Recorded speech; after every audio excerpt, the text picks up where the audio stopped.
The abyss is a place without boundaries, where many monsters and constellations lurked, and where our hero was flying for many years. The young man was strong and fearless. He had long been accustomed to such an environment and was not at all nervous. Even when the flight through the abyss took place in close proximity to such a monster as the ferocious seven-headed dragon. The guy had special fighting skills and was already preparing to deliver his signature punch. This strike allowed several targets to be hit at once, so the dragon did not even realize that all 7 of its heads were being attacked almost simultaneously.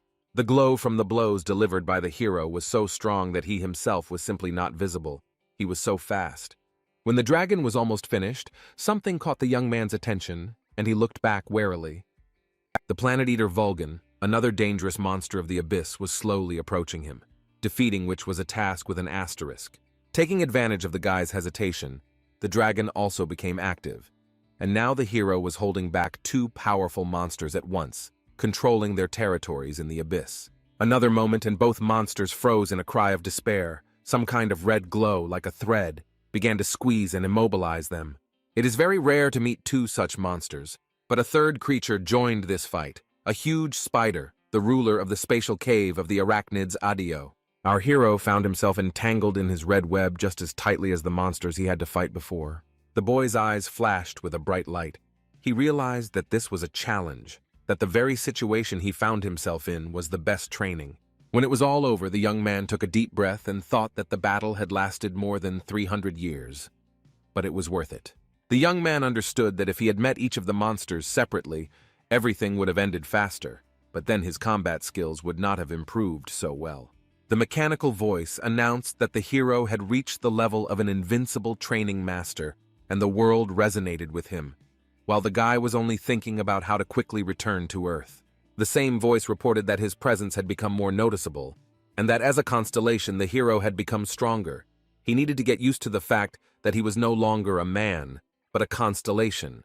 When the Earth was first connected with the abyss, mankind learned that mythology is not just a product of the imagination.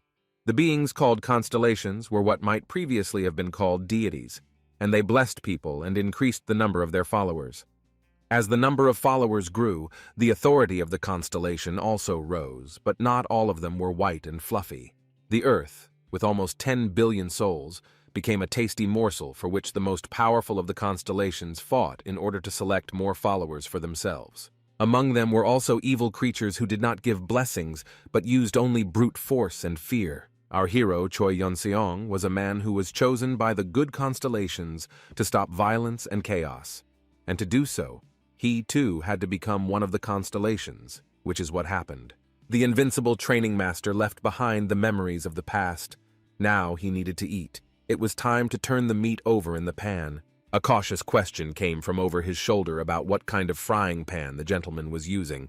The voice was quiet and uncertain. The question was asked by the ruler of the goblin kingdom of Ephesus, the wizard Odagon, and the answer was that the frying pan was made of adamantium, and the meat of a bear that devours planets was cooked in it. Even the constellations are wary of this. Odagon took a closer look and clarified what kind of oil the hero was using. It contained magical energy of enormous power. The young man answered his follower that not long ago he came across a constellation of a cow that gave him milk in exchange for freedom. The goblin ruler asked him why he attacked the cow, to which the young man replied that he simply wanted some normal food. The hero added that the top priority back then was getting food, as cooking had been his hobby in the abyss for several millennia. The guy clarified that this was a valuable ingredient, since he was eating meat for the first time in 300 years. He could not be greedy. The utensils were also not simple, but made of orichalcum, which made the product fresh upon contact. Odagon was amazed that instead of killing the constellation for the sake of territory, our hero defeated it and asked only for milk as payment. While the boy was enjoying the taste of the prepared dish, the goblin noted that his master was indeed very different from the other constellations. The boy invited the follower to join the meal, and the wizard could not believe that he would be able to try such a rare ingredient as butter. Before Odagon could thank him for the treat, a mechanical voice announced that he had eaten a constellation steak, after which beams of light energy simply splashed out of the goblin's eyes and mouth. The power of adamantium preserved the umami in the meat with the help of magical power. It was a colossal charge of energy. The voice said that the wizard's magic circle was activated. The meat from the mystical constellation raised it by 1 level. As the voice announced that this was a new mana circle, the goblin continued to happily thank the master for such an incredible treat. Watching his ecstasy, the young man thought that he didn't understand goblins at all. He couldn't understand why the wizard had such a reaction to the steak. Our hero sat right on the rocks and suddenly raised his head up, looking at the sky and the stars of the abyss, which were completely different. The guy sighed and muttered that he missed Earth incredibly. And then his thoughts were completely devoted to memories of the past, 10,000 years before, by the standards of the abyss. The first thing the hero remembered was how pleasant it was to strain his muscles with simple physical exercises, like dumbbells and a barbell. One day, a teacher asked Choi Yong-seong why he lifted weights, and our hero replied that it was only to become stronger. The man sighed and clarified that he had meant something else. The guy had a literature lesson scheduled, but he preferred sports. One of the other students asked to leave Choi Yong-seong alone, as all the other teachers had already done, when our hero was still an ordinary person. Before becoming a star, an invincible master of training, the young man was simply obsessed with sports and physical strength. As an orphan with no one to rely on, he quickly realized that he could protect himself by becoming strong.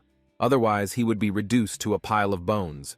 He trained for many hours a day, many days in a row, and Choi Yong-seong was unwavering in his determination to become the strongest. But no matter how much effort a guy puts in, no matter how many hours he trains with a barbell, the human body has a physical limit to its strength.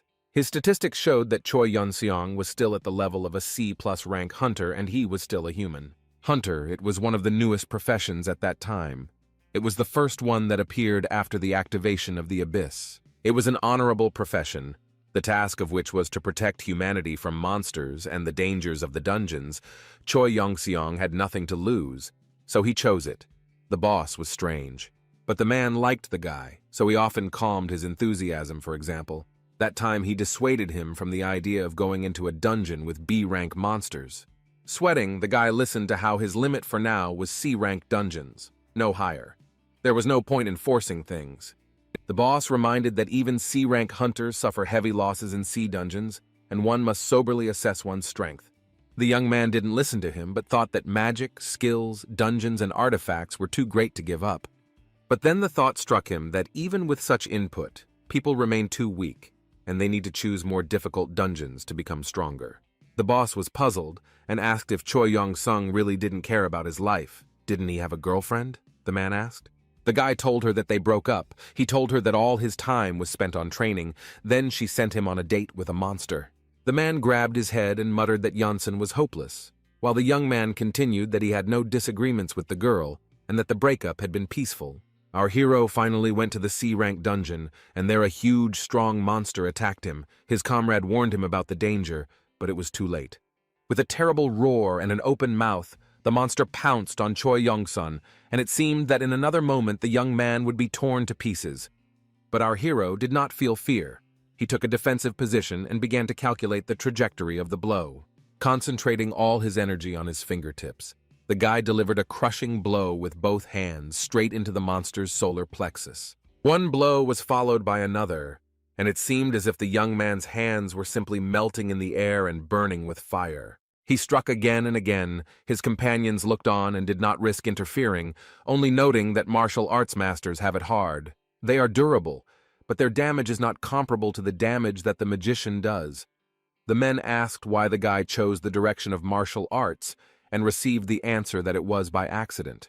The young man took down the monster with his bare hands, his eyes burning with fire. He calmly continued to explain that during the farming, he had received a martial arts scroll that no one else wanted to study. Choi Yong-seong clenched his fists and pompously said that he didn't care what others thought. Personally, he was satisfied with everything in martial arts. It's a simple but honest skill. The guy liked the principle that you get exactly as much as you train hard. He trained with full dedication and was pleased with the result, especially since Choi Yong-seong had nothing to lose anyway. In addition, no one has canceled the absence of regrets and the desire to achieve more. Our hero worked on his form constantly. It didn't matter whether it was 2 o'clock in the afternoon or 2 o'clock in the morning. The young man continued to improve his skills. And yet it seemed to him that the efforts expended were not enough, that he needed to do more and more. He often fell down from fatigue, but consoled himself with the thought that he had achieved C+ rank through hard training, but there were masters who had achieved more. At such moments, the hero thought that in order to become the strongest, he needed to train even more and harder. He needed to train better, more often, even in his sleep. One day, when the guy was dreaming about how he was improving his skills, an unfamiliar voice asked him if he often trained in his sleep. The young man replied that this was indeed the case, and continued to perform the exercise, to which the voice thoughtfully said that in this way, Choi Young-seong was awake in his sleep. The young man objected that this was not entirely true, but what was happening could probably be considered spiritual training. It dawned on Choi that this was suspicious. He didn't understand who he was making excuses to, and he asked who he had the honor of communicating with. An image of a goddess appeared before him, rather vague, which informed him that the one with whom he had the honor of speaking was Mr. Choi Young-seong. But not only that. The next moment the goddess appeared in all her glory. Her eyes were bandaged, her arms were spread out to the sides, and behind her back, 2 huge scales of justice were visible. The glow that emanated from the woman was so bright, and she herself became so huge that our hero was forced to bend down a little to the ground, covering his face. The goddess then went on to say that she was the constellation of the abyss, which left the young man frightened and extremely surprised. Rising slightly above the boy, the woman majestically proclaimed that she was also a virtuous goddess of scales. She added that she understood if he was shocked, but it was time to get to the point, as they were running out of time. The goddess explained that she wanted to make a deal with the young man. It was clear from the hero's face that he was interested, albeit a little scared. The constellation prepared to explain at length that people usually ask a lot of questions in such cases, but Choi Young-sung immediately replied that he agreed without listening to the end. Here the goddess realized what had happened and asked again, puzzled, whether she had imagined it, and whether the hero had really just agreed, without even knowing what exactly. The guy confirmed and asked whether he would receive more power as a result of the deal. The constellation thought about it and answered in the affirmative. Choi Young-sung said that in that case he would agree to everything, but he only asked why the choice fell on him, since there were hunters with a higher rating. The goddess raised her hand up, a glow appeared. Her voice became majestic, and the woman said that she was a virtuous goddess of scales and had the gift of seeing the future. The glow from the hand began to spread to everything around, becoming blindingly bright, and the constellation proclaimed its prophecy. The goddess said that in a few years, special bloodthirsty and very evil monster constellations would appear. Raising her hand higher, the woman showed part of the vision, and it became clear that a great danger would fall upon the earth. The goddess continued that when these evil constellations show their full power, people will realize that all the previous monsters and dungeons were just childish babble. The constellation rose into the air and lifted Choi Young-seong up with it, showing him the land engulfed in fire and blood. The goddess explained that it was our hero who was the key to preventing this from happening, and the young man asked in surprise why. The woman replied that he would find out about this later, but for now she promised to make the young man stronger. The guy's jaw dropped when he heard that this would happen through long, painful, and inhumane training. In fact, the goddess was no less afraid at that moment, because only a real madman could agree to the contract she was offering, and she offered to become her avatar. For this, in fact, these long, painful, and inhuman trainings were necessary. The virtuous goddess of scales seemed to extend a helping hand to our hero, but in reality it was she who needed help. The guy stood and tried to figure out what was going on. For a while he was just silent, trying to digest what he had heard. The constellation continued to extend its hand to him, and the longer it went on, the more difficult it became to understand what was best to do. The pause dragged on. To offer such a deal to a hunter was an unprecedented audacity, and the goddess understood that her chances were not great. This contract was completely unfair and illogical. By signing a contract with a constellation, a person became an avatar. Choi Young-sung gave his consent and was blinded by a flash. The guy heard a voice that said that because his soul was attached to the constellation, he would have to live with a bunch of restrictions. But there was a reward ahead, an instant increase in rank, enormous power, and an additional supply of magic. Our hero, without knowing it, completely changed his whole life, finally and irrevocably, receiving both a gift and a punishment at the same time. He had already begun to suspect that the constellations were very impatient and were ready to do a lot to get an avatar. The goddess confirmed his fears, saying that many constellations were ready to fight for such a chance, a fact well known among hunters.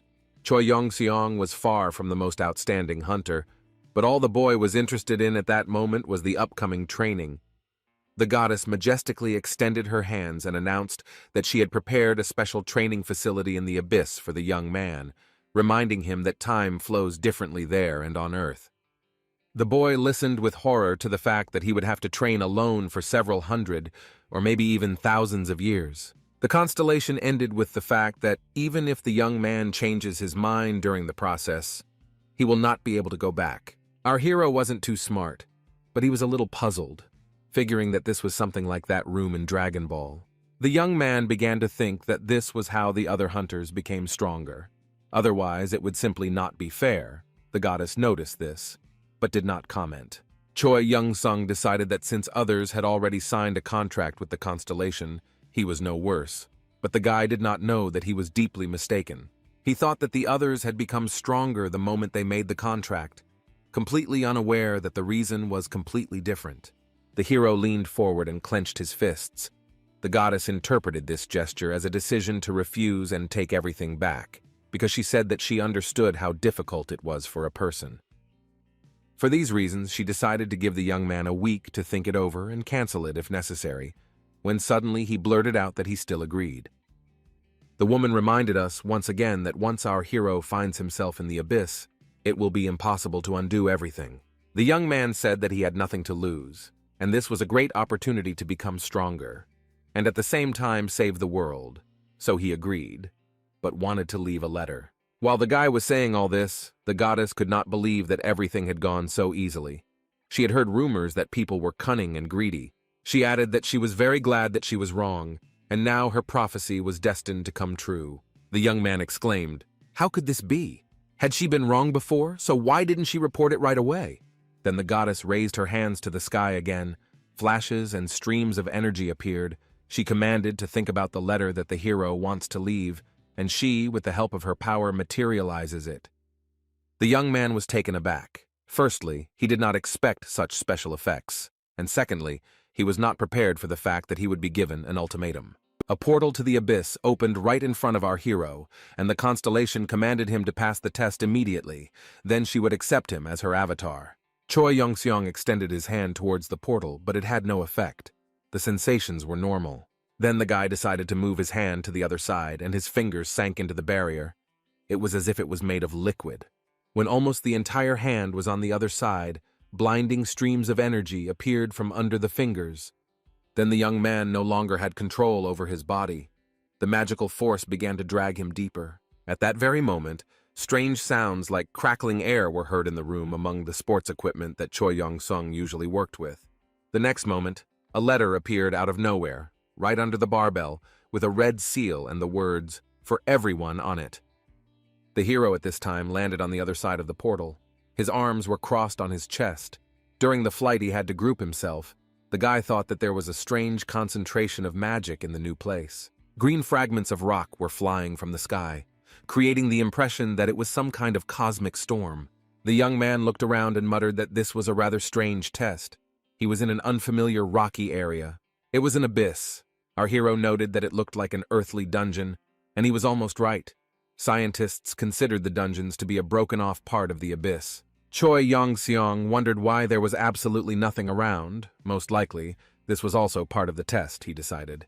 The young man thought that since he had found himself at a training facility, it was high time to use it for its intended purpose, and began practicing his strikes with loud shouts. The goddess at this time returned to her retinue and watched what was happening, after which she interrupted the vision with the words that this time she was confident of success.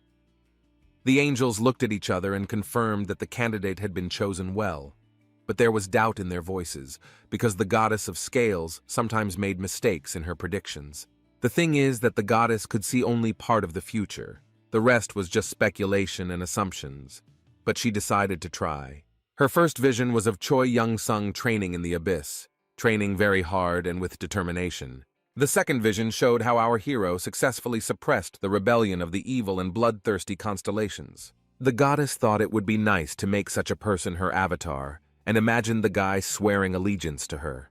The woman told the angels that this was the perfect plan, turned around, and walked down the hallway, the girls whispering that they were now starting to get really worried. Choi Young-seong continued training on the ground prepared by the goddess, when suddenly a tornado appeared behind him. The young man looked back, trying to understand what was happening and why the storm was starting. Having looked at the riot of the elements, the guy came to the conclusion that it looked very dangerous, and perhaps this was the test prepared for him by the goddess. Our hero even sighed with admiration, since he had absolutely no idea that his survival skills were rated so highly by the constellation. The young man clenched his fists, anticipating how difficult it would be to cope with the elements. He thought that it was impossible to become stronger without facing danger. The hurricane wall was getting closer and closer, and Choi Young-sung was gaining confidence that this was not a mistake, but a test from the goddess, and therefore, it definitely had meaning. The wind blew so hard that our hero thought his body might just be torn apart, but he continued to stay on his feet. The guy gathered his resolve, convincing himself that he had to endure the test no matter what. The next moment he was lifted off the ground, the wind picked up the young man, and he realized that he could no longer influence anything. It was panic. The magical storm was so strong that the illusion magic covering the Libra goddess's territory in the abyss was destroyed. But before Choi Young-sung could realize it, the magical storm raged again, this time unintentionally. The goddess froze in anticipation. She did not know about the repeated storm and could not foresee it. The woman expected her avatar to enter their tower any minute. The angels also froze in anticipation, but time dragged on, and the young man still did not enter the room where they were waiting for him. The Libra goddess panicked and exclaimed that she couldn't sense Choi Young-seong's presence, even though she should have been able to the moment he entered the training ground. The fortune teller almost cried that she left him only 10 meters from the citadel. Was it really so difficult to wander a little and find the entrance? The constellation began to think that Earthlings were generally incapable of acting independently, but she had prepared everything the guy needed for training, and even for rest, so that the young man could quickly regain his strength for new activities. It was the least that could be done for a hunter who had agreed to such unfair conditions. A muttering was heard outside the window, and a winged shadow flew away from the tower. After some time, the winged man returned and reported that he had carefully examined the period, but did not find Choi Young-seong anywhere.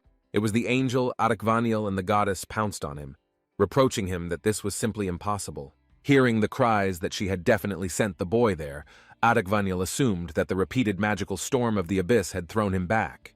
Traces of this storm were found all around the citadel, and they were far more destructive than originally planned. The goddess did not lose her optimism and gave the order to find our hero at all costs. The angel nodded and promised to do everything possible. But this was not enough for the constellation. She continued to shout loudly and demand that the order be carried out immediately and that the avatar be found. The goddess insisted that the hero must be found and saved. He could not be left to wander alone in the abyss. Aniclimax watched her panic and could not understand what would happen if an earthling simply died from the teeth of some monster.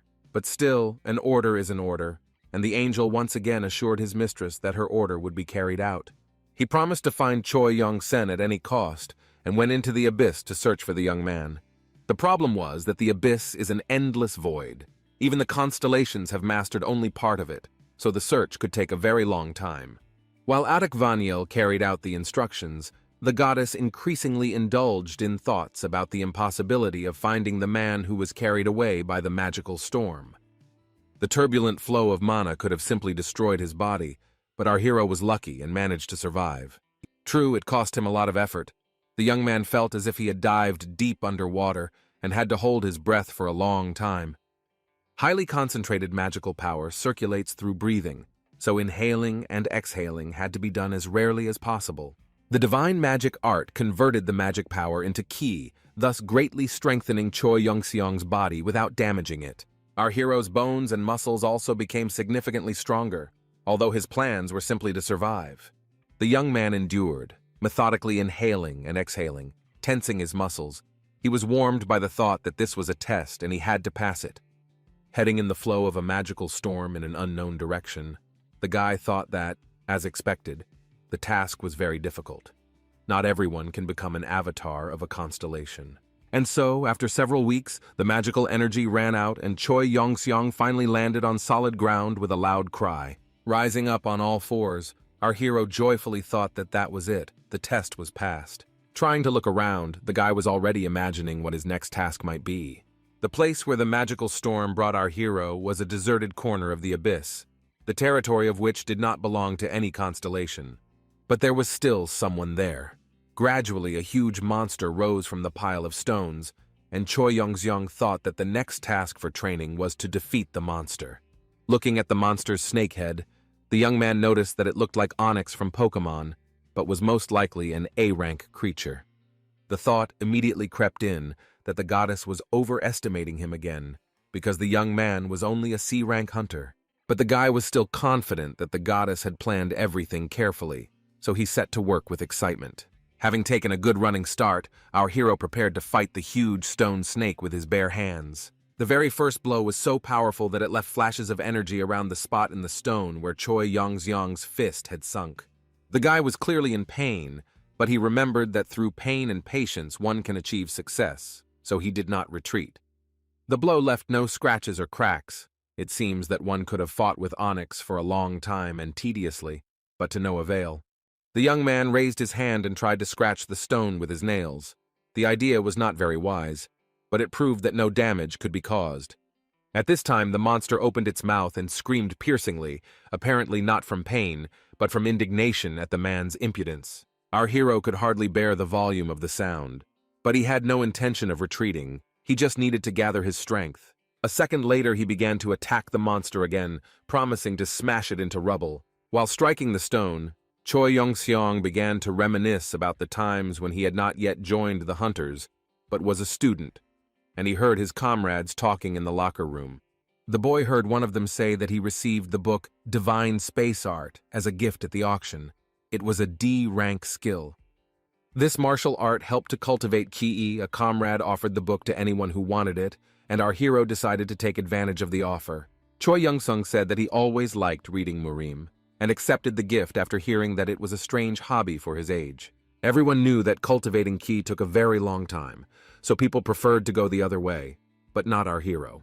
If mana was a prerequisite for increasing the power of a magician, then Chi was the same for any martial artist. Since the damage varied depending on the amount of Ki, it was no wonder that divine space art was not very popular. After reading this, Yongsen thought that this method suited him, and it was also a chance to learn another martial art. Our hero was so interested in comprehending the divine cosmic art that he forgot about everything else for a long time. Having forgotten about everything except the stone snake, the young man used the same methods of increasing Ki that he had learned from the book. Day after day, week after week, he struck his blows at the enemy, knowing neither rest nor disappointment. The specific method for cultivating Chi was not described in detail, but what Choi Yong-seong was doing now was a working method. In the process, the young man mastered many new skills in striking, including the space fist, the moonwalk, and many others. Each subsequent blow with the hand made the hands stronger and the movements more precise. As soon as the fist got tired, it was the turn of the second. When the second fist got tired, the legs came into play, practicing more and more new types of strikes, becoming stronger and more resilient. Kai permeated every movement of our hero, and then came out in the form of a blow, but was not lost, but returned back to the body, accumulating more and more. With repeated repetition, the amount of Ki gradually increased, accumulating approximately in the solar plexus area. At some point, Choi Yong-seong realized that if this training was repeated endlessly, at some point, he would turn from an inexperienced youth into a martial arts master. Of course, in theory, it looked tempting, but not everyone is capable of such training. The protective bandages on the young man's hands were wearing out, but the hands themselves remained intact, and they were also becoming stronger. Clenching his fist, our hero felt his power grow, and the Ki energy spread throughout his body to the very tips of his fingers. Choi Yong-seong once thought that he had no talent, but now he began to realize that he was deeply mistaken about himself. He had an incredible talent for enduring fatigue and not sparing his body. achieving success through perseverance and endless work. That is why the guy was able to withstand the repetition of the same task for 100 years, which earned the respect of even the stone snake. The monster watched in amazement as the hero mastered more and more new skills. C rank changed to B rank, and the guy still did not stop. Choi Yong-seong only stopped when a mechanical voice announced that he had reached a new level in his mastery of the divine cosmic art. When it reached the advanced martial artist level, the monster's stone body began to crumble. Our hero was proud of himself. The fact that he was now a B-rank hunter and also an advanced martial artist amazed him. The young man climbed onto a pile of stones, but gradually the joy evaporated, and the realization came that the effort expended was incomparably greater than the success achieved. The boy thought that Hunter Li Xiaowan was able to become an A-rank martial artist. He was a hunter from China, the only martial artist who managed to reach A rank. In an interview, Li revealed that he had become an A-rank martial artist, which is roughly equivalent to a six-circle mage. The female journalist then asked Xiaowan whether he was going to raise his rank further, to which she received the answer that this was indeed the case. The young man clenched his fists and announced that he planned to become the only S-rank martial artist in history. Choi Yong-seong thought that at this rate he would reach the level of his Chinese counterpart in 1,000 years, not earlier. Suddenly, our hero heard a strange sound reminiscent of a quoquan, or something similar to the clucking of a chicken. This sound was made by a stone snake. It turned out that it was not dead, but only wounded. Therefore, it did not lose the ability to think. The young man looked at him and said that the fight was fair, so the monster had no reason to blame him. But then he thought that the stone snake didn't just ignore the blows. After 10 years, the monster began to receive ki damage, but did not respond with a blow. Now the snake looked pitifully at Choi Yong-seong and kept repeating quoquan, as if reproaching him for his cruelty. The young man imagined that the monster's eyes were filled with tears and a plea for mercy, since the monster never made its attack. So our hero promised that he would not kill the snake. He admitted that he had unfairly chosen the stone snake as a training dummy and turned to leave. All that remained was to decide where. The young man thought he was on a training ground and therefore decided he could go anywhere, at which point the snake made a maneuver and the boy ended up on his head. When the monster started moving, Choi Yong-seong was glad that he could ride it, since just walking was boring. Suddenly the young man, who was already anticipating a pleasant walk, became alert. He heard a sound, the same as 100 years ago when he came to this place. Looking carefully at the horizon, the boy realized that it was indeed a magical storm and it was approaching. The hero took the storm as a gift from the goddess, which would carry him to the second test. The snake had great doubts about this. If he could curse, he would do so immediately. Yongsen noticed the monster's fear, but insisted that they should go straight into the eye of the hurricane. Even the strongest monsters are afraid of the magical elements. The stone snake was no exception, but for some reason, it obeyed the man sitting on its head. Soon the huge monster, like a small worm, rose into the air along with a powerful stream of magic. The countdown stopped, but after a couple of days, the storm began to subside, and they felt the ground under their feet again. The monster asked if all people moved like this through the abyss.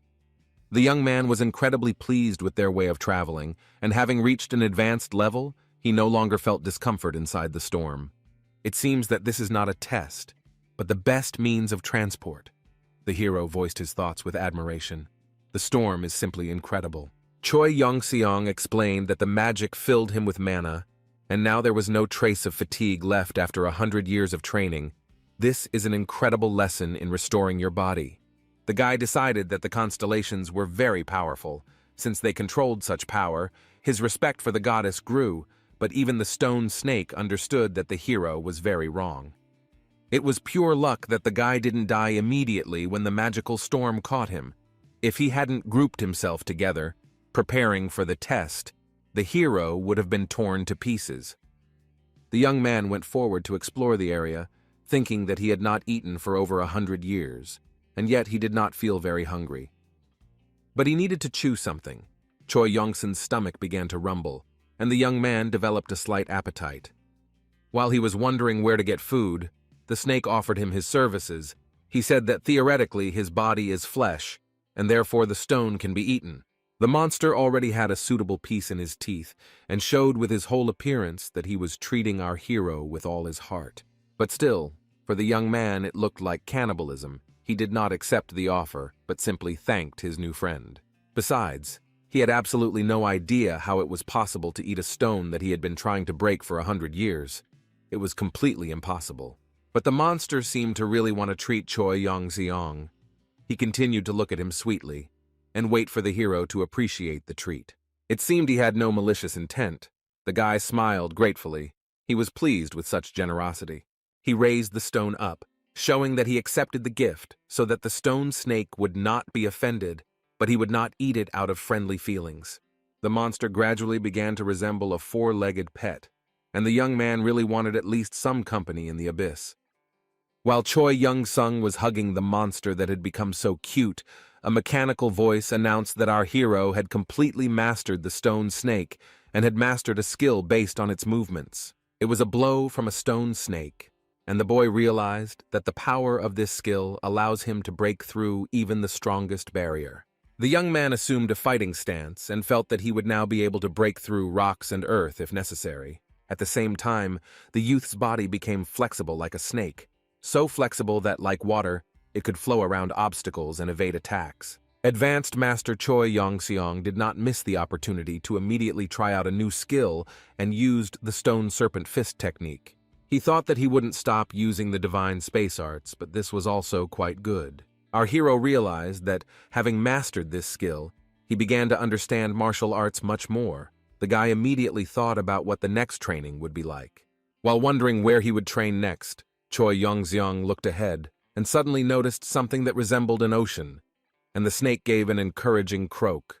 Having decided that the new training should take place underwater, the boy warned Onyx not to follow him. He was made of stone and could drown. Leaving his friend to wait on the shore, our hero began to carefully descend along the rocky shore to the water. When it was no longer possible to get any closer, the young man dived into the abyss without the slightest hesitation. At that time, he did not yet understand that he had acted somewhat rashly. The water in the ocean of the abyss affected his body differently than ordinary water. The boy felt with horror that the poisonous substance was beginning to penetrate the body through the skin. The mechanical voice reported that due to the poisonous water, the chi accumulated during the practice of divine space art was being depleted. Our hero realized that if all the chi ran out, his life would be in danger, but there was another threat ahead: sea monsters. One of the monster fish quickly swam up to the young man and sank its teeth into his hand. A mechanical voice announced that a new poison was entering the body. Choi Yong-seong was afraid that he would die now, but this did not happen. The voice added that the resistance to the poison had increased. It seemed pretty simple, but other killer fish swam up to the guy, and their poison most likely had a different composition. On a high rocky bank, a stone snake curled up in anticipation. It was waiting for our hero to appear and was a little worried. But then some movement appeared on the surface of the ocean, and it became obvious that someone or something was rising to the surface. Before the monster could understand what exactly, a whole column of water and spray rose into the air from the depths. It was a spectacular appearance of a guy who not only survived, but found the opportunity to try the poisons of all fish and adapt to them. Jumping out onto the shore, he was pleased. But he was also a little tired. The young man had never seen the ocean before, so the ocean of the abyss struck his imagination. Besides the fish and various monsters, Choi Young-sung was intrigued by some kind of glow at the very bottom. He stood on the shore and thought that he did not know how he would sail across the ocean to reach the luminous object. But if this was a test from the goddess, then there was a way. Our hero began to think about what he should do. He didn't know that this was not a test, and therefore he was sure that it was worth the risk. Looking at his friend, the guy decided that he just needed to try. The way would be found in the process itself. But before starting the plan, it was necessary to prepare, accumulate enough ki energy to gain resistance to poison. It was necessary to work hard with the fist. And not only with his fist, many monotonous trainings of divine space art could help to increase the amount of ki. The young man began to work. Swimming across the ocean is not that easy, so it took a lot of time to prepare. Trying not to lose track of time, the young man made special marks on the rock in order to later count the number of training sessions. His fist worked incessantly, day after day. Gradually the ki became more and more, so the bandages wore out, but the body remained unharmed. becoming stronger. 200 years after he made the decision to reach the luminous object by swimming across the ocean, Choi Yong-seong finally accumulated the required amount of Kai. He was glad, but he didn't understand why it took so long. Time flowed differently in the abyss, and yet, the snake was also nervous. The guy noticed that he was eating more stones than before and asked if he liked it. The answer was a satisfied croak. Our hero decided that he also needed to have some food. Thanks to the mana, he did not feel hungry, but his appetite was awakened. The young man sighed that without food, his life was somehow empty, and began to think about what he could eat. Here he saw that one of the ocean killer fish began to evolve and crawled onto land. The poison ocean monster looked completely unappetizing, but it was the only source of protein in sight. The guy consulted with his friend and decided that since the monster lived in the ocean, then theoretically, it could be considered a fish. The young man's eyes lit up. All that was left was to cook the fish correctly, and that was an interesting task. The young man was full of excitement. He already understood that it was possible to cook the monster, but whether he would be able to eat it later was a big question. It was a challenge, and as we all know, Choi Young-sung was exactly the kind of person for whom a challenge became a motivation for action.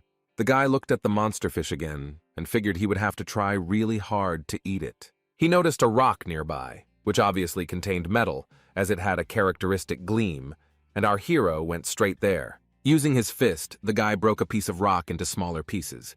His idea was quite interesting. None of the pieces of stone contained enough metal to accomplish the intended task, so the hero struck again at a nearby section of the rock and began to look for a suitable piece. Finally, the young man's face lit up with joy. It seemed that Choi Yong-seong got what he wanted. It was pure luck. The young man, through some machinations, carved a knife out of a lucky piece of stone and metal. Well, he could start cutting up the fish. The kitchen utensils turned out to be quite good, full of determination. The guy raised the knife over the monster, wondering where to start. But as soon as he stuck the tip into the fish, such amazing things began to happen that even the stone snake began to stir. The monster's poison was so strong that it simply melted the stone along with the metal. The guy looked at it and thought that now it was unclear how to cook the fish. He decided to try to eat it raw, like sashimi, which caused shock in the snake. The stone monster puffed out its cheeks comically, and it was clear that some processes were happening inside its body. Since the monster fed on stones, it could help its friend. Finally, Onyx burped out some piece of metal alloy and offered our hero to use it. Taking the metal in his hands, Choi Yong-seong realized that it was pure adamantium, a true treasure, highly prized by both humans and monsters, and even constellations. The young man tried to use the metal and realized that the fish poison did not dissolve it. The hero joyfully exclaimed that now he could make not only a knife, but also a cutting board. The guy didn't expect at all that by training in the abyss, he would be able to obtain such unique kitchen utensils. And after all, cooking was his hobby in his past life. The hero remembered how his boss once said with aplomb that every person should have a hobby. But he thought that, in addition to playing sports, he only liked to eat delicious food. Choi Yong-seong has a plan that he can kill 2 birds with 1 stone. If he makes kitchen utensils and learns how to cook monsters, he will get food that will make him stronger. The mutant fish steak looked like tuna, and the hero was pleased with the result. Thinking that we only live once, the young man boldly and decisively bit into the dish he had prepared.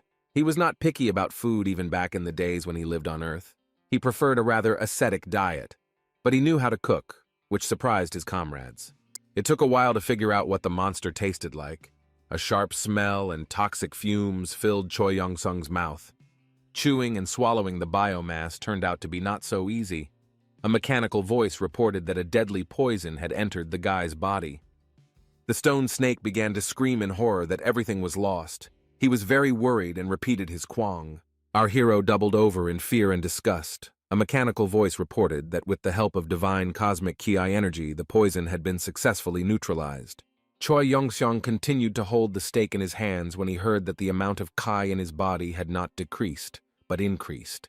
The young man noted that the taste was not so bad. If you ignore the stench, you can increase your Ki reserve even more. Not bad. He looked at the monster and thought that the food supply was quite large, and since the poison was converted into Ki, he couldn't miss such an opportunity. A new plan matured in the young man's mind. He decided that consuming poison with food was also a kind of training. The guy intended to eat every single one of the monsters in the ocean of the abyss. It was time to go hunting. The very next moment, our hero jumped into the water with some pleasure. Now his body was immune to the poisonous waves of the ocean, so his skin no longer burned. After a while, Choi Young-seong was already walking towards the shore, holding a dead monster fish in each hand. He spent the next few centuries catching monsters and eating them, and the entire shore was covered with fish skeletons. During this time, both the guy's mind and body changed greatly. He already calmly responded to the voice's messages about the deadly poison in his body, and did not pay any attention to taste and smell. Our hero simply continued to eat and listen to his body increase its resistance to poison until this ability became maximum. After listening to the statistics, the young man realized that he had gained resistance to many types of poison, thus reaching the A rank of Poison Immunity Master. Not only did the poison no longer affect him, Choi Young-seong gained the ability to produce it and release it. In addition, the guy's level of Divine Space Mastery increased to the expert level. Our hero sat down on the stones near the rock with the marks and thought that a lot of time had passed, and the goddess still hadn't called him. He had reached A rank. He had never even dreamed of such a thing on Earth. The guy remembered that A rank hunters are strategic weapons and are under the control of the state, which means that this is not enough. He needs to continue training. The young man approached the stone snake and stroked it, saying that now their paths would diverge because things would only get more dangerous from here on out. Since the pet was made of stones, it could not follow the hero into the water. In the ocean, it would simply lie on the bottom. Choi Young-seong waved goodbye to Onyx, thanked him for his company, and advised him to return home. After this, the young man dived and began to swim underwater. Due to his complete resistance to poisons, nothing could stop him now. Yongsan became the emperor of this ocean, and the monsters had no choice but to swim away in terror. The guy swam for a very long time, and was already beginning to think that the glow he had noticed earlier, on the very first day, had disappeared. But this was not the case. After a few weeks, a mysterious energy source appeared in the distance. Our hero was glad that he could finally look at it up close. He decided that it was a portal left by the goddess, which would lead him to the place of new training. Without thinking, he jumped into the portal and hung for a few seconds in the space between two different territories. At this time, a mechanical voice warned that all of his chi reserves had been activated, as the divine cosmic energy foresaw an imminent battle, and there were many enemies nearby. When the young man landed on the rocks on the other side of the portal, he was completely ready to fight, ki bolts from his body sparking through the air. It came as a surprise to the young man that the body of a person who had reached the expert level would independently prepare itself to meet danger when it sensed hostility. However, you didn't have to be an expert to understand that the monsters on the other side of the portal were thirsty for blood, and as much of it as possible. These were godlike beings, the very same constellations that would pose the main threat to Earth in the future. The biggest one asked Choi Young-seong what race this little pie friend was, his voice mocking. Our hero proudly replied that he was a man, although he did not specify that he was not the most simple man, but a very well-trained one. The monster leaned towards him and began to explain that since he was a human, he most likely found himself here for the first and last time in his life. The constellation added that newbies always have to be explained in practice, and a magical portal with a pink glow appeared in his chest. The next moment, the monster plunged his fingers into it, and it became obvious that this place was intended for summoning weapons. And this weapon was a huge sword. Even the constellation itself could not reach it, and hold it in its hand without difficulty. The monster then stated that the heads of the newcomers needed to be cut off so that they would know that this territory was ruled by the Lord of Blood and Battles. The guy got into a fighting stance and thought that the Lord of Blood and Battles was something quite unexpected, as for a test invented by a goddess. Choi Young-seong looked around and was ready for battle. He no longer cared that this training ground had such a bloody theme. The horned monster swung and demonstrated that it could, in fact, wield its huge sword quite quickly. Our hero had an answer to this too. The guy clenched his fist and concentrated a huge reserve of Kai energy for the blow. This energy was enough to knock down all the monsters at once, although they didn't suspect it yet. Besides, the guy had another plan. Just like he destroyed the stone cliffs, Janssen decided to destroy the main threat, the sword of the bloodthirsty monster. Concentrating his ki energy and striking with his ki fist, The young man shattered the sword into pieces, a turn of events that the constellation did not expect.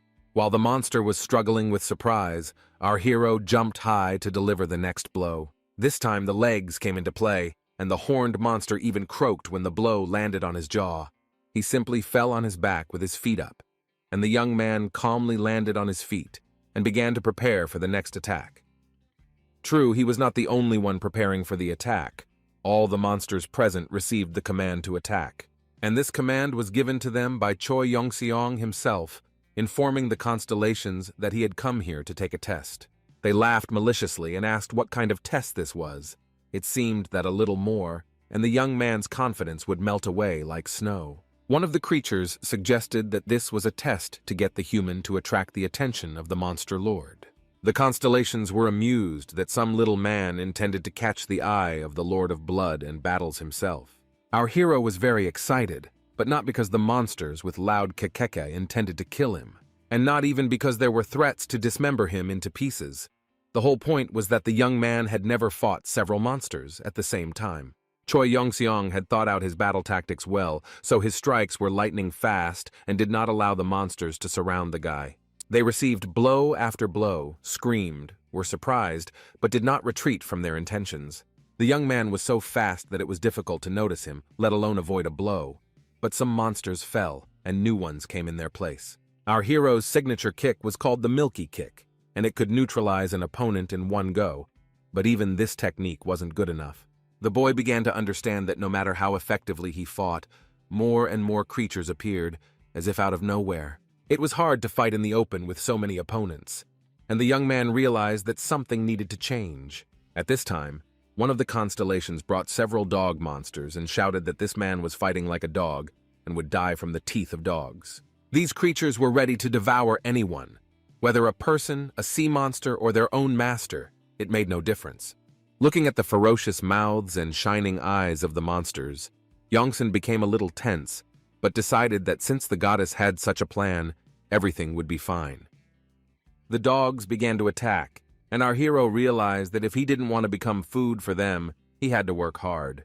He dealt blow after blow, throwing his opponents back, but new monster dogs came in their place, stopping and covering his face with his hands. The guy thought that they would never end. But then the dogs launched a new attack, and the young man had to use all his strength to repel it. In the territory under the influence of this constellation, the attribute was the second law of nature. It stated that a person should always be ready to defend himself. In the territory ruled by the Lord of Blood and Battles, all of his avatars had to endlessly fight each other. Choi Yong-seong didn't know this, but he was already beginning to guess. Eventually, the enemy pressure died down, and our hero noticed a one-story building nearby. He kicked the door open and burst in, saying that he intended to borrow the house from its owner for a short time. The guy expected to see another monster, but in front of him was a smiling mutant with a whole cauldron of fresh soup, who cordially invited our hero to the table. Yongsan was surprised. He didn't expect that there were restaurants in such a place, to which the tavern owner replied that in order to fight well, one must eat well. The young man was puzzled. He apologized for the broken door and asked if he could eat there. He had not had the opportunity to get normal food for a long time. The horned monster smiled sweetly and replied that of course everything that was available would now appear on the table. The next second, he poured the entire contents of the pot right into Choi Yong-seong's face and asked him about the poisonous steamed stew. Watching as the green liquid began to slowly flow down, the monster asked in a satisfied tone if the guest liked the treat. A joyful affirmative answer sounded, and the horned monster's jaw literally dropped. He didn't expect that a person would survive after that. The streams of hovering poison seemed not to touch the hero's skin. He freely spread them with his fingers without experiencing the slightest discomfort. The mechanical voice announced that Choi Yong-seong had gained absolute immunity to any type of poison and could control them. There was no longer any poison that could harm him. The voice also added that the poison he had just absorbed had been transformed into Kai, and our hero thought that this was excellent training and praised the eatery out loud. The monster asked what kind of creature the guy was. At that moment, other monsters from the street burst into the door. They were extremely aggressive and determined to kill the young man at any cost. Our hero just smiled. He already understood that he had nothing to fear from these constellations, None of them were stronger than himself. The tavern owner continued to look at what was happening in surprise. He was interested in what would happen next. At that moment, the guy thanked him for the dinner and left a great tip in the form of a knee right in the nose. Next came the kitchen utensils and furniture, and the first to fly at the monsters was a huge oak table. Armed with a chair, the young man invited everyone present not to waste time and to approach him quickly, preferably one at a time. For some reason, the constellations were in no hurry. They cursed loudly and threatened the man with violence, but did not move from their place. The young man held the chair tightly and said that he could fight for eternity, so why was he still waiting for an opponent? The guy decided to use his own move called Yongson's Rush Hour. He decided to deal with several monsters first and raised a chair over his head to hit. The demon tried to repel the attack with his sword, but for some reason the metal did not cut through the chair our hero was wielding. But the piece of furniture itself dealt quite a decent amount of damage to the monsters. Most likely, the hero's Kai was transferred to it. The mechanical voice announced that Choi Yong-sung had acquired a new skill, Jushitsu, which is like jujitsu, but using a chair. It was a B-rank skill, and the boy happily continued the battle. He realized that the best level up was created by deadly situations. While our hero thanked the goddess for the test prepared for him, the goddess of scales herself, with her hands folded in prayer, waited for at least some news about her avatar. Adekvaniel had not yet returned. He was very exhausted, but he continued searching for the man in the abyss. Meanwhile, the rows of monsters on the floor of the tavern grew and grew, and it was already difficult to move around there. The guy stopped and sighed. It seemed that all he was interested in was how many more times he would have to repeat the battle. The monsters' bodies evaporated, and the young man noticed a cauldron lying on the floor, from which he was treated to steam poison. Due to the active comprehension of combat skills, the young man became more sensitive to magic. He felt a flow of some kind of energy from the vessel. It was something supernatural, but it was still difficult for the hero to understand what exactly he thought about it. There was something extraordinary and powerful in this cauldron, but the guy was distracted. The owner of the tavern grabbed his ankle. The monster croaked that he wouldn't let him take the dishes. The guy had no idea how he got them, to which Choi Yong-sung replied that he only cared about why the innkeeper was still alive. The cook explained that the Lord of Blood and Battles wants the battles to continue incessantly, so he resurrects monsters every time they die. The monster asked for mercy. He had to go through all the circles of hell to get this adamantine cauldron, but the guy just kicked him with his foot, saying that these were just battles. The young man stepped on the monster's face and did not give him the opportunity to take away the precious vessel. The man got excited and started shouting that the winner takes it all, including this cauldron and everything around it. And even this restaurant, or rather eatery, now belonged to Choi Yong-sung by full right of the winner. While tidying up the premises, the young man remembered that he had once read a story about a retired martial artist who also opened his own small restaurant. While hammering nails during repairs, the hero reflected on how he had come here in search of a place to fight, but had received an unexpected gift. He named his restaurant Kiri Kiri and was extremely excited to become its owner. The former owner crawled to the threshold, saying that it was his property, to which he received the answer that it was no longer his, and that he should try to take it back if he dared. Choi Yong-sung reminded that in this territory everything is arranged exactly this way, so he is right. After the kitchen was tidied up, the guy assessed both the room itself and the kitchen utensils. The hero again remembered the boss's words about the hobby and how he had to eat raw sea creatures like sashimi. Now he had normal ingredients and utensils and even a kitchen, and it seemed it was time for culinary experiments. The guy decided to check the products and took a piece of meat in his hand. It was dense and appetizing, but it was unclear what kind of animal it was. Without thinking twice, our hero bit off a fairly large piece and began to chew it thoroughly, trying to discern the taste. The mechanical voice said that poison had entered the body and the chi had increased again. Choi Yong-sung hoped that he wouldn't hear anything like that this time. The young man cursed, wondering where the poison in the restaurant came from, and picked up the next product. It was some kind of blue fruit. He again took a huge, juicy bite with pleasure and heard the information about poison and ki that had become boring. Then they started using mushrooms, leaves, and some roots, but each time the same old story about poison in the body was repeated. The guy grabbed his head. He thought, what kind of restaurant is this? Why so much poison? Is this really the only way demons feed? In the end, Choi Yong-sung decided that he would eat everything raw himself at least to increase the level of chi in his body and be thankful for that. But then a brilliant idea struck him. The young man remembered that the poison had no effect on him at all and did not cause harm. Our hero realized that this meant he could be used simply as one of the ingredients in cooking, and the young man's eyes lit up with joy. It was brilliant logic. From that moment on, the young man fought monsters to level up and accumulate kai during the day. Well, at night he happily indulged in a variety of culinary experiments, and so his life continued in the diner for several hundred years. For a change, the guy did not disdain cleaning. One of the most ordinary weekdays, a young man heard a suspiciously familiar voice from behind the door. Soon the monster who used to be the owner of the establishment appeared on the doorstep, saying that he had returned. A whole crowd of supporters burst into the tavern with him. The monster said that he was bored, and now it was time to return what was stolen. Choi Young-sung was surprised but not taken aback. He said that he was not going to return anything because it was now a pub and not some ill-fated eatery. The next moment, he dealt the visitors a whole series of his signature blows, which had been greatly enhanced by hundreds of years of experience in fighting monsters. The monster master did not expect such a turn of events at all. He did not even have time to touch the enemy with his knives. Soon all the uninvited guests were thrown out, accompanied by shouts that they should never think of entering the pub again. Back inside, our hero decided to stretch a bit after the battle, but before he could lift his leg, he heard a message that he had obtained an A-rank skill through countless battles. The skill was called Harmony of Body and Mind, and meant that divine cosmic arts became more natural. Choi Young-sung even felt like he was slightly raised above the floor. The circulation of chi in his body increased so much. The skill of harmony of body and mind has been known since ancient times. It meant that the body now moves faster, like thought. And although many martial arts masters have tried to acquire such mastery, only a few have succeeded in achieving it. The thing is that magical skills were more accessible and easy to obtain. You just need to buy and read the necessary scroll. But due to popularity, not all artifacts can be obtained.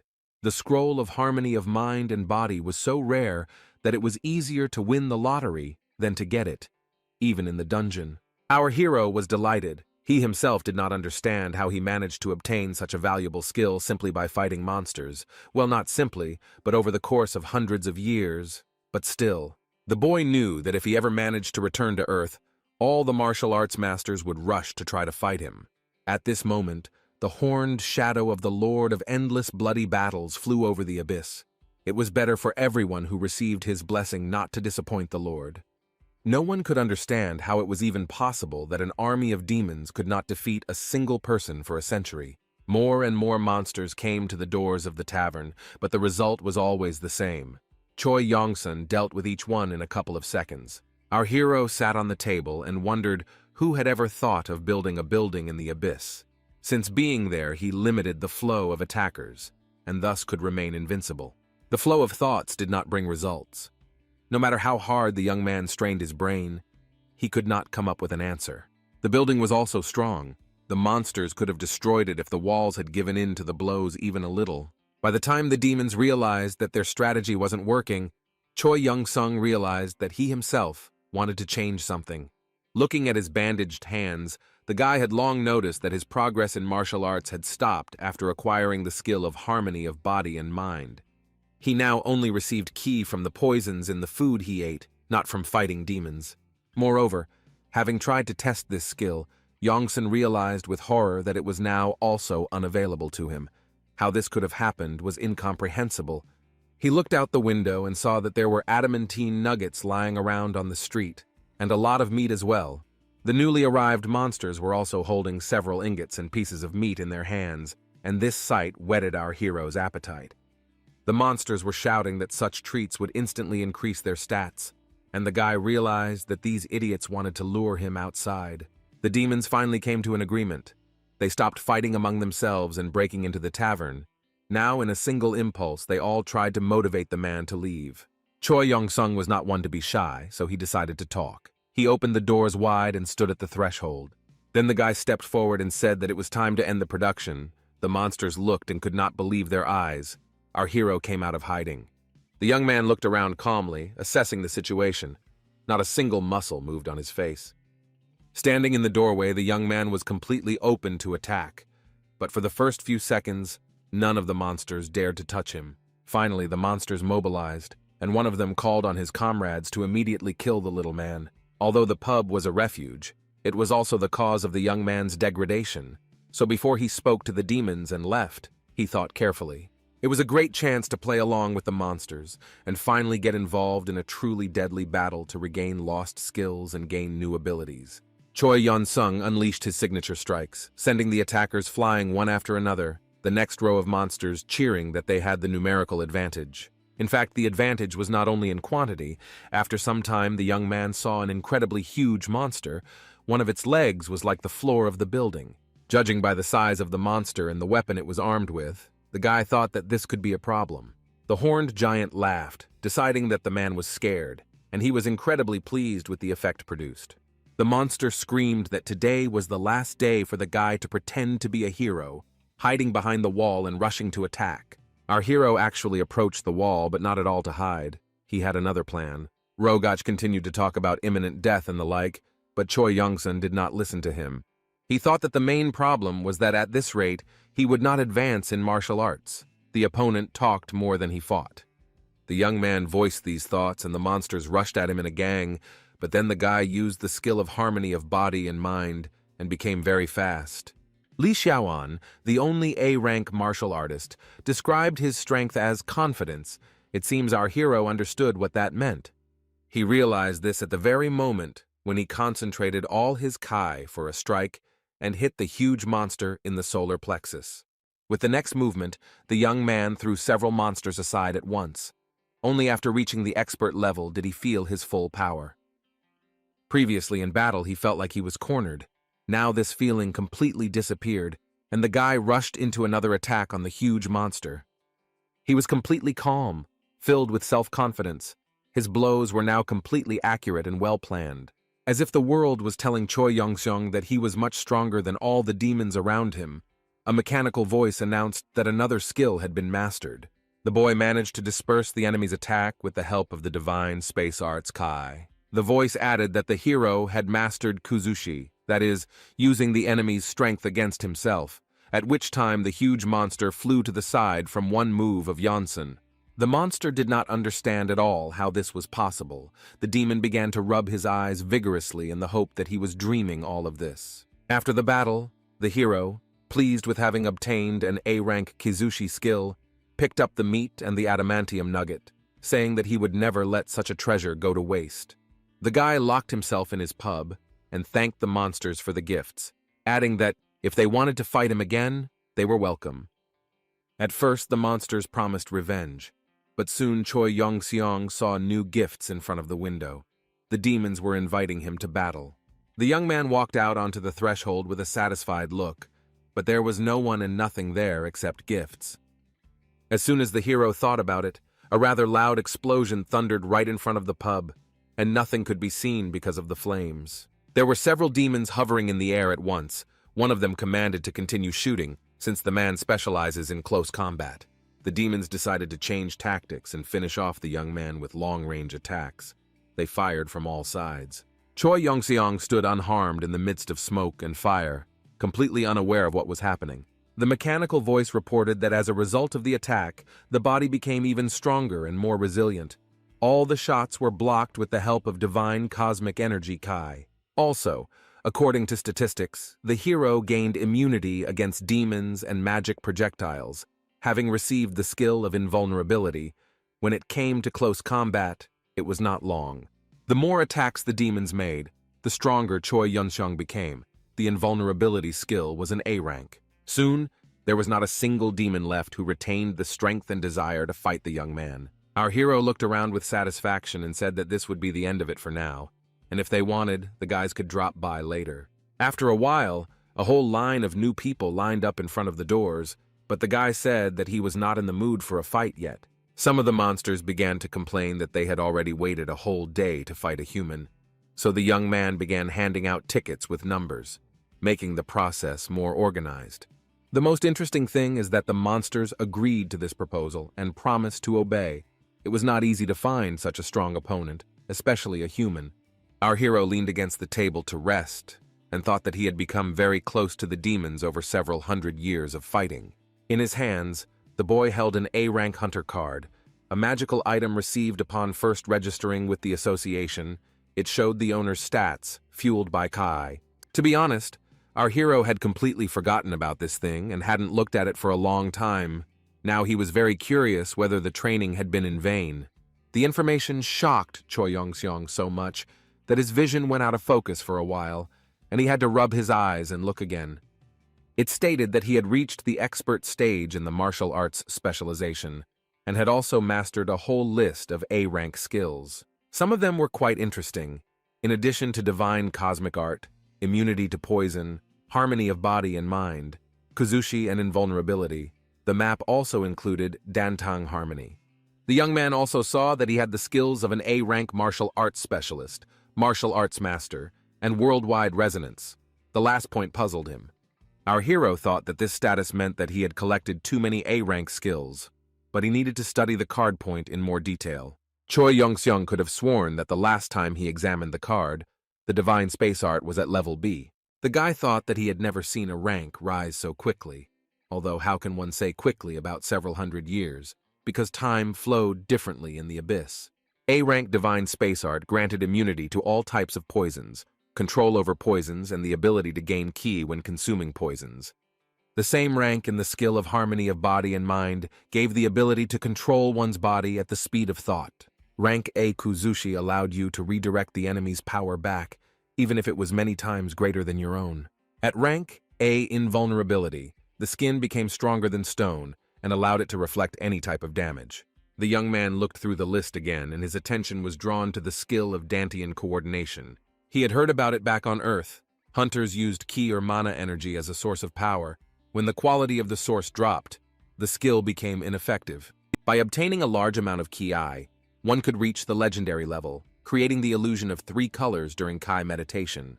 This was the level of Dantian coordination. Our hero previously thought that such things were only available to those who had undergone special training in the Twilight Arts or the divine art of yin-yang.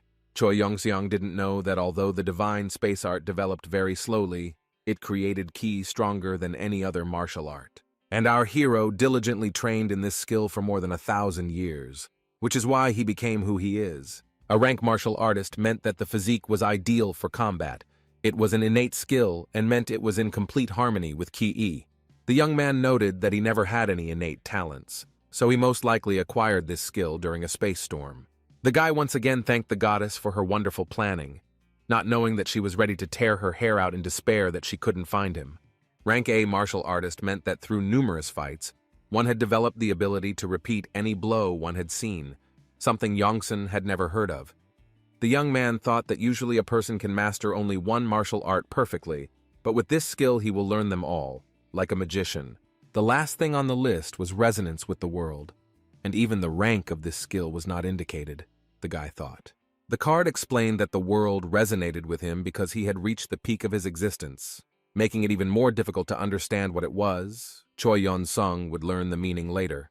While the young man was studying his stats, a very appetizing aroma spread through the kitchen, and someone forgot what they were cooking. A gorgeous soup was cooked with almost no participation from the cook. Now it was necessary to taste the dish. Without knowing it, our hero took the first step towards the birth of a constellation. At this time, a muttering came from somewhere outside that this man had become too strong. Soon there were already several customers sitting in the restaurant. There was a conversation about the skills of the owner of the establishment. The monsters were also surprised by his story about the data in the card. At this time, the guy brought 2 more fresh dishes and said that one of the monsters had been fighting him for 500 years. He was a regular and therefore did not pay for lunch. Another demon came for the first time. He pounced on the treat and said that he would now have a snack, and then he would thoroughly kick the little man's ass. Testing new menu items has now become a daily routine at the pub, with Choi Young-sung constantly practicing his cooking. The demons liked this approach. They praised the meal and gave credit to the cook, as well as to the fighter. Sometimes there were unfortunate misunderstandings, and some visitors were served overcooked meat, and others died from poison. At least in this territory, the dead did not remain dead for long and quickly resurrected. After the blunders, our hero sometimes changed the recipe, but more often he simply apologized and never cooked the dish again. However, sometimes among the monsters there were interesting specimens, to which our hero paid a little more attention. For example, if someone was unhappy with the food, they would turn over the plate or start to complain that they had come here not to get poisoned, but to fight. What irritated the young man most was the food on the floor and the excessive zeal for fighting at the wrong moment. No matter how strong and muscular the demon was, the result of such impudence always remained the same. The fist worked lightning fast, and he found himself on the floor in a split second, and also received a ban from visiting the establishment. And this was the most terrible thing for the monsters. The entire audience began to lecture the unlucky demon that rules are rules for a reason, so that they are not broken, and that he should not let others down with his rudeness. Choi Yongseong's fist worked equally well for everyone, and the threat of being banned from the pub even after resurrection was almost as effective. Then the guy usually turned to the other visitors with a sweet smile, and sowing panic, asked if everything was to their taste. Soon the pub began to hear only positive reviews about both the food and the owner, as was originally intended. Our hero sometimes laughed out loud and wished the monsters a bon appetit in an unctuous voice, even when he wasn't trying hard enough to cook. On such days, it was far from easy for the demons to cope with the portion that stood on the table, but they no longer had a choice. One such day, a mechanical voice announced that the boy had tried many poisonous ingredients and created enough recipes to master the skill of a novice abyssal cook.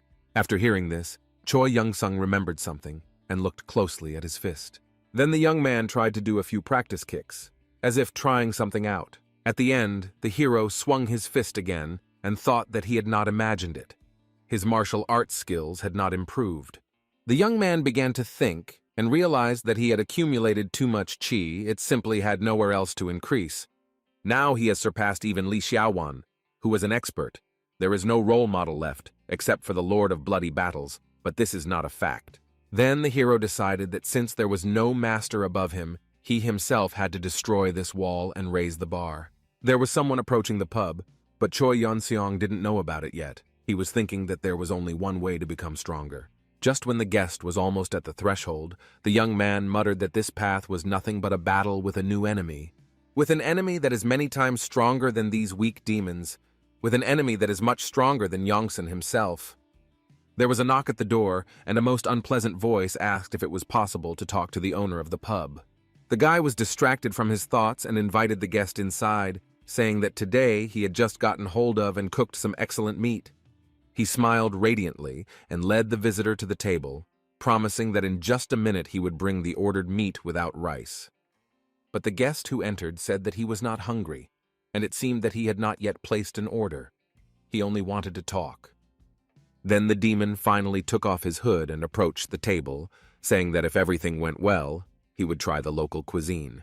It was an extremely tall and powerful demon who had never entered the pub before. Choi Yonseong was both happy and wary at the same time. The demon bowed his head in greeting and said that he had heard a lot about our hero and would very much like to evaluate his skills.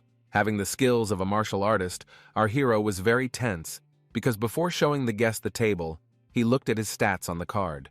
The demon was very strong, much stronger than Yongsen himself, in general stronger than anyone the young man knew about. His power was of a magical nature. But the guy was absolutely sure of his destiny and the good planning of the goddess. He decided that this was the beginning of a new stage of training. Externally, the pub, where the young man now ran it, had not changed at all. It still stood under the bloody sky of the abyss.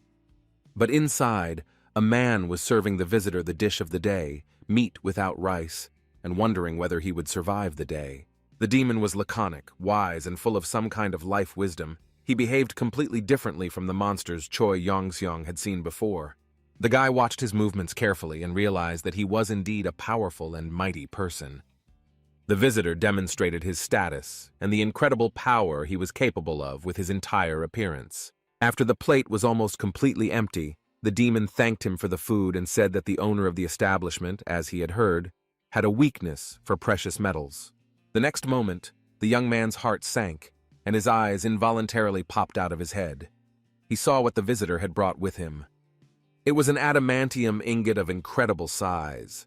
The guest held it in his hand lightly, like a feather, but the guy knew that the weight of the nugget was commensurate with his own weight. He silently handed it over to the owner of the establishment, and Yongsan asked if the guest would like more, since he had paid a lot for the food. Our hero continued to stare at the treasure that had fallen into his hands, at which point the demon asked if the owner of the pub was really a man.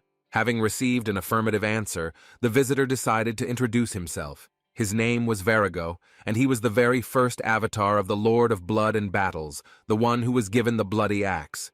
The master, the Lord of Blood and Battles, has been watching our hero and now wants to make him an offer. He wants the man to become his avatar. Virago was absolutely sure that Choi Yun-seong would accept the offer.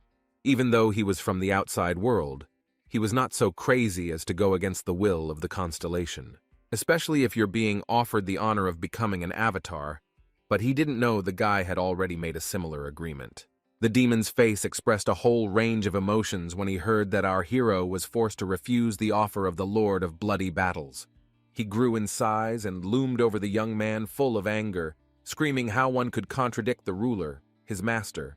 Choi Yong-seong held the metal ingot in his hand and thought that only he, the very opponent he needed to level up, could exert such strong pressure. If everything goes according to plan, then today new skills will be in his pocket. This incredibly inspired the guy. The demon calmed down and said that he could not understand why, because the man had a talent that the ruler was able to appreciate on merit.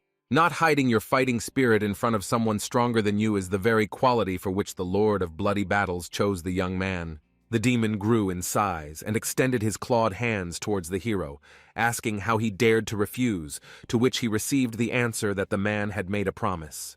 The monster began to guess, but asked again why he did not feel the presence of another constellation in the guy, to which Yongsan replied that he was not an avatar yet, but would become one when he passed the goddess's test.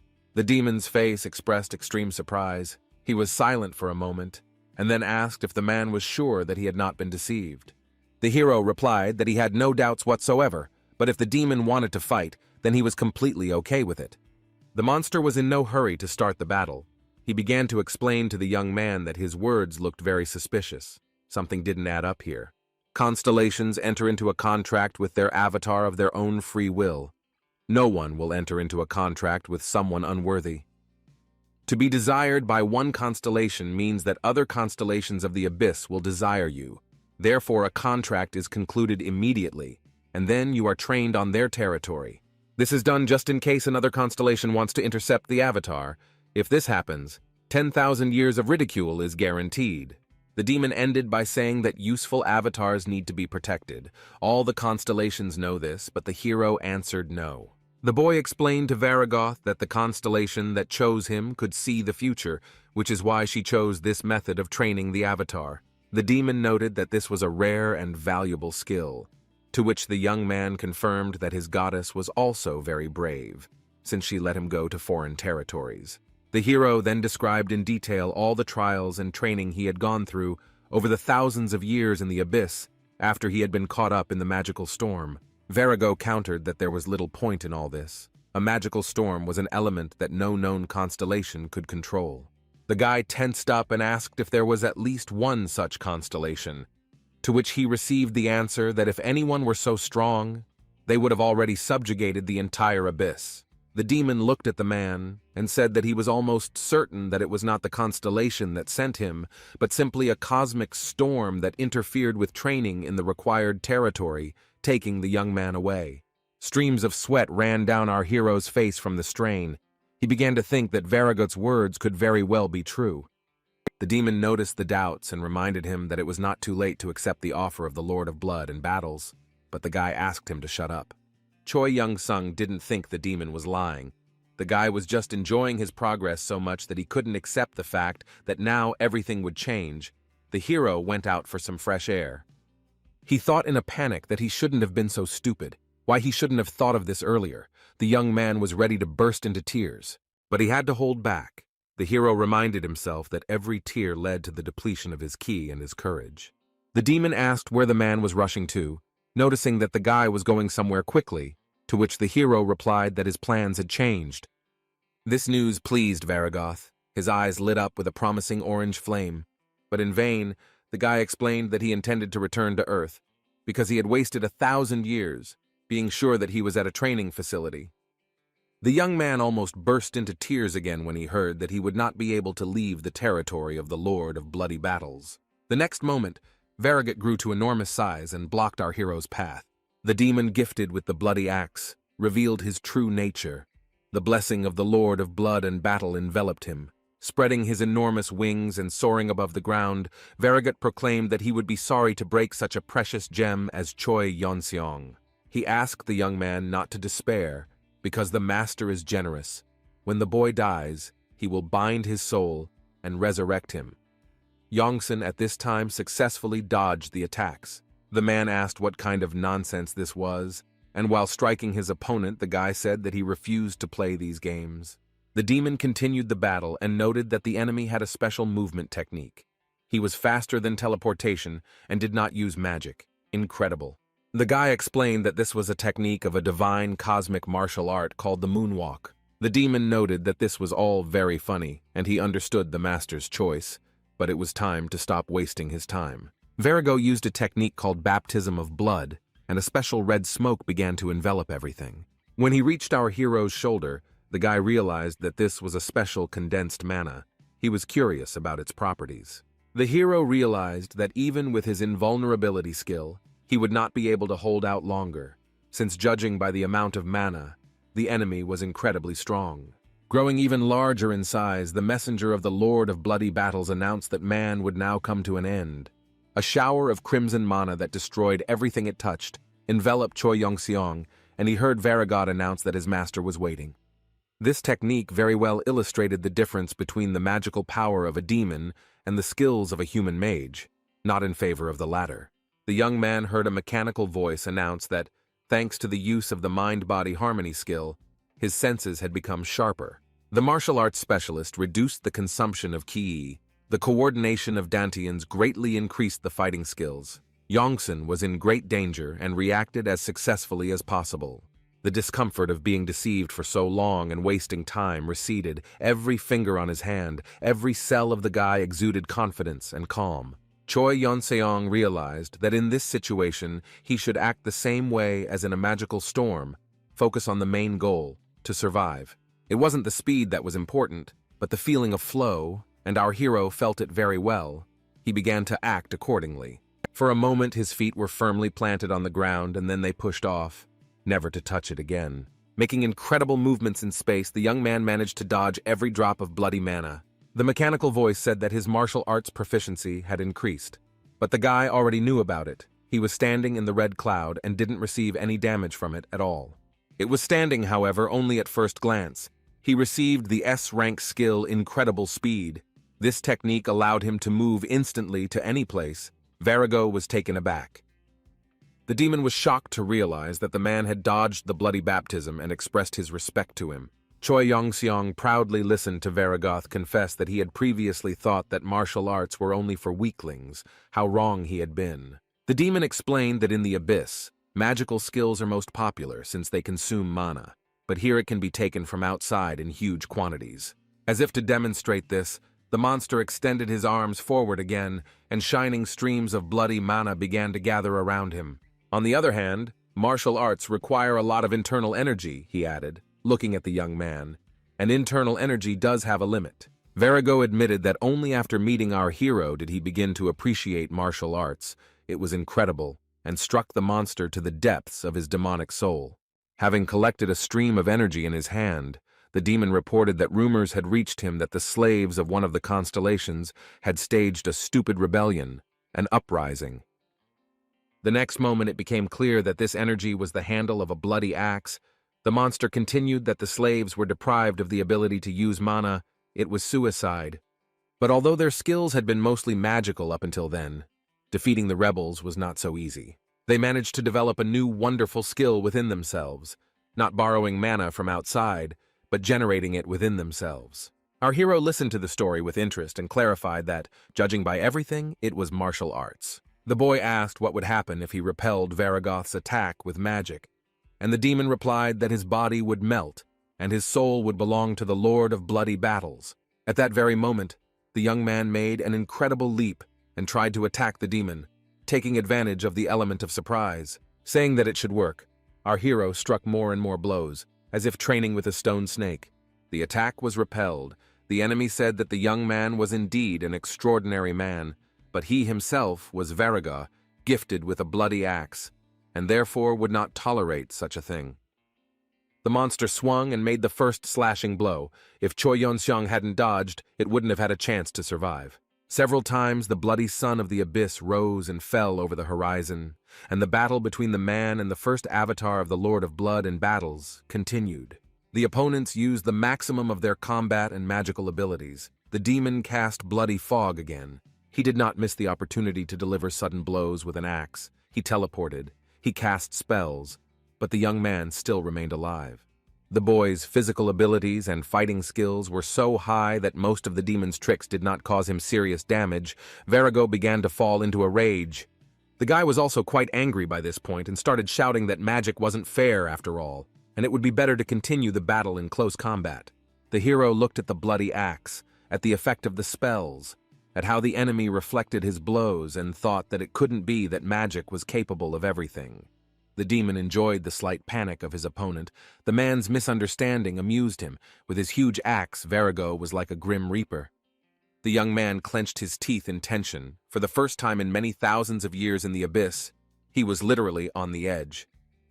An enemy appeared before him, significantly superior to the guy in strength. However, he himself dreamed of the appearance of such an opponent. With every attack he made and repelled, Choi Yong-seong felt himself becoming significantly stronger. Finally, gathering all of his ki into one point, he created a ki fist, the most powerful weapon he owned. To his surprise, the chi fist transformed into the space fist, a powerful new skill comparable in strength to a magical storm. The demon withstood even this blow, but it was clear that it had still knocked him down. The monster wondered how many more such blows the enemy could make. Choi Yong-seong didn't answer. He realized that the damage wasn't enough yet, but it was developing quickly, so he needed to concentrate and try again. The boy soon realized with regret that using all his skills was good for defense, but not good enough for attack. But the attacking power was lacking since it was not so easy to break through all of Vergoth's defensive spells. There were dozens of layers of magic, each one dampening the damage the young man was doing, no matter how hard he tried. A powerful blow was needed, stronger than a blow from a Kai fist, which meant it was necessary to somehow concentrate even more energy in this fist. Our hero wondered whether it was worth taking the risk at all, but as we already know, Choi Yong-seong preferred action to reflection. He decided to take a risk, and so he sent a large stream of ki energy into his hand, but tried to compress it to achieve greater concentration. At that time, the young man did not yet know that this technique had already been studied, and even had its own name, materialization of ki. The Chinese Li Xiaowan, whom we already know, was the first to materialize ki, but he could not use the technique in real combat since it required a lot of energy. In our case, there was no talk of an energy deficit. Choi Yong-seong had been accumulating it for thousands of years, and it was time to use it for its intended purpose. The boy bent down and ran his hand along the ground, as if checking whether his kai could pass through the enemy's bloody mana. He liked the result. The red fog was replaced by a bluish glow. The hero had surpassed in strength his earthly colleague and the demonic entity he was fighting. The young man began to concentrate his ki, preparing to deliver his crushing and most powerful blow in his life. Verga seemed to suspect something was wrong. He stopped attacking, and simply watched the events for a few seconds. The next moment, he took the full force of Choi Yong-seong's new fist right into his solar plexus. This definitely knocked him down. The guy even thought that he had won. The demon's face changed so much and his body went limp. But everything was not so simple. Verga came to his senses almost immediately. His eyes lit up with anger, and his hands gripped the bloody axe tighter. The mechanical voice reported that the youth had just destroyed the protective magic shield, and along with it, the master's blessing spell had been destroyed, and the high-ranking shield had also been broken. The demon got really angry and yelled that this was no longer a battle, but some kind of extreme disrespect towards him on the part of the enemy. Choi Yong-seong was glad that his plan had worked. He needed to continue in the same spirit. However, looking again at Vergoth and how quickly he cast a new defense, the guy realized that he needed another blow like that, and then his kai would be completely depleted. At this time, the indignant voices of the monsters were heard behind them, asking each other if this was the end, and if the rivals would destroy this place to hell and back. The faces of the simple demons expressed bewilderment and fear. They wanted to both watch the battle and stay alive. By the way, Sir Varigood and the man had already spent half a year on the battle. It was a spectacle never seen before. It seems that Choi Yongseong was lucky enough to become a legend of the abyss, a man of immeasurable power, even compared to the strongest demon mage, the first avatar of the Lord. Finally, the young man decided to use the mastered technique once again, concentrating all his ki to strike the fist of space. Not even that, he made 3 such strikes and stopped to assess their effectiveness. The demon continued to stand on his feet. The mechanical voice reported that the KI was depleted, but the Dantian coordination skill restored it, and the martial arts specialist skill reduced the KI consumption. The guy found himself at a dead end. He could deliver a blow that would break through Varigoth's defense, but it was not enough to win. The KI was restored, but it took time. The demon also realized that they were going in circles, and told the man that they had already spent too much time on this. He added that he could no longer restrain the Lord of Blood and Battles. At that moment, the bloody axe seemed to come to life. His blade began to emit a bright pink glow and turned into a weapon of aura, but no longer Varigoth's, but his master's. A voice was heard, saying that now everything would end. The sheer force of that voice was enough to knock a person off their feet, but Choi Yongseong was no ordinary person. For a moment he saw the image of the Lord of Blood and Battles himself. The sight was neither pleasant nor promising. A mechanical voice informed Varigoth that the master blessed him with his power for immediate victory. The demon grew even larger in size. His face changed, his muscles grew stronger, and he laughed ominously. It was visible how 2 streams of purple light power descended towards him from the sky. Varigoth thanked the master for his help. His size greatly decreased. When it was simply impossible to accept more power from the ruler, his avatar once again said that he was grateful and prepared to attack. Choi Yong-sung could only curse. The boy understood that he was in great danger, mortal danger. Something had to be done immediately. Our hero understood why the demon had shrunk so much in size. It was done to increase speed and concentrate mana. Varigoth began to attack the young man from all sides. For some time, the hero even managed to repel the attack. His defensive properties were also high. This only further angered the monster and its master, and the attack and its effectiveness increased even more. Finally, it became obvious that if he did not launch a counterattack, he could actually die, and Yongsan began preparations. While he was concentrating his Kai, Varigoth rushed around like a tornado, striking so quickly that he himself was no longer visible. The young man was almost ready to strike and was now waiting for the right moment, frozen in a fighting stance. It was a mistake. Varigoth's next blow was too strong, and a mechanical voice announced that Choi Yongseong's invulnerability had been broken. The guy almost missed the moment, but still decided to carry out his plan immediately, without waiting for his defense to recover. He was a little afraid that he would die if his concentration dropped. It was absolutely impossible to relax. The demon was jubilant at this time. He was sure that he was a hair's breadth away from victory, and therefore he paused. Since our hero entered the abyss, he has never once used all of his Dantian ki at once. In the abyss, where enemies lay in wait at every step, such an act was clearly equated to suicide. Well, it's do or die. It's time to try what sacred suicide is on the territory of the bloody Lord of Battles. The demon gripped his bloody axe tighter and prepared to attack Choi Yongseong once again. The man took a special pose for maximum concentration and distribution of his ki. It was necessary to use the resource to the last drop.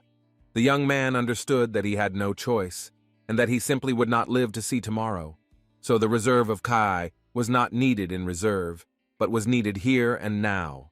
Looking once more at the demonic entity rushing straight towards him, the boy gathered all his Kai, all of it. Varigoth's mouth was getting closer and closer. His eyes were burning with magical fire. There was no more time to hesitate. Using the stored energy from all of his Dantians, Choi Yongseong delivered a punch with such force that his opponent was sent flying back several meters. The mechanical voice announced that our hero had learned the Cosmic Key Breakthrough, a technique that had greatly improved the level of divine cosmic art. Varigoth no longer posed any threat to the young man. This was clear from the way he fell to the ground after the blow. Of course, the demon landed on his feet and even grouped himself into an attack stance. But this was just a bluff. The demon realized that he had to defeat the man at any cost, and gathered all his remaining strength, fueling it with rage. The monster summoned the Lord's bloody axe again and increased its size slightly to make the blow stronger. Our hero was inspired by the effect produced and tried to restore at least the minimum level of Kai for a new attack. Some little man taught a lesson to the very first avatar of the Lord of Bloody Battles in the territory under his control. It was unthinkable. Virago simply could not allow this, so he simply burned with anger and accumulated the last of his strength, which, by the way, would have been enough for a gang of monsters. He simply could not stand still and watch as a new constellation was born on the territory of his great master. By the way, this is exactly what happened. Choi Young-sung, without realizing it, brought his essence closer to the divine. Viragut suddenly noticed a special glow that emanated not only from the guy's eyes, but also from his body. The demon's face expressed extreme surprise. The guy started to get bigger and bigger, while the enemy didn't change much in size. The demon screamed in horror. It seemed as if the whole world around him dissolved and ceased to exist. Looking at his hands, the young man realized that when he completely emptied the chi reserve in his dantians, he realized the true essence of himself. Dantians are like his inner world, so you can try to release them beyond your body. And then the whole world will become one huge dantian of Choi Young-sun. It will belong to him, as will all the chi in it. The mechanical voice announced that the boy had reached the highest level of mastery and had mastered the perfect understanding of the S-rank skill, Ki materialization. The voice then added that the hero could now freely use materialized Ki and had received the skill of a good giant fighter and the S-rank skill of a master of his craft. Choi Young-sun's worldwide resonance increased according to the report, but for Viragot, he reported that the world was waiting for his defeat. The guy's next blow ended this expectation. Our hero's eyes sparkled and shone with Ki energy. He was no longer his former self. A message appeared that the constellations of the abyss, who were watching the battle, showed special interest in the young man. The subsequent messages were spam-like, saying that the kitten of lava and magma was waving its paw, the serpent-bearer of plague and darkness was promising the hero a scythe, and the crimson cow trampling the world was mooing. The last message was that the Lord of Blood and Battle was furious, and Choi Young-seong realized with displeasure that everyone was watching the fight. This made the hero very angry, and he dealt several blows to his opponent so strong that he raised his hand in a plea to stop. Lying on the ground with his arms outstretched, the demon, a powerful magician, told the man that this was the end. He was giving up. The young man did not expect such a turn of events. He was expecting to have to work hard for another couple of years. A mechanical voice announced that Choi Young-seong had defeated the first avatar of the Lord of Blood in battle, Varigoth, gifted with a bloody axe. The voice also added that the young man had mastered the skill of being a master of his craft, which allowed him to receive energy and strength from the entire world. The demon lying on his back called out to the boy and said that the man had honestly earned his right to reject the Lord's offer. He asked to listen to his words, and Choi Young-seong thanked Varigot from the bottom of his heart. The demon added that he did not know which constellation had offered the young man to become his avatar, and he warned that this proposal should not be accepted under any circumstances. It would be a huge mistake. Raising his bony, clawed hand up, the first avatar of the Lord of Bloody Battles whispered that by refusing, the hero could grow much stronger. The guy can become so strong that no constellation can look down on him. Virago sighed and asked our hero to become famous in this abyss by becoming the first man to turn into a constellation. Our hero thought about it. He began to imagine what kind of shock such an event would cause in other constellations. And then he understood everything, after which he promised to listen to the demon's words, to which he responded with a slightly sinister laugh and said that it was magnificent. The hero said that it was time to get to know each other properly and gave his name, to which Varigot whispered to Choi Young-sun that he would wait for news and then return to fight. After this, the demon said goodbye, and only the black shadow cast by his body remained on the ground. Then it rose into the air and floated away. The guy waved goodbye and asked Virago to come back. He still owed him. The young man was slightly stunned by the fact that he could actually become a constellation. He covered his face with his hand and began to think about it. After becoming a master, Choi Young-seong began to accept the world as himself, and only now did he notice what he had not noticed before. These were the gazes of the constellations watching him, and not just gazes, but ones that exerted pressure. And most importantly, our hero understood how powerful these very constellations are. He felt it with every cell of his body. But if our hero became stronger, he could well compare with them. No special proof was needed for that. At this time, the spam wave was activated again. A mechanical voice announced that the lava kitten and the serpent bearer of plague and darkness were asking to meet with Choi Young-seong. The fact is that the constellations of the abyss could not move through foreign territories. They had to constantly monitor so that no one captured their own. That is why the constellations watched over the world without leaving their thrones and their avatars, and those who were worthy of becoming their avatars. At this time, a message appeared that the Lord of Blood and Battles had put a reward on our hero's head, but he still could not realize that he was under constant surveillance. The mechanical voice also added that from now on, every creature in the territory controlled by this constellation would hunt for Choi Young-seong. This information amused the hero quite a bit. Now he imagined the constellations as an audience watching a stream or a reality show. There was no fear at all. Spreading his arms wide, the guy theatrically announced to the observers that he was no worse than them and was going to become a constellation himself in the near future.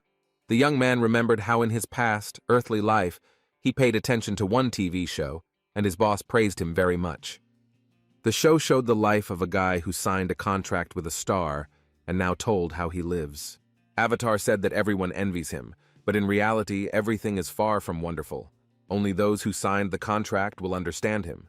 Choi Young-seong's boss and other gym-goers decided that the show's hero was showing off and called him an idiot. The guy on the screen continued that the constellations watch the avatars around the clock, and there are also many rules that are forbidden to break.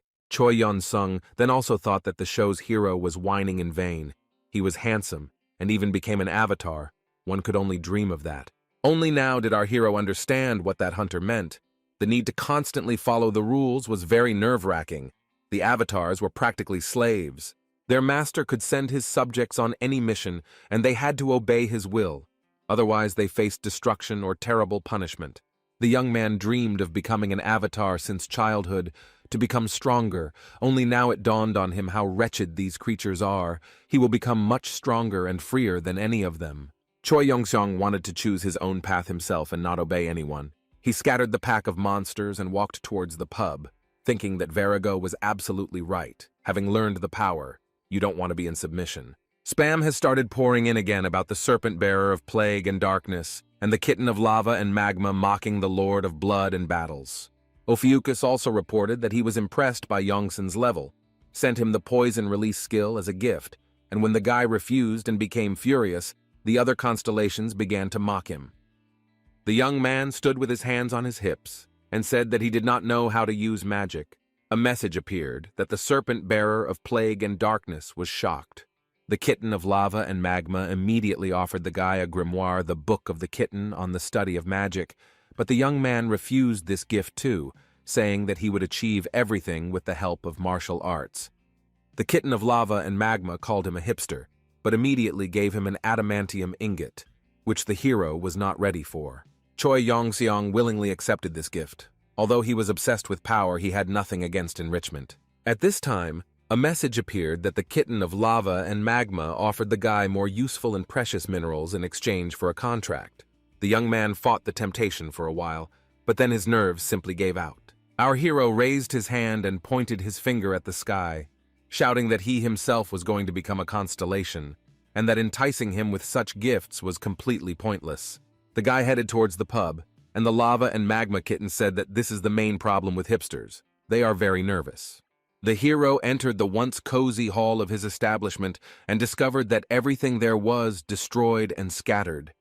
The young man did not pay attention to the disorder. He was purposefully looking for one single thing. Finally, the young man found the item he needed. It was the same adamantium cauldron of the previous owner of the establishment. The hero put some simple belongings inside and covered the top with cloth, tying the neck with a rope. The guy now also did not pay attention to the messages from the constellations. Ridicule, mockery, gifts, all this will remain behind his back. Choi Young-seong firmly decided to go his own way. The young man said goodbye to the pub, which had become his home over so much time, and thanked the sturdy building for providing shelter. Not all territories in the abyss look the same. We already understood that. But some are so unlike the world we are used to that one can only wonder how anyone could live there. At this time, in the neighboring region, where two-headed llamas walked on mushroom-shaped platforms, rather strange events were taking place. One of these beasts found itself in some confusion. The monster encountered a creature that surprised him quite a bit. It surprised me not only with its appearance, but also with its behavior. A lot of questions, incomprehensible holograms. The two-headed creature did not understand at all why it needed this. The monster was then shown a picture of Choi Young-seong and asked if it had seen this human male. As we have all already guessed, it was Aniclimax who was conducting his search mission, exploring more and more new territories. The monster had no intention of answering any questions from some angel, let alone those concerning people. Aniclimax encountered a similar reaction almost everywhere he flew in search of our hero. No one liked angels in the abyss. The winged man did not argue. He turned around and flew on, realizing that there was nothing to catch here. But it wasn't so easy to leave this time. The two-headed monster asked if the sweet angel knew whose neighborhood he had visited. "This area is not protected by any constellation," the monster yelled rudely, and extended his clawed hands towards the angel. These were the claws of freedom, according to the monster. The territory was considered neutral, was secret and isolated from others, so no one should know about it. Aniclimax had nothing against the territories that were not subject to the constellations, and he would not have told anyone about this land if he had not received such a terrible reception. With one power of thought, the angel lifted the monster into the air and landed him on the rocks with a swing. Rising above him, Aniclimax once again asked the defeated enemy if he had seen a man. This time the monster politely replied no and apologized for his inappropriate behavior. Flying away from these inhospitable territories, Aniclimax sent the monsters a blessing from the constellation. All of them were shocked. The search for our hero continued, and although the angel was already running out of patience, he still strove to fulfill the goddess's order, flying around and exploring more and more new territories. There have been several reports that some constellations have become interested in the fact that Aniclimax, the avatar, is not in his territory. Over time, the angel got tired of the increased curiosity, and he used the goddess's veil skill on himself, becoming invisible to the rest of the constellations. At once, a mechanical voice reported that the table observer was furious at such cheap tricks, and the master of perverted illusions was mocking the avatar's technique. Meanwhile, our hero continued his journey through the territory of the Lord of Bloody Battles. From time to time, Choi Young-seong would take a break, not to rest, but to train and work on his ki a little more. He honed his skills by borrowing energy from the outside world and returning it to it during his strikes. Thanks to the master's degree, the divine cosmic art was perfected, and the amount of chi did not matter, but the importance of the ability to handle chi increased. For this reason, the guy did not stop improving his martial art. With a cheerful cry repeating the swings of his legs and arms, it was necessary. Choi Young-seong especially enjoyed practicing the space fist strike, which allowed him to capture particularly powerful streams of ki. Our hero put his whole soul into every blow, almost like in those distant times when he first began to practice martial arts. The most interesting thing is that the young man did not get bored with his activity at all. He found special pleasure in repeating the same actions many times. Sometimes the bandages on his fists wore out, but his hands were still as tireless as they had been 100 years ago. From time to time, he received messages that the power of his essence had increased due to the fact that he continued to train as before. The young man decided to check his stats, and suddenly noticed that after he decided to leave the territory of the Lord of Bloody Battles, there were changes in the world resonance skill. Now it was stated that the world resonated with him, as the hero had reached the peak of existence, and was now an invincible training master. Choi Young-seong realized that he had managed to perfect his skills to the point of perfection, or something like that. Now they were flawless. I wonder how he should turn into a constellation now, the guy thought, and suddenly decided that he seemed to know. He saw monsters nearby and headed towards them. The demons were extremely determined and promised to destroy Choi Young-seong for the humiliation their lord had suffered. The guy looked at the statistics again and decided that the world was giving him a hint. He needed to follow his principles. This would strengthen his essence and make him a constellation. Of course, the principle that Choi Young-seong always followed strictly was to fight at the first opportunity. The monsters were scattered in all directions by his lightning strikes. The invincible training master sighed and muttered that he must train all the time and never lose. That was the way. The demons lay defeated, and did not understand why they had even bothered with a man whom even Variga could not defeat. Yongsan left with the thought that this path was ideal for him. Thus, our hero left the territory of the Lord of Bloody Battles, finding himself in a land where the gaze of the constellations could not reach him so easily. By the way, in the battle with Varigoth, 2 skills were obtained, which we forgot to talk about in more detail. This is a good giant fighter. The guy's power grew when he entered into battle with a strong opponent. And the second skill was self-control. It said that a being capable of defeating itself is the strongest being. The power of the essence grew if you live in accordance with your essence. In the world of constellations, there were rules that had to be followed by the constellations themselves. Otherwise, their power would weaken, and death would occur. Choi Yongseong stood next to his cauldron and thought about where he could get an opponent strong enough to improve his skills, but not lose. The guy thought it sounded complicated and, most importantly, interesting. He liked to set high demands on himself. Suddenly, on the horizon, the young man noticed something truly huge. At first, he decided that it was another monster, and therefore a potential enemy. This thing was moving underground, throwing pieces of rocks and huge stones in all directions. The young man hoped that this time the fight would last longer than the previous one. At this time, the monster finally came to the surface, and our hero almost screamed at the top of his lungs with joy. Instead, a monster did it, who roared the familiar Quoquan with a trumpet-like voice. Our hero couldn't believe his ears and couldn't believe his eyes either. The monster's silhouette was backlit by the sun's rays, but there was practically no doubt. It was indeed Onyx, and Choi Yongseong was happy to meet his good friend and companion for many hundreds of years.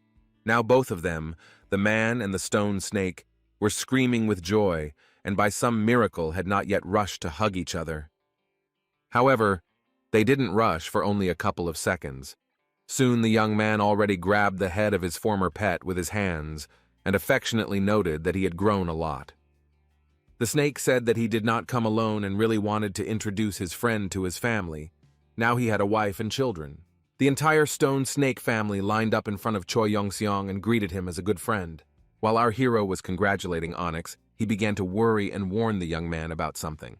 At that very moment, the danger became a little more real. A huge crack appeared on the ground, and something rose to the surface from the depths. When this happened, the young man literally lost his power of speech. He looked at the monster that emerged straight from the ground and could not believe that it was real. Onyx and his family were truly enormous, the size of a multi-story building, but this monster surpassed them many times over. It was a supergiant monster that had never appeared on Earth before. A snake on a completely different level, the size of a city. It could be classified as X rank.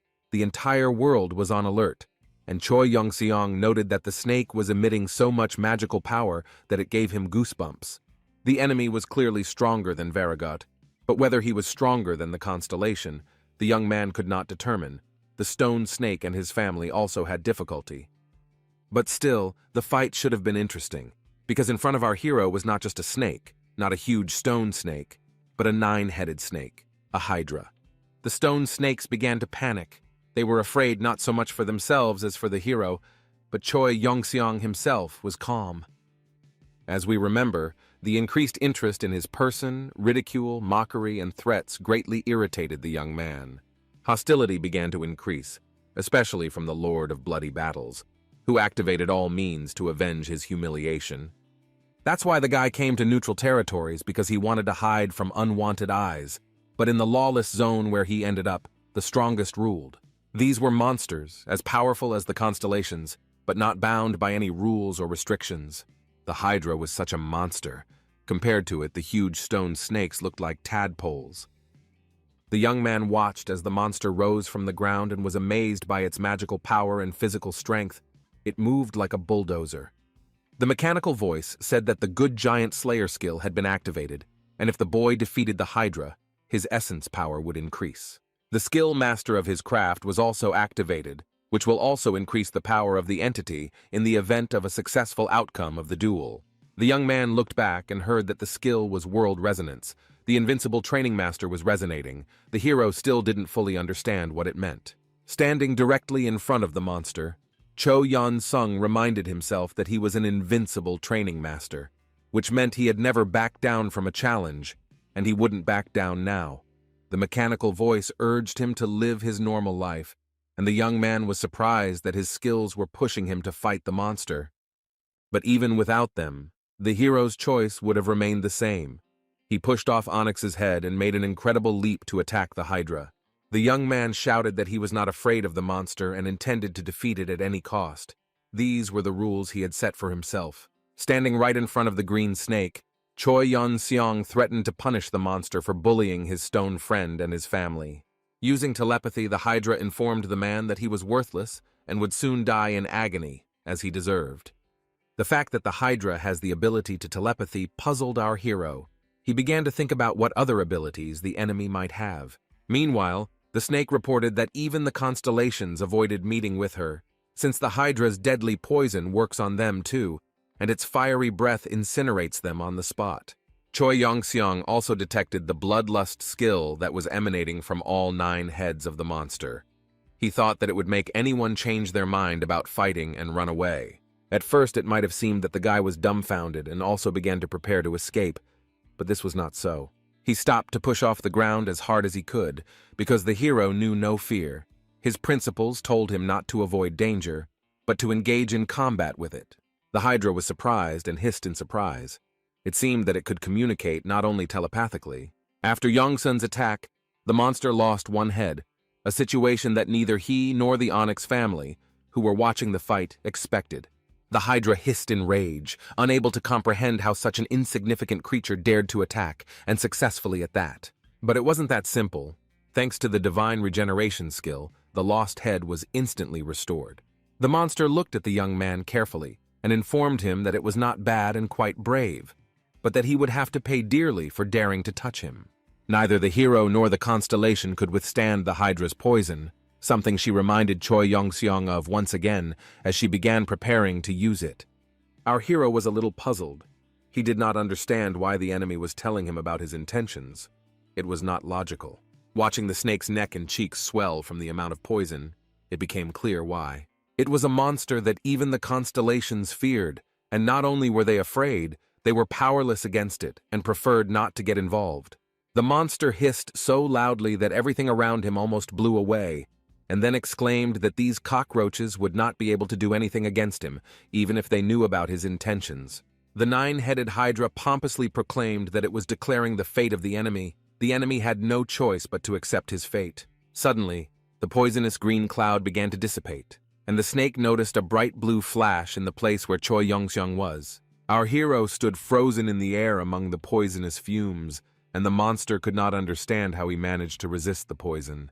If the guy hadn't had perfect immunity to poisons, he might have taken damage, but as it was, he only suffered from the monster's telepathic screams and curses. The young man looked closely at his hands and thought that the sensations were not the same as during the battle with Varigoth. It seemed to him that the blue glow was not his Kai. This was indeed not internal, but materialized from the external world of Ki, and it was quite aggressively charged, inciting the hero to cut off as many heads as possible from the hydra. This is what Yongsun did. He was so fast that his attack and strikes were difficult to track, but it was undoubtedly successful. The hero's legs and arms worked equally well. Jumping and instant movement in space allowed him not to stop for a moment. Immediately, a mechanical voice announced that the invincible master of training in the world resonance had become active, and the hero's power of existence had increased. As predicted in the description, the power of the entity did its job. The monster's heads flew one after another to the ground. The hydra grew new ones, but after a few seconds they too joined the previous ones. Thanks to his skills and life credo, Choi Yun-seong not only wasn't cornered, but he was also able to defeat the monster. At least that's what he thought now. While the battle was not yet over, the snake decided to change tactics and use its sharp teeth while new heads grew in place of the destroyed ones. The guy noticed that each time the monster regenerated faster and faster, it seemed that it was also pumping up, just like our hero. It was time for the scalding breath. It was extremely dangerous for a person. Yongsun began to get a little nervous. Theoretically, the invulnerability skill that glowed blue could protect him, but even in the battle with Varigoth, it was not enough to completely block the magical attack. The fact is that the Hydra was many times stronger than Varigoth. Our hero realized that the skill of invulnerability alone was not enough in this case.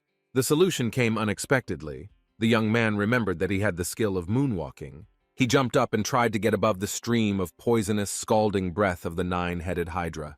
Running along it like a path, Choi Yong-seong got close to the monster and began to attack again. The scorching streams became denser and larger, and it became almost impossible to dodge them. The hero ran from one safe place to another, but he understood that his speed was not enough. He only repeated to himself that he needed to act faster, even faster. He had to be as fast as he had never been before in his life, and a miracle happened. At some point it seemed to the guy that time had stopped. He had become so fast. It was a real miracle. The flame and poison emitted by the hydra also seemed to stop. Now the young man could even afford to stop to calculate further tactics for conducting the battle. The hydra couldn't control its breathing intentionally, so the reason was something else. None of our hero's skills gave him the ability to stop time, and now he was trying to figure out what was going on. But then the miracles ended, and the monster began to spew fiery streams again. A few seconds later, when the hero began to run away from them, everything froze again. Then the young man realized that he had mastered some new skill and that he could not hesitate. He had to act here and now. This was his chance to win. The young man was so fast that he seemed to fly into the air, fluttering from one hydra head to the next. Finally, he landed on his feet, leaving behind only a bright blue glow from a series of powerful blows. Finally, Choi Yong-seong realized that miracles happened over time for the same reason that his attacks became much stronger than they should have been. The power of the essence was far from the same as enhancing magic or martial arts. This power allowed one to change reality according to one's own desire and imagination. The mechanical voice said that the guy had received an epiphany about how to use the power of the entity. This force is capable of changing realities, and now the hero can control it as he wishes. It was that same powerful force that allowed the constellations to transform the abyss and build their kingdoms, giving gifts to their followers. Now Choi Yong-seong, a human like the constellations, could do almost anything he wanted. At this moment, the hydra became active and again began to telepathically curse the young man and threaten him with imminent death. The monster dug its clawed paws into the stones and squealed that it would smear the hero's yellow brains all over the abyss. The guy looked at the enemy and realized that the hydra was a powerful entity and had enormous willpower and confidence in victory. Choi Yong-seong couldn't shake or change her will, but there was no need to do so. The young man had solved the riddle. He began to concentrate his essence power in his hands, but he was not going to change the hydra itself, but something else. Choi Yong-seong decided to change himself. The power of the essence penetrated the human body and made it sharp as a razor, capable of cutting through time and space. Matter, of course, too. The guy pushed off and seemed to fly into the air, cutting through it like a rocket. He was determined to win the battle. His arms, spread out to the sides, emitted rays of light as sharp as a razor, powerful as a magical storm. As they approached the hydra's body, the monster realized that this was the end. Nothing could be done. While some heads watched others fall to the ground, our hero did not stop moving for a moment. The young man came up with and materialized a special poison that blocked the monster's regeneration. He even felt sorry for the hydra, but he couldn't give in to his emotions. It was also impossible to slow down. The guy continued his fight, trying to concentrate on the process and not forget that this was also training. As each subsequent head fell to the ground, others began to complain that this was simply impossible, and that such a thing could not have happened. Soon there were only a few of them left, and one suggested to the other to run away before it was too late, because regeneration does not work, and you can completely die. When there were only 2 heads left, one of them commanded the body to flee, but the other stopped the process, and disagreements began. One head screamed that they should run away but survive, while the other objected that it had not been the most powerful monster for 10,000 years to show such shameful cowardice. While they were arguing, the young man jumped up with the intention of relieving the monster of the agony of choice. He rose high into the air, only to return down with a sharp stream of energy and deliver his final victorious blow. The entire family of stone snakes gathered over the body of the defeated 9-headed hydra. They could not believe that this was all real. Almost crying, Choi Yong-seong muttered that the snake was a great opponent. Let him rest in peace. After all, the guy was sentimental. Immediately, messages poured in that the power of existence had increased thanks to the skills of a good giant fighter and a master of his craft. but the guy continued to be sad. Then the mechanical voice reported that he was covered in hydra blood, and the world resonated even more strongly. The regeneration skill again increased to level A+. The hero left the battlefield. The last message was that the man's invulnerable body was now infinitely regenerating, and behind him lay a pile of meat that had once been the strongest monster. Looking at the hydra and checking the stats, the hero noticed that life is a strange thing. Before he could not even dream of such skills. On Earth, any of them would have allowed him to become an A-rank hunter, but he, unfortunately, was not on Earth. Or perhaps fortunately, because there was a chance to become a constellation. At this time, a joyful quoquan was heard behind the hero, and he cheerfully noticed a family of stone snakes. They were fine and full of impressions. Onyx informed the boy that he had changed a lot since their last meeting. The guy smiled and replied that this was to be expected. A lot had happened in the several thousand years since they had seen each other. He reminded the stone monster that he himself had changed, and that he had also started a family and a bunch of beautiful children. When thinking about the relatives of the hero's friend, the thought occurred to him that the defeated hydra might be useful to them, and he asked if stone snakes eat meat. Onyx even got a little scared and jumped aside, remembering the young man's recent actions. The stone snake asked to forget about it. The hydra's body is poisonous, moreover. It continues to emit poisonous fumes, one cannot approach it. How could he forget that our hero had tasted all the poisonous monsters of the ocean? It would be foolish to think that the same would not happen to the hydra. Soon, the poisonous meat of the nine-headed hydra was cut into neat steaks, and even looked quite appetizing. The entire skeleton remained intact and did not fall apart into bones at all. It seems that over many hundreds of years of working in the pub, our hero has learned to cope quite well with cutting up carcasses. The guy held a huge steak over his head and understood that this supply was too much to take with him. Of course, he could eat some of it here, but definitely not everything. At this time, Onyx caught his attention and said that he knew a way to solve this problem. The young man saw that the stone snake was handing him some object. It was a gift for protecting his family from the hydra. A mechanical voice announced that our hero had just received a magical amulet artifact of subspace. It was easy to guess what this subspace necklace was. It opened up additional space where you could put things. Having opened the box and looked inside, our hero understood the full value of the gift. If desired, he could have stuffed a car inside.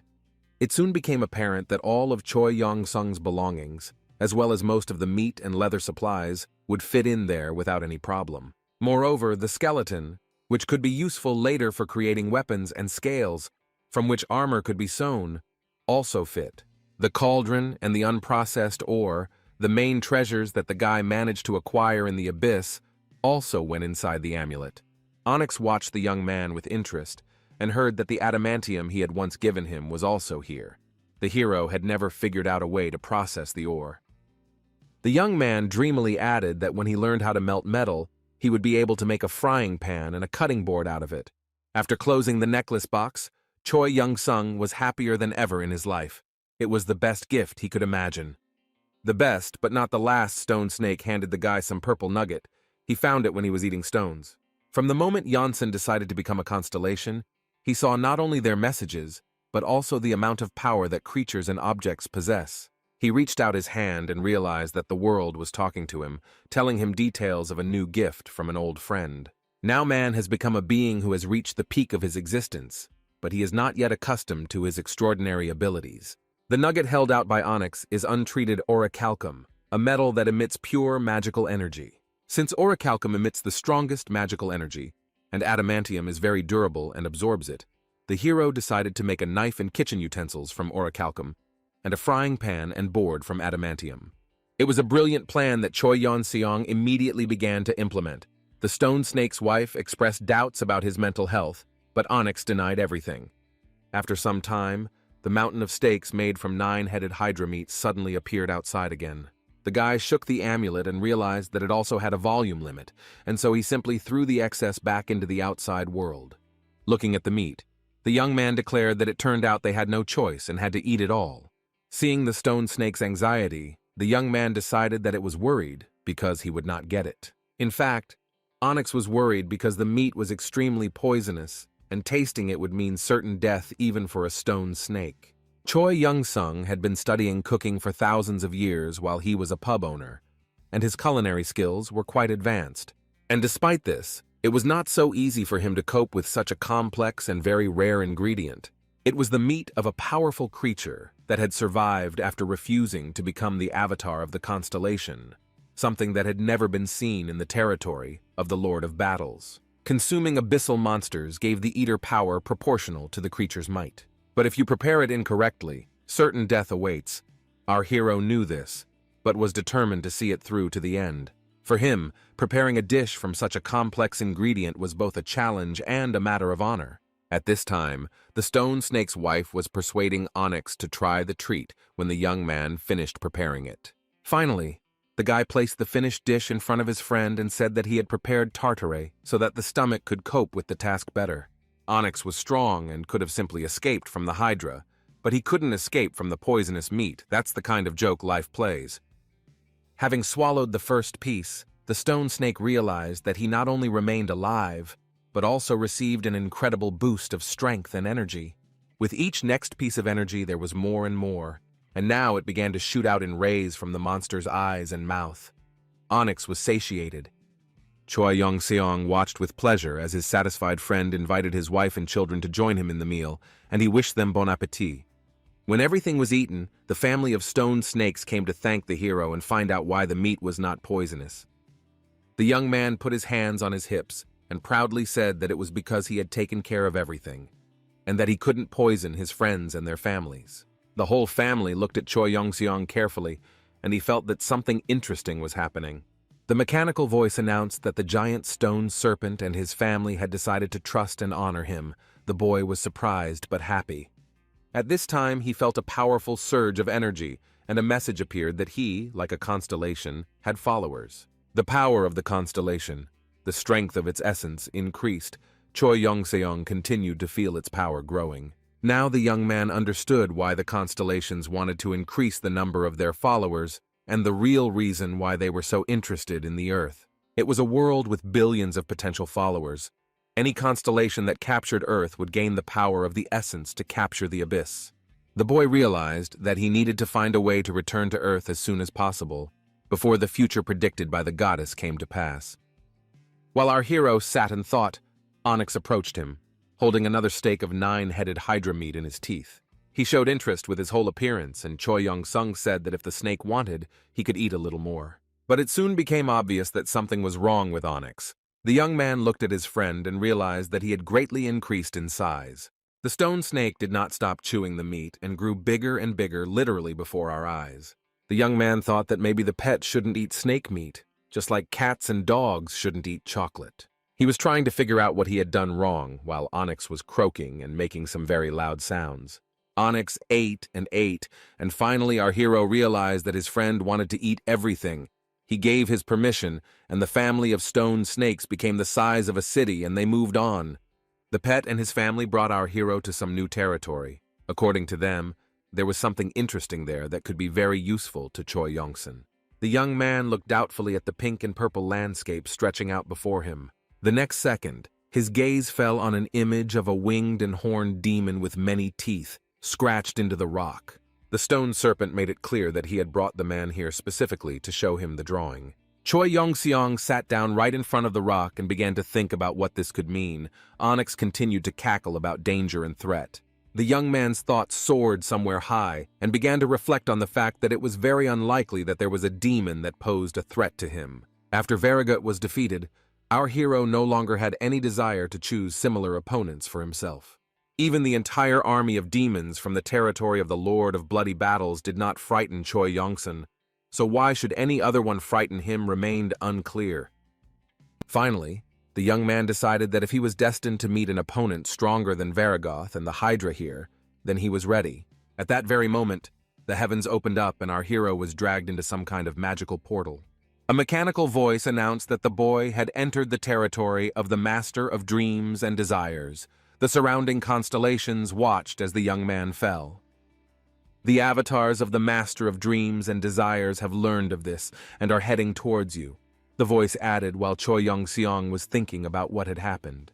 Soon, several winged people appeared in front of the young man and asked if he was a training master. These creatures looked like incubi, and each one in turn greeted our stunned hero. They were all approximately the same shade of purple, like the world of the owner of dreams and desires. One of the avatars informed Yongsan that his master was asking for a meeting and ordered that if he agreed to do so, the hero be escorted to him. The mechanical voice reported that the nightmare incubus had used the soul seduction skill, and then that the QE of the divine space art had resisted the seduction. The guy said in a menacing voice that it was too rude for a greeting, to which the avatars apologized, explaining that they had no control over this skill of theirs. One of them added that they also understood that their weak abilities would not work for the constellation, which confused the guy, who began to mumble that he was not one yet. Avatar added that they believed that Choi Young-sung would soon become a constellation, and the young man thought that these were the most pleasant words in his life. Then he pulled himself together and asked what would happen if he refused. The incubi replied that they had received orders not to harm the hero and to let him go. Our hero agreed to meet and asked the avatar if he had heard of planet Earth. He thought about it and replied that he remembered something about battles for the gates leading there. Choi Young-sung became seriously agitated and began to demand more information from the incubus, but he had nothing to add. He was simply trembling with fear. Then the avatar added that his master might know something if the hero was interested, to which he received an affirmative answer. Then the avatar threw up his hands and giggled. He remembered that there were many souls on Earth, and decided that the guy intended to capture it. Yongsan struck a pose and declared that he was not going to conquer the Earth, but to protect it from attacks by other constellations. This information struck one of the incubi to the depths of his soul. He exclaimed that the hero was not only strong, but also noble. The young man listened to more admiration and began to guess that behind the beautiful words of the avatars there could be a real threat. They continued their journey through this strange world, painted in pink and purple tones and filled with various geometric figures. At this time, one of the incubi suddenly rolled his eyes and screamed in a terrible voice that the man must immediately give him all his desires. The guy tensed up. He was bombarded with messages about the skill of seducing the soul and reducing ki. It was good that the divine space art protected the hero. The other avatars quickly neutralized their colleague, but he continued to shout that they too would not mind eating this man. His desires are so fresh and pure. As Choi Yongsan was escorted further and the violator was promised 300 years of imprisonment, the hero heard that what attracted the incubus more than others was his desire for endless training. The guy looked back and asked what it was, to which the avatar replied that they, the nightmarish incubi and succubi, have a thirst for human desires. The guy thought that this must be very difficult. He was glad that the number of desires was quite limited. At that moment, the succubus turned away abruptly. Before that, he had said that he was not attracted to the desires of the young man. But the next second, he was singing a song about how sweet he was, and how that pure desire for endless training lured him.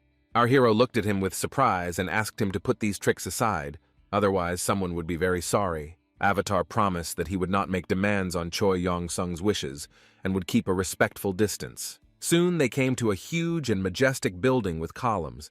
The avatars explained that this was the palace of the owner of dreams and desires. The guy would see it immediately after he entered.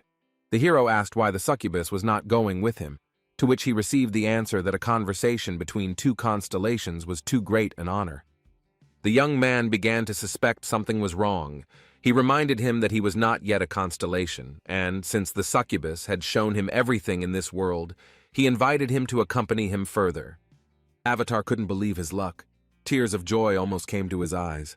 Together they walked down the corridor, and the succubus did not stop thanking the young man for the honor bestowed upon him. The young man followed him and thought that, apparently, the meeting would be more dangerous than he thought. The young man had a plan to use the avatar as a human shield, because the constellation should at least value something. Before entering the hall, the young man once again reminded himself that the title of Master of Training is not given to just anyone, but he should not lose his vigilance. He is on foreign territory. After taking a couple more steps, the young man became confused. It seemed to him as if he had just woken up. The avatar accompanying him was sleeping on the floor, and the owner did not look the way the hero imagined. The Master of Dreams and Wishes said that his avatar, Ari, is probably having a wonderful dream about devouring Choi Yongseong's wishes, with the latter's permission, of course. The guy asked if the creature in front of him was really the master of dreams and desires. Having received an affirmative answer, he was even more surprised, and even looked around, hoping that this was still a mistake. The owner of the dream appeared before the hero in the form of a little girl. He exclaimed that he was glad to see the constellation, which has been putting on a lot of performances lately. He had wanted to meet for a long time. Our hero stood silently for quite a long time, trying to assess the situation and think through a possible retreat strategy. After this, the guy once again said that he is not yet a constellation and that he still needs to work on that. Measured steps were heard behind him. The girl came closer and said that no, the one who has embarked on the path of the constellation can already be considered a constellation. While the avatar was sweetly snoring, the owner of the dream explained that our hero was already capable of the same things as the constellations. With a welcoming smile, the girl asked if Choi Yong-seong couldn't use the power of his essence like the constellations. The guy didn't want to answer. He couldn't think about anything at all except that by some ridiculous chance the owner of dreams and desires looked like a child. But having recovered from the shock, the young man began to gradually remember what had happened when he entered the constellation chamber. He said hello, but there was no answer.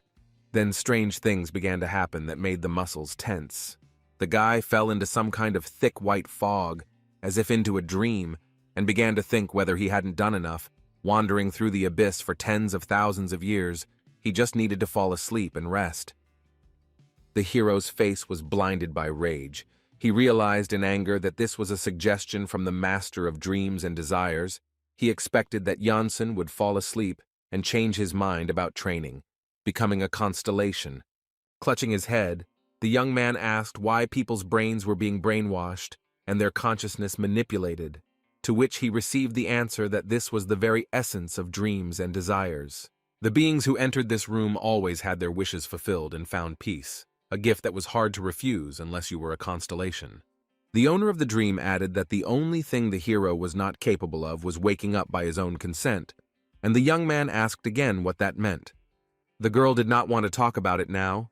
She said that she understood the person's confusion, but everything has its time. The guy decided that this was some kind of trap and tried to find out what this constellation wanted from him. Embarrassed, the girl began to shift from foot to foot, and said in a timid voice that she would gladly explain everything if our hero entered into an alliance with them. Choi Yong-seong laughed. He expected something like that. All the constellations are terribly selfish. At this, the girl laughed and said that sometimes it's for the best. The boy began to understand that forming an alliance could make the constellations stronger. Not all of them were as powerful as the gods. Evil and bloodthirsty constellations sow chaos, destroying the weaker ones. It is not so easy to stand against them. In their quest to conquer new territories, many monster constellations leave behind only scorched earth and mountains of bones. Quite significant piles of bones, the girl added, and said that she didn't want to end up in one of them, which is why she was in the alliance.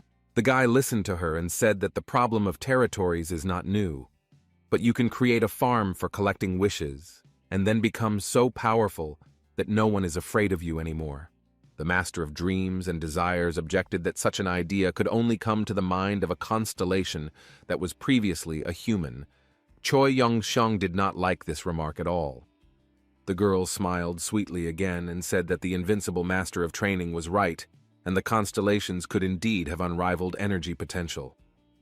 She added that she can't do everything she wants, since there is always a risk of reducing the energy essence and losing power due to some erroneous actions. Nightmares demanded high-quality three-dimensional desires, not born of fear, but the fruits of ambition, pure and spiritual goals. Since the girl was only a nightmare god, she could not create anything like that in the real world, only in the abyss, or dreams. Choi Yong-seong was horrified, and said that in this case, she simply could not do without others, like some kind of parasite.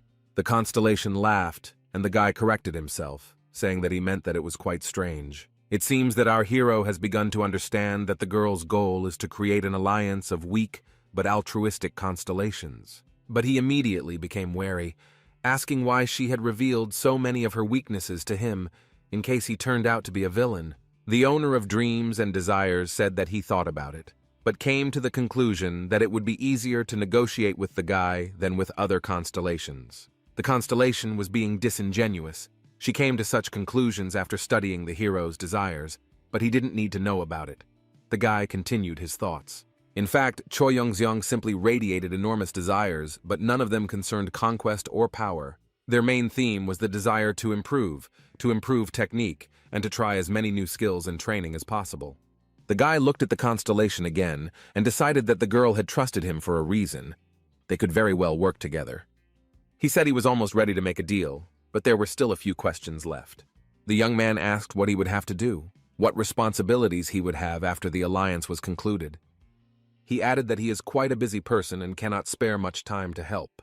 The master of dreams and desires began to laugh uncontrollably and said that the hero was inimitable, asking about responsibilities instead of calculating his own benefit.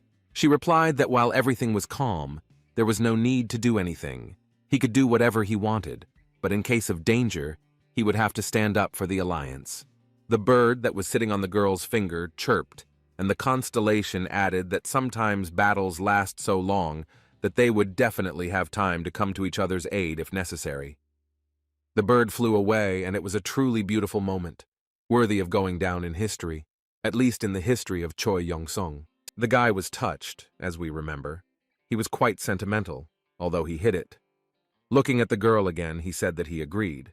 The constellation was delighted and grabbed his hands, saying that it was great that everything had been resolved so quickly. Yongsun said that while he was a newbie, he was sure that there were a lot of dangerous creatures in the abyss that pretended to be something they weren't. The guy didn't suspect how right he was. The young man dreamed that the alliance would help him return to Earth. At that time, a message appeared that he had joined the alliance of small constellations, and a crowd of dwarves appeared in the hero's imagination. He raised his eyebrows and asked what kind of name it was. The owner of dreams and desires asked if he liked it. The mechanical voice said that words represent the power of the constellations. If you do not keep your promises, it will affect the power of the entity. The girl continued to insist that there was something wrong with the name, and the hero had to reassure her once again that everything was fine. At that moment, a fiery whirlwind rose behind the constellation, and a message came that a kitten of lava and magma greeted the hero with its paw. Our hero began to suspect that he had been deceived, but he still did not fully understand how exactly and in what. The next message from the kitten was that he would treat him very well if the boy became his avatar, but instead he did something stupid. Yonsen cursed. At that moment, an image of a kitten materialized from the fiery whirlwind, but it was rather schematic. Another message said that the kitten of magma and lava greeted the fool again. The young man began to remember that he had seen messages from the kitten before. The young man greeted him and asked if this constellation was also a member of the alliance he had just joined. Our hero began to get angry and asked why he was talking using telepathy while he was so close. The girl giggled, swallowing her laughter. She explained that constellations usually do not leave their territories, and this kitten hologram is simply one of the ways of communication and connection between the members of the alliance. The guy thought about it and decided that it was like a video conference on Earth. He asked when the other members of the alliance would join them. The girl turned away and began to whistle something quietly, completely ignoring the question. A terrible guess came to our hero, so terrible that he did not even immediately gather the courage to voice it. Finally, he exhaled and asked if there was anyone in the alliance besides himself, the girl, and the kitten. Poo-poo-poo. A message appeared that the kitten angrily asks, "So what?" He also threatens not to give the gifts prepared for the hero. The guy came to his senses and said that he was not disappointed. When he asked about the gifts, the kitten replied that he could make any items the guy was interested in out of adamantium and oracle. The girl smiled and said that the kitten was the most famous blacksmith in the entire abyss. He promised to make weapons and armor for Choi Young-seong as a gift for joining the alliance. The guy was puzzled. He was glad of such an opportunity, but had not yet saved up enough orichalcum, so he asked to take advantage of the offer later. The kitten shook his head and asked the mistress of dreams and desires whether she had given our hero what she had intended. The girl laughed and explained that she didn't think they would be able to come to an agreement so easily because she simply didn't have time to tell them about the gifts. The kitten called the guy a dumbass once again. He threatened to leave the alliance, and the girl tried to turn it all into a joke. Here, the mistress of dreams and desires waved her hand and reminded that the constellations were selfish. so she had prepared gifts for Yongsun as an incentive to join the alliance. The next moment, a huge, shining, round gift appeared in the young man's hands. All that was left was to unwrap it, but that was not necessary. The mechanical voice announced that Choi Yonseong had received the orichalcum ingots and the A-rank key vampirism martial arts scroll. The guy was incredibly happy, and the girl explained that the scroll was created by nightmares, but she thought it would suit the hero just fine. After a short silence, she added that there was not a single nightmare that could become a master of this art. The guy asked why, and was pleased to hear the answer that everyone except him preferred to take the easier magical path. The hero couldn't resist, and showed the kitten how much adamantium and oracle he had. They needed to discuss the making of items. The constellations were delighted and asked how long it took him to accumulate these treasures. The guy replied that he started when he was still mortal, several tens of thousands of years ago. The kitten decided to change the subject and asked if the young man liked the gifts. He thanked him and replied that he liked them very much. But it was time to discuss what exactly needed to be forged. A mechanical voice screamed excitedly that the lava and magma kitten was inspired and demanded to know what weapon and armor the hero wanted, immediately. The kitten exclaimed that with that amount of materials, he could create a simply epic shield and sword. The constellation offered to create an indestructible shield from adamantium and the strongest sword from oracle. The guy can choose any design. The kitten's image increased in size in anticipation of a great job, but then our hero threw up his hands and said that these were not quite the things he needed. As the cat's curious nose moved closer to him, Choi Young-sung smiled and said that he was primarily interested in the kitchen utensils.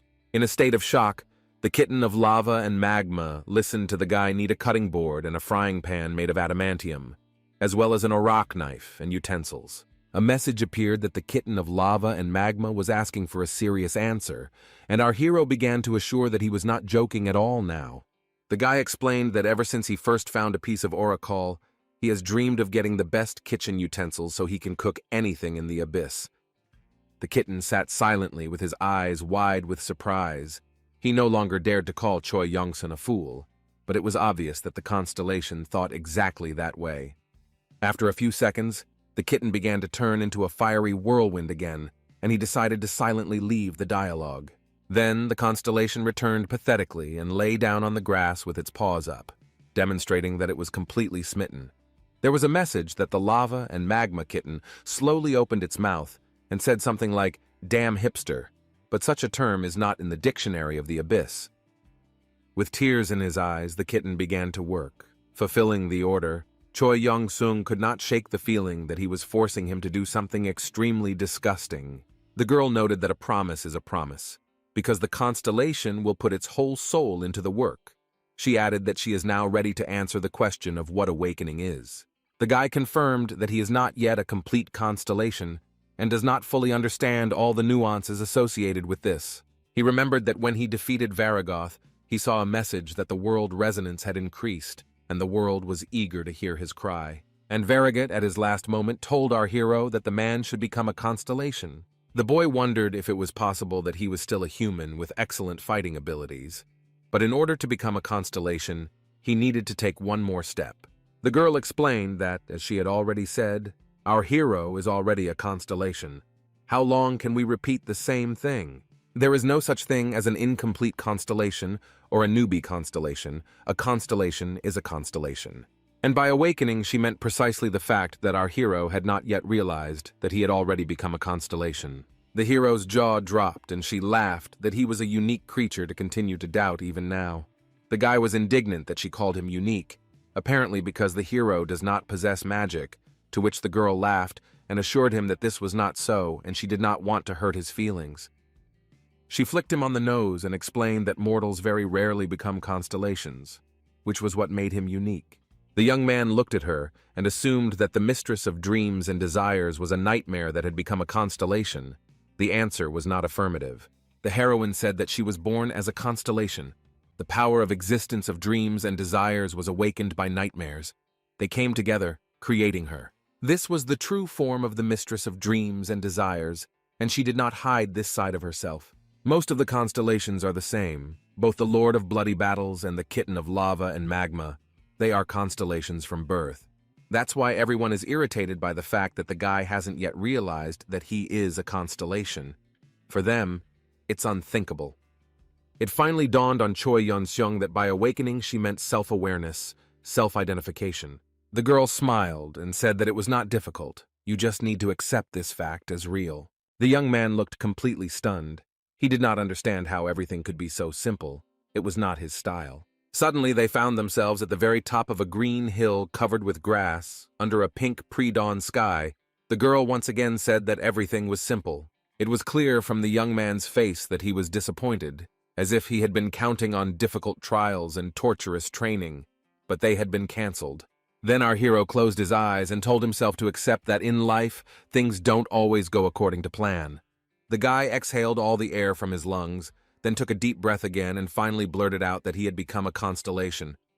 At that moment, all the energy that the world around him could bestow upon him filled Choi Yeon-seong's body to the limit. It was an incredible feeling.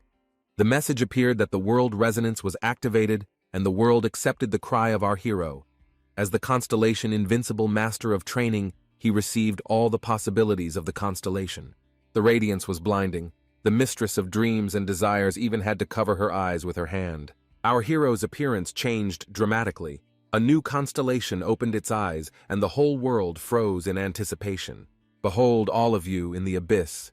Before you is a new constellation, an invincible master of training, the mechanical voice said. Then Yongsan had a vision of some hero with long hair and wings on his back trying to defeat the monster. He rose higher and higher, demonstrating all his magnificence and power. The monster roared in fear. The warrior made his first blow at the monster, a strong and lightning-fast blow, but somehow not perfect enough. Returning to the rocky ground, the young man did not look pleased. His face was distorted with fear. The attack was not what he expected. At that moment, a message appeared that the invincible training master would grant him his blessing. Joy filled the warrior's soul. He swore allegiance to the new constellation and thanked him. The very next moment, the monster was defeated. So strong did the young man become from just one blessing of our hero. How he managed to make someone so strong and powerful was impossible to understand. And it wasn't necessary, because Choi Yeon-seong was now a constellation. He stood on top of the hill. His hair had grown long and white. His face was filled with pure delight. Being a constellation was fun and incredibly enjoyable. The girl laughed that she understood his delight.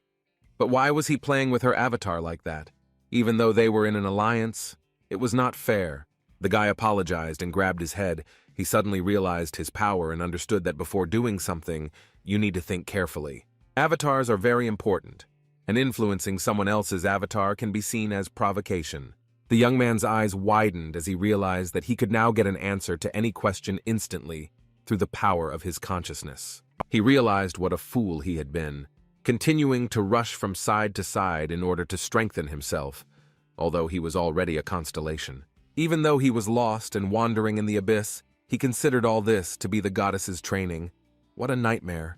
He even thought that a space storm was a great way to travel. What holy simplicity and naivety. The young man's hair stood on end in horror. He realized that for thousands of years he had thought about nothing but training. He was incredibly stupid. The girl laughed and said that they should try out their distant vision. She asked if the guy had an avatar. Choi Yeon-seong replied that he didn't have an avatar. But then he remembered Onyx, concentrating his attention on it. The young man suddenly saw a family of stone snakes. Everything was fine with them. The girl also said that the power of one's essence can be accumulated or spent. It works roughly like mana points. Also, the constellations could use their avatars to explore the abyss as a kind of scouts. The girl added that the constellations can also look through the eyes of other people's avatars if necessary. She explained that since they were in the same alliance, he had every right to use the eyes of the allied avatar, and Choi Yeon-seong tried it here. What he saw amazed the guy, but soon he wondered why the constellation was hiding some places of its territories, and some avatars were blocked.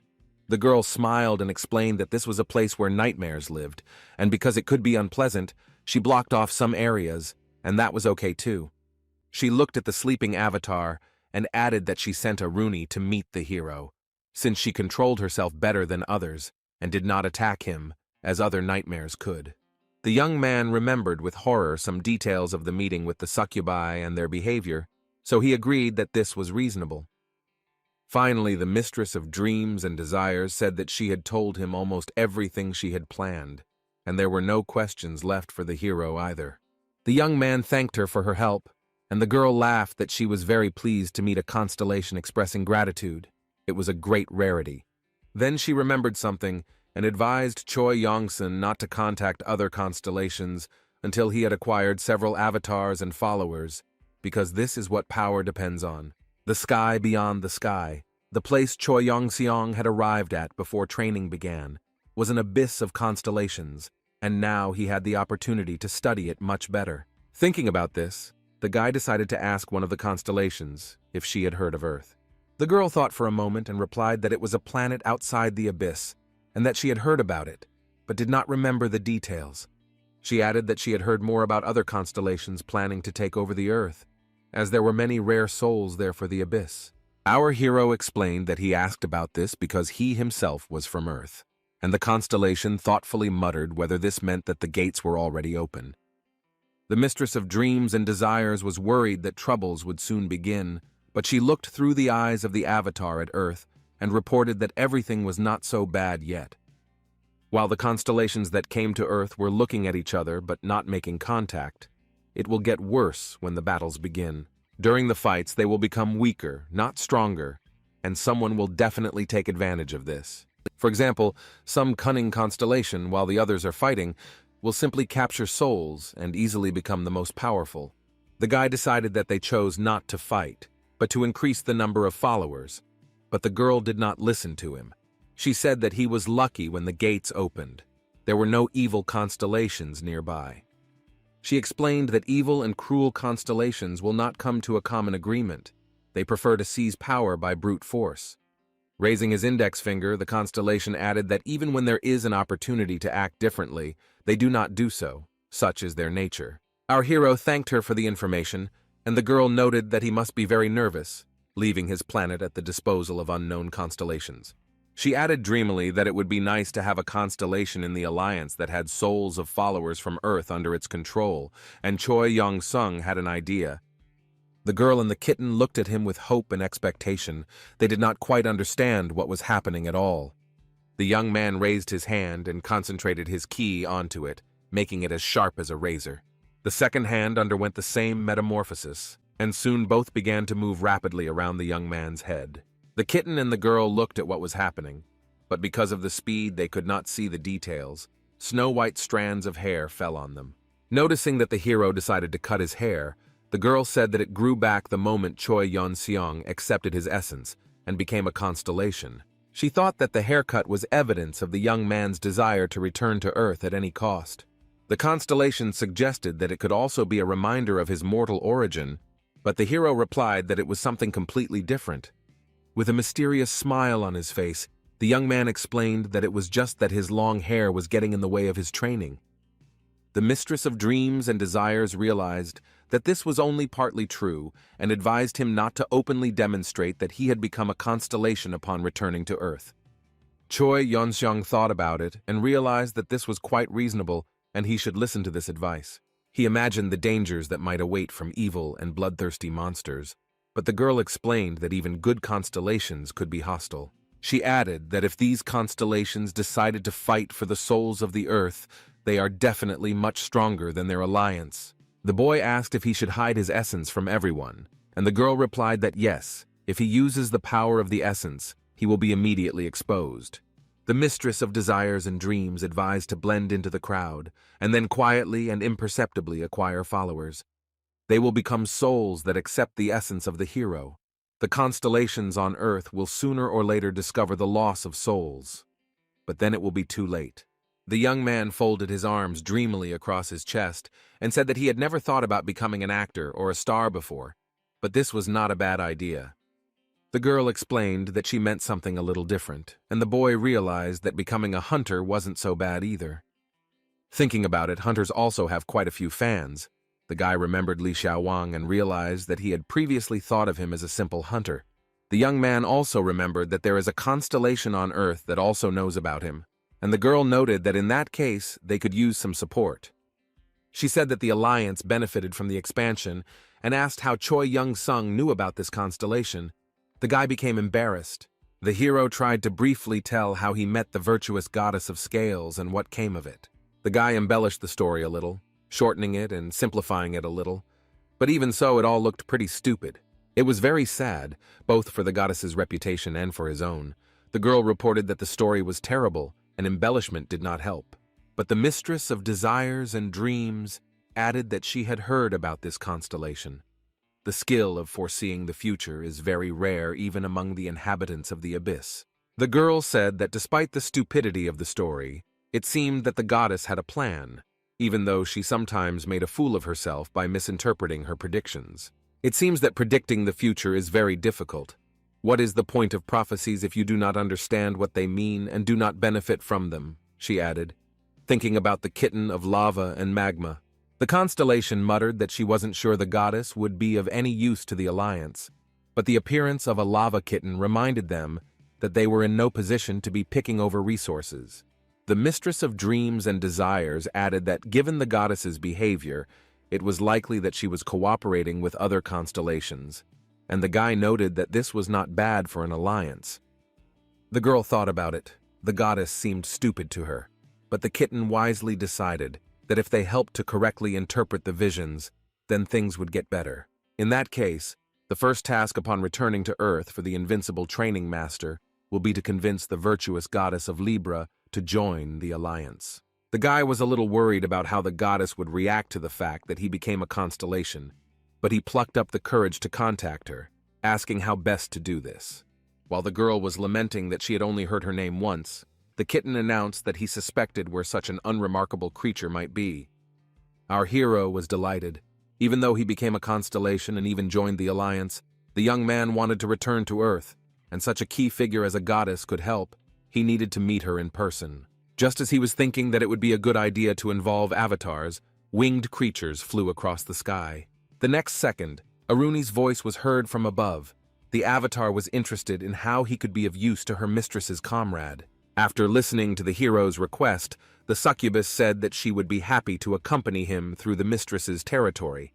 But what about the hero's plan to return to Earth? The young man replied that while the kitten of lava and magma was busy making his equipment, there was some time for other things. The avatar noted that this equipment would become legendary, unaware that the kitten was almost crying from sadness at the time, making a frying pan. The young man said dreamily that he was absolutely sure that the indicated items would help fulfill many of his desires. The girl asked where exactly the hero wanted to go and reminded him that there were many beautiful places in this area.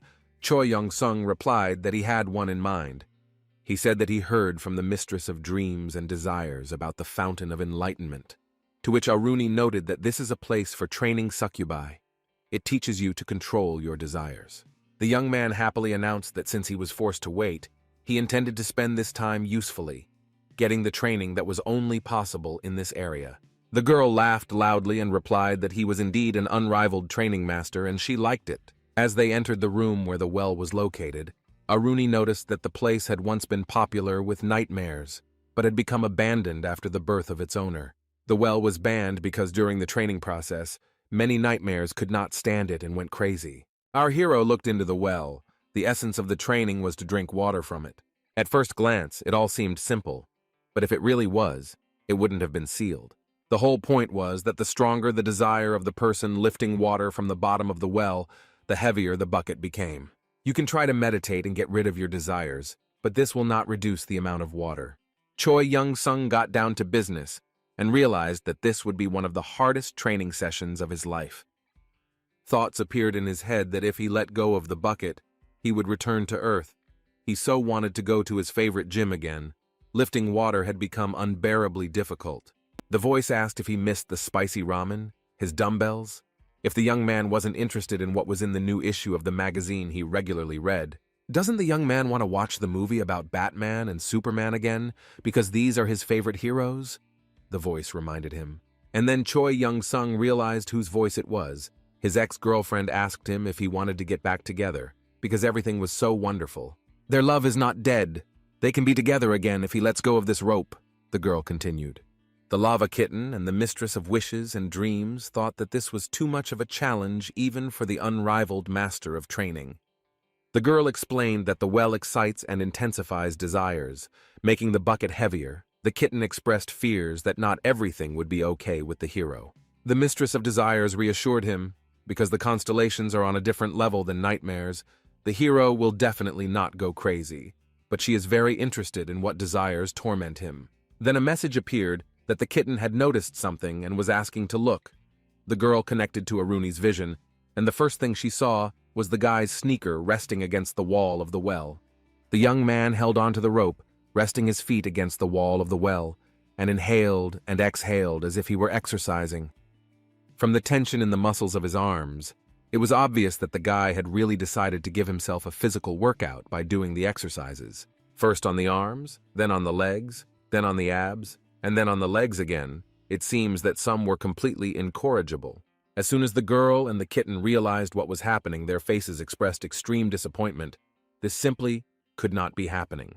How it was possible to use such a complex mechanism simply to pump up muscles instead of training desires was beyond their comprehension. In reality, it wasn't that simple. The hero trained, using the weight of his desires to get rid of them because he was addicted to training. The kitten and the girl watched for several minutes as he tried with all his might to persuade himself to repeat a few more approaches to each exercise. The kitten muttered that this was too much even for a stupid constellation like Choi Yun-seong. Even Aruni was a little taken aback and asked the young man if he was okay. Many nightmares had gone crazy trying to get the water out. The girl added that if he needed help, he should just ask. But the guy said that everything was fine. He just found a good exercise machine for the first time in a long time. Most people couldn't lift the bucket, but he didn't have that problem. The temptations were too weak. What kind of nonsense is this? Like a movie about Batman and Superman and ramen during training, you need to watch your diet, our hero muttered. Getting back together with his girlfriend was also not a very good idea and did not bode well. Choi Young-sung remembered why he decided to end the relationship, and he would make the same decision now. What nonsense. He informed Aruni that all the illusions the well offered were weak. In fact, the whole workout was no more difficult than squats with weights. At that moment, the mistress of dreams and desires grabbed her head. She was sure that beings without desires do not exist. Then an idea came to her, and she added that the constellations were no exception, to which the omnipotent being would force itself to restrain its desires. She added that the hero had good fundamentals, probably because he was mortal. It was not about fighting skills at all. The kitten in anger released a stream of fiery lava. Choi Young-sung spent a lot of time at the well. He learned to cleanse his heart to do cardio and to weight the bucket for strength training, remembering his desires. The rest of the time he devoted to sparring with Aruni to work on tactics and strategy for fighting winged creatures. When he returned, the mistress of dreams and desires reported that the hero apparently enjoyed spending time at the well, and he replied that he never missed an opportunity to practice. The girl explained that although Janssen himself was like a human army, he could have great potential in raising avatars. The young man did not understand.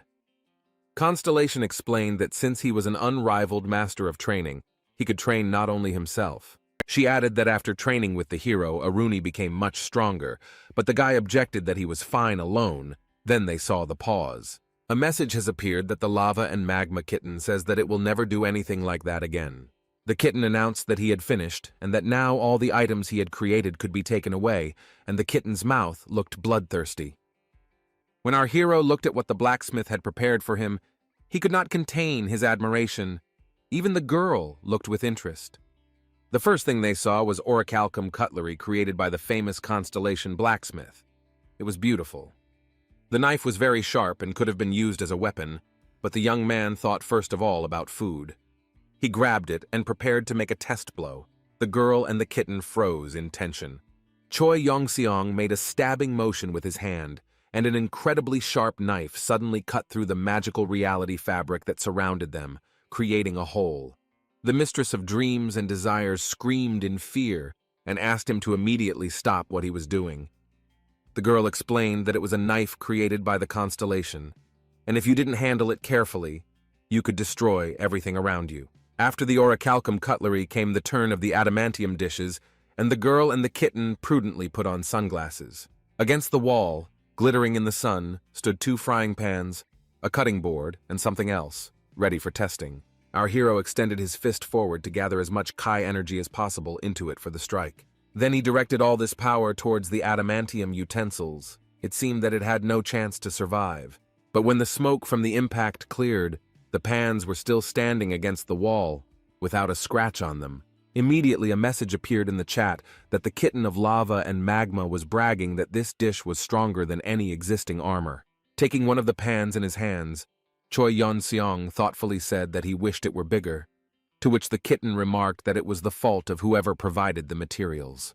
The young man laughed and said that this was not bad either, and he thanked the blacksmith with all the warmth he could muster. This ended Choi Yong-sung's short vacation in the nightmare camp. Although he came here as a human, he left already as a constellation.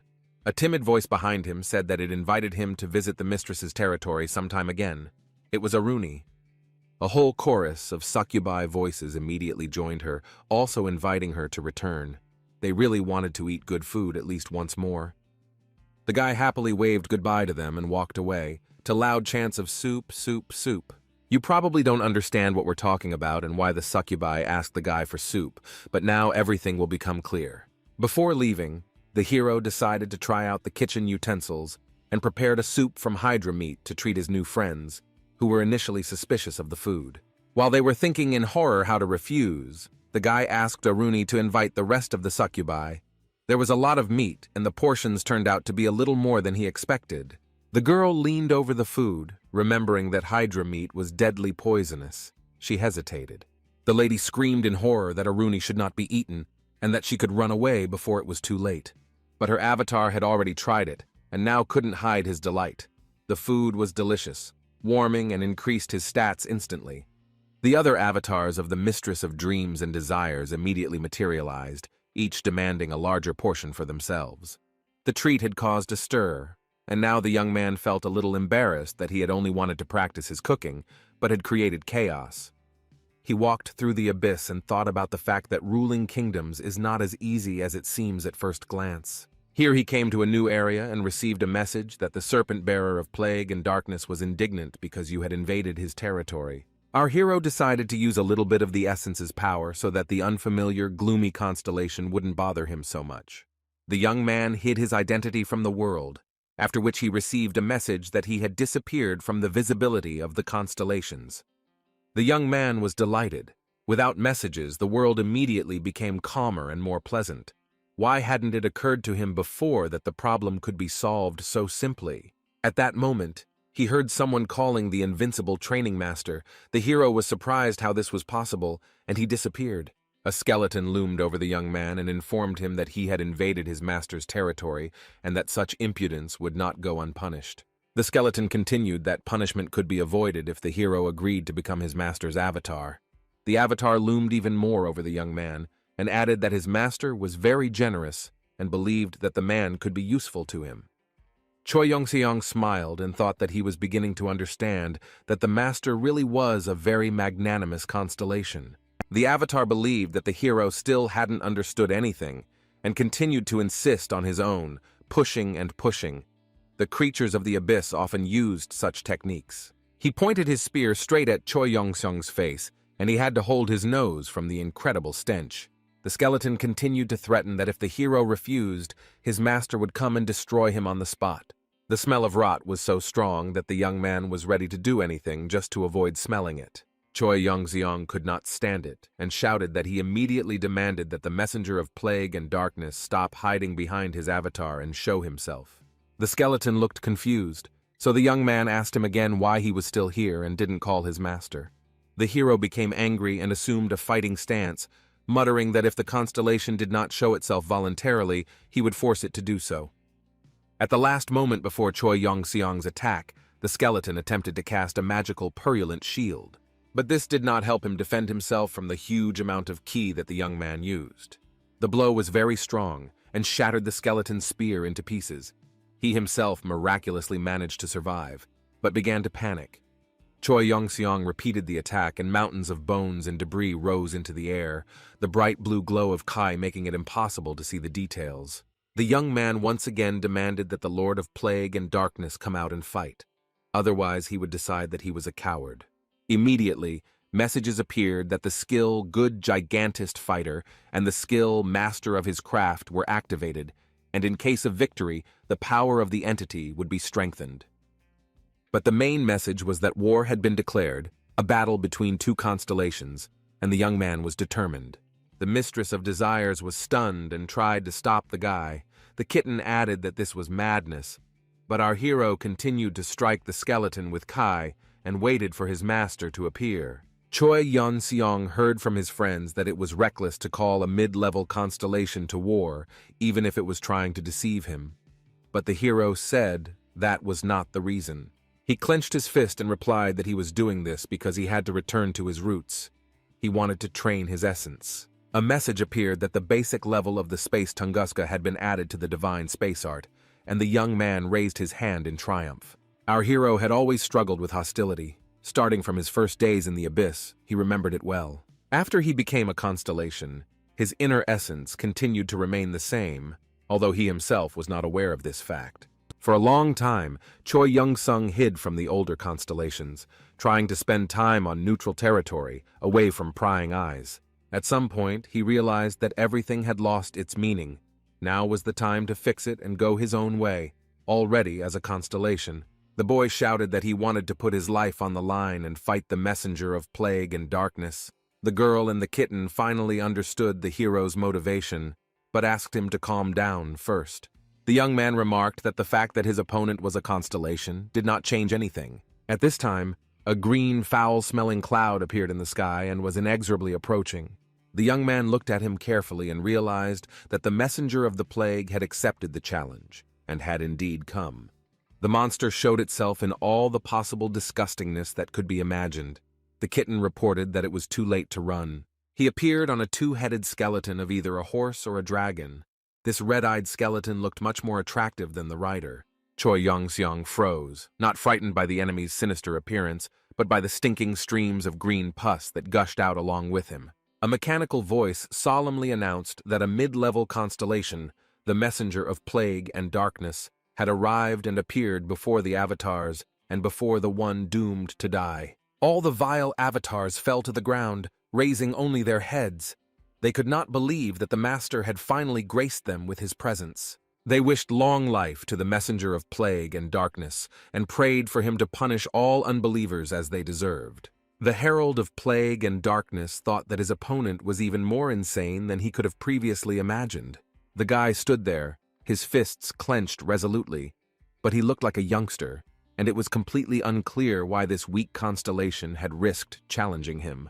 The plague messenger warned our hero that if he was defeated, he would be completely destroyed. The monster thought for a moment and added that if he won the battle, he would gain practically nothing, but if he lost, he could lose a lot. However, if the plague messenger did not accept this challenge, his reputation and status would be greatly diminished, and other constellations would not ignore this. At first, the monster wanted to greet the young man with a shout, as only the training master dared, but in the end, he simply introduced himself and said that he had come in response to the call. The guy asked to wait a little. He was assessing the situation. Even though Choi Young-sung had challenged him first, he had not lost his vigilance. The next moment, all the avatars present saw a blinding blue flash of energy. The duel between the two constellations began. Our hero made an incredible jump and attacked first. Assessing the situation, he realized that if the fight dragged on, he would not survive. The enemy was stronger in stats. Therefore, the young man decided to use the full force of the cosmic fist at once, and from both hands at once. The plague messenger's vehicle expressed surprise. Despite being a skeleton, it understood a lot. The young man was very distressed by the stench and covered his face with his hand, thinking that he would definitely lose if the battle was long, primarily because of the smell. Streams of stinking green pus literally poured into the guy's face with every blow dealt to the enemy. It seemed that the young man's fist would not have much time to rest unless he simply wanted to choke on the stench. The first blow from the essence's power was very strong, but the plague messenger managed to withstand it. He did not yet know that the next one would not be long in coming. The second blow came faster than expected, and the monster staggered, clearly taking quite a bit of damage. As he prepared for the third strike, the wave of energy was so strong that it even outpaced Choi Young-seong's fist. The girl and the kitten watched in shock as their ally in the small constellation alliance took down a mid-level constellation.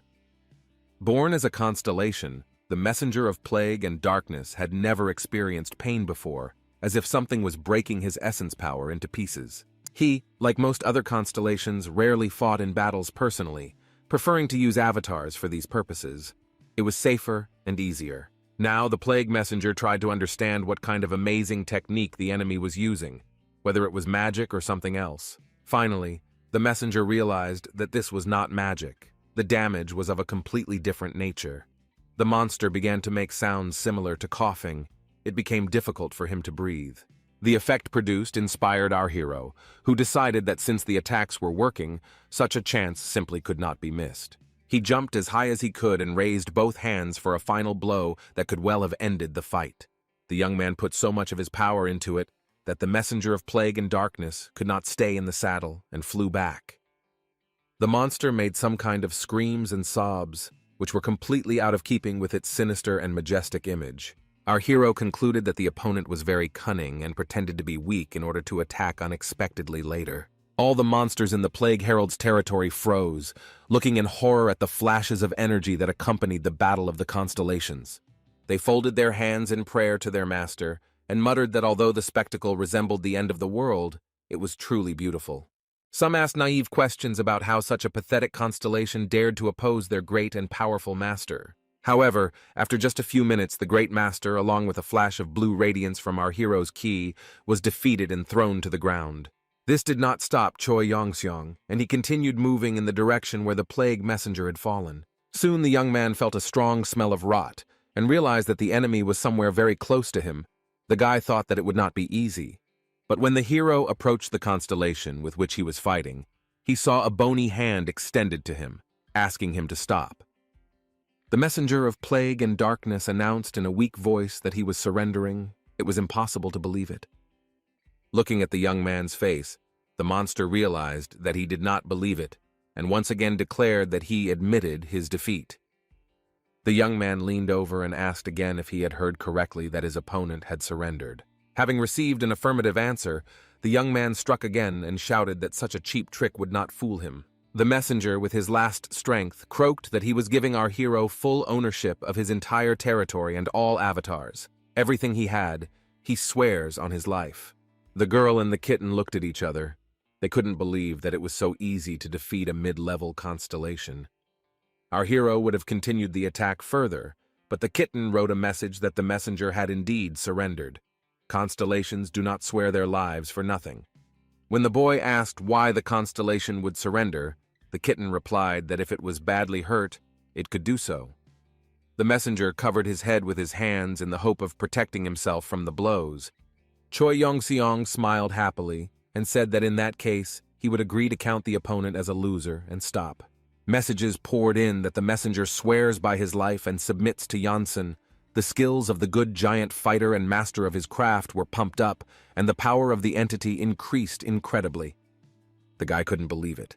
It turns out that he was quite capable of fighting the constellations and even defeating them. Suddenly, the young man's eyes widened. He felt something very strange and unusual for himself. The hero took over the rivers of pus and the buildings of rotting tumors. The kingdom of plague and darkness was disgusting. Moreover, Choi Yongseong could feel every avatar in these territories, and it can't be said that he liked it.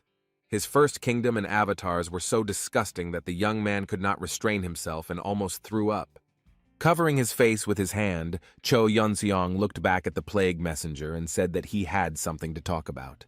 The guy said that he was giving the constellation its kingdom and avatars back. The monster couldn't understand whether this was true or not. Having looked once more at the disgusting inhabitants and territories, our hero reported that yes, one messenger of plague and darkness under his command was enough for him. The young man turned and walked away, whistling a cheerful tune. His new subordinate was completely confused. Usually battles between constellations happen differently. They are very dangerous and long. The winner takes all, and the loser ceases to exist. Such rules are established so that there is no possibility of revenge on the winner later. The complete erasure of the loser's existence is common practice. The plague messenger did not understand why the young man spared him, and even left him in possession of the kingdom with the avatars. He was glad. but he felt something was wrong. As Choi Yong-seong walked away in the energy currents, his subordinate was at a loss as to who his master was. The kitten said that he had never heard of anyone taking a constellation as an avatar before. It was a mistake. The hero replied that he didn't care. He wouldn't be able to rule this kingdom. The guy said that the technique he had developed in battles with Aruni was the best gift. Now he knew how to get close to the enemy and not give him a chance to use either magic or the power of the entity. The young man was literally inspired by the fact that he could fight the constellations on equal terms and even defeat them so easily and simply. Here, a crowd of monsters appeared on the young man's path, and a menacing voice asked if he was the invincible training master. The constellation reported that it did not expect to see here the one who defeated the messenger of plague and darkness, but since it happened, he is ready to fight. It was a mid-level constellation, the one who turns back time, and he said that he would not be given so easily, like a rotten weakling. The skills of a good giant fighter and a master of his craft were immediately activated. Choi Yong-sun was ready for battle. The guy didn't hesitate and immediately rushed into the attack, to which the monster replied that this was what he had hoped for, planning to defeat the enemy with his power. Before he could finish speaking, the warrior avatars, who had been sent out to fight alongside their master, began to fly apart from the blows like bowling pins. Rumors spread no less quickly than the defeated enemies, and our hero had the impression that he would have to fight with all the avatars of this kingdom. It took about 200 years to finally reach their master. The constellation did not expect this to happen at all. The young man won after a couple of blows.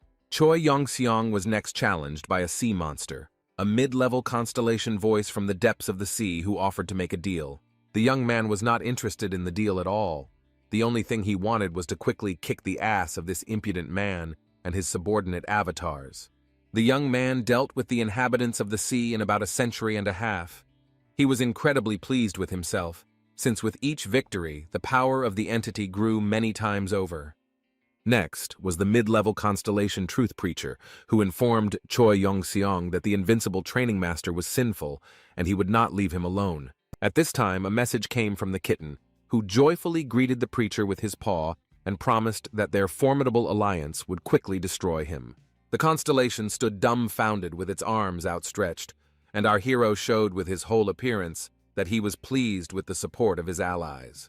It was quite funny, but thanks to the kitten's support, this time the young man won in just 6 hours. The kitten of lava and magma and the girl were incredibly happy. Other constellations began to scatter little by little and withdraw candidates from the battles. While the girl complained to the kitten that she still hadn't found a way to return Choi Yong-seong to Earth, the young man sat by the fire and yearned for his planet, which didn't stop him from cooking dinner.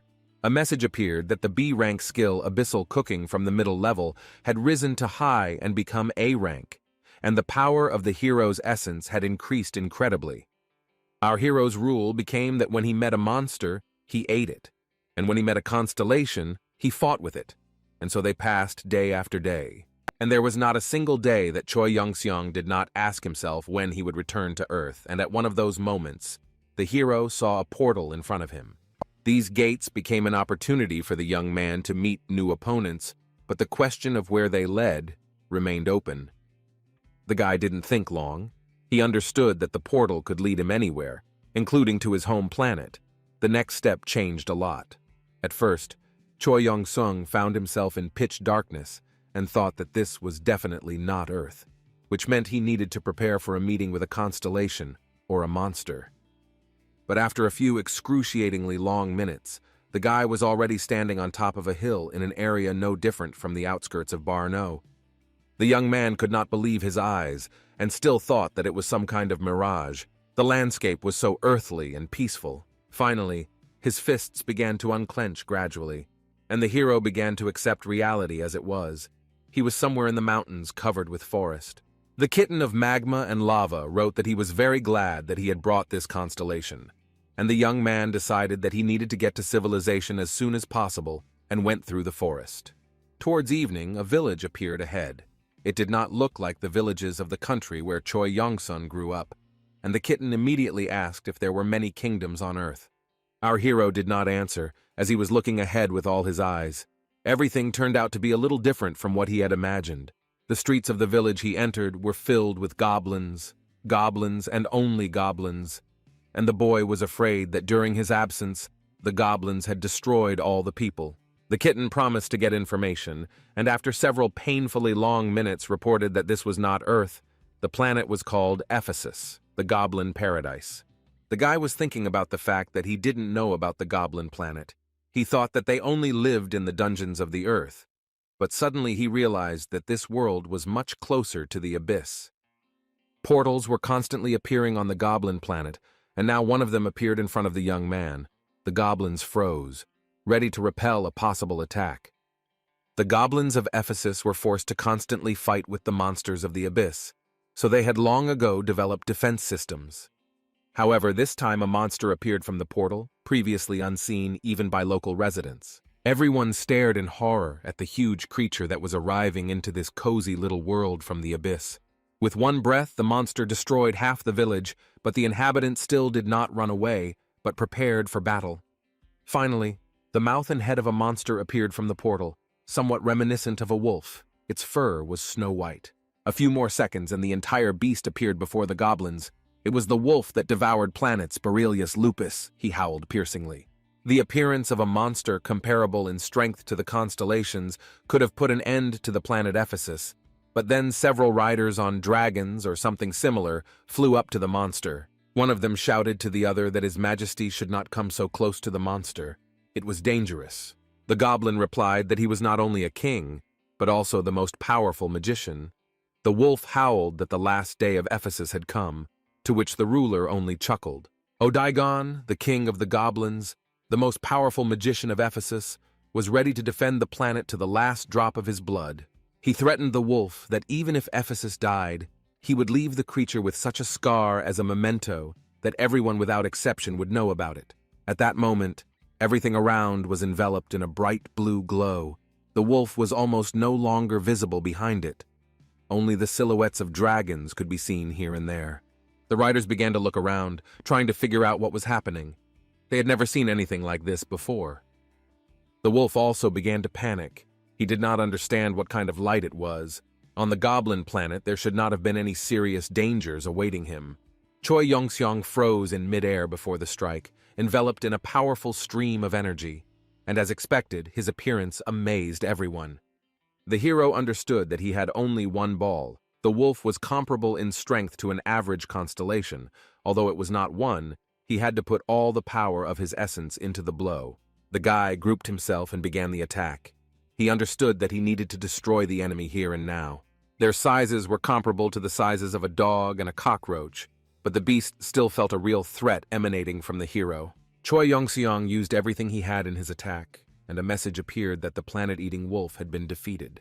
Dancing on the monster's nose and watching the messages about the increased stats, our hero thought that fortunately everything went according to plan. The youth always fell into a state of mild crisis when confronted with constellations, or beings of comparable strength to them, which mortals usually did not dare to confront. It is interesting that constellations and the like have a surprisingly low pain threshold. The wolf that devours planets was also like that. There was also a messenger of the plague, and even a hydra. Kitten wrote that such creatures simply have no experience fighting opponents of equal strength, and praised Choi Yongseong for using the strategy of striking with all his might in the nose. The hero thanked him for the praise, but noted that if the enemy had withstood this blow, the battle could have dragged on for several centuries. Choi Yongseong added that there were still many things he was weak in, but at that moment, something strange caught his attention. These were the goblins who came to him, led by their king, and waited for him to pay attention to them. The boy took a defensive position just in case, but thought that they shouldn't attack him, especially after such a brilliant victory over the wolf. After a few seconds, the crowd calmed down and only one goblin, apparently the ruler, approached the young man. It looked suspicious, and our hero tensed up again, deciding that this was some kind of cunning plan of attack. At this time, the supreme goblin came close and completely unexpectedly fell to his knees in front of Choi Yongseong. He looked up at the boy and said that when other constellations remained indifferent and cruel, only one hero came to the aid of his people and saved the planet. The Goblin King proclaimed that the youth was now his god and his master. The magician bowed his head to the ground in respect. Immediately, a mechanical voice announced that the Goblin King Odaigon had taken an oath of allegiance, and all his subjects had also knelt before the hero. A message appeared that the goblin planet Ephesus is now under his control. The power of the constellation has increased due to the number of souls that worship him. The world resonates. Looking at the crowd with eyes shining with delight and adoration, Choi Young-sung listened to another announcement that his constellation power was rapidly increasing. The last message was that the territory skill was opened. His power had grown, and now he was a mid-rank constellation. The guy began to feverishly look through the rest of the stats. The power of the entity, as the hero expected, greatly increased. The kitten congratulated him on his promotion and expressed hope that everything would go just as smoothly on Earth. Choi Young-sung replied that he had serious doubts, imagining how he would have to gain popularity among people. The young man walked wherever his eyes looked, thinking that people were not like goblins and were constantly striving to subjugate others. The kitten reminded him that he was also a human, which offended Young-sun. At that moment he heard Odaigon running after him and shouting that they would also follow their god. The boy looked at the Goblin King and remembered that his name was Odaigon. The ruler's joy knew no bounds. The hero explained that he was heading into the abyss. Mortals simply would not survive there. Then Odaigon said that then the people would remain here on the planet, and he alone would follow the guy. The young man objected that the goblin would regret it, but then he noticed that Odaigon was not so simple. The magical power surrounded his body very tightly. He was a strong magician and an excellent warrior. Choi Young-seong allowed the goblin to follow him. It was hard to do without magic after all. Odaigon thanked him happily, probably 1,000,000 times. The partner asked what his master wanted to find in the abyss, and hearing about the planet Earth, he just shook his head. He didn't know such a thing. Making his way through the deserted territories, the boy puffed that they should make it in time. When the goblin asked how much further it was, he replied that he had no idea. This was the story until today about how Choi Young-seong became an invincible training master and how the Goblin King became his subordinate. Odaigon asked the gentleman if he would get rid of the meat. Org, Vulcan, and Adio are magnificent monsters and very tasty, to which the hero replied that the spatial necklace was full. The goblin admitted that he could also use spatial magic, and when asked why he only admitted it now, he shook his head and shrugged. While Choi Young-seong was cutting up the carcasses and storing the meat for supplies, Odaigon announced that a powerful magical storm was approaching and that they should find shelter. Raising his fancy knife, the young man said that he was waiting for a storm in order to move a greater distance. Looking at the goblin's disconcerted face, his master snapped that he had spent too much time fighting 3 monsters at once and therefore needed to speed up. At first, Odaigon tried to explain and dissuade him, but then he simply agreed to follow the guy anywhere, even in a storm. Soon the energy flow approached. The sight was very beautiful, but it also gave off a sense of mortal danger. A piece of land the size of a continent was destroyed in an instant, so powerful was the storm.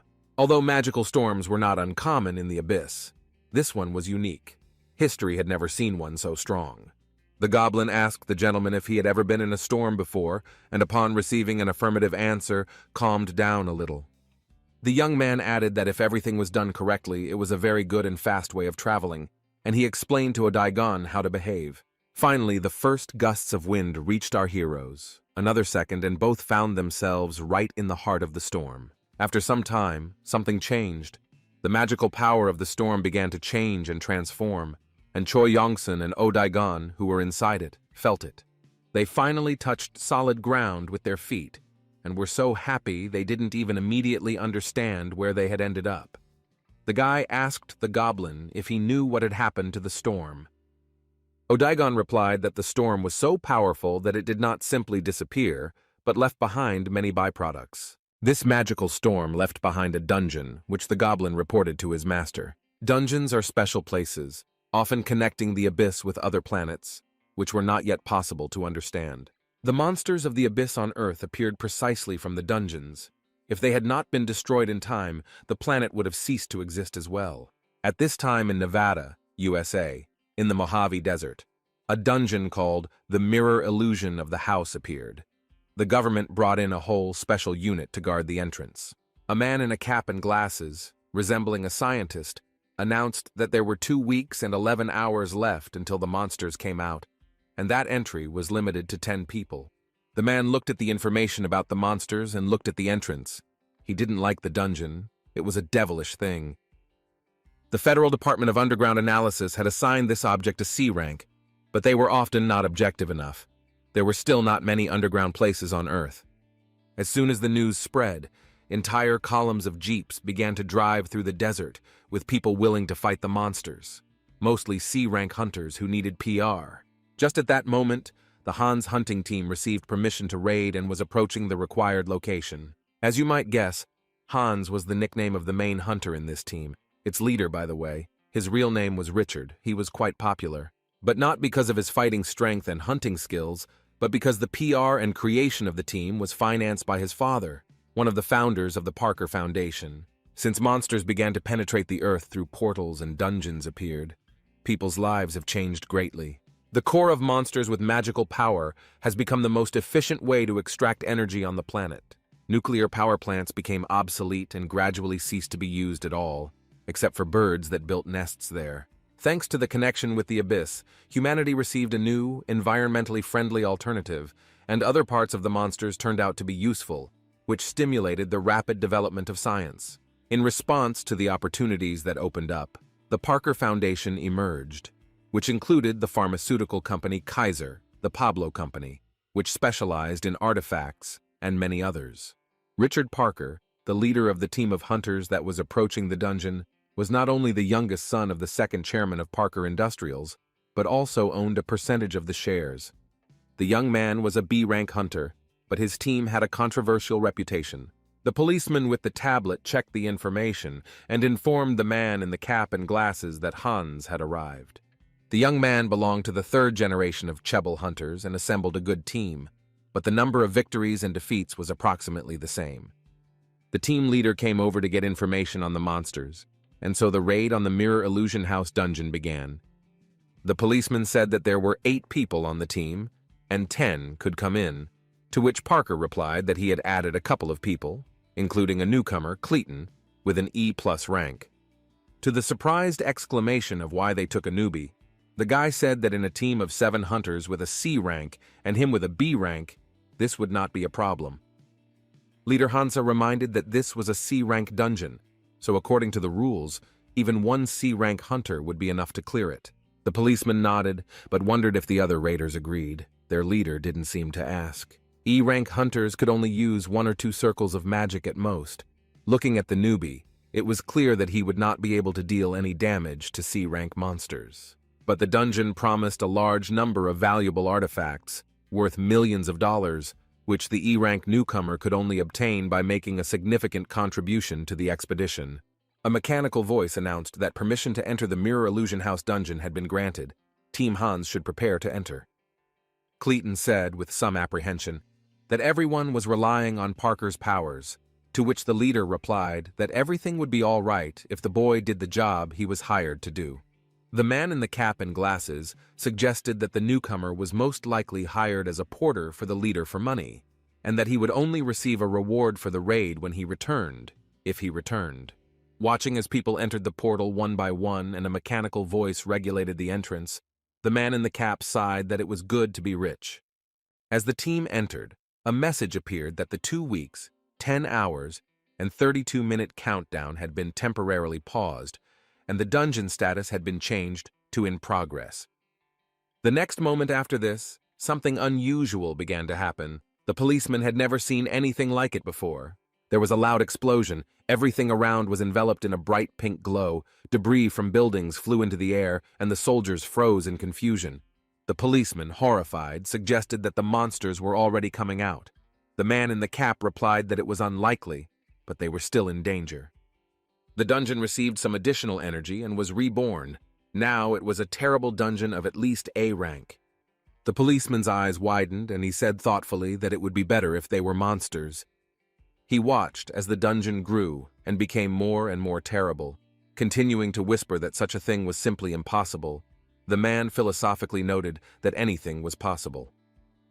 The explosion destroyed all the buildings around the portal, and there were casualties among the special forces, but now everyone was more concerned about what fate would befall the team of hunters. Since they were inside, they didn't even know that the dungeon had changed and was now of a higher rank. Remembering how well-equipped and confident the members of Team Hans were, the man just sighed. Their chances were slim anyway. Having assessed the situation, the group leader said that this was a ruin-type dungeon. Everyone around sighed with relief, that it was good that it was not a swamp type. The man in the cap said that federal services were unable to help the hunters, but asked the policeman to send a report of the incident to the Department of Underground Control. After thinking about it, he added that after that it would be a good idea to call the Parker Foundation, just in case. He sighed and looked around at the aftermath of the explosion, noting that even if they did this, the chances of saving the hunters were still very slim. A little later, the newcomer shouted very loudly and asked the leader to look in a certain direction. Richard said that there was no need to shout like that, but then he looked. There was a crowd of terrible monsters ahead. There were so many of them that it was impossible to count them. But let's go back a little. At first, Hans's team moved through the dungeon without any problems. The spacious ruins were much better than the narrow, slippery underground tunnel. They moved along the tunnel for about half an hour, but that was enough to make them start to get a little nervous, especially for the newbie. Now, in front of the hunters, there was a spacious and bright place. The ruins were somewhat reminiscent of ancient temples and looked majestic. One of the hunters suggested looking for an entrance, and the leader of the group readily agreed to this proposal. But there was a nuance. Parker ordered the hunter who came up with the idea to search on his own, while the rest of the group was focused on finding the boss. The man was surprised, but did not object. He replied that he understood, accepted, and began to think about where to start. Richard ordered the others to spread out in search of monsters among the ruins, and he gave permission to use enhancement magic to scout out the surrounding area. This strategy had every reason to be right. There were two ways to get out of the dungeon: physically, as you entered, and by teleporting after defeating the boss. The faster the boss is found and destroyed, the faster you can get away with the artifacts you found. The hunters began reconnaissance using low-ranking spells. The tactics were typical for passing sea dungeons, and everyone calmly followed the usual pattern, when suddenly one of the hunters noticed something suspicious. A multitude of red glowing eyes stared at him from the darkness. The hunter shouted that he had discovered monsters. Everyone looked at him. Someone asked where exactly the monsters were. Someone asked if it was an ambush. Parker was confident in their strength. He ordered them to line up and not to be nervous. Their movements would be easy to predict. Everyone hurried to follow the instructions, after which they froze in anticipation of the leader's next command. The tense wait dragged on, but then the first of the monsters appeared in front of the squad, preparing to attack. To everyone's surprise and relief, they were ordinary low-level ghouls, and even an E-rank hunter could handle them. Realizing that they were afraid of such weak and useless opponents, the hunters enthusiastically set about destroying them. They mostly cast flaming arrows that killed the monster immediately, not allowing it to get close. The commander noted with satisfaction that the magic of the second circle would be quite enough to destroy everyone. But then someone noticed the attack of ghouls from the opposite side. The squad was surrounded. Flaming arrows flew in the other direction as well, and the battle became a little more lively than before. But more and more ghouls came to replace the defeated ones, and Parker realized that they could no longer cope with the onslaught and had to counterattack. One of the hunters timidly asked if there were too many monsters, but the commander assured that the area of effect spell would quickly solve this problem.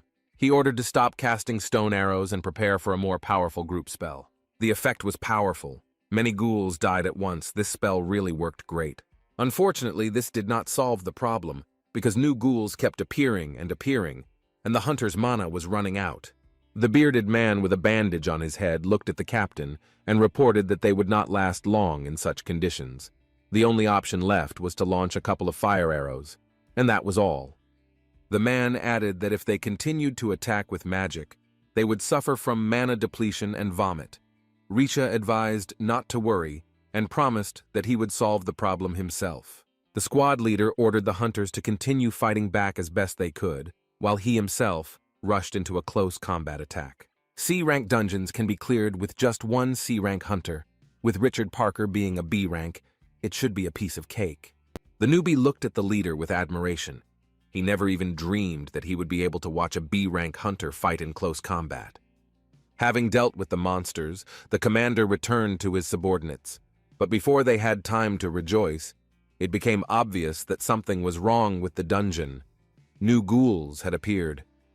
The monsters appeared out of nowhere in huge numbers and literally in seconds surrounded the squad in a tight ring.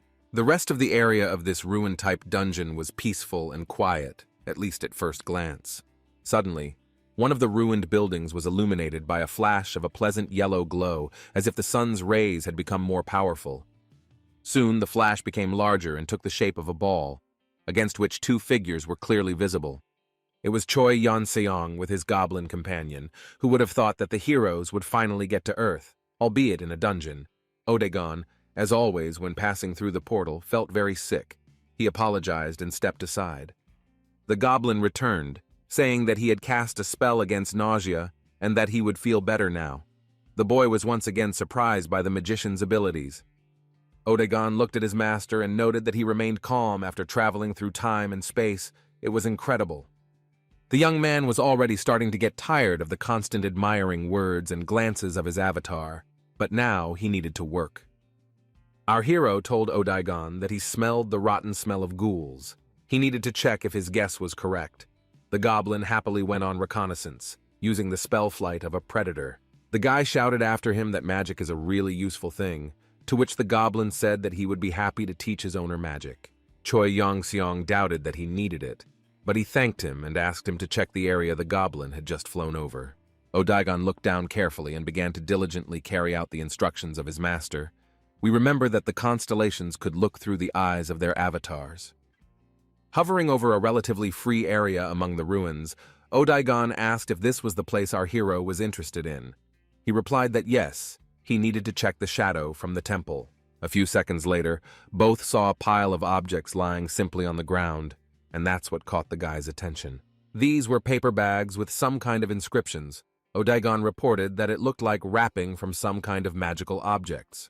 The young man did not come closer and examine them in more detail. The goblin began to think that these were things of the tribe that built the temples.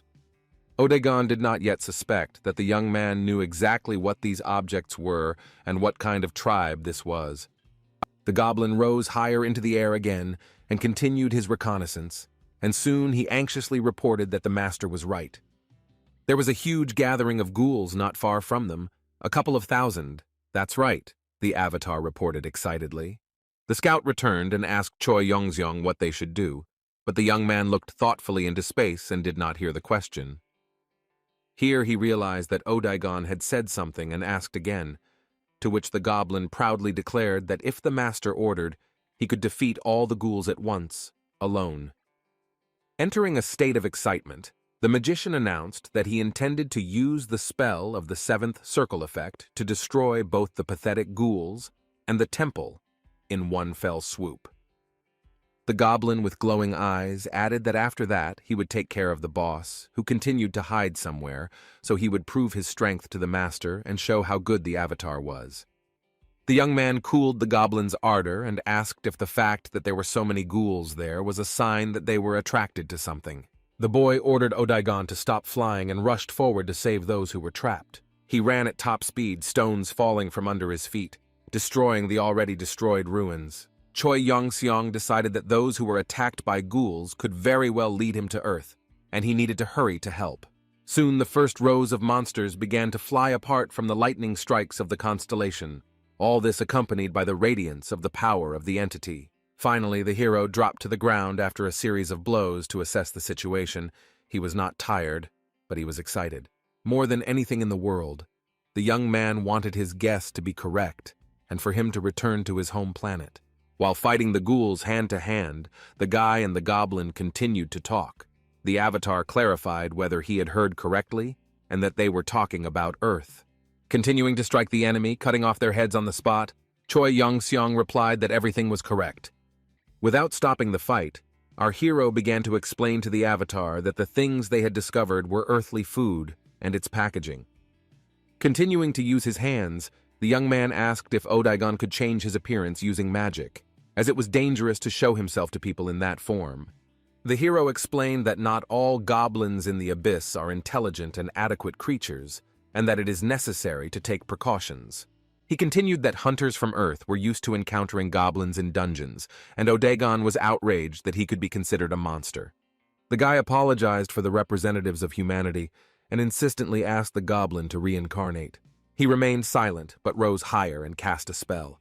The goblin's body was surrounded by a huge, shining ball. Even the ghouls stopped. Soon, a completely stunned Choi Yong-seong watched as his avatar literally descended from the sky towards him. The hero could not contain his admiration, and only managed to say that Odagon was beautiful and looked amazing. The avatar modestly lowered his gaze and said that among the goblins, he too had always been considered an unrivaled, handsome man. The slightly confused hero muttered that he understood, and that in his new guise the goblin looked like an ideal person. Then Choi Young-sung added that they just needed to change their hairstyle a little, otherwise they might be misunderstood. The young man also remembered that his allies in the alliance advised him to return to his original appearance in order to hide his identity, and the guy partially succeeded in this. As our heroes got closer to the ghouls, they realized that the monsters had simply surrounded some building and were doing nothing. Choi Yong-seong was wondering who was the boss here. Odagon suggested that the boss didn't exist. A being with intelligence wouldn't just surround the enemy, and that's it. Alternatively, all the boss can do is send more and more ghouls to replace the dead ones. This means that the ghouls are not controlled by some black magician, but by a monster known as Tarun.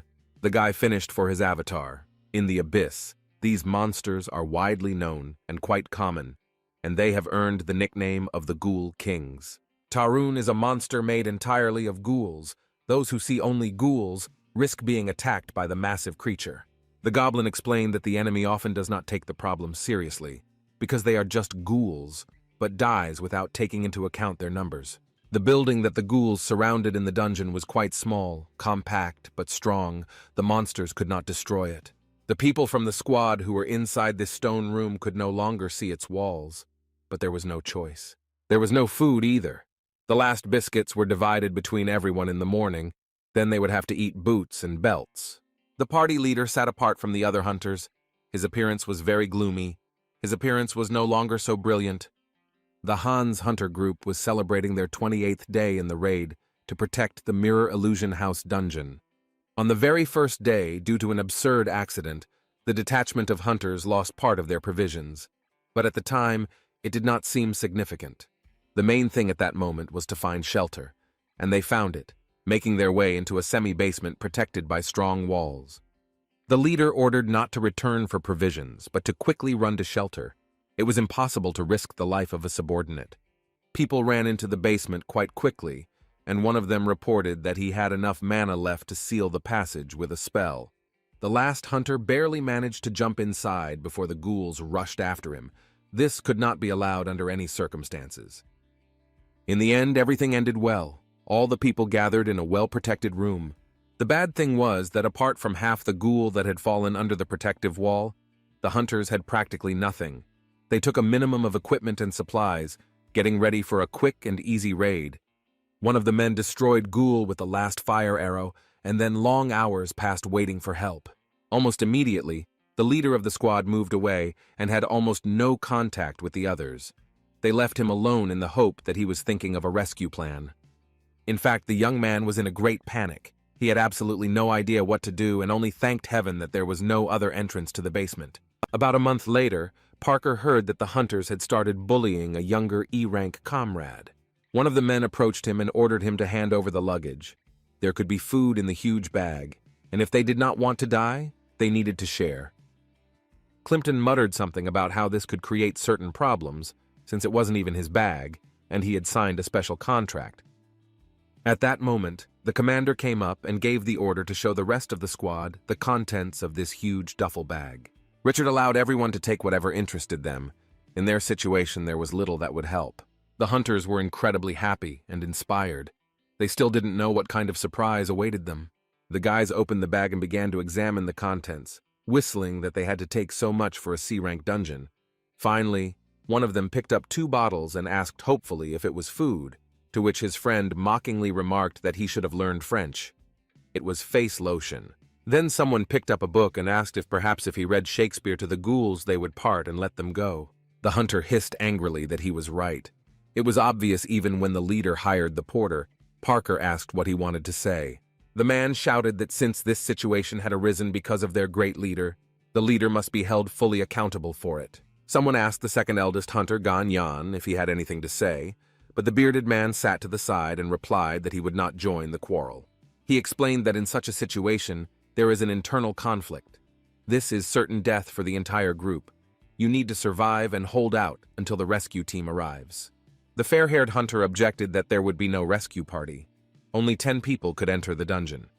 Because the leader took a porter, only one person can enter here, and he will not be able to defeat the ghouls. Someone started shouting that it was time to throw the leader out to the ghouls and force the B rank to clear the way for them to escape.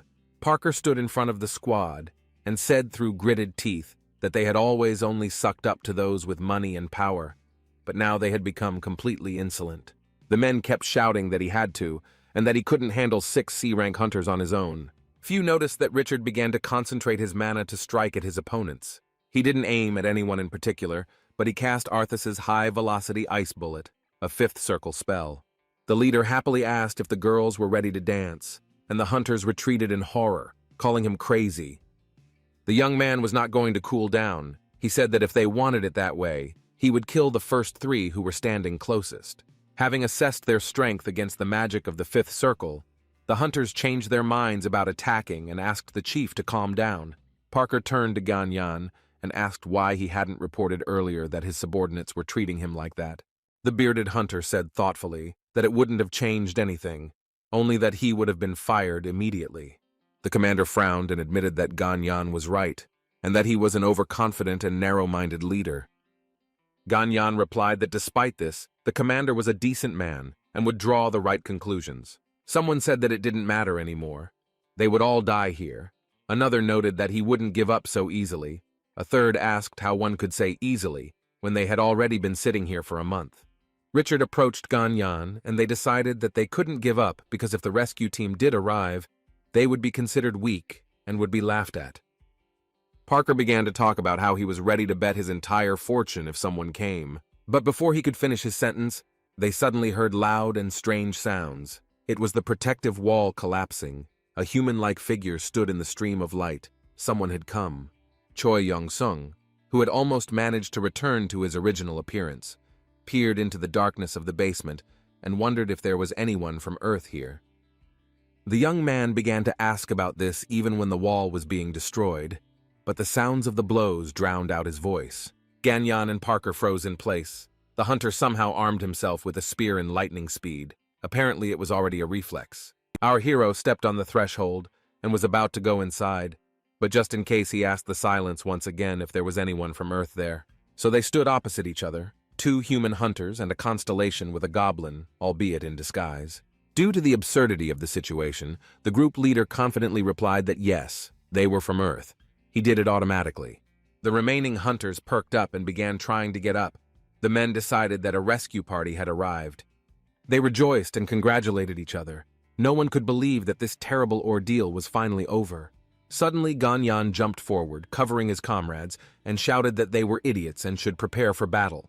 When asked what kind of stupid behavior he was doing and why he was giving such orders, the hunter replied that elders are first obeyed and then asked questions. After a wave of curses and accusations of stupidity, the bearded man explained that the restriction would have allowed only 1 person into the dungeon, but 2 had come.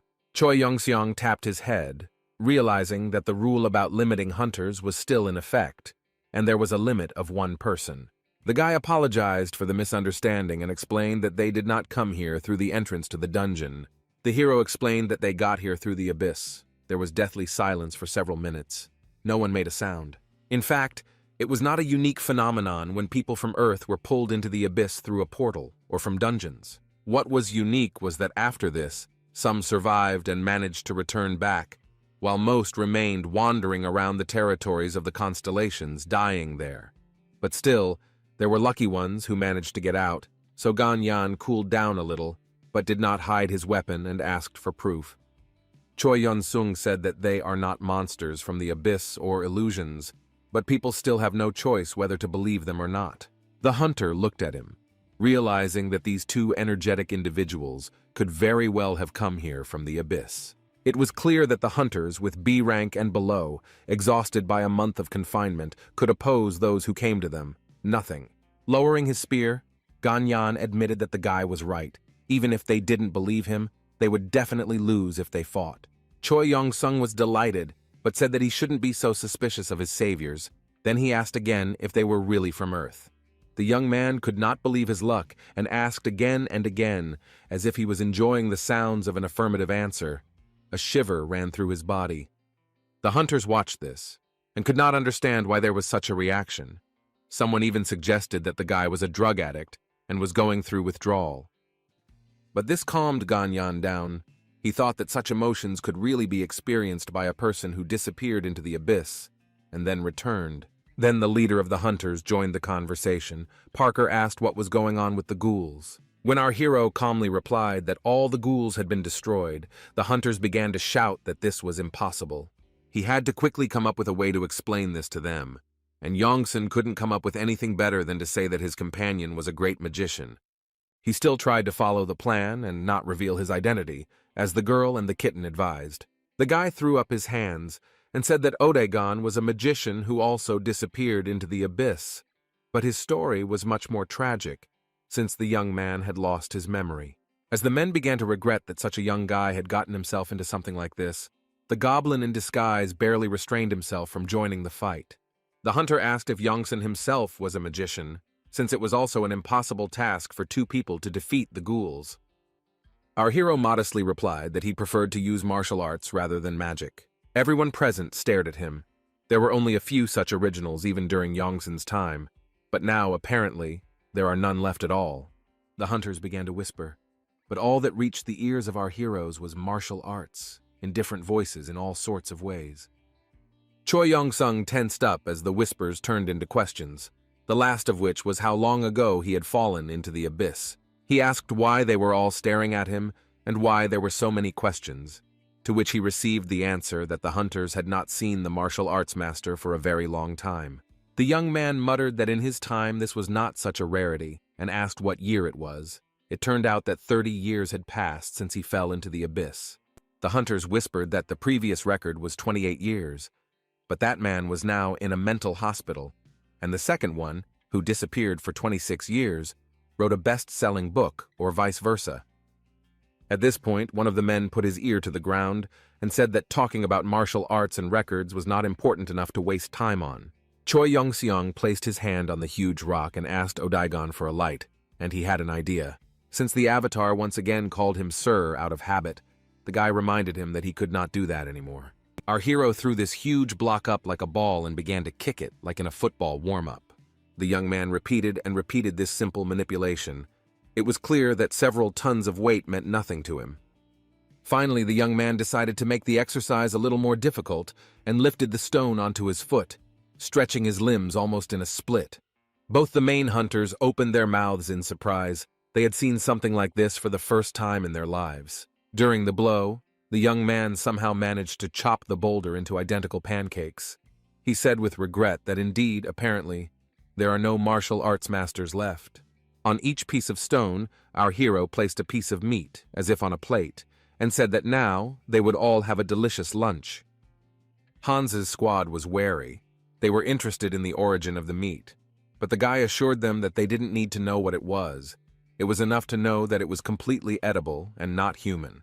While serving a meal to one of the hunters, Choi Yong-seong revealed that he had survived the abyss by learning to eat anything suitable for it. Watching the men lick their lips and salivate at the smell, the guy asked who was next and threw another steak on the frying pan. No one started eating. The detachment had been hungry for a month, and now the hunters waited patiently for all the portions to be prepared so they could start eating at the same time. Our hero wished them a pleasant appetite, but it took a few more seconds for the mortally hungry people to risk trying the meat from the abyss. Soon the incredibly delicious smell and appetizing appearance convinced the hunters that the food was real and could be eaten. Everyone took the first bite cautiously, but then the steaks were eaten in literally a few seconds. For the hunters, who had recently been on the verge of starvation, this was a real feast. Choi Yong-seong whispered to Odagon why everyone was so quiet. Did they really realize that he had given them low-grade meat? The goblin in disguise replied that he had long advised throwing out this meat. It was just taking up space. At this time, one of the hunters looked back, and it became clear that everyone had become quiet because they were enjoying the meal. The people were enjoying it very well. Many of the men even cried, continuing to thank the young man from the bottom of their hearts for the treat. Only Ganyan remained silent. This hunter was the most experienced and was the first to notice that the meat was unusual. It replenished mana. He thought that usually after casting several fire arrows, he almost fainted from exhaustion. But now he felt such a reserve of mana that he was able to cast a whole dozen. The man was very grateful to Yongsan, deciding that he had specially treated them to such meat. He did not know that at that time the young man regretted not throwing it away. When they came out of hiding, someone explained to the guy that the ghouls weren't just monsters, but monsters that formed a boss, so if you kill all the remaining ones, you can immediately get out of the dungeon. The young man readily agreed. He had seen more than his share of such wonders in the abyss, and now it was time to stretch his legs. Every time the leader of the hunters heard about the abyss, he thought about something of his own and fell silent. I wonder what he was thinking about. The man who initiated the conflict with the captain called out to him and tried to apologize, but he simply sent him away. The hunter tried again, said he was only doing what the other, Fred, told him to do, but was sent away again. Odaigan whispered that the situation was suspiciously tense, and Janssen suggested that a conflict had broken out between the hunters behind bars. The hunters now looked a little confused and bewildered. The boy thought that they must have almost killed each other. The disguised goblin said that such a thing was simply unimaginable on his planet, and called people pathetic and worthless. The young man looked at him with a smile, and asked if the avatar knew that he, Choi Yong-seong, belonged to the human race. After some time, Odaigan moved a little to the side from the squad to scout out the situation, and 2 hunters followed him. They were C-rank hunters who had rebelled against Richard. The hero's avatar looked at them attentively, but a little condescendingly. They said that they would take care of the surviving ghouls, and Clayton suddenly babbled that even the name Odaigan was beautiful, and there was an awkward pause. Afterwards, the hunters began vying with each other to praise the magician and offer him their services. It looked very ugly. He didn't want to be their leader. He didn't need their services. Odaigan only thought about how these pathetic creatures would leave him alone. The goblin in disguise decided to play along with the people and agreed to some small services, knowing full well that the hunters were counting on big profits thanks to his skills. At this time, Choi Yong-sun was being attacked by Richard and Ganyan, the latter thoughtfully saying that it was difficult to find a hunter to lead a party into a high-ranking dungeon. The man continued that Choi Yong-sung was his savior, and an elderly man at that. The guy shuddered at these words and said that he agreed to take into account only his earthly age, 28 years. Odaigan was still surrounded by the increased attention of the hunters, so he did not hear what his master was talking about. And the master asked the group leader why his subordinates did not approach him with the same proposals. The answer shocked him. Paprika explained that the reason was that Odaigan was a magician, and our hero was a master of martial arts.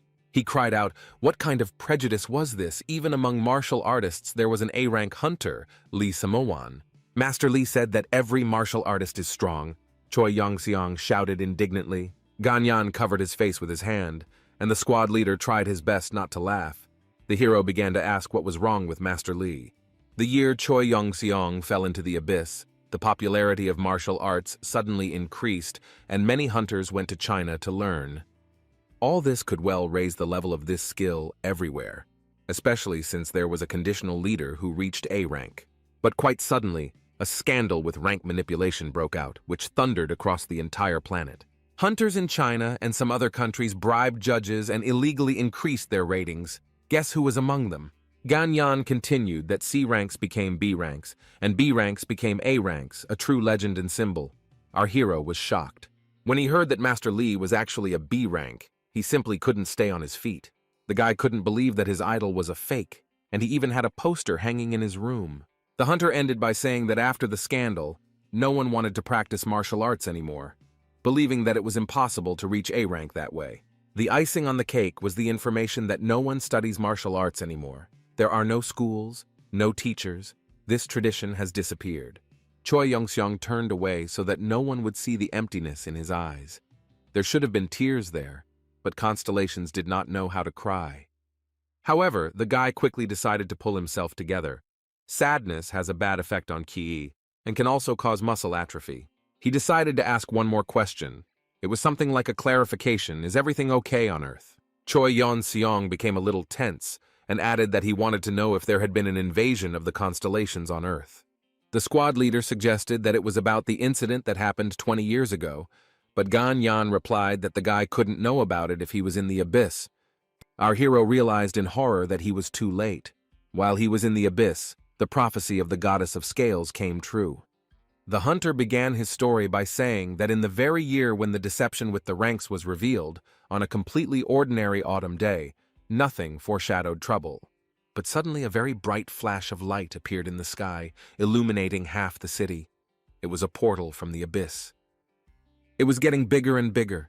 It was simply impossible to ignore this phenomenon, but people did not know what to do. Only when magical blows rained down from the portal and streams of energy began to burn down houses did some try to flee. Back then, on that day, the gate was different from the usual dungeon gates, and the monsters that appeared from there were intelligent. It was a real army that spared nothing and no one, leaving behind only ashes. This army had a specific goal. The constellations and monsters were following specific orders. They were going to take over the earth. But the main task of the monsters was to lay every single soul of earthlings at the feet of their constellation. Choi Yon-seong grabbed Gang-yang's shoulders and began to shake him, trying to get an answer as to whether the evil constellations had managed to take over his planet. The guy kept asking if he was late, and the man had to take him by the hand and ask him to calm down. He wondered where they would be if something like that had happened. No, the earthlings managed to fight back. Our hero's face lengthened. He did not expect that people could hold back or even repel the attack of the constellations. Gan-yan nodded and said with regret in his voice that there were a lot of casualties. But the people managed to push back the monsters and then stop them. All countries mobilized their best hunters and they stopped the invasion. It seemed Gan-yan was among them, although he did not advertise it. Choi Yon-seong continued to be in a state of shock. It seemed that the information he had received simply could not physically fit into his head. The guy got down on all fours and couldn't raise his head. From the outside, it looked a little funny, but the hero was in no mood for jokes. The young man was tormented by only one question. Why did he wander through the abyss if now he had absolutely nothing to do on Earth? While the hero was coming to his senses, the hunter remembered how it was. The evil constellations attacked the Earth suddenly. However, the hunters mobilized very quickly. All countries worked in a coordinated and organized manner. The number of casualties on both sides was simply colossal, but the people still achieved their goal and stopped the invasion because they had something to lose, their planet. A few more minutes passed, and Choi Yon-seong continued to sit on the ground with a completely expressionless face and empty eyes. He lived every year of his life in the abyss and did not understand why all this happened, why he went through such torment. He wondered if the goddess's prophecy had been a mistake, or if she had miscalculated, or if she had some other plan. At this time, a mechanical voice said that the mistress of dreams and desires said that this was very strange. The guy woke up from his thoughts. The girl reported that this was not a small skirmish, but a full-fledged invasion, and it was highly unlikely that people would be able to stop it. She added that it was not even a matter of the difference in strength. The level of the constellations and people was so different that the latter looked like some kind of insects. Evidence of thought processes finally appeared on Yongsun's face. The boy realized that everything was really very strange. He turned to Gan-yan and asked how exactly the humans had stopped the invasion. The hunter explained that some sort of truce had been signed. The monsters weren't sure they needed to continue expanding their territories, and the humans knew they would lose too many lives if they tried to retake those territories. Many on Earth are worried about how long this truce will last. As long as it lasts, the hunter finished. Most likely the guarantee of the signed truce and the fact that it is still going on was provided by the constellations, who promised to protect the Earth. The girl with the kitten wrote that now everything is clear. This is no longer a confrontation between constellations and people, but a confrontation between some constellations and others. Only people do not realize this. She reminded Choi Young-sung that constellations rarely fight in person, preferring avatars, which is why he has a better chance of success than anyone else. We must not forget that the invasion of the constellations changed the hierarchy, which caused the connection of the abyss with the Earth. Our hero made the main conclusion. The truce was signed because the constellations either did not want to fight themselves or did not want to lose their avatars. The guy started his song again about how he had nothing left to do on Earth. He was late. Choi Young-sung lowered his head and walked away. Ganyang and Parker followed quietly behind him. The kitten wrote that he was wrong. The girl confirmed that although they arrived a couple of decades later, the situation had not yet been resolved. The mistress of dreams and desires added that the truce cannot last forever, and in the abyss there are still a lot of constellations dreaming of invading the Earth. The kitten warned the hero to be careful with any new constellations. They will not honor the truce agreement. Here our hero had another epiphany. He realized that he was wasting his time. He had something to do. He needed to protect his planet. If the situation worsens, it could turn into a battlefield between the constellations for the souls of people. At that moment, there was an explosion, and a flaming ghoul flew into the air, surrounded by a cloud of smoke and fire. It was Odagon who delivered his magical blow, and the crowd of hunters around him were praising the goblin in disguise at the top of their voices. He was surprised to report that it was first circle magic, to which the men happily remarked that they had never seen anyone use first circle magic so well. They then continued to praise the goblin's magical skills, and he could barely contain his irritation. It was clear from Odagon's face that he thought people had simply gone crazy and were pestering him over some stupid mistake. The hunters whispered among themselves that if they returned to Earth and managed to persuade Odagon to take them into the team, it would be amazing, because he was definitely not lower than B rank, and maybe even A rank. Behind the goblin's back, there were suggestions that if the boy had lost his memory, it would be easier for the hunters to convince him to abandon Choi Yong-seong and cooperate with them. The inspired men hoped that if they took Choi Yong-sung's place, they would not have to obey Parker. Our hero watched all this and only chuckled. He was amused by both the behavior of the hunters and the face of Odagon, who was ready to explode. Then he looked at the leader of the squad and noticed that he was also angry and tense. The guy asked if the man wanted to fight with someone. He was so surprised that he even lowered his glasses onto his nose. Richard didn't expect that his thoughts could be read so easily. Choi Young-sung asked again if he wanted to kick some of his subordinates' asses, but Parker assured him that everything was fine, and that was not the case. Our hero was puzzled. He was not against watching the fight, but decided that in the dungeon it could be regarded as a crime. The young man thought that his thinking had been greatly affected by his long stay in the abyss, and the girl and the kitten advised him to be more careful. The hero promised to be more careful because he needed to hide his identity in case a battle between the constellations broke out on Earth. He turned to Ganyan and asked what was usually done to people who managed to return from the abyss. The hunter replied that they undergo a medical examination and a detailed report on their experience, and often end up in a mental hospital after that, because everyone has a specific experience. The man added that the check also included an analysis of signing contracts with the constellations, which made the girl and the cat very tense. Ganyan explained that after the invasion, the authorities issued a ban on people becoming avatars of evil constellations. The kitten wrote a message that they are not evil constellations, and Choi Young-sung replied that the rules are apparently very strict. The hunter added that the procedure was not too complicated and asked what country the guy was from, and when he received the answer that he was Korean, he assumed that he would have to change his citizenship. Looking at Odagon casting another fire arrow, the guy thought that for someone who had lost his memory, a new citizenship would also be useful. He approached the avatar and reported that he had received enough information about the situation on Earth. Now he needed to somehow find out the data on the hunter's level. The goblin in disguise said that he had a spell to assess the level and characteristics. It should be enough. These words, for some reason, upset the kitten of lava and magma. The constellation asked why he asked Odagon about this, to which the guy replied that he didn't have magic. What's wrong with that? The kitten replied that since the hero was now also a constellation, there was no need for this. He could receive information about anything using the power of the essence. The young man was surprised. He immediately tried to do this and looked closely at one of the hunters. Information appeared that the hero used the Eye of Sauron. The object of analysis was the leader of the detachment, Hans. It was a completely understandable choice. Besides, he was nearby. The man seemed to sense that he was being studied and looked tensely at Choi Young-sung. A message appeared that the essence of Richard Parker had been revealed. All his parameters appeared before the eyes of our hero. They were average. The young man continued to study the data, and the hunter continued to look around. The kitten said that the skill can also be trained. Then you can get even more information. At that very moment, a small explosion was heard nearby again, and a bright flash of fire destroyed the last ghoul. A mechanical voice announced that the Mirror Illusion House dungeon had been completely cleared. The next message said that the dungeon would be closing soon.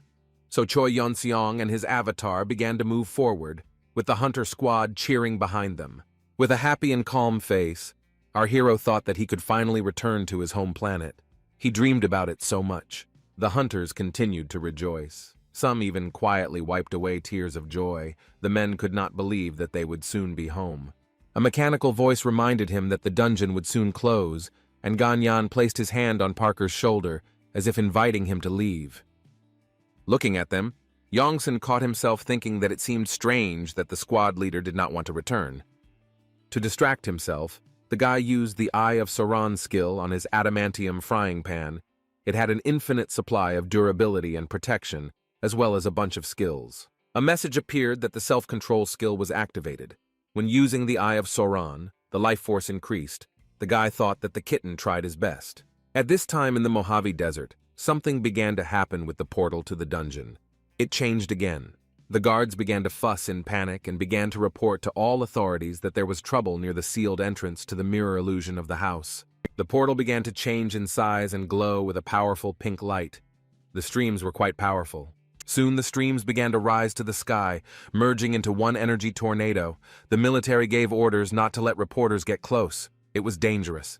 As they expected, after a few seconds, there was a surge of energy, similar to an explosion, and the dungeon was completely transformed. The man in the cap shouted that this simply couldn't be happening. The dungeon had been cleared, and the entrance to it had opened. In the midst of a giant flash of yellow light, figures of people could be seen approaching. These were hunters coming out. The flow of energy was very strong. It was difficult for the men to walk. The radiance was blinding and they had to cover their faces with their hands. But they moved forward. Finally, the flash of light was behind him, and Choi Yong-seong thought that it was very bright, even by the standards of the abyss. The young man froze in place.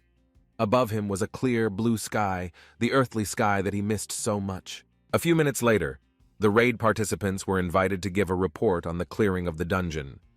Even in such a situation, bureaucratic procedures could not be avoided.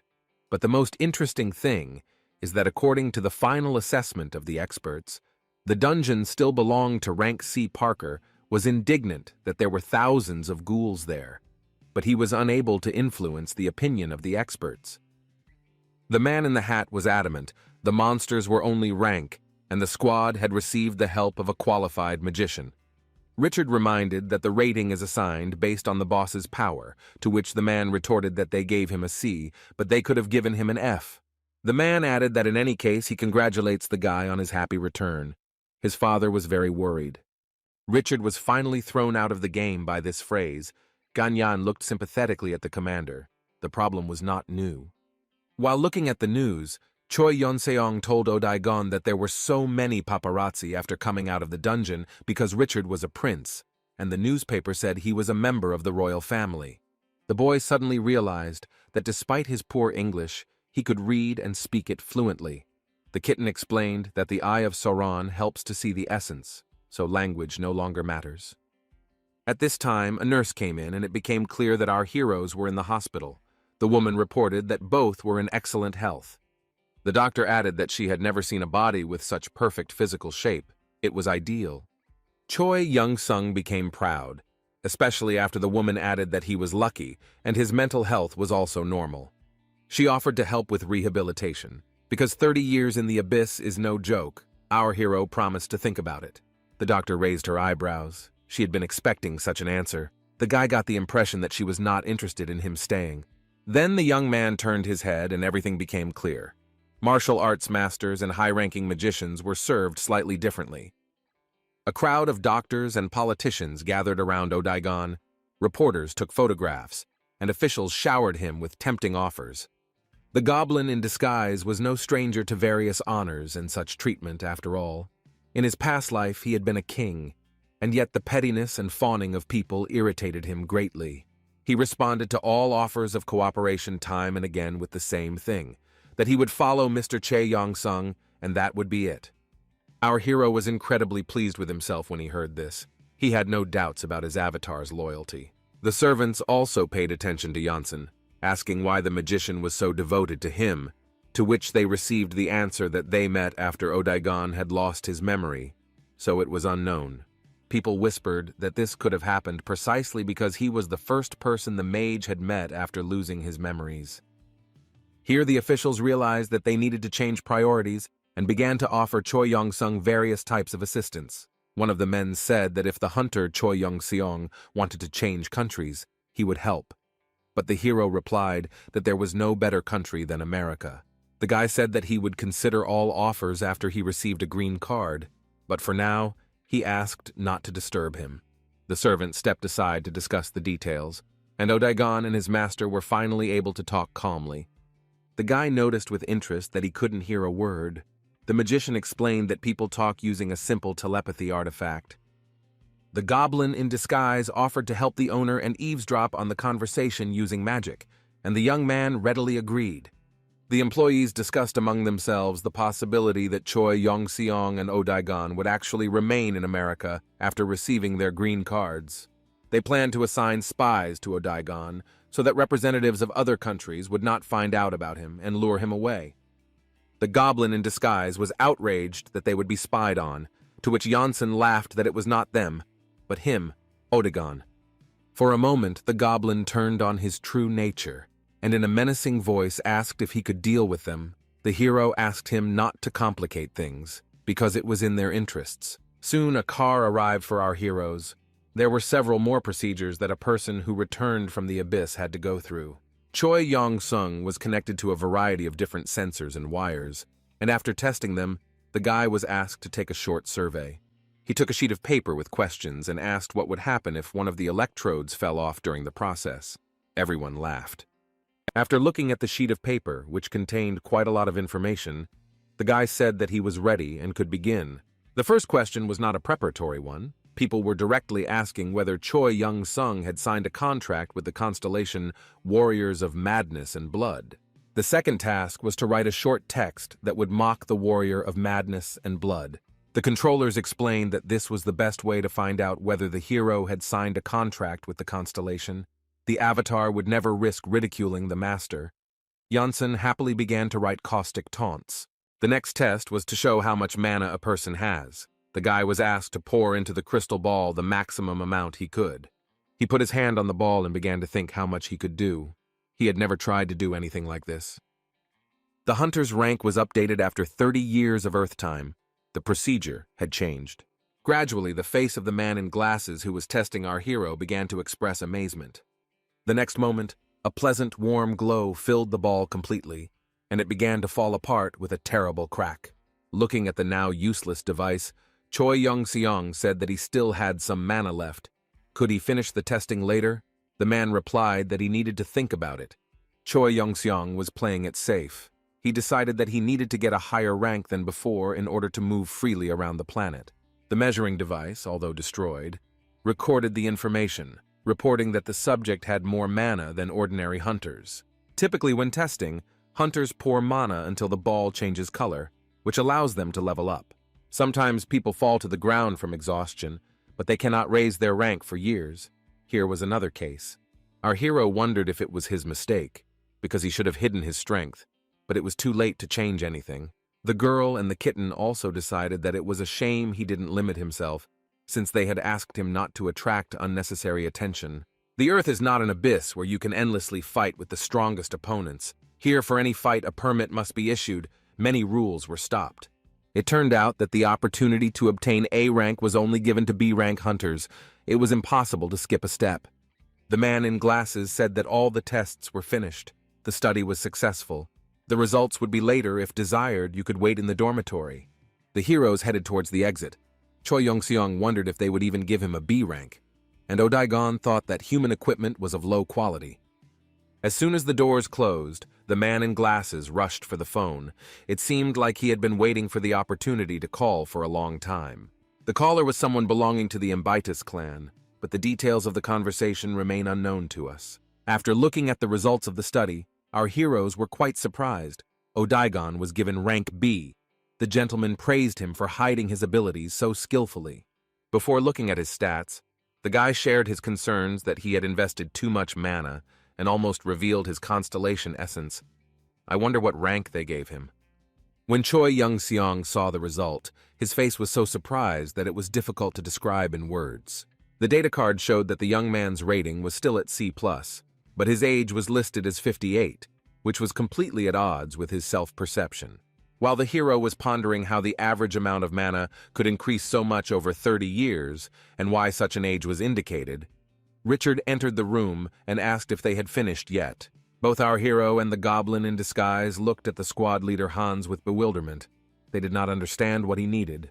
When asked what was going on, Parker replied that he had promised to thank Choi Young-sung for saving his life, and so he was inviting him to stay with him, since the heroes had nowhere to live. "You can stay in my house as long as you want," the guy added, and didn't even wait for the heroes to agree. Odaigon was suspicious and skeptical, but Yongsun was happy and liked the idea. Soon the motorcade of several cars and a limousine drove out into the desert and headed towards Los Angeles. Odaigon telepathically asked the master if he found it suspicious that Parker had suddenly become so polite. The boy asked if the goblin suspected Richard just because he was human, or if there were reasons. Choi Young-seong asked if the avatar remembered the day he slew the planet-eating wolf. The Goblin King nodded and said that the day he met his master was the most important day in his life. "That's right," our hero answered, and added that he too would never forget that day, but for slightly different reasons. He recalled that the goblins had given him a warm welcome, and in gratitude for saving the planet, they had done incredible things. For example, they prepared a bath of acid slimes for a young man to relieve fatigue, and they also begged to accept the newborn children of the goblin nobility as sacrifices. Were these really goblin rules of etiquette, the guy asked. Odaigon was shocked that the customs of his people caused the master inconvenience. It was all about the differences in cultures. The hero laughed. Looking at Richard, he decided that he simply wanted to thank him for saving him, and the magician thought that even among this greedy, annoying, pathetic race, there are normal people. Choi Young-sung's face lengthened again, and he once again reminded everyone that he was also a human being, just in case. Choi Young-sung suddenly addressed Richard with a question, so loudly that it could be heard even outside the limousine. Parker asked what was going on and said that he belonged to the family of those very Parkers, if the hero understood what he meant. The guy conspiratorially lowered his voice and said that he was waiting for the leader of the hunters to give him all his fortune. He added that he had overheard someone promising a hefty reward for saving him, and Parker was horrified. Yongsun laughed and said it was a joke. He just needed a secluded corner to rest after the abyss. The motorcade continued on its way. Someone was watching it from the dune. Parker relaxed again and reminded that he allowed them to stay in his house as long as they wanted. "This is something he can give to his savior," the boy finished. And Janssen whispered to Odaigon not to look down on him. The disguised goblin telepathically inquired whether the man had been too arrogant in offering only his home, and only temporarily. The hero noticed that on Earth it was always like this. Owning a huge house, you can turn up your nose. At that moment, a red car cut off the limousine and blocked the way. Choi Young-sung was outraged that it was a trick, and this was how Richard decided to repay the savior. But the guy himself was scared and did not understand what was happening. The driver rolled down the window and explained that some psycho had blocked the limousine's path with his car. Our hero was afraid that this was an assassination attempt and some evil constellation had learned of his essence. Odaigon offered to sort things out, but the guy asked to wait a little. He needed to get his bearings in the situation. They both got out of the car to see what kind of psycho had risked stopping them. They were completely calm. Looking at the red car, Choi Young-seong whistled. Seeing such a car in the middle of the desert was unexpected. The man standing near the car surprised Odaigon and his master. Both felt that he was not so simple and possessed enormous power. The heroes looked at each other. Now he walked towards them, adjusting his sunglasses as he went. This man was different, completely different. Still mortal, but one that you couldn't put on a par with humans, very strong and very powerful. That's what he was. Here our hero caught himself thinking that the man seemed vaguely familiar to him, and besides he was, apparently, Asian. All the stranger said as a greeting was "you." It seemed like he really was an acquaintance of Yun Seong's to act like that. Parker greeted him by name, calling him Dragon Huang, and our hero whispered in confusion that this simply couldn't be true. The man nodded and asked who the little boy was, who had risked saying hello first. Parker identified himself and received a smile. Little Parker was causing his father a lot of trouble, the man added, while Richard was angry. Then he pulled himself together and replied that the reason was that he was a hunter. Dragon Huang praised the guy for his integrity. Now the man turned to Choi Yong-seong, but our hero remained silent and did not say a word. Huang looked at him thoughtfully and noted that he hadn't really hoped for it, but it seemed like it really was that same Yongsun. The guy's jaw dropped. He recognized him. In front of him was his boss from his past life, the leader of the Kyungryong clan. The young man still couldn't believe his eyes. The man smiled and confirmed that he was not a hallucination, but had come because he had heard rumors that the bastard was here. Huang greeted Choi Yong-sung joyfully but arrogantly. It was obvious that he was seriously emotional, but was trying not to show it. The leader of the Kyeonrin clan stood silently for a few more seconds, enjoying the effect produced. All the people got out of the cars and froze too. Choi Yon-seong and Dragon Huan hadn't seen each other for 30 years, but they were once quite close, at least for the guy. The boss was one of the closest people. Richard Parker broke the silence and apologized in a stuttering voice. He was wondering if Yongsun and Huang knew each other. Both nodded.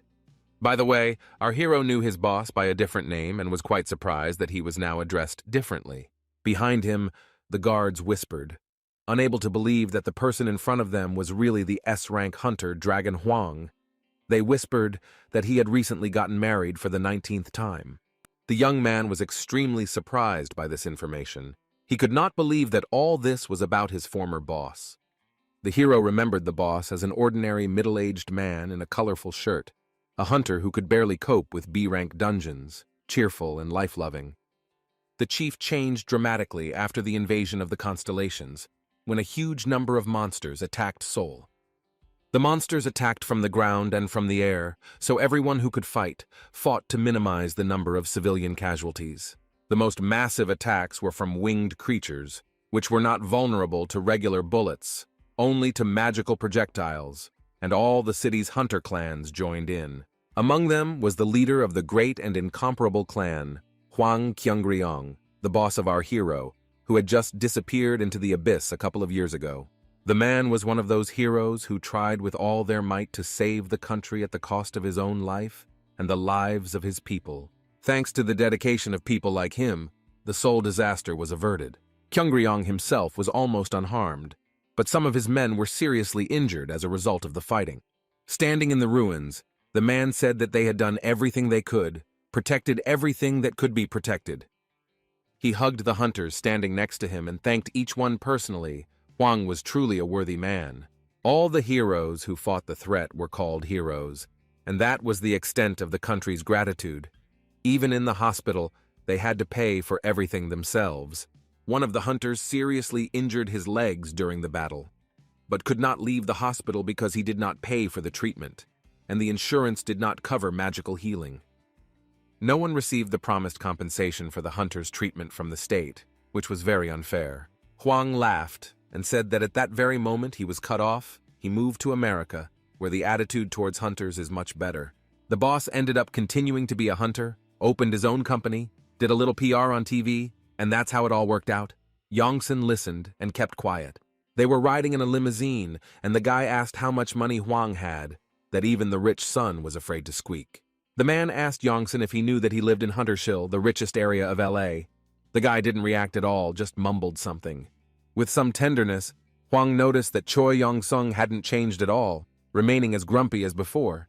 Our hero sat, numb with tension, and listened to how you couldn't get a word out of him, the bastard. The man continued that no one else would disappear into the abyss for 30 years, leaving only a letter on a pitiful page. He asked how the training went, laughing. Huang continued to laugh and said that he knew before that his protege was obsessed with training, but after the letter, he regretted not taking him to the hospital. He added that some hunters even suggested announcing Yongsun's death, since he knew that only a few people returned from the abyss alive. So our hero learned that the guys from the clan were going to hold a funeral feast for him. This was unexpected. Here the man turned to Parker, calling out to him a little louder than etiquette permitted. Huang came up close to him and said that he kept forgetting to ask what the kid was doing in his car. The guy started mumbling something about how Yongsan saved his life, and as a token of gratitude, he decided to take him to live with him. The man laughed and said that gratitude was fine. Otherwise, he thought that Yongsan was being taken to the Parker family estate for an autopsy, or something worse. At about that moment, the motorcade entered Los Angeles. America, like the entire planet, had changed greatly in the 30 years that our hero had spent in the abyss. While the young man was looking at the world that had become completely different, Dragon Huang commanded the driver to go not to the Parker's house, but to his own. Choi Yong-seong continued to look at the city. What struck him most was the technological progress. The streets were full of unfamiliar mechanisms. After the gates from the abyss opened, famous hunters from all over the world began to flock to Los Angeles, just as actors used to flock to Hollywood. The city was also full of casual hunters, people planning to become hunters, and a variety of service personnel in the business. The limousine moved slowly through the streets, and Huang decided to continue talking about what happened after moving to America. He said he had ordered the FBI and CIA to report to him on every person who returned from the abyss, and they did so regularly, although they were not thrilled about it. They arrived at Huang's property, and Yongsan complimented them that the house was cool, the size of a stadium. Parker reported that these were utility rooms and a servant's house. Hanson's estate was further inland. Our hero's eyes widened in shock, and he almost fell over. The car braked sharply at the entrance. What the former boss called home was a complex of buildings the size of a small town. In addition to a park, a fountain, a swimming pool, there were a bunch of buildings with a huge skyscraper. Choi Yeon-seong, glued to the window, suddenly asked who those hunters were standing along the road to the house. There were queues of people along the fountains, and Richard said that they all had tickets for entry. The hero was surprised why. Huang smiled and said with an air of importance that these people needed a ticket to see him once. Looking at the endless hunters with hopeful faces, the man said that they all wanted their chance. The guy still didn't understand what was going on. He kept asking more and more questions to find out what interested him. Huang lifted his glasses, looked closely at Yongsan, and promised to explain everything in detail a little later. Watching a panda devour a bamboo shoot intently on a hunter's estate in Los Angeles, our hero wondered what the hell had happened in the last 30 years. When the animal took another bite into the juicy appendage, the young man decided that he had gone crazy, or perhaps Huang had taken a leisurely stroll into the abyss and back. Continuing to stare at the two pandas in the enclosure, our hero asked if they had been stolen. The owner of the house was offended, explaining that they were a gift from the Chinese government. They begged him to come, and this was a reward. Choi Yeon-seong looked at his ex-boss with an even more insane look, trying to understand what the man he once knew well had become now.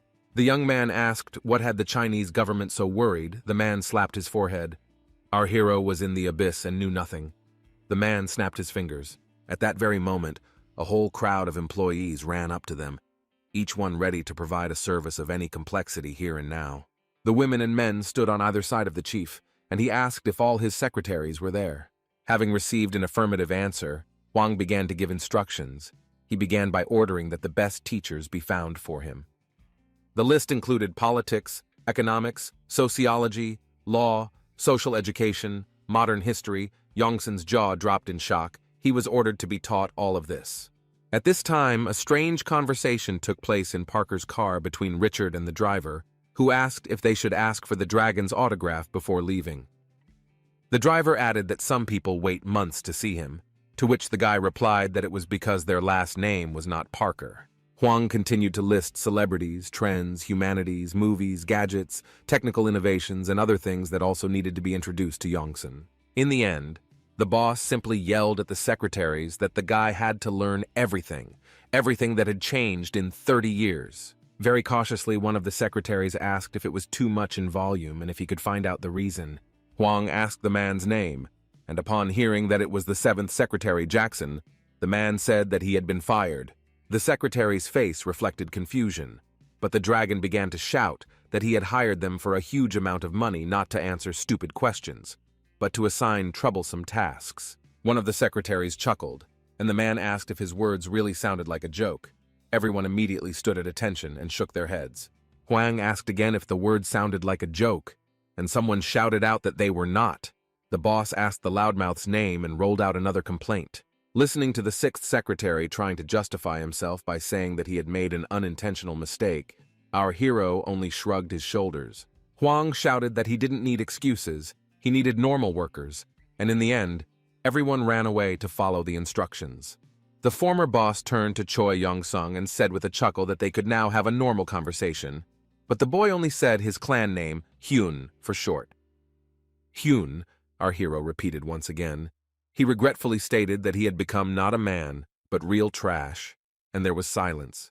The man was indignant that this was not true. He knew what the secretary's salaries were, to which Yongsun replied that salary was not a reason to quit on the spot. The dragon called the former seventh secretary, who was packing his things, to come closer. Huang asked him how long he had worked and how much money he had received, and the answer was $230,000 for 2 weeks. He looked at Yongsun with pride, but the young man only asked how money was connected to the dismissal. Dragon replied that he warns them when hiring them, that one mistake, and they are fired. The man added that everyone knows that he pays the highest salaries and sets the most difficult requirements. Our hero sighed in disappointment. Then Huang informed the former seventh secretary that he was rehired. A minute later, the former boss asked if it was necessary to behave like that in front of his subordinates, to which the guy replied that he, Hen, could have become an idol and a role model for them, and not been a boor. The man remained silent and lowered his head. It was clear that he was a little sad, but not too much. Soon, cameras in the room where Yongsun studied began recording the beginning of the classes. All of them were recorded so that he could later listen to what he didn't remember right away.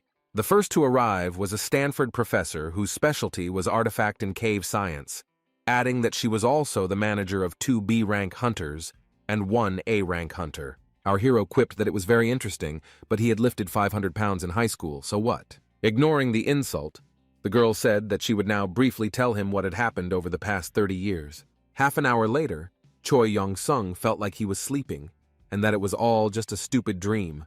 All he had to do was wake up. Evil constellations have occupied China, North Korea, Europe, and Latin America, the young man asked again. In the diagram, the teacher showed that his homeland, South Korea, was the only one in the region that had not been captured.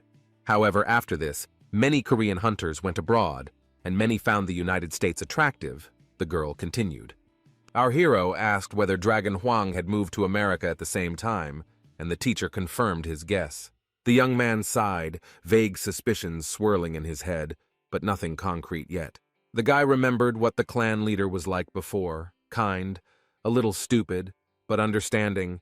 He even talked him out of going to the B-rank dungeon. What happened that Hyun changed so much? He became Dragon Huang, an S-rank hunter with endless amounts of money, who at 70 years old married for the 19th time. While the guy was thinking, a message came from the kitten that everything worked out great. In fact, maybe he should be taken as an avatar. He can be trusted, the constellation asked. The guy replied that Hyun could be trusted, but he didn't know how to say it, to start with the fact that he walked through the abyss and decided to become a constellation, or what? As an option, you could also spread your arms and invite them under your wing, become an avatar. Very funny. Our hero had already seen the puzzled face of his former boss in front of him. No, he had not yet seen the possibility of offering him to become an avatar. The most likely reaction from Huang to such a proposal would be to ask what kind of drugs they play with in the abyss, Yongsun thought. The boy told the kitten that if he explained everything well, maybe Hyun would understand, but the kitten replied that there was no need to do that. The kitten of lava and magma noticed that the young man was uneasy and asked what was bothering him. Choi Yong-seong thought about it and replied that it was true. The clan leader had not given up trying to find him for 30 years. He could be trusted, but he didn't want to get involved in the affairs of the constellations. The next morning, the dragon led our hero to a huge indoor stadium and informed him that it was a training place, something like a backyard gym. Entering inside, the guy froze in place, and the owner of the premises himself froze, but this time from pride in himself. The young man teased his boss that this was not a gym, but a concert hall, to which he replied that his concert hall would be cooler. The man snapped his fingers again, a habit that was starting to really piss Choi Yong-seong off. But for now, he was trying to endure it and not get upset. After the click, some equipment turned on and orange power lines became visible under the dome and even on the floor. The guy tried to step over one of them. The sensations were very, very strange. The kitten exclaimed that this was the magic of the underside of the world. Janssen asked what it was about. The kitten explained that this magic was popular among the constellations, and mortals did not know how to use it. A mechanical voice announced that the stabilization of the underside of the world was complete, and the boy began to learn how to handle this thing. Huang explained that the underside of the world allows one to imitate reality. Even if one receives an injury here, it will not happen in real life. It is something like virtual reality, but not quite virtual, but magical. Kitten reported that most often, constellations use the underside of the world as a playground to relieve boredom, or to train avatars. The guy decided to ask his former boss which constellation taught him this magic, but he laughed that it was known and available to many people. Then the man thought about it and admitted that the constellation could have originally shared this technology with humanity, having conceived some vile plan. The man muttered that who knows how mean the constellations can be, and the kitten and Choi Yun-sung became very tense. The boy noted that with such a training ground, the hunters would be very well prepared for war, but the dragon did not understand him. He asked what kind of horrors the guy was talking about. What war were they talking about? This was sports equipment, Yongsan in turn shouted. What kind of sport? Are they playing football with this magic? Forming a gun with his fingers, Huang pretended to shoot Choi Yong-sung and said that this was the last century. Our hero looked at him, but did not understand anything. Behind him, images appeared that looked like a video from a projector. Dragon Huang said in a solemn voice that hunting sports are currently at the forefront of the entertainment business.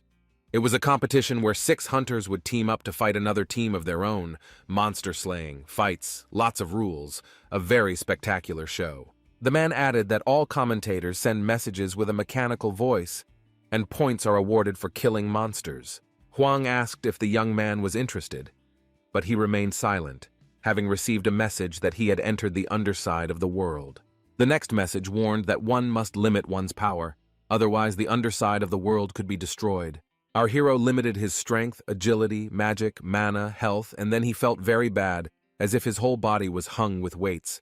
A message appeared that the skill, strength, and victory over oneself was activated. This was something new and interesting. Little by little, our hero began to understand that it was like training. Performing a task with a limitation of strength, his real strength increases. He began to happily mutter under his breath that he needed to study longer, which surprised Huang a little. The Kitten of Lava and Magma wrote that this is a great chance. The guy asked what the chance is for and received the answer that in the back of the world the constellations do not see him, so he can do whatever he wants. Choi Yong-seong didn't like being forced. He told the kitten that he would not reveal his identity to the clan leader and make him his avatar for now. The guy looked at his former boss and sternly explained to the constellation that the dragon had a great life and he didn't want to drag him into all this yet. The young man added that he is not at all suited to the role of a leader controlling avatars. He prefers to participate in battles himself. The kitten wrote a bunch of messages that it was not in the spirit of the constellation to fight on their own, and that avatars would still be needed, but the guy no longer paid attention. He only replied that he had given important information. For Choi Yong-sung, it was always very important to remain honest. At this time, Huang came up and asked why the boy was standing there like a pillar, whether he was really so struck by the seamy side of the world. Looking at the video of the fight, the guy noted that for the hunter, training was taking place as if in reality, the man again corrected that this was not training. It's a sport, the dragon said, almost syllable by syllable, and then added that it's the most popular sport in the world. The guy asked, puzzled, if hunters didn't train in the dungeon, but just fought each other, to which Huang explained that it was a competitive sport. Our hero clarified that people just look at it, like football and basketball, and laughter rang out. Then the man became serious and said that comparing all these sports was simply ridiculous. Choi Yong-sung looked at him and couldn't understand if it was a joke, or a prank, or maybe an evil irony, or the harsh truth. Huang explained that the closest thing this sport could be compared to was INS, also a hunting competition, but different. In this sport, the strongest hunter was selected through a one-on-one duel. Once you watch INS, other sports fights will seem bland. The clan leader asked if the story stirred the blood, to which he received the answer that it did not. The dragon laughed and said that the young man simply knew that he was the strongest. The young man stood silently for a while, and then slowly replied that, in truth, he was a little confused. Choi Young-sung remembered the monsters and his fears about the Constellation War, so he said that he was worried about the danger looming over the Earth. Spending all his time training, he was afraid of being late, but he didn't even suspect that he was already late. And what, in the end, the hunters of the Earth became athletes, how then they catch monsters, remained unclear. Then a message came from the kitten.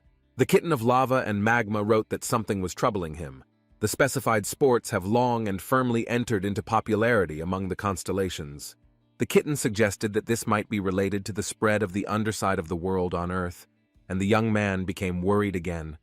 Huang was saying something about how many hunters had never even entered the dungeons, and the guy was wondering if this was a trap from the constellations to raise hunter avatars for themselves. Choi Young-sung asked why they became hunters then, to which he received the answer that for money, of course, and for fame. The line that formed in front of Huang's house was made up of those who wanted to make it in sports and earn enough in a couple of months to live comfortably for the rest of their days. Our hero lowered his head, thinking about what he had heard. But at that time, the former boss asked what had happened to him over the years, how he was feeling in general and all that. The man asked what had bitten the guy that he had fallen into the abyss for training, and whether he had been lured there by deception. The hero crouched down and hugged his knees with his hands. The dragon realized that he had apparently hit the nail on the head, but the guy replied that he would tell about it later. It was a long story. Our hero stood up and said that before he told everything, he would ask for something. The man listened attentively. The guy asked if it was possible to increase the power of the inside of the world, because its power was limited, and it was inconvenient. Huang was puzzled by what kind of power this was, that the usual spell settings were not enough to withstand it. The man was outraged that this room was oriented towards A-rank hunters. So what rank was the guy then? He yelled, to which he received the answer C+. The guy explained that he didn't have the opportunity to demonstrate his combat skills, so he simply smashed the mana measuring device.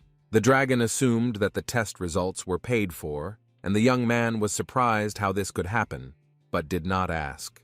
The former boss looked at Choi Young-sung kindly and admitted that he must have gotten a little stronger since he was uncomfortable being on the training ground. He realized that this was why the guy went into the abyss, asking him to tell it again. But the guy said that it was difficult. Then he received advice to tell it more simply. Well, let's keep it simple. Choi Young-sung got tired of resisting and replied that in simple terms he became a constellation. His eyes lit up and a pleasant yellowish glow spread around. Our hero said that it was all for the sake of the earth. Huang continued to look at his former subordinate and friend with confusion and a little wariness. Then the man clarified that for the sake of the earth the young man went to wander through the abyss. There he became a constellation. Did he understand correctly?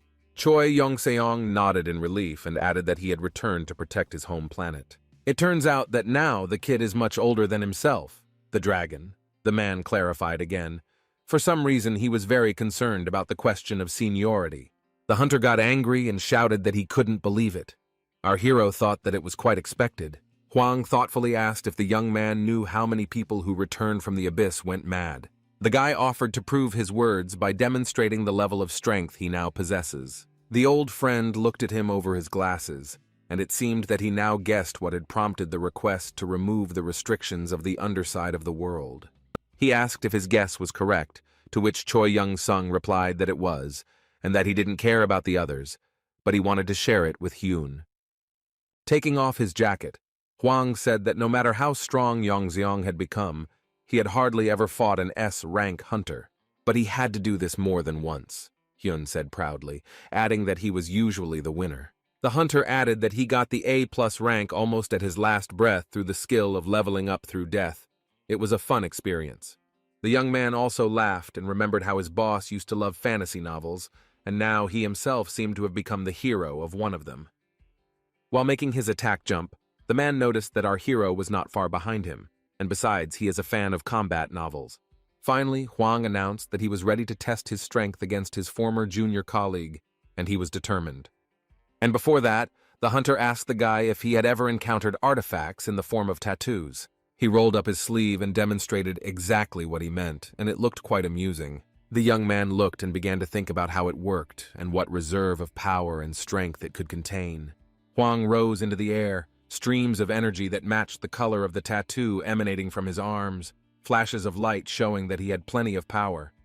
Choi Yongseong guessed that these were magical projectiles, and in a second they would all fall on him. The man asked the guy if he was scared and if he could avoid something like that, but our hero was absolutely calm. The chief asked again if the young man was afraid to enter into a battle from which he was guaranteed not to emerge victorious. Our hero repeated that he was not afraid, and that he had no need to dodge the magic projectiles. He raised his index finger. A moment later, a beam of very high concentration energy shot out from the finger. It was not difficult to guess that it was very powerful. This blow was intended for Huang. The man had never encountered anything like this before, so he was a little confused and did not release his projectiles. He barely managed to turn his head a couple of centimeters, otherwise he would have been left without it. So fast and unexpected was the hero's attack. The man said that he had a lot of experience, and over the years he understood that if you don't attack quickly, you will lose.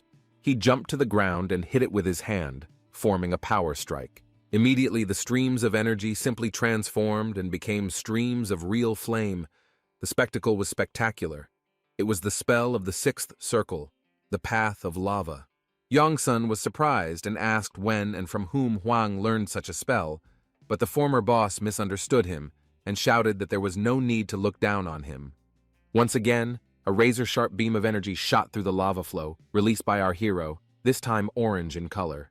The enemy managed to reflect it by casting a defensive spell, a very strong one, and again from the sixth circle. In order to use two such powerful spells in a row, a lot of mana was needed. Yongsun assumed a fighting stance and began to prepare for a close combat attack. He had already prepared his space fist when he saw his opponent's magic projectiles flying at him again. The young man decided not to dodge, but to show what he was capable of in defense, he concentrated his ki and created a protective barrier. Huang's energy flow hit the guy right in the chest. He stood with an absolutely calm face, without receiving a single scratch. Only his eyes suddenly flashed with radiance, reminding us that our hero is a constellation. The man shouted that he now knew where the fake video had spread on the internet and called on people not to cheat. Yongsun asked what was going on, and was told that a video from China in which a guy demonstrated a similar skill had gone viral. Our hero asked if it was fake or real, surprised that even this was being faked now. Here, Choi Yongseong noticed that using the barrier had greatly depleted his ki supply, a little more, and it would be completely empty. The damned restrictions were making themselves felt.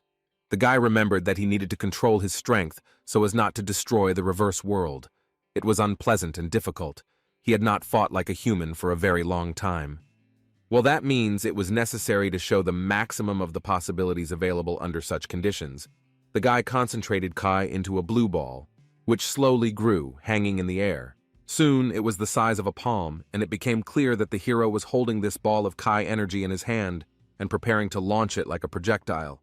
The ball flew towards the enemy very quickly, leaving waves of energy in the air like on water. Huang didn't lose his head. He understood that if he didn't do anything, he would die.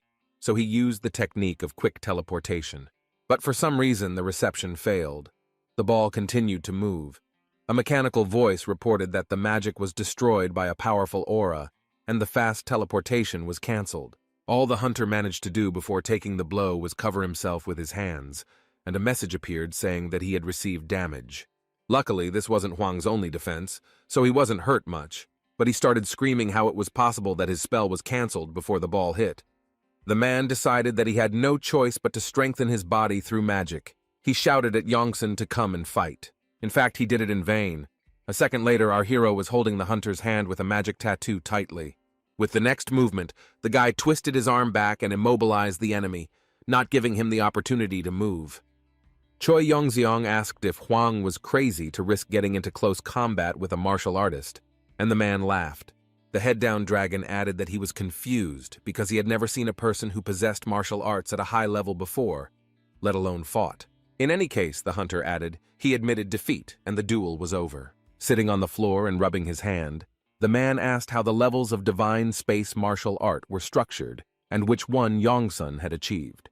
The guy replied that he had reached the highest level, and if he stepped over its border, his capabilities would exceed those of a mortal. The man tapped his forehead as if to suggest that he had been short-sighted and admitted that Yongsun had indeed become a constellation.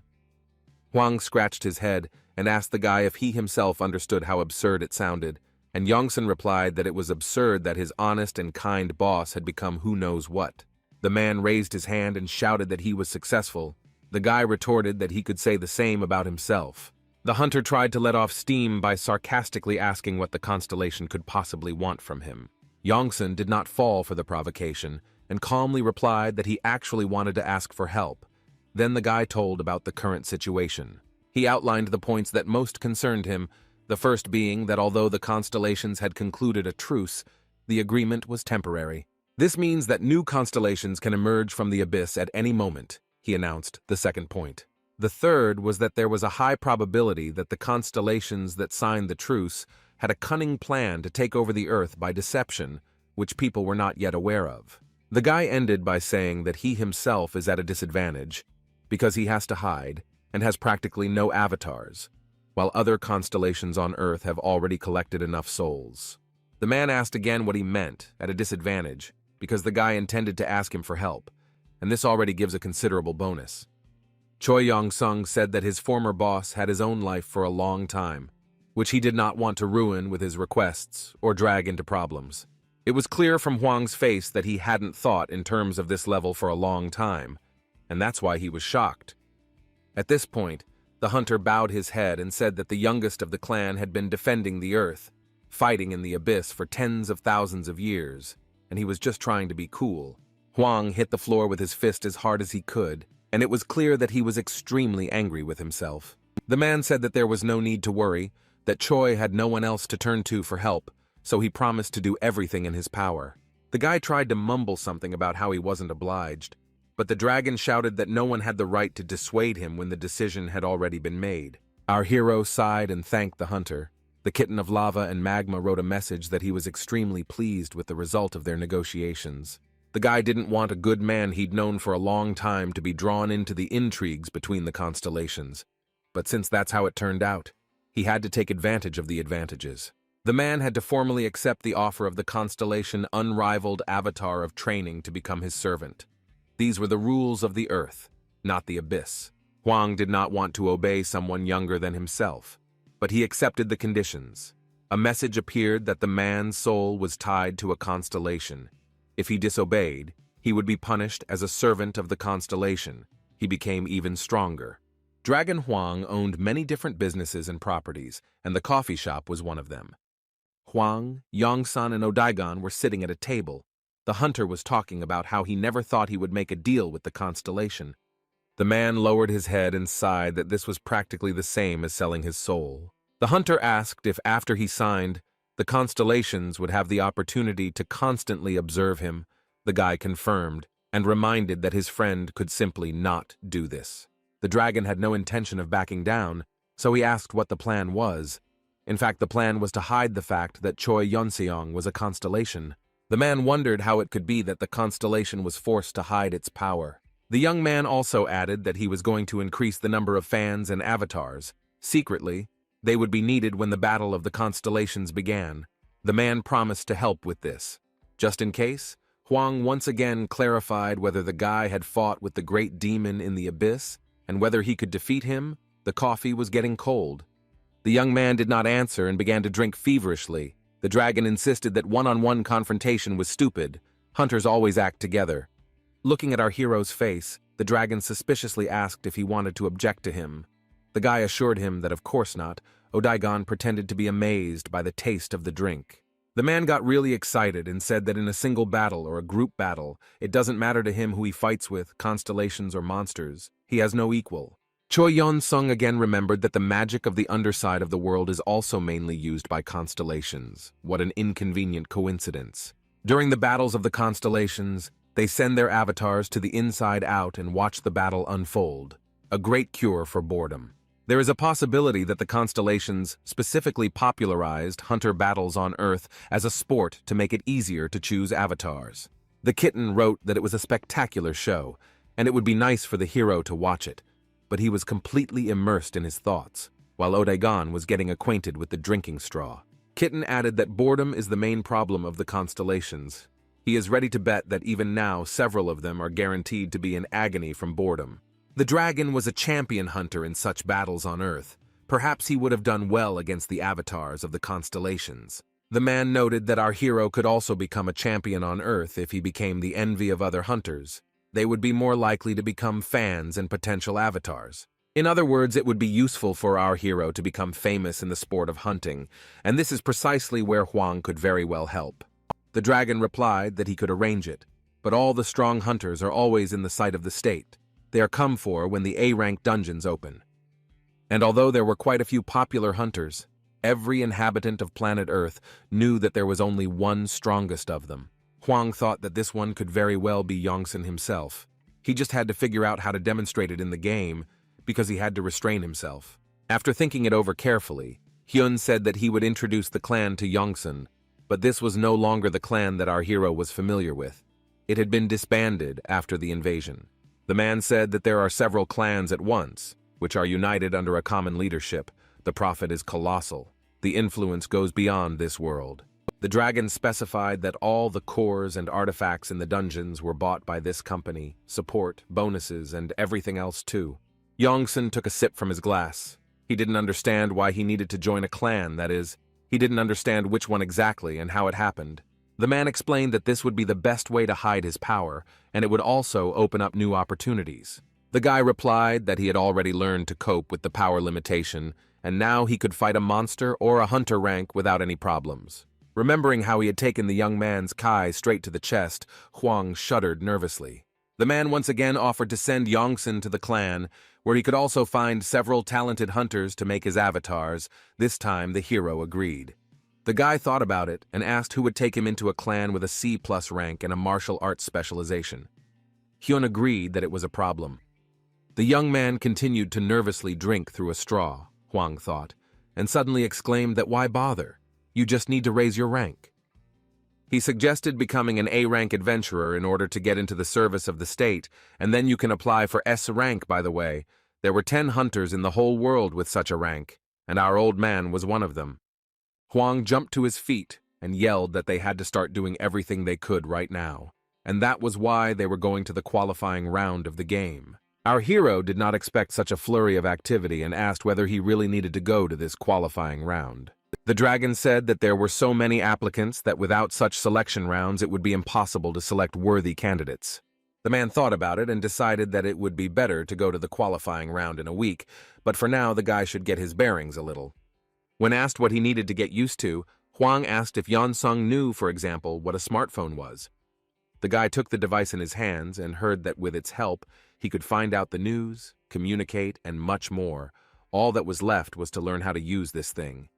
Accidentally opening the newsfeed, Yonsun saw a familiar name there. His former coach, Bro Chang-sik, became the deputy head of the clan. There were many books and magic scrolls in Dragon Huang's office, but few people saw the man reading.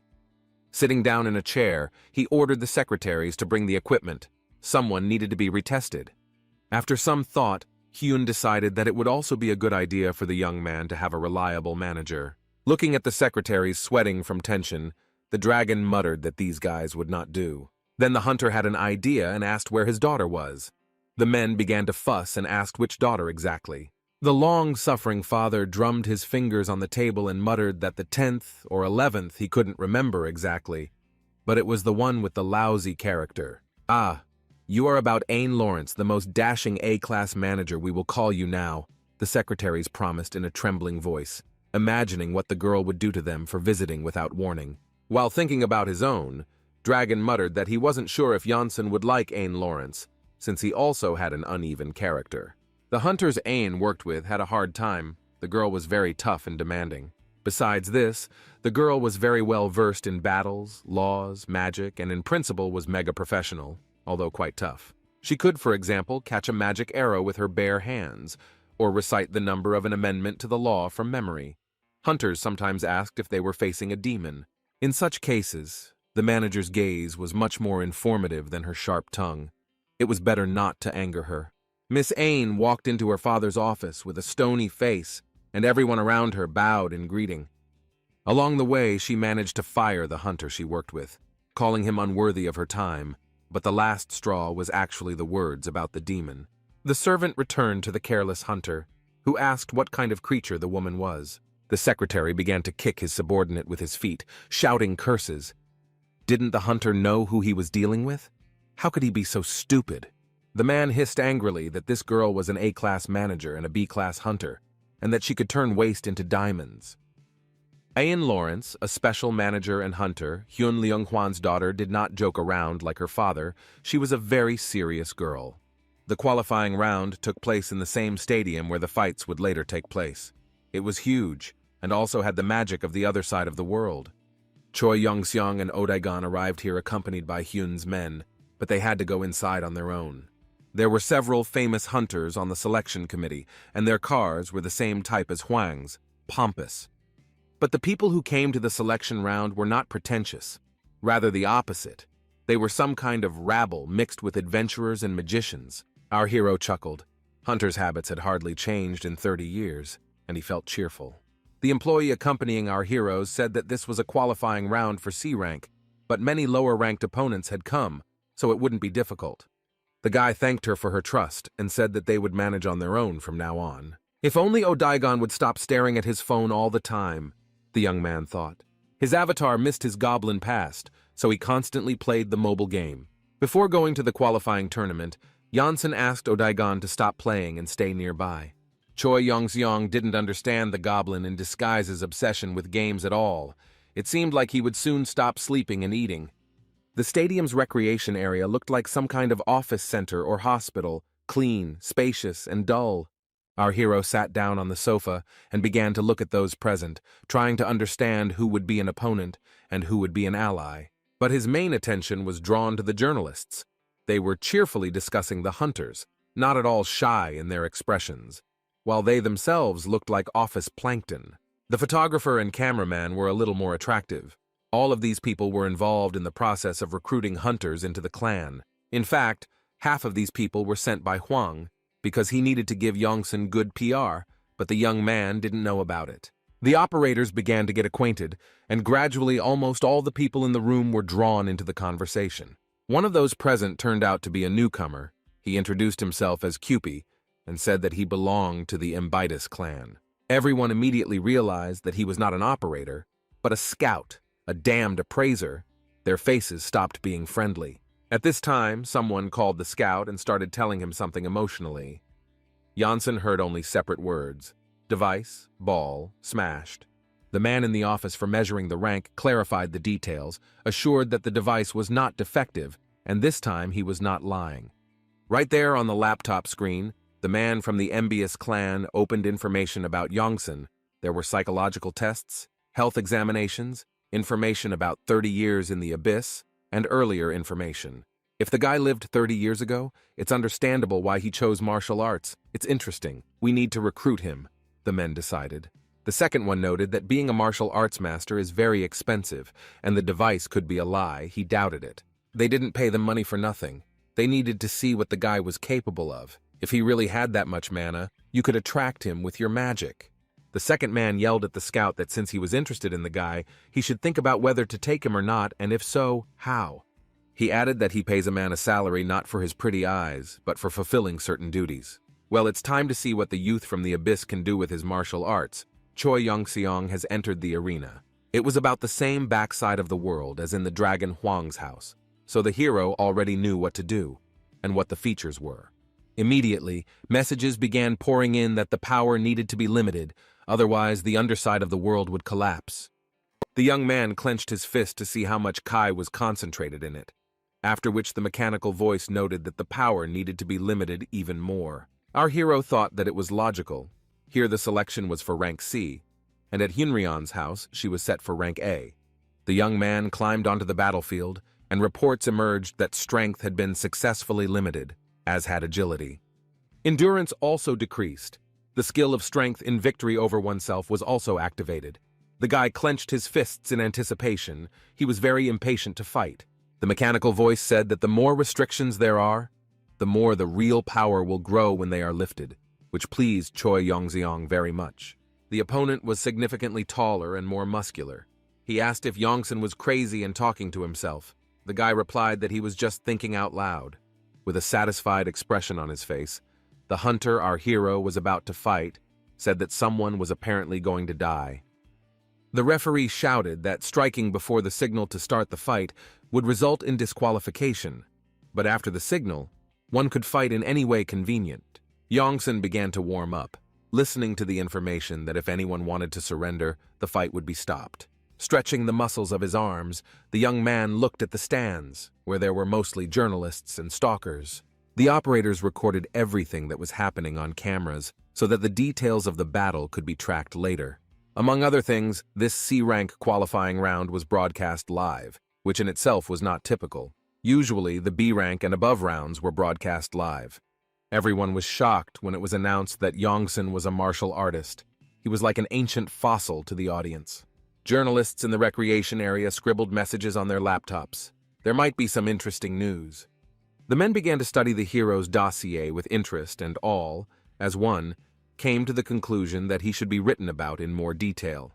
Gradually, a discussion about martial arts arose, and it turned out that men could hardly remember what it was. Our hero was a dark horse, but he knew it very well. How the fight would go depended solely on the guy. His opponent was surprised to hear that the person in front of him was a martial artist. It was also his first time fighting one, which was not surprising. The hunter's strategy was to fly into the air and attack with magic. He had a hidden skill of pursuing arrows. The referee commanded to start on the count of 1.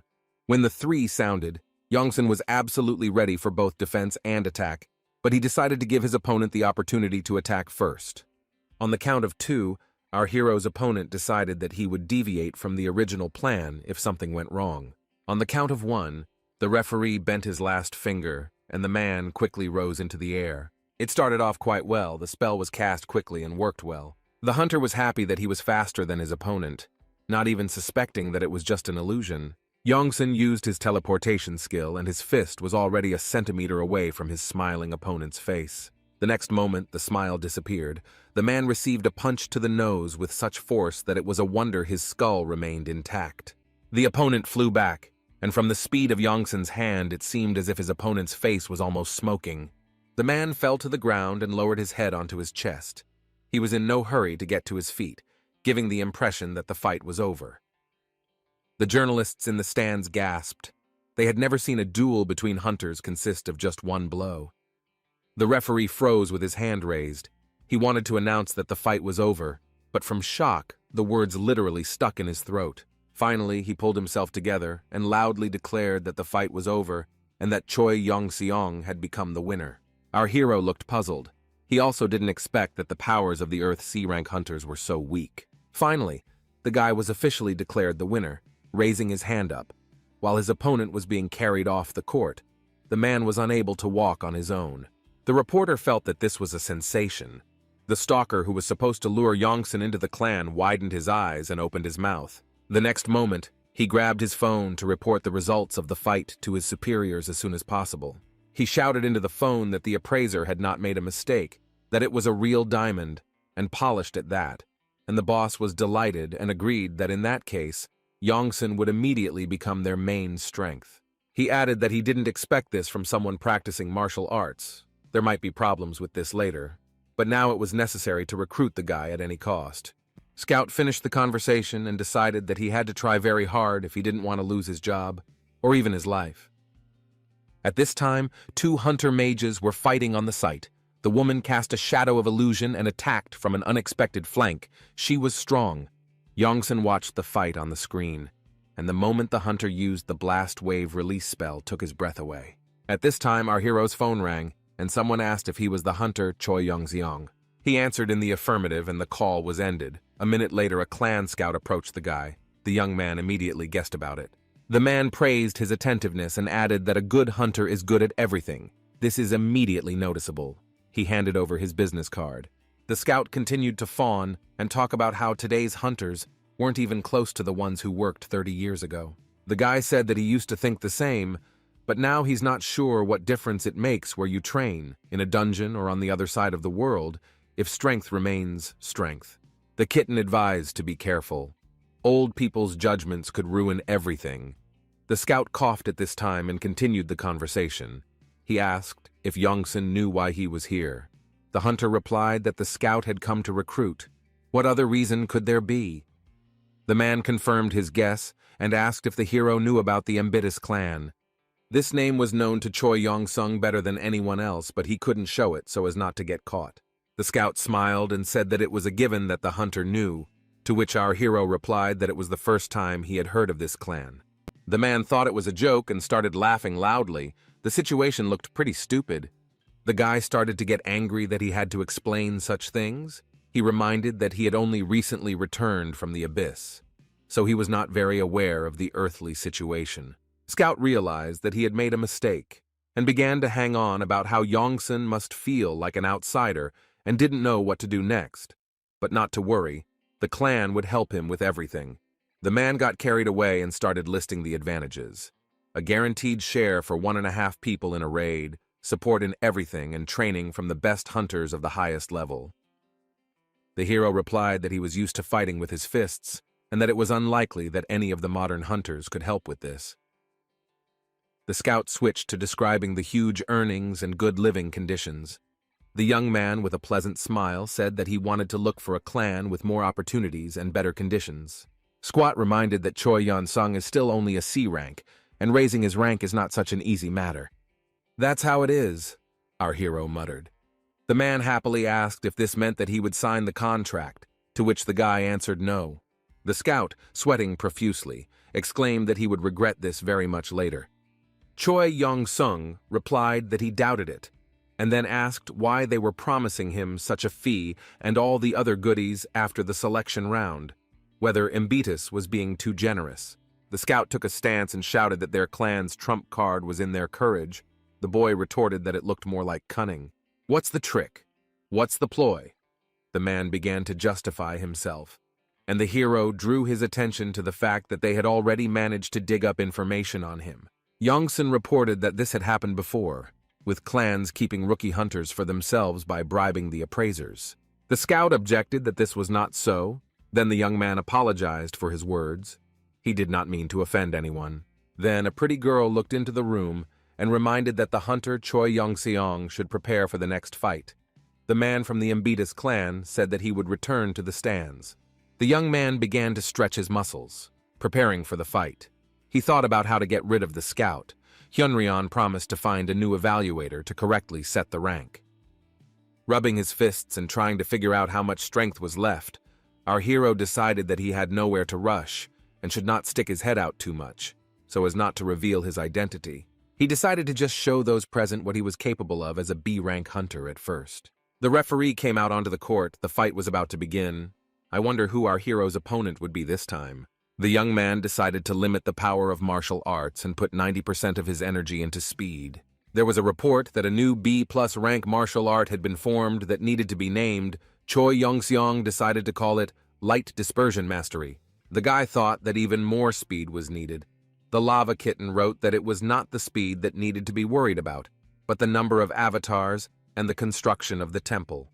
This time there was a long-haired blonde guy on the court who looked like an elf. The fight promised to be very interesting.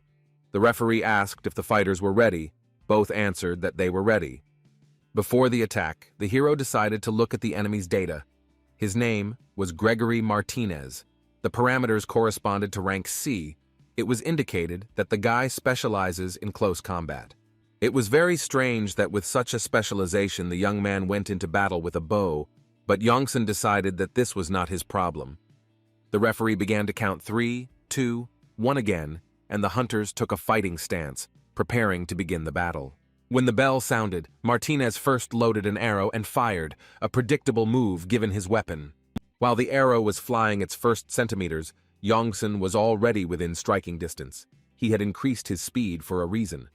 The enemy almost fell and became very angry, but he had no choice. He had to continue the fight in close combat.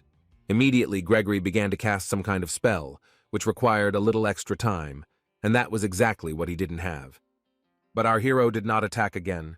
He was interested in the enemy's magic. Several energy fists appeared around him. He had to dodge each of them, and it turned out to be good training. The guy mentally thanked Martinez. The spectators in the stands could not understand what kind of technique this was, and whether martial arts really provide such an advantage in close combat. The hunter who trained Gregory was struck dead. No one had ever avoided all the blows of the energy fists. At this time, the real fist began to work. Yongsan was preparing to make a counterattack, warming up his muscles. The blow was so strong that the enemy flew back like a rag doll despite all his mass. He flew and flew, as if time had stopped, the stands froze, and only the referee held his breath. At that very moment, the news came that Choi Yong-seong had won by technicality, having won twice that day with the first and only strike. The crowd began to buzz, the scout's jaw dropped, and the reporters began to talk about how, apparently, time in the abyss was useful for the martial arts user. The man was almost tearing his hair out with anger. He had to be forced to sign a contract about what he would now tell the clan. The reporter was particularly shocked by the force of the blow. The photographer explained that perhaps they just got weak opponents after all. This was the qualifying round of the entire C rank. Yongsan's portraits appeared on all the news, and in all the newspapers, he was watching from all the screens at once. The crowd watching the live broadcast of the fights across the city became noisy, and people began to take an interest in martial arts. One of the managers watched the broadcast and noted that Yongsan was not bad, but he could not defeat all opponents like that. For example, Eugene Eli, a newcomer to the Strickland clan, was very powerful. Everyone knows that whoever met Eugene is finished. He never went on raids, preferring to fight with hunters. At this time, our hero unleashed his crushing blow on some hunter with a mohawk. His very appearance indicated that the battle was over. As the boy flew a few meters away from Yongsan, a mechanical voice declared the boy the winner, without even waiting for his opponent to try to get up. The next one to be defeated by Yongsan's strike was C-rank Hunter Ralph of the Franklin clan. But the most amazing thing is that Eugene Eli was also killed with one blow. He was lying on a stretcher, and he himself did not believe that such a thing could happen. The people in the stands opened their mouths in surprise. Everyone, reporters, photographers, managers, coaches, and scouts. "He's just crazy," they whispered about Choi Yong-sung. He defeated Eugene Eli himself and didn't even bat an eyelid. In the finale, our hero had to meet Laurels from the Rainbow clan. The hunter climbed onto the platform with the thought that all of Yongsan's blows were the same, which meant that his actions were easy to predict. The boy tried to attack with magic projectiles, but Yongsan dodged all of them without much trouble. Then the hunter tried to use a blocking spell, but it didn't work. It was unexpected while he was flying back from Yongsan's blow, Laurels thought. Our hero was declared the winner of the C-rank selection round. He himself thought that it was much easier than planned. It was much more difficult to restrain the power. The spectators in the stands were shocked. The referee once again announced that this hunter uses martial arts. They could not even imagine such a thing. Choi Yong-seong found these shouts funny.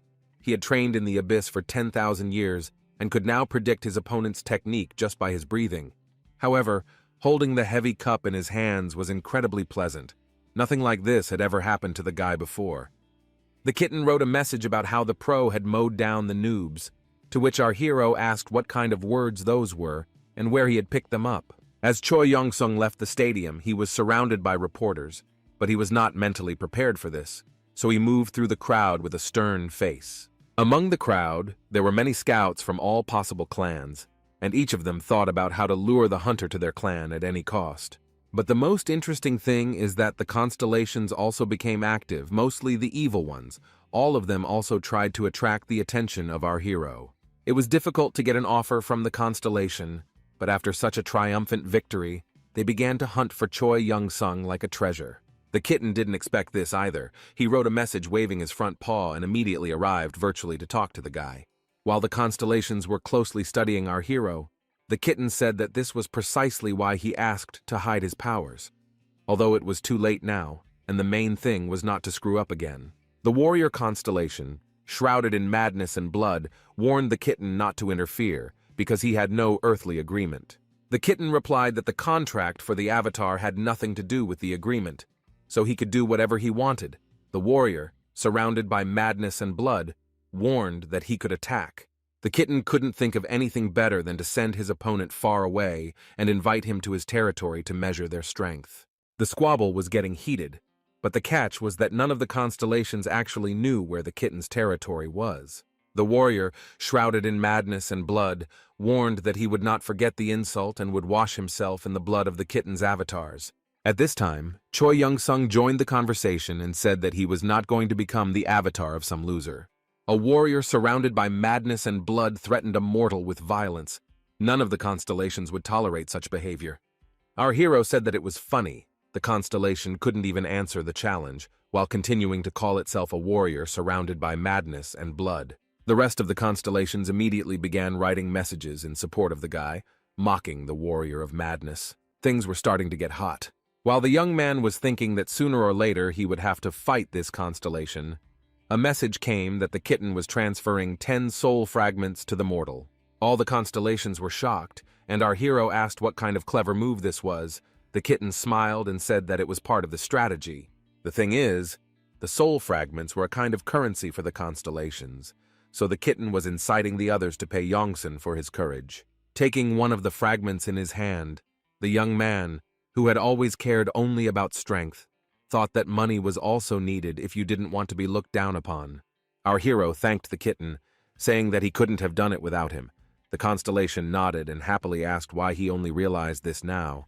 At this time, quite interesting events took place in the house of Dragon Huang, which the hero will learn about a little later. The man in the coffee-colored suit apologized for his mistake, but the dragon, in his usual way, did not let him finish. He ordered to immediately catch the appraiser who examined Choi Yongsan and find out who he was subordinate to and whose orders he was following.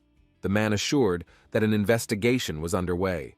Huang grabbed his head and yelled that he was only interested in which clan the bastard was working for. He was almost certain that it was Embitus's doing. Although Embitus was a large clan, it was not comparable to the Dragon Empire, which was endowed with state powers. Huang wondered what Embitus was up to. They were still just newcomers, although they were gaining strength quite confidently. This was a provocation. There was a knock at the door. A girl looked in and said that the results of the C-rank selection round were known. Both men stood up and the girl reported to the director that Hunter Choi Yongseong had defeated all of his opponents with one blow. The employee bowed and promised that he would immediately bring an appraiser to assign Yongsan a new rank. If any problems arose, the man would take it upon himself to resolve them. Huang noted that this was the right train of thought. A couple of hours later, the procedure began. The mana measuring ball was again in front of Yongsan. The new assessor reported that the procedure was over, and our hero received a new rank B. Huang shouted that this couldn't be, and that he needed to be given a minimum of B+. The appraiser countered that B rank was also worthy of admiration, and that martial arts users were far inferior to mages in real combat. Hyun started to get indignant again, but Choi Yong-sung stopped him and asked him to be quiet. He was quite satisfied with this result. The guy whispered in his old friend's ear that there was nothing wrong with moving slowly. The constellations were already wary and began to show increased interest in him. Then the dragon calmed down and replied that in principle B also fits their conditions. Our hero asked what they were talking about. The man reminded him that he had promised to get the guy into the Icarus clan, where all the hunters were at least rank B, to which the hero objected that even a martial arts user with rank B would be looked down upon. Huang yelled, "What the hell? Can't you show a bunch of weaklings where they belong?" To which Yongsan replied that if you can prove yourself in a fight, it won't be a problem. Then Dragon Huang remembered that he had prepared a gift for the young man, a weapon that would make him take him seriously. Yongsan was indignant that he looked cool even without a weapon, but the man explained that that was not what he meant. After rummaging through a heavy green bag, Director Dragon Empire finally found what he was looking for. It was a sword in a golden sheath. Looking at the artifact, the hero saw a summary of data that it was a sacred moon sword. It was incredibly durable and had great attack power, and also gave several interesting skills. He took the weapon in his hands and noted with a satisfied voice that the gift was much better than he expected, but there was one nuance. The guy looked back at Huang and asked if it wasn't an A-rank Chinese artifact, to which the man muttered that it was given to him for free, so he didn't know. Choi Yong-seong noted that all criminals say this, to which his friend assured him that the weapon was not stolen, but a gift from the Chinese government. This is a gift when China was attacked by several evil constellations at once, and monsters poured out of the dungeons, the state was on fire, the Dragon Empire came to the rescue. The battle with the 3 A-rank monsters, Ubume, Baiji, and King Meihu, was especially difficult. The guy asked since when Dragon Huang had been helping strangers, to which the hunter replied that he had a factory there and didn't want to lose it. The man also said that he wanted to introduce the young man to someone, a manager. When the hero asked why, Hyun replied that in their time you couldn't even meet a dog without a manager. He added that his daughter would be the manager. Yongsun asked again. What does that mean? It's his cousin's niece. Dragon suggested that he decide for himself and left, waving goodbye. Choi Young-sung loved to cook. He could chop an onion as well as a chef with many years of experience. The adamantium frying pan was the hero's faithful companion in the abyss, and was also useful to him on Earth. Odaigon helped with small errands, and Dragon Huang's daughter sat at the table waiting for the food to be ready. Finally, the dish appeared in front of the manager, and she looked at it in surprise. It was unclear what kind of meat they were serving her. Choi Yong-sung suggested trying it. It turned out very tasty. The girl agreed, but thought that the guy had a contract with the meat constellation, no other way. She carefully cut off a piece, thinking that, in fact, her job was not to eat everything that was given to her. As Ain Lawrence prepared to put the food in her mouth, she thought that the smell of the dish was quite appetizing. Her favorite dish was brisket, Texas barbecue, but what the young man cooked was much tastier. The girl exclaimed that it was even tastier than her father's dishes prepared with magic, and Yongsun confirmed that he also used a special magic technique, which is why the meat tasted like that. The hero kept silent that compared to Kionrian's food there was a fundamental difference. The main ingredient of the dish came from the abyss. Odaigon whispered that the girl did not like it. But then Ain finished chewing and raised her head, shouting cheerfully that Choi Yon-seong must become a chef. She offered to become an investor if the guy decided to open a restaurant. The young man replied that he liked Korean cuisine, and the girl was delighted. The young man added that he had boiled some rice just in case, and if Lawrence wanted, he could try that too. Naturally, Ain did not refuse the offer, and immediately grabbed the chopsticks in her hands. Let's not forget that her father is Korean. The girl enjoyed the food, and it was noticeable. She muttered that every grain was cooked perfectly, and the magical taste made the dish unsurpassed. Then she remembered that you can't eat so many carbohydrates and said that she doesn't actually eat that much. The guys laughed, saying that a little food won't hurt. The manager is very thin. There had been no such conversations in Huang's house for a long time. The girl joked that she would get fat, and Yongsun and Odaigon teased her about her excellent appetite. Finally, all the dishes on the table were completely empty. It seemed that if it weren't for the rules of etiquette, they would have been licked clean. Ain wiped her face with a napkin, and our hero noted with great pleasure that it was nice that the food was liked. Lawrence suggested that they begin discussing business by listing her responsibilities as a manager. Not only does it control the schedule and movements, the first-level manager also helps develop fighting skills, power control, and much more. Yongsun happily exclaimed that he didn't expect to get a first-class manager, to which the girl shook her head and said that she was a top-class manager. She added that she liked the way Yon-sung handled real combat, so she and her father decided to form a real dungeon raiding team. The guy exclaimed that he was ready to do it for the sake of protecting the Earth, to which the girl objected that it was for the sake of money and artifacts. Annie stood up and added that the government had completely handed over control of the city to the Dragon Empire, so they could do whatever they wanted. She added that the Icarus clan is full of psychos, but they are all quite worthy of the high salaries they receive. Looking into Yongsun's eyes, Lawrence added that if he wanted to join them, he would have to prepare. She handed the hero a business card with her details and said that he could call at any time. The guy thanked her. Once outside the door, the girl exhaled. She felt a lot of tension because Yongsun looked too normal, like a person who had returned from the abyss. As her father said, the young man is very self-confident, but he needs to be taught to resist magic users. Walking down the corridor, Ain was already planning the young man's first battle with B-rank monsters. The next morning, Odagon and his master went to the gym, where the goblin in disguise volunteered to grind into dust any member of the Icarus clan who looked at them crookedly. Our hero didn't like such statements, so he asked him to just mind his own business. The guy allowed himself to be called master, since the clan was full of psychos. It wouldn't alarm anyone, he explained. But if Odaigon decided to kill someone, he had to ask permission. Placing a huge dumbbell on the floor, our hero announced that he intended to conduct a test. He sat up straight on the sports bench and explained that he would now try to concentrate on meditation.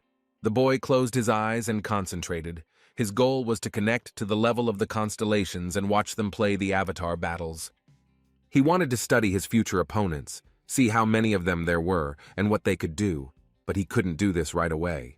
All he managed to do was spy on a skirmish with a kitten of magma and lava and a warrior shrouded in madness and blood. Then the hero wrote a message that he was looking for a constellation to fight. There was no reaction in response, and the kitten explained that constellations of the same level should react. Since when two avatars fight, the losing constellation must pay compensation. They prefer equal opponents, and the name of the training master is unknown to anyone. The guy thought that there was still a lot he couldn't do. He needed to quickly gather avatars and start training them to make a name for himself. He also thought that even in the games of the constellations, there is no information about the virtuous goddess of Libra. Is she alive at all? The next morning, our hero headed to the Ikaros clan training base. It was a new experience. The bespectacled officer gave the boys a short tour, showing them where the dormitory was and where the individual training rooms were. When asked why there are so many training halls, the man replied that each hunter has his own skills and abilities, which is why they train differently. The attendant left, and Choi Young-sung announced that he intended to go straight to the gym and start training. Odaegon replied that he had something more interesting to do and showed his phone. Recently, the goblin in disguise had been abusing mobile games. Our hero sighed and thought that something was wrong with his avatar, but it was unclear whether anything needed to be done about it. The muscle strength training room amazed the young man. Firstly, it was huge and had a lot of exercise machines, and secondly, it was empty. When the guy walked in and stopped at the door, looking around the room, he noticed only one person who was training. It was a girl in a purple suit who was enthusiastically lifting a huge barbell in the bench press. The guy looked at her with respect. After all, 5 tons was a solid weight even for a melee hunter who tanks and must be powerful. When the barbell returned to the stand, a characteristic sound was heard. The weight of the equipment really corresponded to the figure of 5 tons written on it. The girl finished the exercise, stood up and began to wipe her face, wet with sweat, with a towel. She looked at the young man cheerfully and noted that she had not seen him before. Perhaps the newcomer had some business with her, the huntress asked. The guy muttered that no, he was just amazed by her training, to which the girl laughed that flattery wouldn't work. She extended her hand and said that her name was Elizabeth Gutierrez, and that they would get along well. Choi Young-sung gave his name and shook her hand, adding that he completely relied on his new acquaintance to get along with her. The handshake was confident and very strong. Our hero felt physical strength comparable to his own. He had never met girls with such strength before. Well, he had to stand up for himself. The girl pulled her hand back in fear and exclaimed that she had never met a person stronger than herself. Elizabeth assumed that Janssen was also a melee mage like her, but the boy shook his head. Our hero explained that he was a martial arts user, and for the first time this information did not cause disdain on the heroine's face, but rather respect. The guy noticed and asked her what she was surprised about, to which Elizabeth replied that she had never seen a martial arts user and did not expect him to be that strong. Our hero thought about the fact that while he was wandering through the abyss, 30 years had passed. There was no need to make hasty conclusions. The girl assumed a fighting stance and said that if martial arts were not so useless, she intended to study them, because she would use any chance to become stronger. Her fists began to thrust forward one after another, as if demonstrating the seriousness of her intentions. She said she had studied boxing, jiu-jitsu, and all sorts of other fist fighting. It wasn't very nice to have monsters breathing in your face. The guy replied that it works with both hunters and monsters. The girl said that she ranks 19th in the battles of hunters in the ranked league, the coolest one. Elizabeth Gutierrez decided to test what her new acquaintance was capable of, and invited Choi Young-sung to follow her and fight. The hunter's training hall was equipped for both individual training and sparring with each other. The blonde-haired guy had just finished punching a punching bag and looked on in surprise as our heroes entered the room. He asked Elizabeth who this guy was, to which the girl introduced the newcomer and said that he was a martial arts user. She said this proudly. The blonde adjusted his hair and said that he was glad to meet him. His name was Anthony, although the hunter probably already knew this. Youngson shrugged, and the hunter began to explain that he had cleared the dungeon in the shortest time possible, setting a record, and had also risen to B rank in record time. Elizabeth explained that the newcomer had been in the abyss for 30 years, and the blonde man said that he would explain something to him before leaving. He is the ace of the clan's aces, and the clan's rules are simple. You have to trust Anthony and do whatever he tells you to do. Our hero watched the hunter leave and asked the girl if he was crazy, She replied that it was better just not to mess with him. That's all. Gutierrez reached for her weapon and laughed, saying that it was time to stop talking and fight. The young man himself was already shifting from foot to foot, anticipating an excellent fight. He generally didn't like wasting time. The opponents came out onto the court and stood opposite each other. Elizabeth's weapon was an impressively sized sword. The girl took the blade by the hilt and suggested that they begin the duel as soon as possible, her eyes burning with impatience. Yongsun cheerfully asked why she was so interested in martial arts, took a stance, and promised to teach the huntress a thing or two. He gave a sharp kick and shouted that one should never come close to a martial arts master. Elizabeth didn't even have time to fully draw her sword before she received a powerful blow, but she didn't fall. She really was very strong. The girl raised her weapon into a fighting stance and said that martial arts are quite interesting. Our hero noted that she had excellent reactions, but no matter how fast the magic was, it was still inferior to his specialty. Gutierrez wondered what would happen if she simply seasoned the sword strike with magical power. She swung with all her might and attacked the young man, putting an extra dose of magic into the blow. Choi Yunseong noted that the attack speed was not bad for a magic user, and thought that it would be a good idea to recruit the huntress as an avatar. However, he himself did not remain in debt and dealt the girl one of his signature moves, a milky kick. Elizabeth barely managed to stay on her feet, but she did, and it seemed she really was a very worthy opponent. The girl decided to use defensive magic and began casting a spell. Before she could finish what she had started, she received another blow. This simply could not have happened. What kind of speed could disrupt the spell? Yongsun explained that he only uses his muscle power to strike, so he can be much faster than a magic user. Saying that she was not finished yet, the girl launched into another melee attack. And again, our hero's blow did not allow her to even come close. He asked if Elizabeth liked martial arts. The boy reasoned that after demonstrating his fighting abilities, it would be easier to recruit Gutierrez as an avatar. The girl had such a face that the guy was afraid that he had gone a bit overboard with the blows, but he had to start somewhere. But Elizabeth turned her face to him, and the hero saw a shining smile. She uttered only one word, more. After another series of blows, the huntress found herself lying on the floor. Choi Yong-seong asked if she had had enough now. The girl stood up and said that he was really different, and she wanted to try it one more time before she left. The young man agreed, but noted that everything was fine with her. She just chose the wrong opponent. The guy folded his fingers, warming up his hands, and said that he really liked this kind of persistence. Instead of one time, several followed. Gradually the public began to gather around. Everyone was shocked by what they saw. So shocked that they couldn't even control their facial expressions. The fight was truly magnificent. Finally, the huntress's sword drew a line across the floor with force, and she could no longer rise without leaning on the weapon. However, she had no intention of stopping, and so she punched the floor to urge Yongsun to attack again. At this point, Elizabeth's face was already so tired that the young man was ready to stop everything right here and now. But it was impossible to show this. It was necessary to maintain the appearance, so Yongsun promised that now the most interesting part would begin. After a while, they changed their clothes and rested. The girl greedily drank water. The training had completely exhausted her. Elizabeth leaned back on the sofa and said that she hadn't been this tired for a long time, and our hero asked her what she thought about martial arts. Gutierrez replied that she was not interested in them. She would knock Yongsun down on her own. She just needed a little more training. The guy objected that with the help of martial arts, she could remove the flaws, to which the huntress replied that she did not want to, and that it was a matter of pride. The girl explained that it was pride that did not allow her to accept help from an enemy, poking her finger at the young man, and said that, of course, she would greet him, but that he should not expect more. Waving goodbye, Elizabeth turned around and walked towards the exit, leaving our hero standing there in bewilderment. The kitten wrote a message that he should have treated his opponent with more respect and taken care of the girl, to which Yongsun replied that he couldn't have lost on purpose. The next day, a general training session was scheduled for all the hunters of the Ikaros clan. Everyone had to gather in the hall at the same time.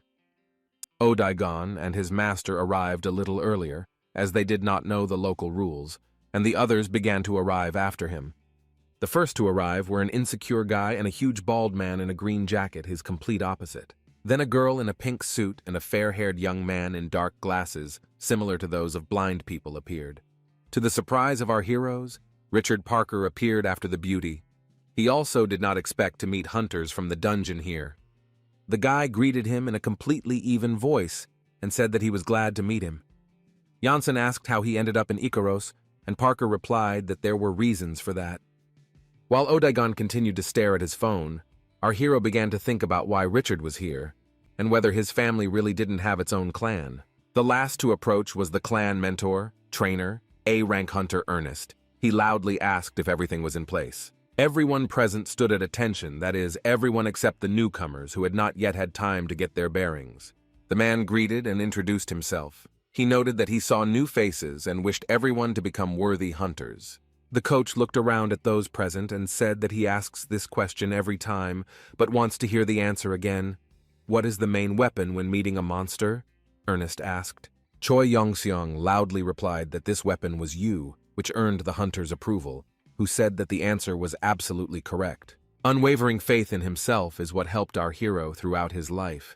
This is what allowed him not to go crazy and not perish in the abyss. The other hunters began to giggle, thinking that this was a great misconception. They had their own opinion on this matter. The guy who came first laughed especially loudly. Coach Ernest added that self-confidence is a very powerful weapon, and our hero's self-confidence commands sincere respect. Odaigon took a liking to the Icaros clan's mentor, thinking that he was a powerful being who could be useful in his training. Richard Parker thought that the main weapon against the monster could also be a strong team, and he told the coach about this. Ernest agreed with him, confirming that teamwork was also much more important than special magic or a good weapon or anything else. Even an S-rank hunter would not go into a dungeon alone. The man added that any person of any rank is weaker than a monster. No one knows what might await him in a raid. Even as he said these words, Ernest began to cast a spell, and now he raised his hand up, releasing beams of energy. The hunters, even those who were not newbies, gasped in surprise. They had not expected this at all. The mentor enjoyed the expression of horror on their faces and announced that there would be a pair training session today. Choi Yongseong looked back at his avatar and thought happily that he was lucky to have Odaigon nearby. But then he looked the other way, feeling someone's gaze on him, a sticky and assessing gaze. It was Anthony, adjusting his hair and muttering, as if the newcomer was a little nervous. The guy loudly declared that there was no need to be nervous.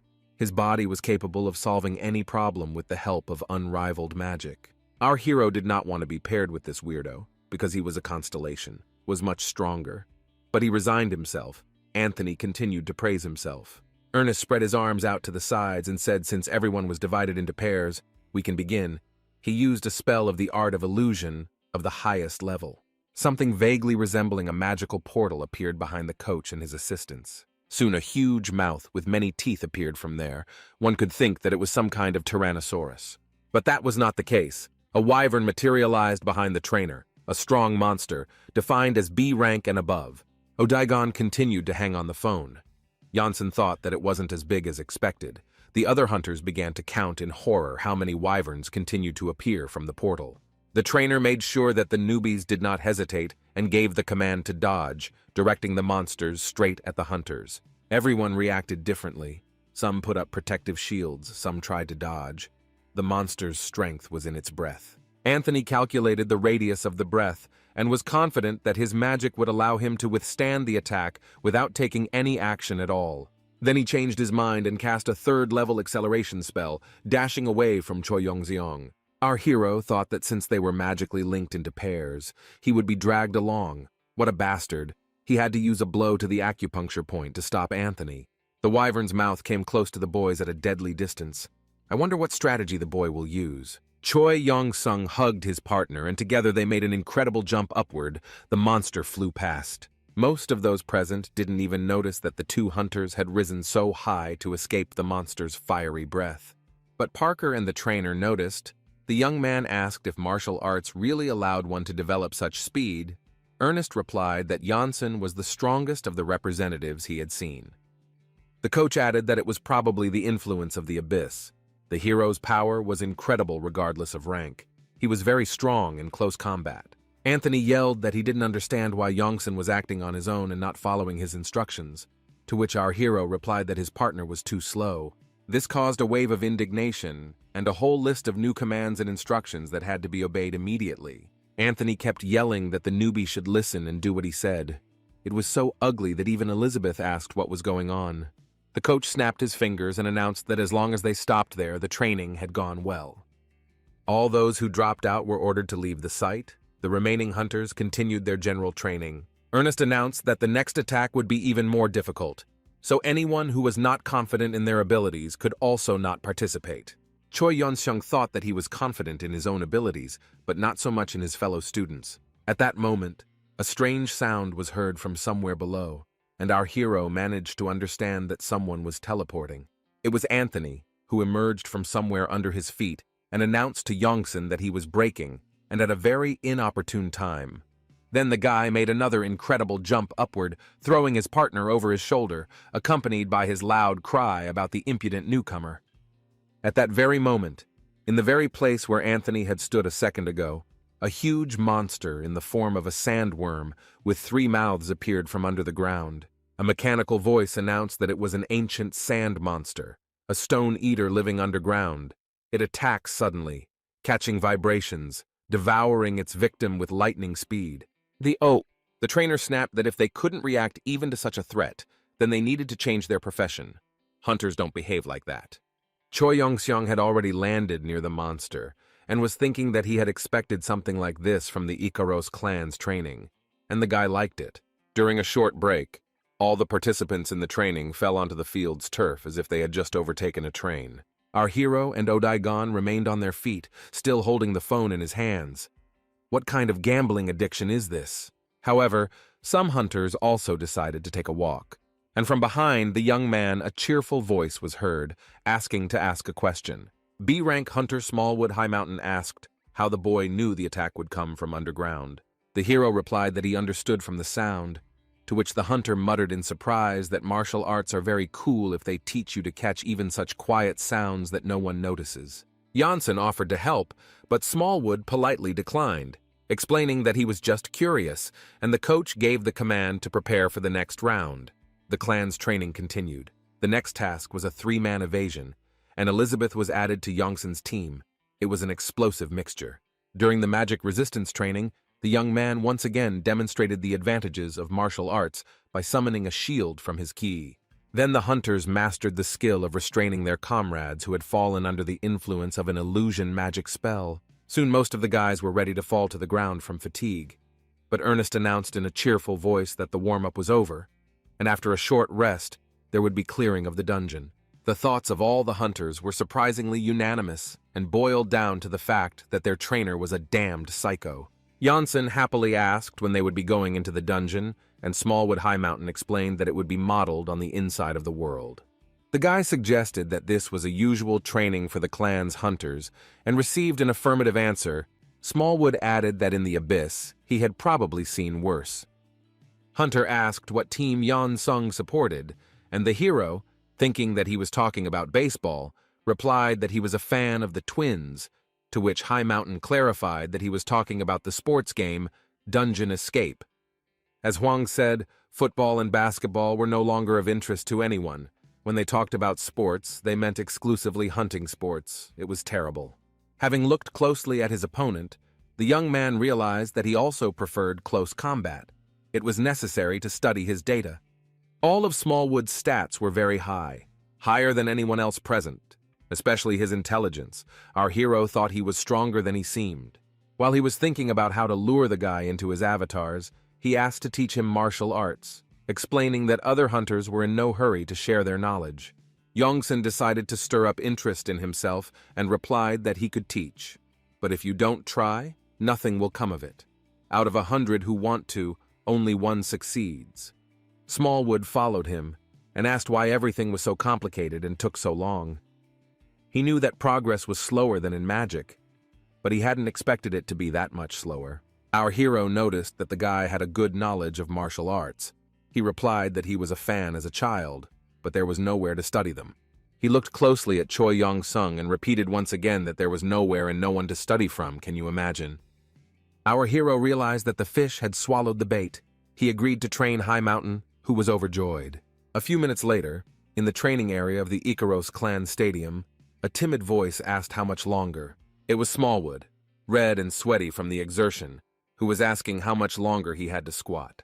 Yongsan put his hand on his shoulder in a fatherly way and asked him to keep quiet so that it would be easier to feel the flow in his body.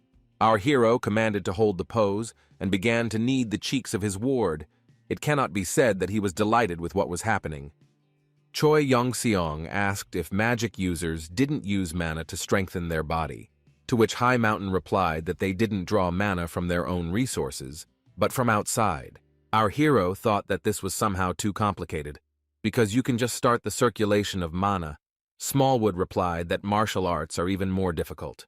The young man asked the student to continue no matter what happened. He asked what might happen. The answer was a warning about the possible rupture of blood vessels. And yet the guy decided to trust Choi Yongsan and closed his eyes for maximum concentration on the process. And then he felt energy filling his body. A mechanical voice announced that he had mastered the mana cultivation technique at level C+. Our hero did not expect the experiment to be successful, but he managed to hide it from the guinea pig. Meanwhile, Smallwood asked if there was another way to master martial arts. The answer was clear and categorical: no. After a while, a mechanical voice announced that the boy had received the skill of a strike shrouded in mana. He was very pleased with himself, reporting that the sensations were simply incredible, not at all like those from simple blows. Choi Yong-sung thought that it was, of course, good that everything ended in success, but the skill was still at a too low level. Soon, all the hunters were told that the break was over and were asked to gather in the inner hall for general training. When they said that the main training session was about to begin, our hero began rubbing his hands with impatience. Ernest took everyone outside and began to explain fairly simple rules. 6 hunters would form a group and go into the dungeon. The task was to clear it out as quickly as possible. Everyone present froze in anticipation of the verdict. Whether they would be in the first group or not, many were angry. Janssen noted the ferocity in the hunters' eyes, and Smallwood explained that only those who made the first team and performed well would go on the actual raid later. Our hero asked if he himself was a member of the first team, to which the guy replied that he was not on a permanent basis, but embarrassed, added that he sometimes went on raids. High Mountain clarified that he was not weak at all and had nothing to be ashamed of, and Yongsan patted him on the back again, a little arrogantly. Soon, the Ikaros clan coach announced that the formation of groups was beginning. He was serious and a little tense.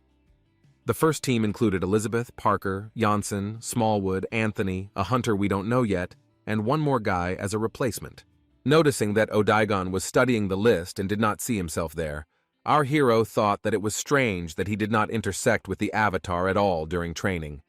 Realizing that they were only together during their vacation, our hero wondered whether it was an accident or a deliberate plan. Elizabeth looked at who had joined her company and grabbed her head, muttering that the cleanup was doomed. Choi Young-sung added that he felt a little offended. He had just returned from the abyss and was not yet accustomed to society. Richard Parker, the third son of the Parker family, was classified as a rookie. Well, what about Team Hans, he thought. Anthony Schneider has been described as a guy who has no team spirit whatsoever, and that seems to be true. Hit-taker Moneymaker was given the nickname of a sneak, and Simulwood was labeled as the only sane one. Anthony proudly declared that there was no need to worry, and that he would clean everything up himself.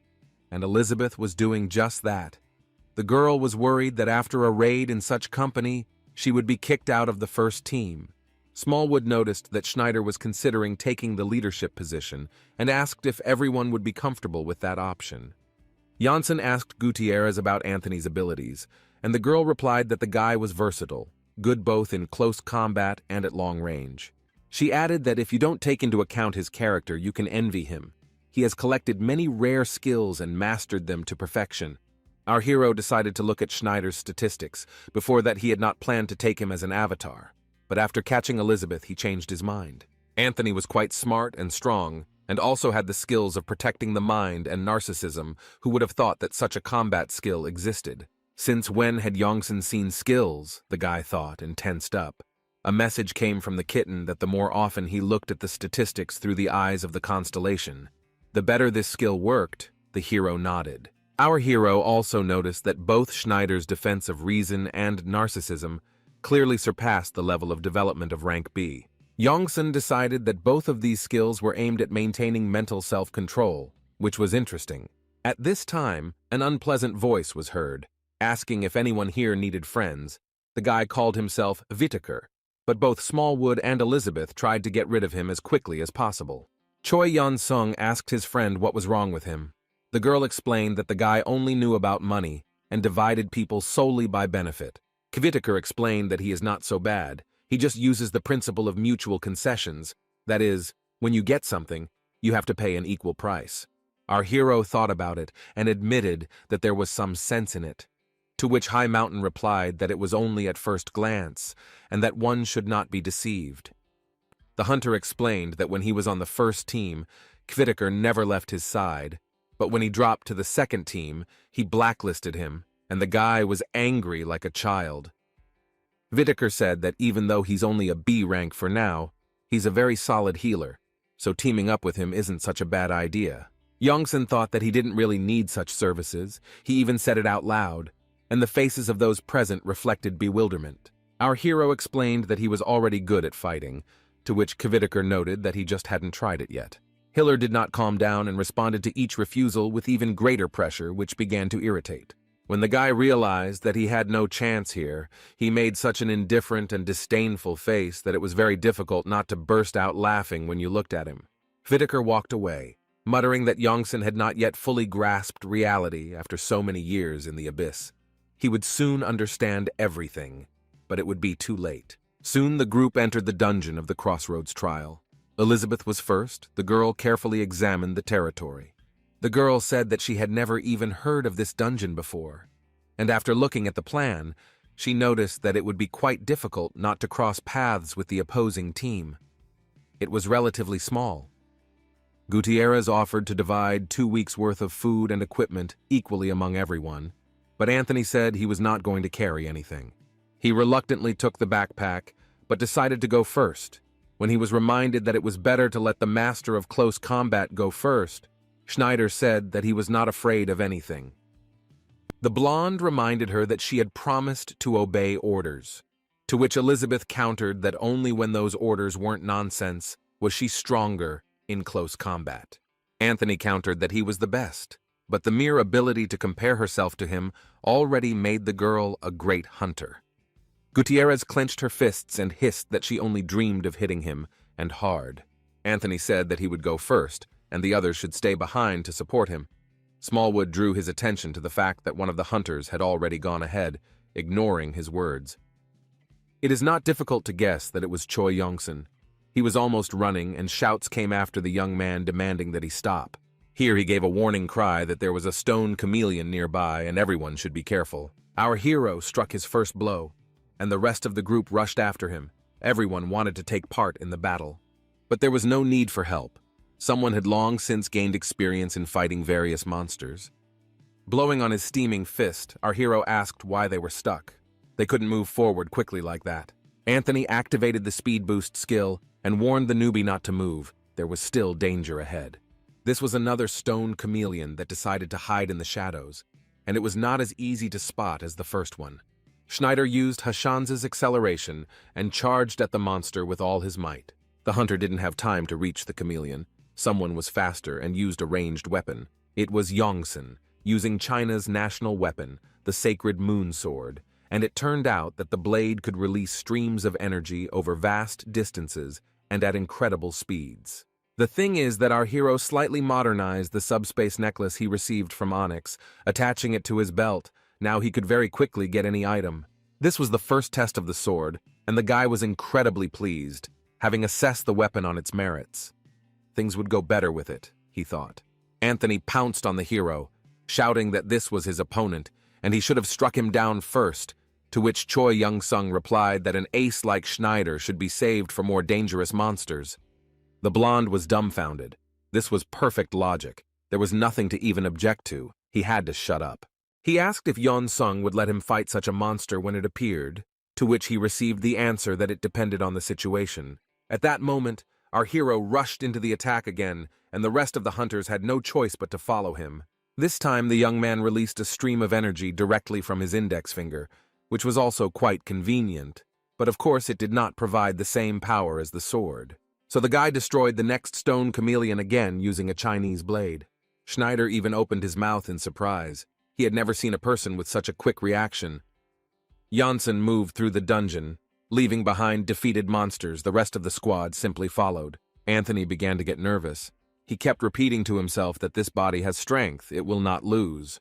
He came closer to our hero and said that he wanted to show him what he was capable of. Elizabeth screamed that they had left them no work and asked where the two boys had rushed off to. The girl was angry and hissed that in this regard only Anthony worried her, who knew that there would be two psychos. There was a tense atmosphere in the operations room. From where the organizers were watching the clearing of the dungeon, Ernest stood with his arms crossed over his chest. One of the staff members called out to the coach and asked if he was going to keep Anthony Schneider in the first team. The man replied that Anthony had many advanced skills and excellent data, but he was not a team player, so he could be a problem. He added that the youngster's progress had also slowed down a bit, but removing him from the team could have the opposite effect. The trainer asked to observe the hunter a little longer, and then he would personally make a decision on this matter. At this point, the employee behind the monitor asked Ernest to look at what was happening. It went beyond the scope of their previous conversation. Many monsters were approaching the team. Anthony assessed the opponents as small fry. Elizabeth said that with the neutralizing magic of Kvitakar they would break through without any problems if they acted together. Each of the hunters received his assignment, and they were all ready to do the work for which they were responsible. Choi Youngseong commanded Gutierrez to take on the three on the right. Anthony rushed into a frontal attack. The hero took on two monsters, the rest covered the flanks and rear. The healer cast a neutralizing spell. Our hero was pleased that everyone was working together. It seemed he had managed to organize the process, taking into account the characteristics of each hunter in the team. Anthony was jubilant. He managed to get his chameleon first. Yongsan reminded him that it was too early to relax, and there were still 10 more to go. Elizabeth worked on the flank. The girl grumbled that she would not follow the orders of a newbie, but at the same time she did everything that was necessary perfectly. Ernest watched what was happening with a satisfied look, and then noted that this is what is called teamwork. Isn't he right? Soon all the stone chameleons were destroyed, and the team could safely move on. Smallwood noted that they had done a clean job. Elizabeth muttered that with such a composition she had not expected such a result. Anthony was also jubilant. He thought Yongsan's idea of entrusting him with the rear and then sending him to the forefront of the attack was brilliant. Our heroes continued to explore the dungeon, quickly moving forward. Everyone was in a great mood. The stone stalactites and stalagmites looked rather gloomy, and it seemed that something much more terrible than a chameleon would emerge from the shadows. Gutierrez suggested taking a break to restore mana. Let's not forget that everyone in the group except Janssen was a mage. Everyone agreed. Smallwood and Whittaker volunteered to stand guard, but at that moment Choi Yongsan extended his hand to him and stopped him. Our hero ordered everyone to be on guard because the detachment was surrounded by the enemy and would now be attacked. Elizabeth protested that this was nonsense, but Anthony suddenly and abruptly asked her to shut up and do what Yongsan said, and the girl's jaw dropped. Schneider approached our hero and ordered him to watch carefully. Now he would demonstrate everything he was capable of. The blonde looked down and said that there was no need to be sad. The guy was cool too, but he was as far away from him as the sky was. At this time, the hero made a swift kick at some glowing thing that was flying straight at the hunters. No one could figure out from which side they were attacked and who did it. Yongsan reported that it was a stone gargoyle that attacks with fire and stones. It was a chameleon monster of demonic appearance, possessing enormous strength and endurance. But what was worse was that completely merging with the rock, the monster was completely unnoticeable. Elizabeth said that these creatures were cowardly, to which Yongsan added that there was nothing to worry about. They had already retreated, running away as far as possible. The observers could not believe their eyes. They appreciated the leadership qualities of our hero, who was able to cope even with Schneider. Ernest confirmed that the guy is very good and fully justifies the chairman's recommendations. It's just a pity that he is a martial arts user. The female employee noted that the team was going through the dungeon very quickly, but it was dangerous. The coach replied that they were probably aware of all the pitfalls. Besides, luck is also an ability that should be developed, the man added with a wink. The Crossroads trial was one of those secret dungeons that China had hired A-rank hunters to clear out at one time, and its specialty was not monsters, but traps. Observers noted that Gutierrez was unlikely to cope, but they also had Smallwood and Whittaker with them. and he is a good healer. Ernest, looking where the team had gone, muttered that the most interesting part was about to begin. Yongsan seemed to hear the coach's comment and ordered everyone not to move. "It's starting," the guy mouthed. A stone gargoyle was flying straight at him. The distance to the monster was less than a meter. He needed to instantly dodge and counterattack. The monster's paw almost grabbed the young man by the hand, which he did not have time to clench into a fist, but still did not grab him. But the fist didn't take long to come. Our hero attacked the monster with such force that he destroyed it with one blow. The observers were very surprised. They did not expect that everything would end so quickly, and noted that our hero, apparently, had already met the gargoyles in the abyss. There was a sense of experience in his reactions, and Ernest sighed respectfully and added that the guy seemed to have spent a lot of time fighting monsters. Elizabeth suggested setting up camp to rest. She was almost certain that the gargoyle attack was a trap and they needed to move more slowly. The guy agreed, adding that the location was good. Even though they were open on all sides, it would be easier to retreat if problems arose. Someone asked if gargoyles could attack without moving. Our hero replied that he didn't know for sure, but if the monsters got close, he would feel it. Gutierrez looked at him with respect and surprise, and the guy explained that if you stay calm, any monster can be defeated. Gargoyles are B rank in difficulty. The girl objected that judging by the level of difficulty, they were sent to certain death. Hearing this, the coach laughed. That defeat is also an experience. A few seconds later, the tent was set up, which left Choi Young-sung in shock. They had been doing it manually, but now everything was automated. The whole group looked at the hero with sympathy, as if he were a Neanderthal, and this really hurt our hero. Elizabeth showed some kind of device and asked if Yongsan was familiar with this thing. The guy replied that it looked like a drone. The girl explained that the device could be set up and used as an alarm signal. The hero objected that it would not work against gargoyles, but it could be tried. At this time, Hiller cast a spell of Ignaz's radar magic. It seemed that each of the squad decided to contribute to the protection of the camp. Soon the place became quite suitable for rest and safe. The magic shield worked no worse than all other methods of protection. The guy said that the radar would instantly detect living creatures. The healer wanted everyone to appreciate how useful he was. Elizabeth asked if his name was Anthony. The young man continued listing his skills, both as a healer and a buffer, and outside of combat, he was simply an ideal partner. But Gutierrez replied that she shouldn't even hope for it. She wouldn't relieve him of guard duty. She added that the three who were in the rear would remain on guard duty, and the hunter began to whine that he had not even thought of shirking. A money-obsessed psycho, a tightwad, a trash, these were the epithets that were thrown at Whittaker. He rushed to Yongsan for support, screaming that he was not at all who they thought he was. He patted the guy on the shoulder and advised him to just ignore the others. Those who speak badly of their comrades are no better themselves. This day put everything in its place. Everyone realized that the leader is definitely Choi Yong-seong, even though he is a martial arts user. Whittaker approached our hero and decided to talk. He started by saying that there was no need to build walls around yourself. Maybe there was something to talk about. What did the hero like? The healer asked. Our hero was in his element. He replied that he liked the bench press, which caused a prolonged and puzzled silence. When asked if he had any other favorite activity, the guy replied that he also enjoyed raising dumbbells from the sides.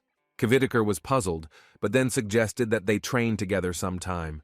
Smallwood diffused the situation by saying that since the tent was ready, they could have a snack. All the hunters sat in a circle and reached into their backpacks for provisions. It was nice to eat in a friendly atmosphere after all the hardships. Taking out a package of provisions, Choi Yong-sung noticed a familiar face on the packaging. It was Dragon Huang, and the food was apparently produced by his company. Instead of being proud of such a relative, our hero felt a sharp and burning sense of shame. Smallwood said it was the most delicious set of provisions for the dungeons, and Anthony objected that such food was not suitable for such a magnificent hunter as he. The boys started eating, and everyone had their own opinion about the dry rations. As they say, there are different tastes for different colors. Still, most of them found it difficult to chew this food, so Yongsan said that it was time to eat properly, and he would take on the task. Everyone answered that it was impossible to cook anything in the dungeon, and besides, there were no products. The hero objected that they had just obtained the products in a fair fight. He meant chameleons, but no one understood what he was talking about. People were not used to getting meat in this way. The hunters looked at him as if he was crazy, saying that he had certainly been in the abyss for a long time, but there were monsters. That was too much. Choi Yong-sung was used to being looked at with skepticism, and the guy took out an adamantium frying pan and promised that it would be tasty and safe.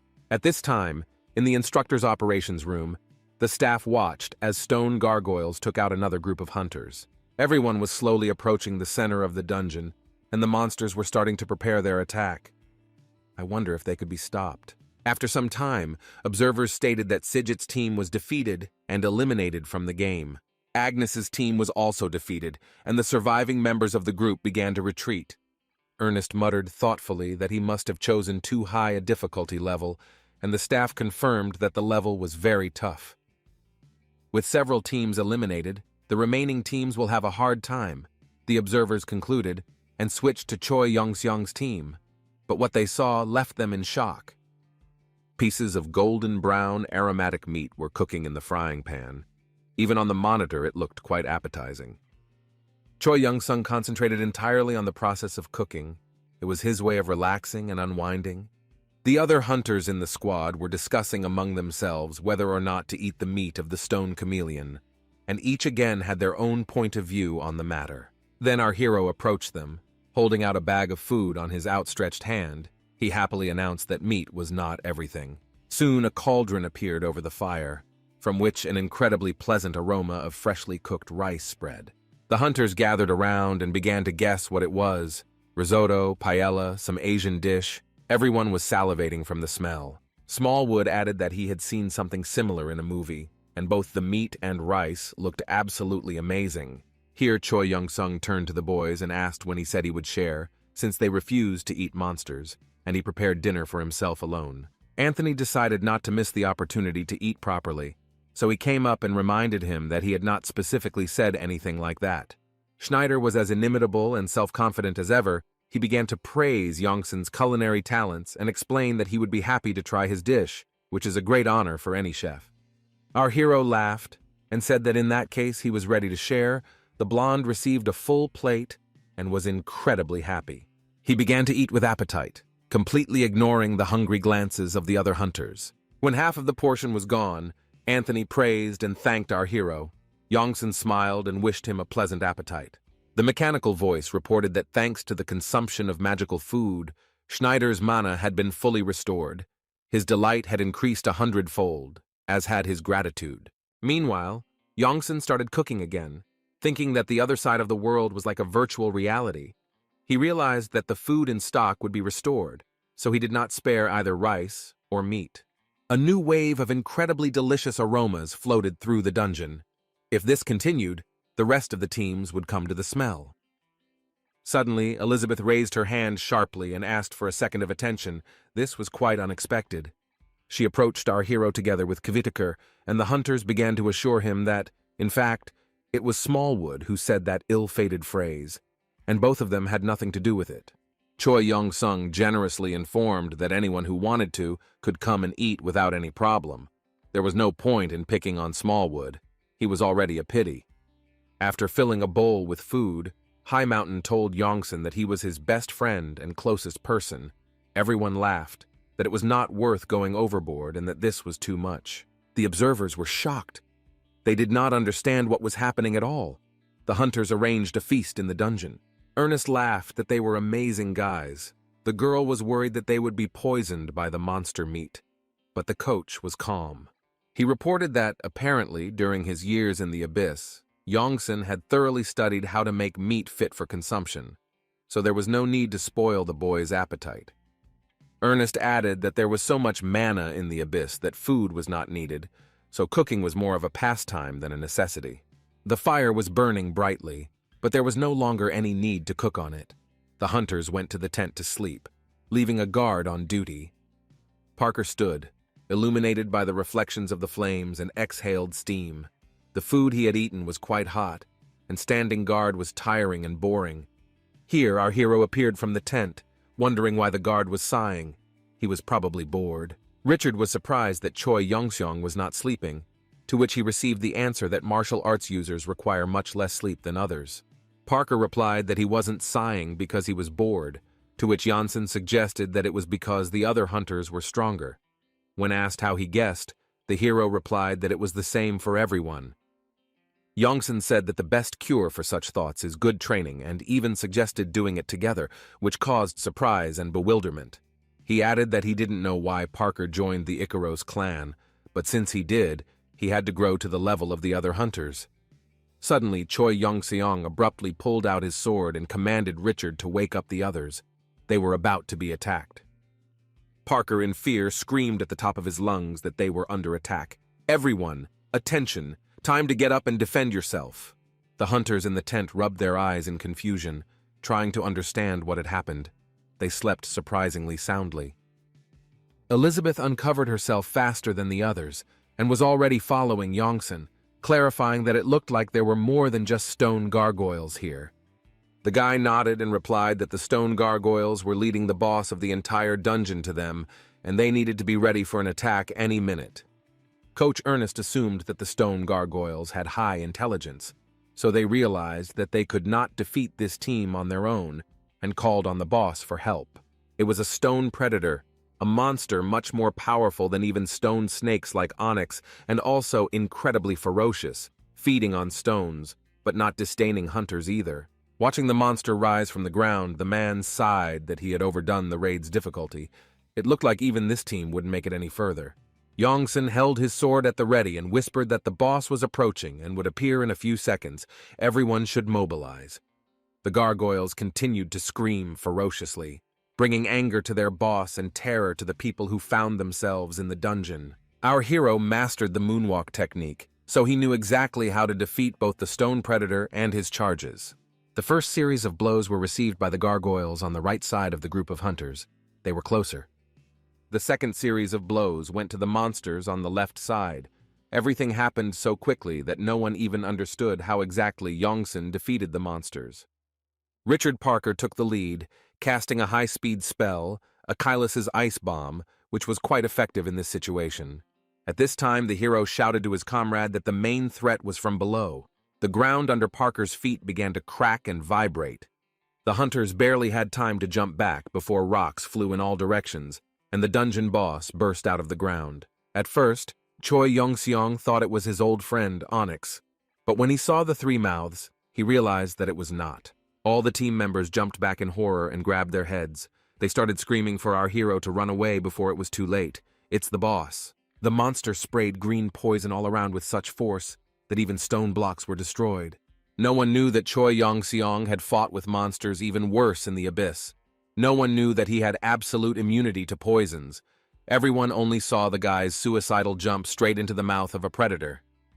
The hero thought that he had to act like a B-rank hunter now, so the best solution would be to use the sword's aura to strike. Yongsan made an incredible leap, swung his sword, and actually cut the stone monster into two pieces with his moon sword. And then the guy began to move in a spiral upward, towards the monster's head, cutting into its skin as if it were made not of stone, but of plasticine. The entire squad froze in place. Mouths open, Elizabeth muttered that what she was currently observing did not look like the abilities of a B-rank hunter. At this moment, Yongsan landed on his feet and extended his hand to keep his balance and not fall to the ground after the jump. He finished the battle with one blow. The monster was in its death throes, the boss was destroyed, and the dungeon could be considered completely cleared. There was a deathly silence in the observation room. Ernest took a deep breath and finally said that everyone had seen it all for themselves. The coach noticed that Yongsan was not some kind of uncut diamond. The chairman had brought to them a hunter who had achieved perfection in his field. This was an excuse to visit Hwang Kyung-ryong's apartment, so the coach went straight to the dragon. The man walked down the corridor and thought about what he would say to the chairman and what his reaction would be. Ernest opened the door to Hwang's office without knocking and greeted the chairman in a rather nervous voice. He sat sprawled at the table with a cup of tea in his hand, exclaiming, "What kind of people?" Hwang asked how the coach liked the boy's abilities. Ernest made an indignant face and noted that he should have been warned that they had managed to recruit an A-rank hunter. The dragon just grinned, took a sip from the cup and replied that if he had told, who would have believed him? The coach admitted that he was right, but reminded him that this could cause problems with the government, to which Huang reminded him that they themselves had overlooked the guy when determining his level. Ernest continued that it wouldn't be difficult to confirm A rank. The guy just needed to demonstrate his capabilities. Another matter was whether a hunter of that level would agree to work for the dragon. Huang laughed and propped his head up with his hands, telling his subordinate that he didn't have to worry about that at all. The man looked at Ernest with a sly look over his glasses and asked him to trust him. Ernest agreed, but added that he was surprised. Huang thought that it was unclear who should agree to work for whom, since he was under Yongsan's command and not the other way around. A small line of hunters had formed in the lobby of the Icaros clan, all eager to see the results of the raid. Finally, the board showed a list of those who were taken into the clan's first team of hunters who would go into the real dungeon. There were everyone who got into Yongsan's group during the training raid. The hunters were surprised that a martial arts user got into the first team, and there was talk about whether the guy was really that good or if he was just pulled in through connections. At this time, Anthony approached them and said that such conversations only testified to their worthlessness, and that they should not think so narrowly. One of the guys wanted to rush at Schneider with his fists, but the second one held him back, explaining that he shouldn't mess with Anthony. As he walked out of the lobby, Schneider muttered that they were all pathetic losers, and only Choi Young-sung could be a worthy partner for a star like Anthony. The guy thought that in honor of joining the first team, he should help our hero a little in a friendly way. He got into his incredibly cool car and started thinking about how he could pull this off. At this time, Choi Yeon-seong and Odaigon were already riding in another car. It was Moneymaker's car, who also decided to improve relations with the hero. While he was chatting about how he worked as both a hunter and a model, and how everyone was so eager to collaborate that they could tear themselves apart, Odaigon continued to play the mobile game. And the chatter was incredibly disturbing. The goblin in disguise lost and became incredibly angry, asking the guy to just shut up. Whittaker politely agreed, and reminded himself not to pay attention to that idiot. His main target was Choi Yeon-seong. A little earlier in the strength training room, Moneymaker checked out our hero's muscles and even tried to join him in doing a couple of exercises. The spectacle, it should be noted, was not for the faint of heart. The hunter had never seen a man in such perfect physical shape. The hero asked what kind of training Whittaker was interested in. He tried to explain that he didn't come for that, but it was too late. Choi Young-sung suggested starting with the leg press and led the young man to the right machine. He still had no idea how badly he was in trouble. Moneymaker's heart almost stopped during the training, but he diligently followed the guy's instructions, because otherwise, it would have been simply impossible to gain his trust.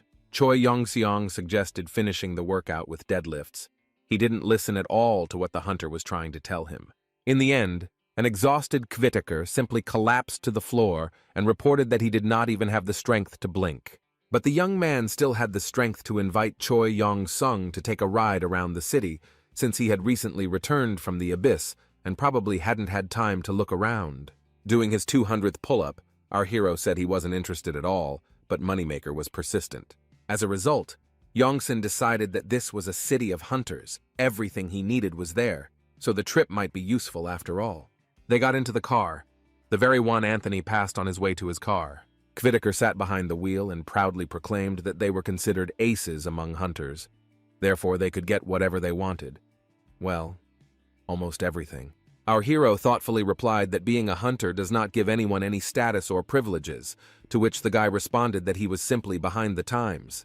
Odaigon asked the gentleman if he could give the chatterbox a good whack. The owner replied that with such a life he would kick the bucket himself. The driver sneezed.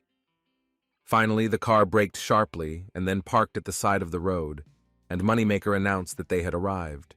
The young man brought the hunters to Chinatown, explaining that they could find anything there, even the most incredible artifact, and nothing that was on the black market.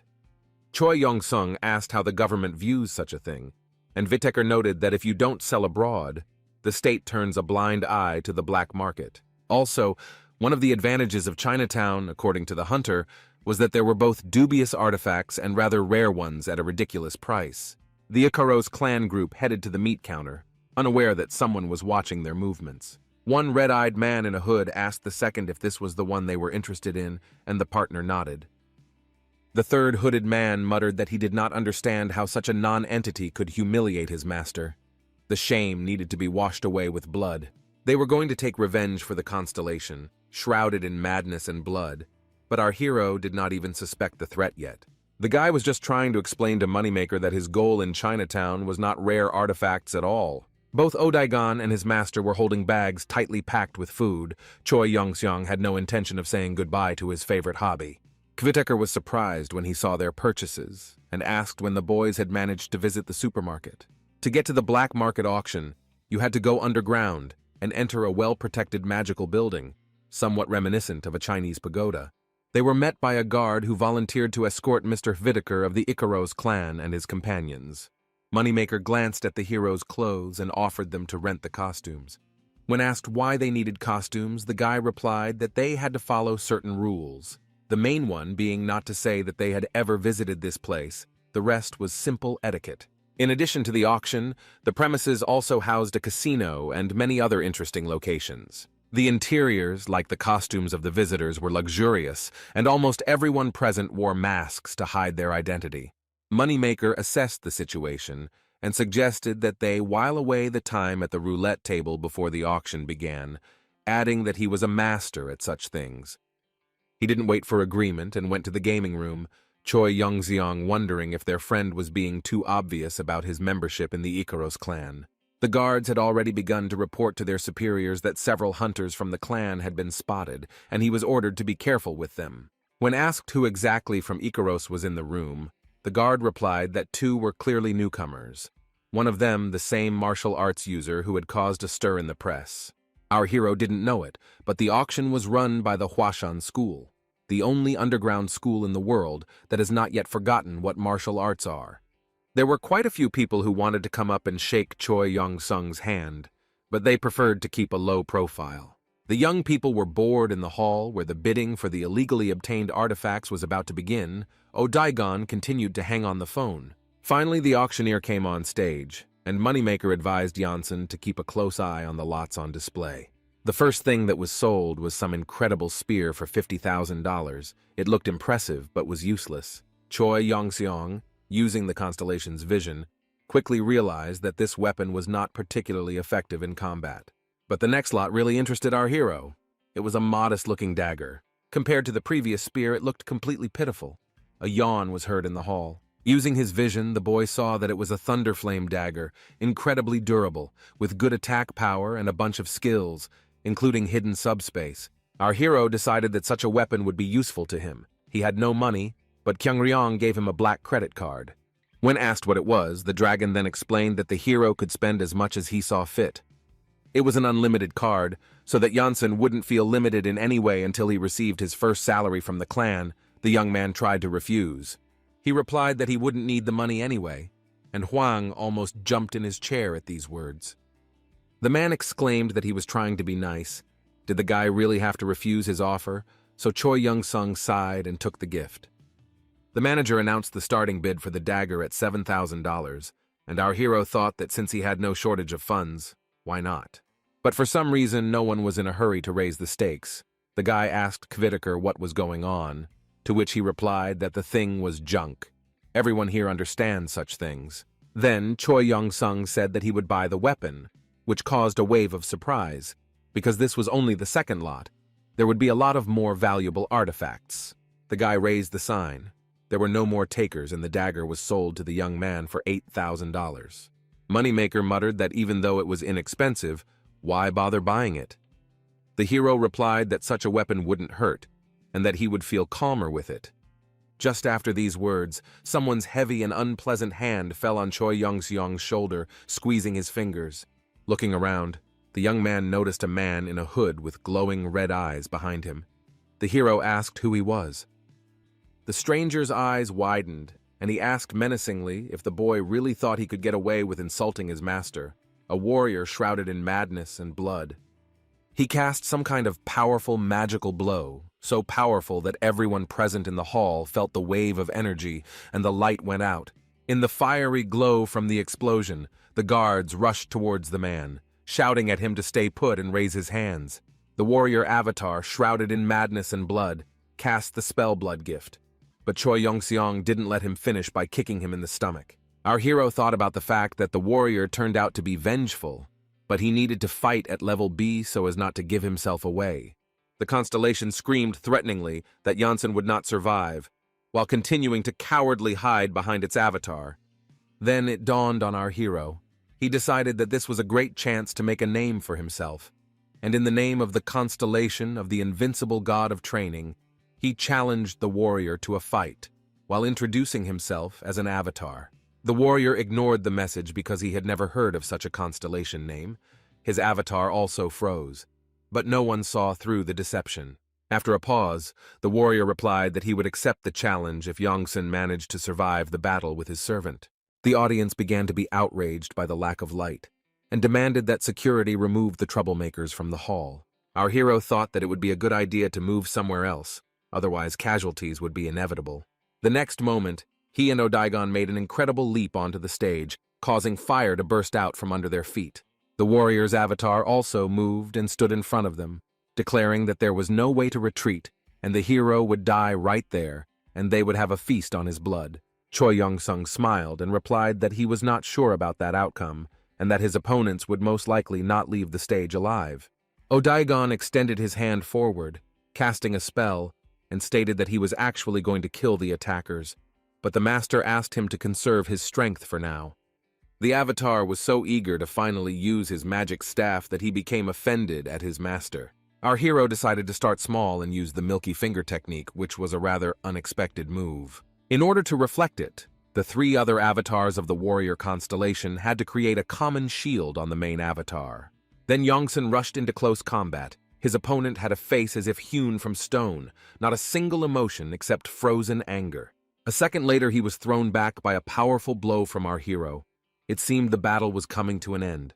The guards at the secret auction in Chinatown were stunned with admiration. This was martial arts, and of a level they could only dream of. The constellation avatar was very tense. Choi Young-sung was relaxed, but the struggle between them continued.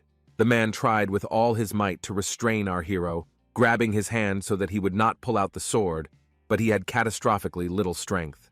He roared menacingly that they would take his blood, and the guy thought with relief that he could handle the B-level techniques and not give himself away. Suddenly, Yongsun began to recite the spell of the law of absorption, declaring that his dreams and desires had given him this right.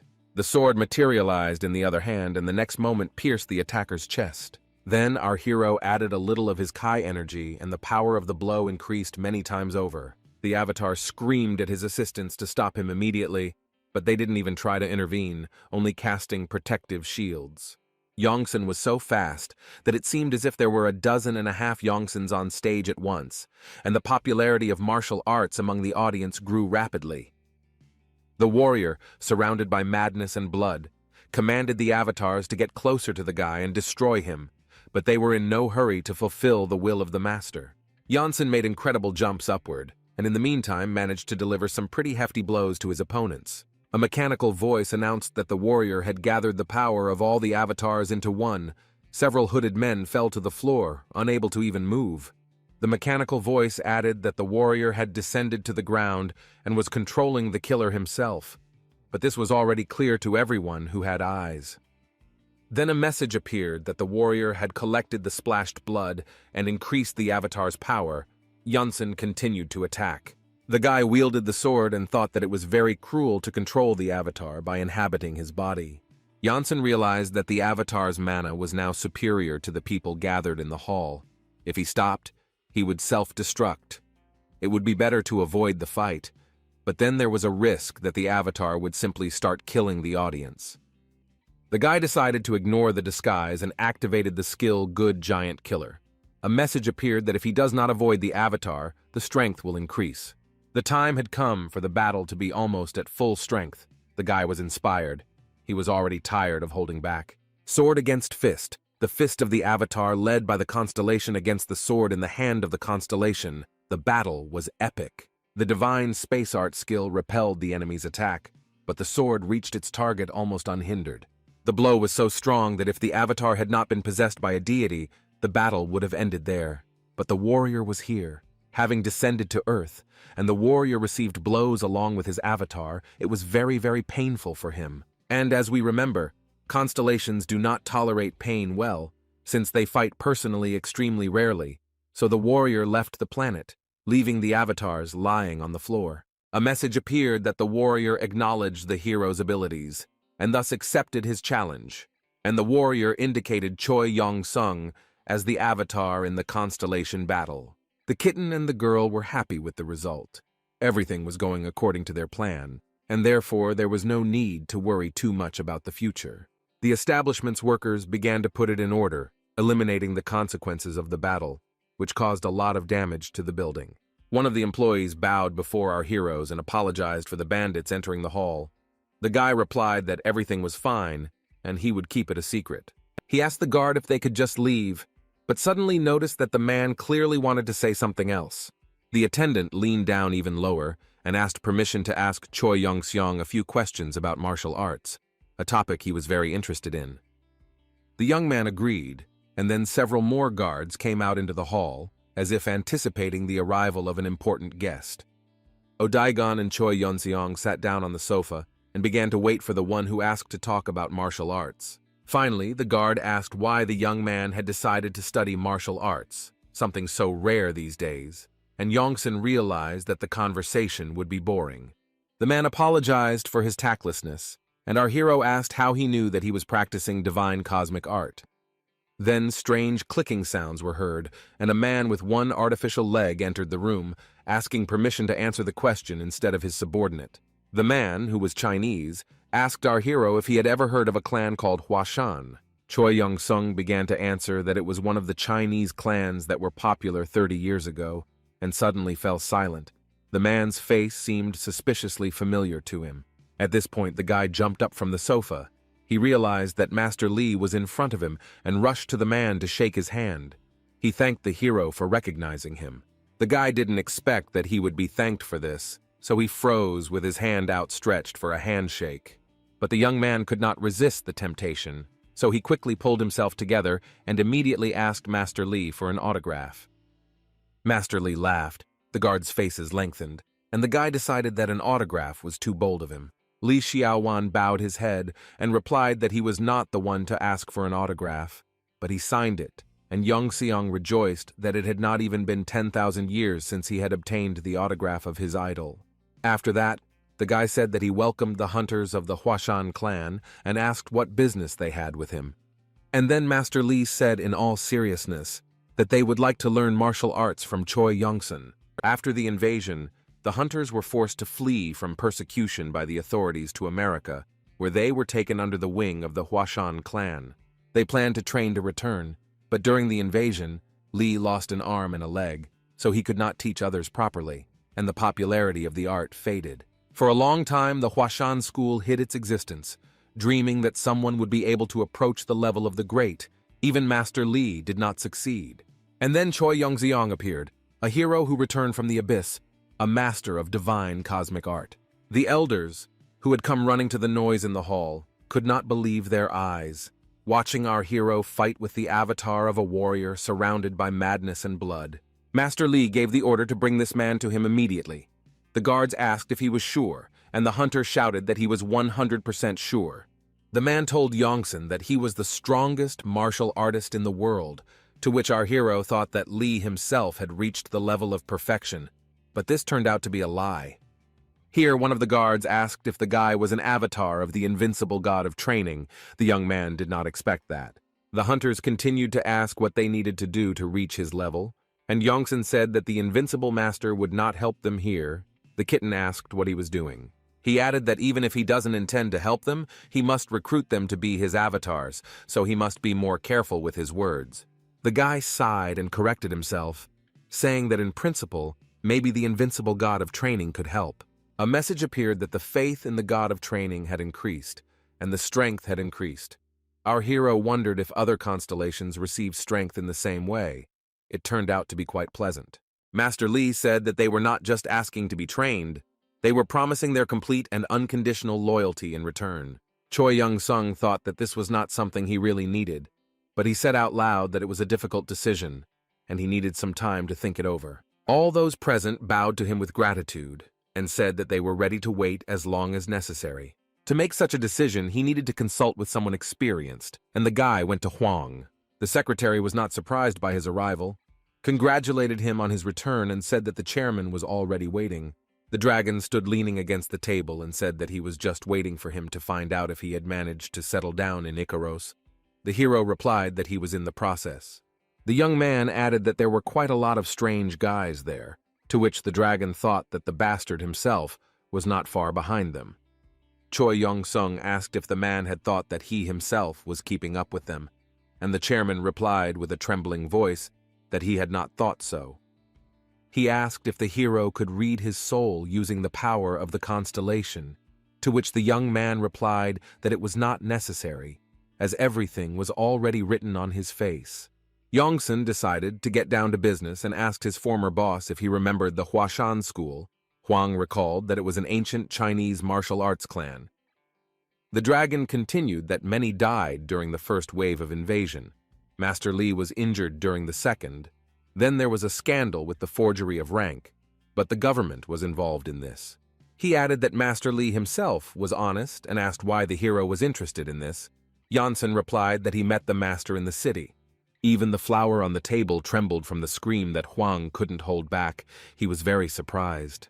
The man said that he thought that Xiaowan had either disbanded the clan or died, but it turns out that he was here. The guy noticed that for the owner of the city, his awareness was suspiciously lame. The dragon pointed at the mountain of documents that had accumulated on the table and shouted that every day he received various reports and statistics, accounting analytics and reports. The hunter got excited and said that yesterday he had lunch with the president and they went to the sauna, and then some Chinese clan came along and he forgot all about it.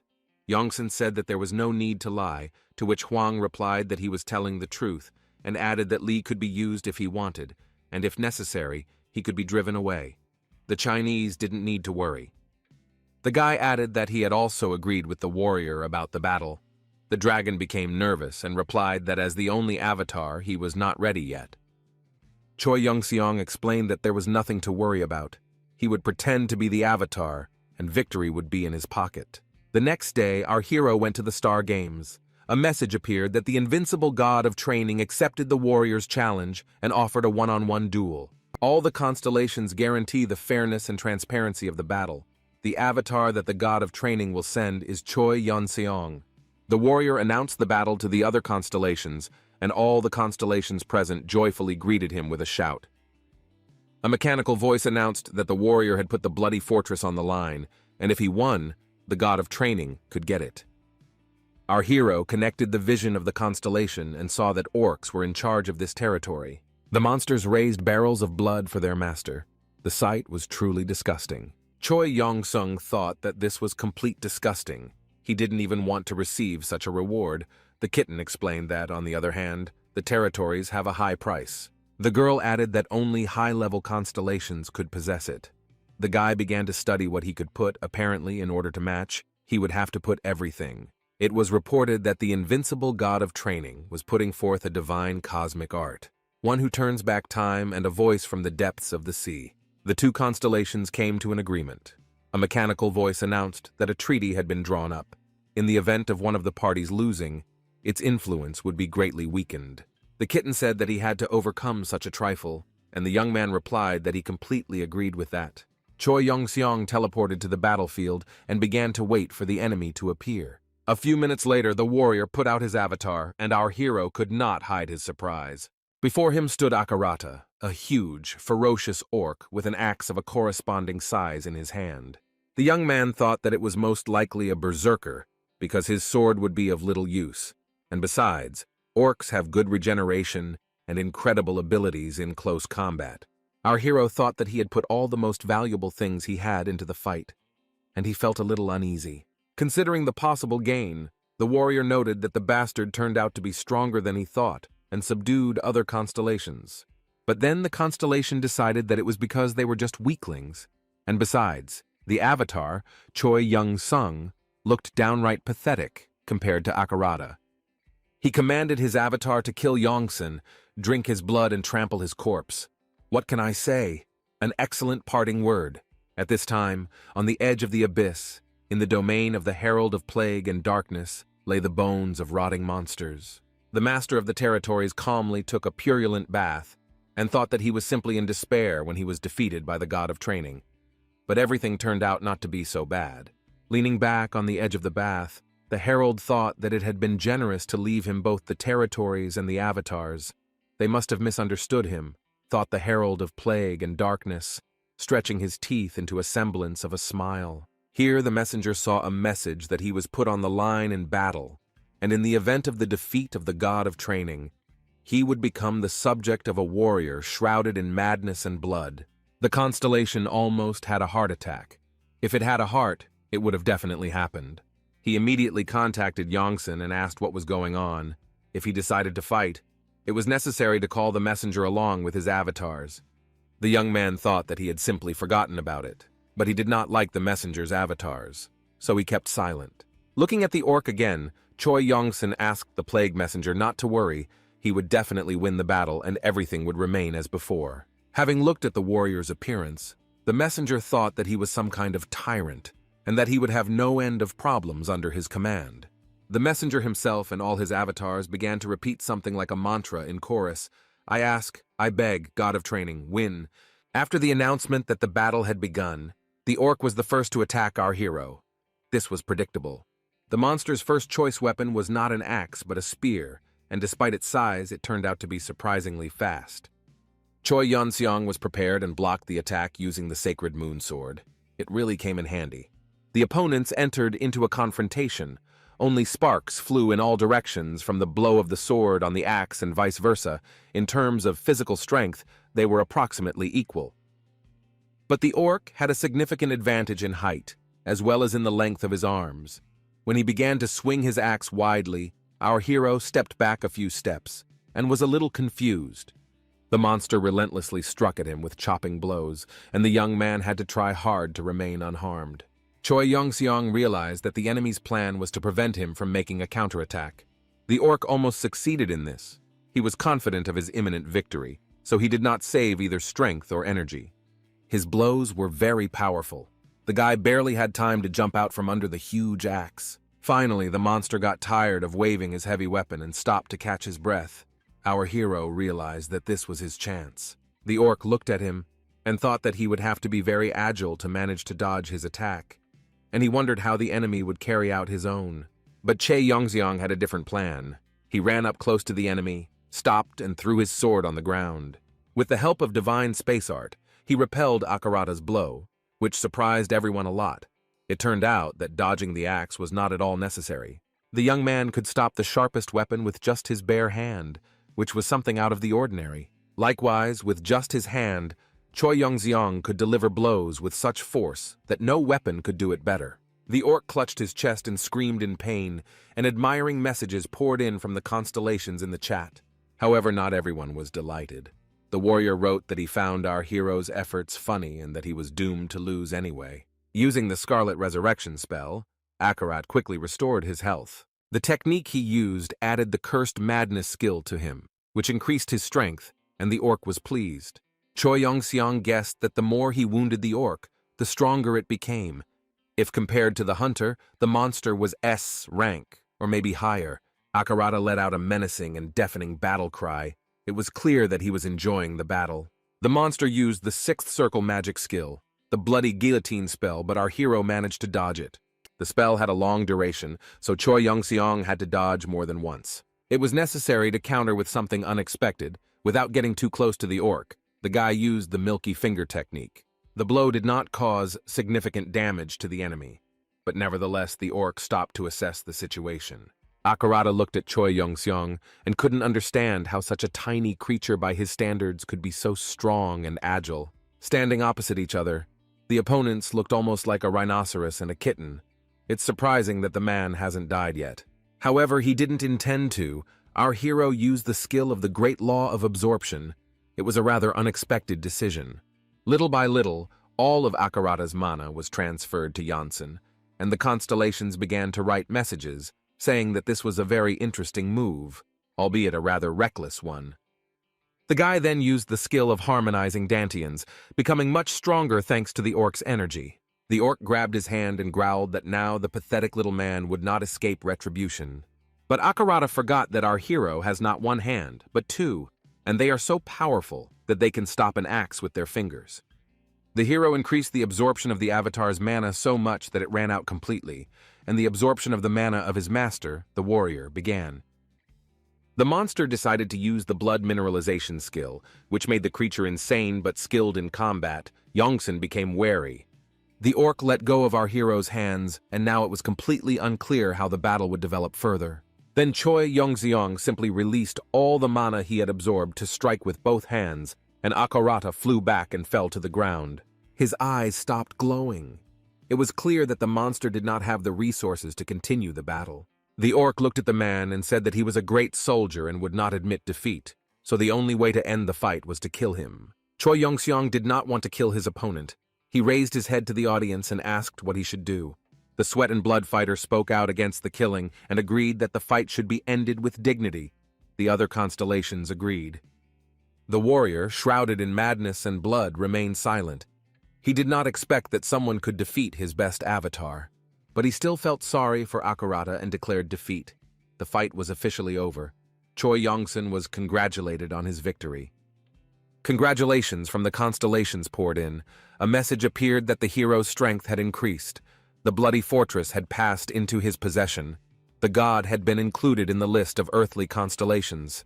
The mechanical voice also said that the invincible god of training was ranked 127th in the ranking of the earthly constellations. Yongsan was surprised at what kind of ranking this was. But the most interesting thing is that the hero immediately received a message from the virtuous goddess of scales, who invited him to her domain. Choi Yongxiong was surprised to think that the goddess was still alive. In principle, it all started with her. The young man decided to consult about the goddess with other constellations that entered into the alliance of small and medium constellations with him. The kitten reminded us that we must be very careful when dealing with stupid constellations. The mistress of dreams and desires agreed with him, reminding him that the goddess's abilities were clearly below average. Yongsan got angry and said that he himself understood this. But it was time to stop with empty talk. He needed to make a decision. The girl said that she was not against an alliance with the goddess, provided that her power would be limited, because harm could be caused unintentionally, simply out of stupidity. Yongsan said that the goddess could guess his true nature, but it was worth a try. The girl added that one could come to an agreement with the constellation and then, if necessary, betray it. The guy ignored it, remembering that he was included in the constellation rating, and told his colleagues about it. There was an awkward pause. Each of those present at the conference was feverishly thinking about their own things. Suddenly, the kitten exclaimed that he suggested asking the goddess about it. The girl confirmed that it would be useful. Our hero could not understand why they were behaving so strangely. Choi Yongxiong was in no hurry to meet the constellation that had sent him into the abyss. But when he moved into the goddess's domain, he was quite surprised. He expected a slightly different type of territory. In front of him in the air towered several rather ugly but huge towers, somewhat reminiscent of islands. The guy decided to take a closer look. He was afraid that he had ended up somewhere wrong, lost in the abyss again. But when he landed on the threshold of the main portal of the main tower, it became obvious that he had come to the right place.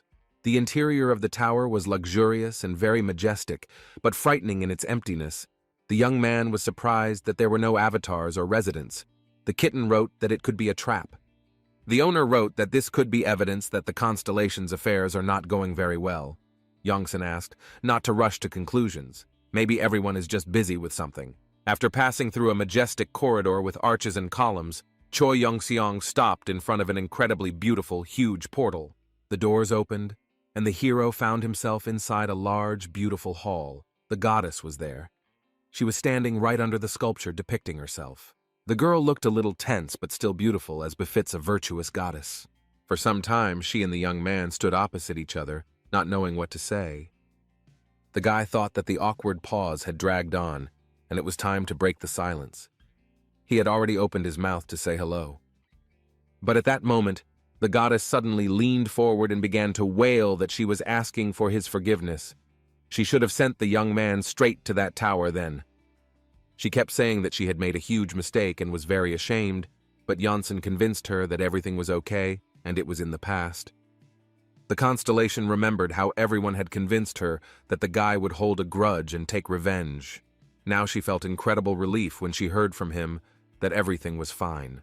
The goddess asked if the invincible god of training was okay with his avatar coming into her domain, and the guy was relieved that everyone believed his deception with the warrior. He coughed nervously and replied that his master was very generous.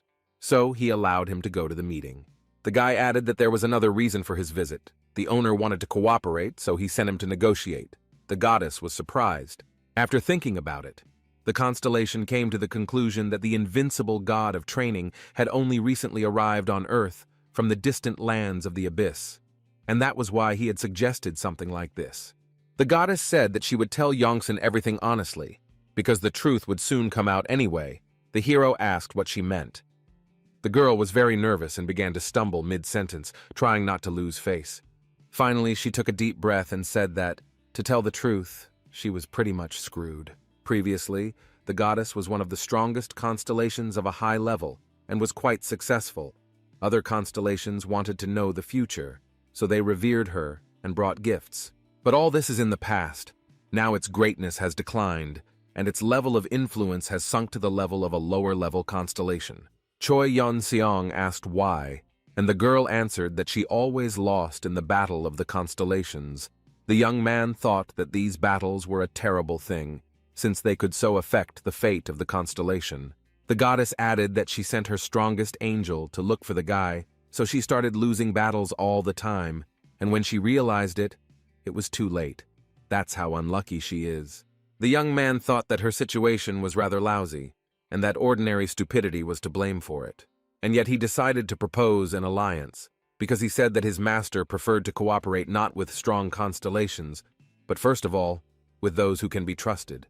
The goddess was touched but also wary. She asked if the invincible training master had any traits that she did not like, a bad character or strange habits. Choi Yeon-seong replied that his master was simply perfect. He took care of his avatars, was noble and impeccable in battle. The girl was silent, and the hero asked what was wrong, to which he received the answer that the goddess was afraid that they would disappoint each other, and besides, it was unclear what they wanted from her, and her abilities in foresight had fallen. The boy replied that his master was interested in the foresight of the constellations in battle. Her predictions could be useful, and the fact that they were not as good as before could be corrected. The goddess was tired and felt defeated. She leaned forward and said that in that case she accepted the offer. They shook hands, and Yongsan encouraged the constellation that she had made the right choice. The girl continued to worry. The constellations had been arguing over Earth ever since the first gateway opened. 10 billion souls, a tasty morsel. However, disputes over such a treasure became dangerous, so powerful constellations developed and approved a whole set of rules, organizing battles between constellations. The rules cannot be broken. They are backed by an oath, and the ranking of the constellations on Earth meant that the planet would go to the winner. The guy asked who was in first place now. The goddess replied that the first place remains vacant. She suggests that it would take enormous influence to rise to such a level. Choi Yeon-seong then asked who was in second place, and the goddess replied that constellations were not supposed to have such information, but she had some guesses. She whispered that in second place was most likely the master of laziness and silence, a powerful evil constellation that had captured the northern lands of China. The guy thought about how many battles he had won. The young man asked what place the goddess was in. She answered that she was in 198th. The guy had to lie that the rating was not that important. The goddess became embarrassed and asked if his master would not mind if she could share her rights with Yongsan. The hero replied that the invincible god of training was not against it, but was she sure that she wanted it? The answer was affirmative. The girl explained that it was as an apology. She moved her hand closer to Choi Yeon-seong's shoulder, and a pleasant blue glow enveloped him. The mechanical voice announced that the young man had received the legal capacity of a goddess, the skill of foreseeing the future, and the hero almost collapsed from surprise. A moment later, he was given the opportunity to look into the fleeting, foggy future that had arrived. Leaving the goddess's territory, the boy asked the girl and the cat how it went. They answered that the goddess is not so bad, has existed since the beginning, has a useful gift, and inspires confidence. The guy was indignant that they had previously said exactly the opposite, to which the constellations explained that although the goddess was stupid, she was definitely not capable of betrayal or trickery. The kitten added that the goddess did not like the unrivaled master of training at all, and the hero indignantly asked where such conclusions came from. The girl explained that he took her avatar, and although it happened by accident, the goddess was most likely burning with jealousy. The mistress of dreams and desires added that they were far away, but the goddess was close and could help the hero if necessary, to which he asked why they themselves did not take part in the battles of the constellations. There were reports that the kitten and owner pretended not to hear anything. The guy continued on his way to Earth and thought it was suspicious. Soon he was walking down the hallway of Huang's house and thinking that he had a lot to discuss. The man saw on the camera monitor who was coming towards him. He was a little surprised, but not too much. Choi Yongseong opened the doors and greeted Kernyun, who stood up at the table in greeting. Looking closely at his former subordinate, the dragon asked only one thing. Did he win? The guy smiled. He was pleased that someone was worried about him. He looked proudly at Huang and nodded.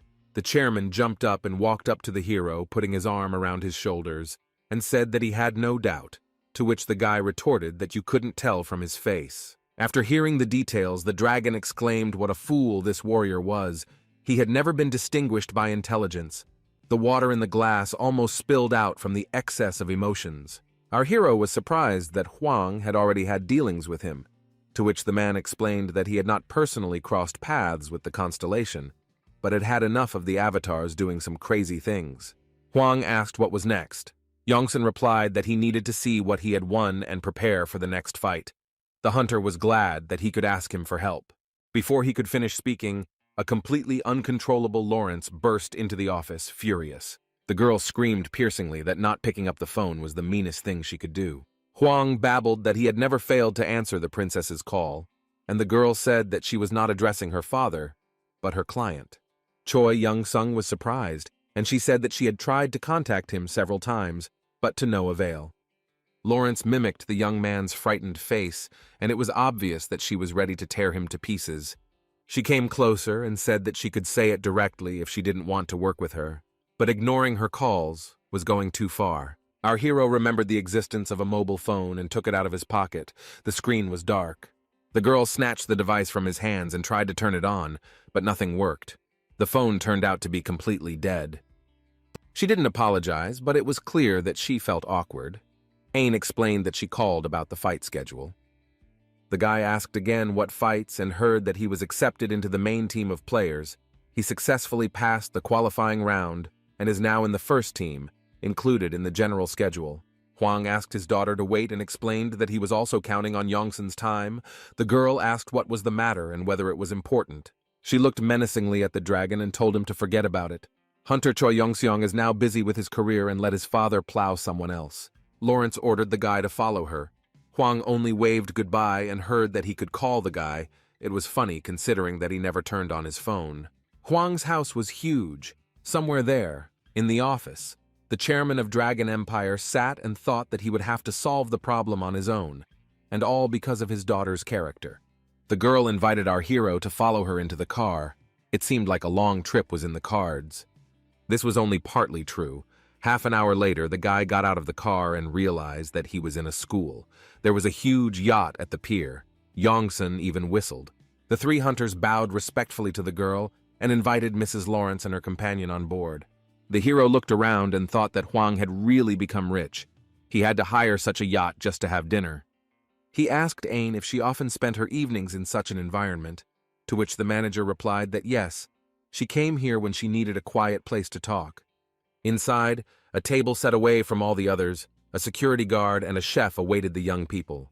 The girl introduced Chef Morella. Usually he is the chef of the antipasta restaurant, but today she called him here. He is very good. Our hero looked at the cook with the eyes of a constellation, but realized that he was an ordinary person. A message appeared that this skill had improved. Looking at the man's face, Yongsen already knew that he had a high level of skill in abyssal cuisine and top-level Italian cuisine. The guy replied that Morella had excellent abilities, and Lawrence was glad that he had heard about him. Choi Young-sung countered that no, he understood it from his posture and facial expression, and he also had good intuition. The first courses and drinks began to appear on the table. Everything looked very elegant and appetizing. Our hero decided to try something that vaguely resembled meat. On the fork it looked a little strange. The guy took a bite and a message appeared that his abyssal cooking skills had increased, and a recipe for top-level Italian cuisine had been added. It turned out that after trying a new dish, Janssen instantly replenishes her collection of recipes. Very convenient. Lawrence sat with a sad look and leaned menacingly on the knife. Having looked at this picture, our hero asked if it was really that bad, to which the girl replied that that was not the point. It was delicious. He added that the proportions were good and it was cooked perfectly, to which the girl whispered that the dish was boring and had no mana. Lawrence leaned back and explained that if Janssen had prepared this dish, she would have eaten it with great appetite, and the young man promised to feed her next time. Ain replied that since they had a working relationship, it was out of the question. If the manager allowed the hunter to treat himself, he would be disqualified. The guy replied that he simply offered to treat his niece. Lawrence seemed surprised by their family connection, but she continued that newbies like him rarely fought, but this time he was included in the schedule.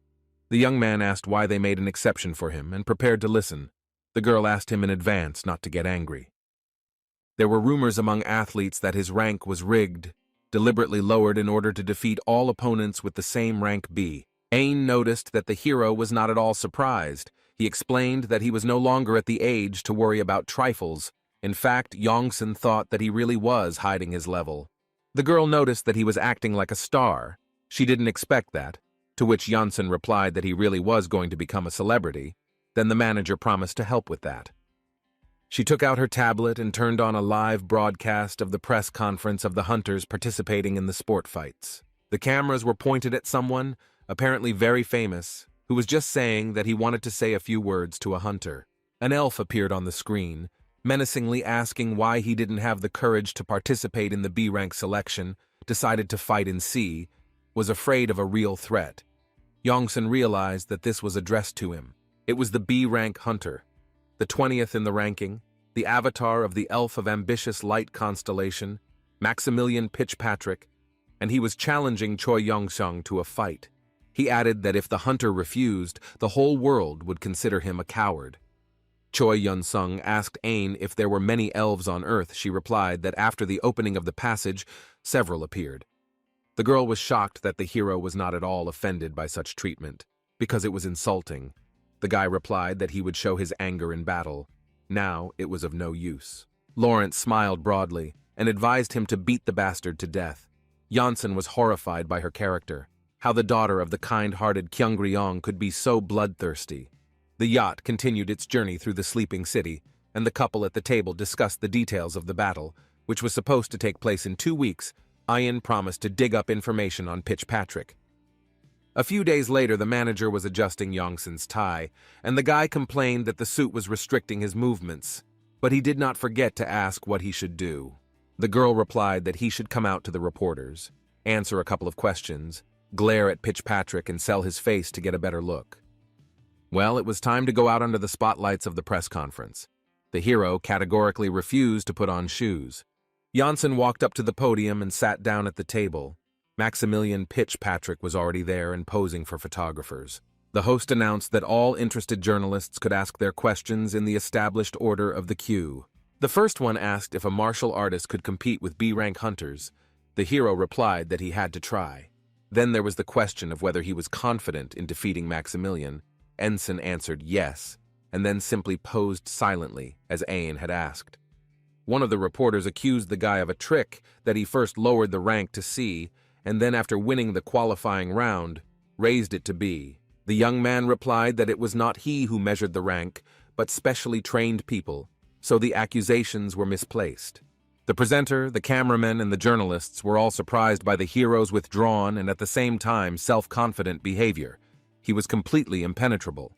Then Maximilian spoke up, calling Janssen an asshole and asking if he really looked down on the league to rig the rank. He jumped to his feet and pointed his finger at Janssen, shouting that such a treacherous guy would never leave evidence, so he would punish him during the fight personally. It would not be a test, but a sentence. Our hero sighed wearily and closed his eyes, muttering that the enemy could attack right here and now since he was so overcome with emotion. Janssen added that there was nothing stopping the elf from finding him and beating him up before the schedule was set, and the opponents were assigned, so maybe he wasn't that angry. He invited Pitchpatrick to fight here and now, not in augmented reality. Maximilian was scared. It was noticeable to the naked eye. Our hero's statement caused a stir among everyone present, frightening not only the hunter but also the shutters of the lenses clicking. The elf finally replied that it was against the rules, to which the boy retorted that, since when did people follow rules in anger? Choi Yongseong stood up and asked if everyone had seen and heard. His opponent was scared, and anyway, what kind of hunter was he? He had never even been in a real dungeon. The hero once again clarified whether everyone had heard that he was not going to refuse the fight. Those who were dissatisfied could go and be present at the battle, or even challenge him to a duel here and now. The young man leaned on the table and repeated that he was ready to fight, not in the underworld, but in reality. Lawrence stood at a distance and thought that it sounded somehow barbaric. She should have told the guy to just curse his parents. The girl left the hall and walked down the corridor, thinking about her next strategy. She needed to protect Yongsun from possible attacks in the press. The assistant reported that they had contacted Safala and promised to come immediately and help. Ian thanked him and ordered them to stay in touch. The man asked what about Jason. The manager raised an eyebrow. Jason and Maximilian are completely different. We need to find someone faster and more agile. If editing the practice match and releasing it to the public could improve Yongsun's image, Lawrence decided to play all the cards. But then, our hero's voice was heard in the waiting room, noting that it would be better not to schedule a training match. The girl asked why, to which she received the answer that it would be a waste of time, because a training match would not help him in any way. She asked him to think about it. Despite his vast experience in battles, a sport fight with a hunter is different, but the guy refused and asked to cancel the training battle. He looked straight into Ain's eyes and asked again. The beauty did not show her unbearable temper and agreed. The guy thanked her and said that he was very happy to get such an understanding manager, if necessary. Let him look for him in the gym for solo training. The assistants were very surprised and asked why Ain did not insist on her own way. The girl replied that if he was so confident, then let him do as he saw fit.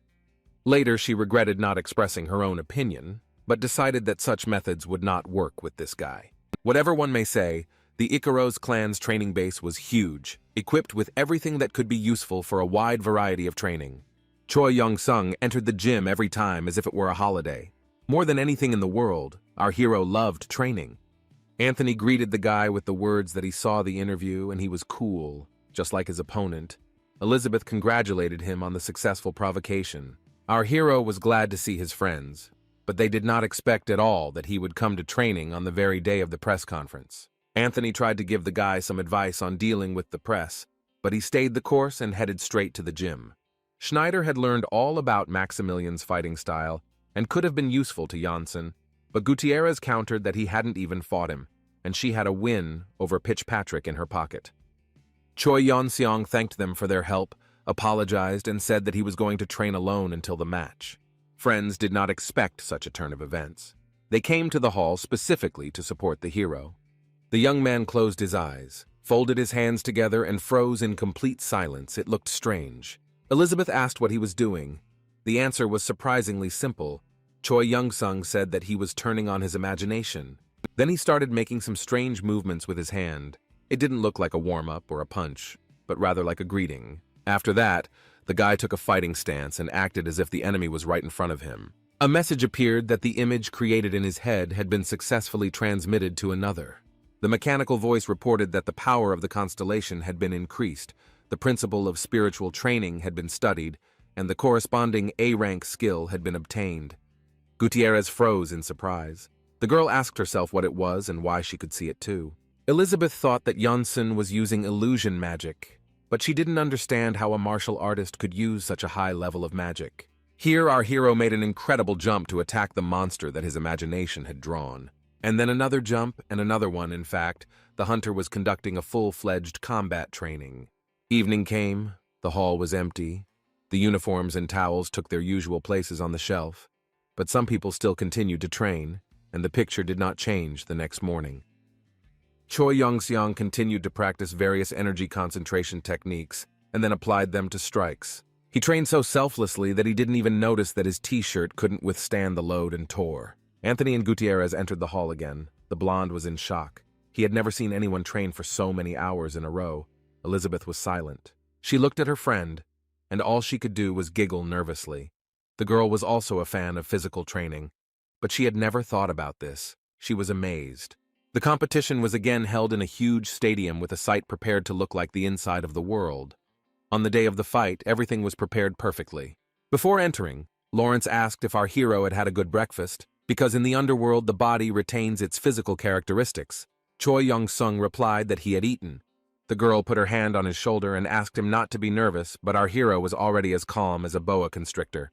Rather, it was she who was nervous. Then the signal rang out, and the guy went down the corridor to the battle site. The colored lights raised the mood of both the spectators and the fighter. Once in the arena, the young man thought he looked impressive. The stands were packed to capacity with spectators. Our hero thought that before, hunters died in battle with monsters, but now it has become entertainment for the crowd, a senseless and cruel show. The spectators greeted him with dissatisfied shouts. They suggested that the swindler get out. He has no place in the B League. It's time to get out to S. Some group of people started yelling that Yongsan should take the whole team with him. They were all scumbags and liars. They had no place in the league. Someone even wished death on the guy. But then he was invited to come and take a place in the arena. The fight begins. Before leaving, Yongsan noticed a familiar face in the crowd. It was Li Xiaowan who wanted to win and shouted that the martial artist was the best and no one could compete with him. Other members of the Huashan clan at different ends of the hall supported the teacher. Choi Yun-seong walked up the steps and thought that the support was not bad, and they hadn't even signed the contract yet. Today's match would revive martial arts. The commentators greeted the spectators, noting that it was a great fortune to commentate on such a match, and then introduced the participants. Maximilian, a B-rank star, was aiming for the top 10 and needed no introduction at all. His popularity was high. Choi Yan-seong, a rookie, has only just entered the C-rank league and is currently ranked B. One commentator asked another if he had heard the rumors about rank fixing, and the stands roared. The second commentator replied that he didn't believe it. The guy spent 30 years in the abyss. It couldn't have passed without a trace. Most likely, it also influenced the failure in determining the rank. The man added that if Yonson defeats Maximilian, it will be proof of honesty. The hero climbed onto the platform. For the first time, a martial arts user participated in the battle.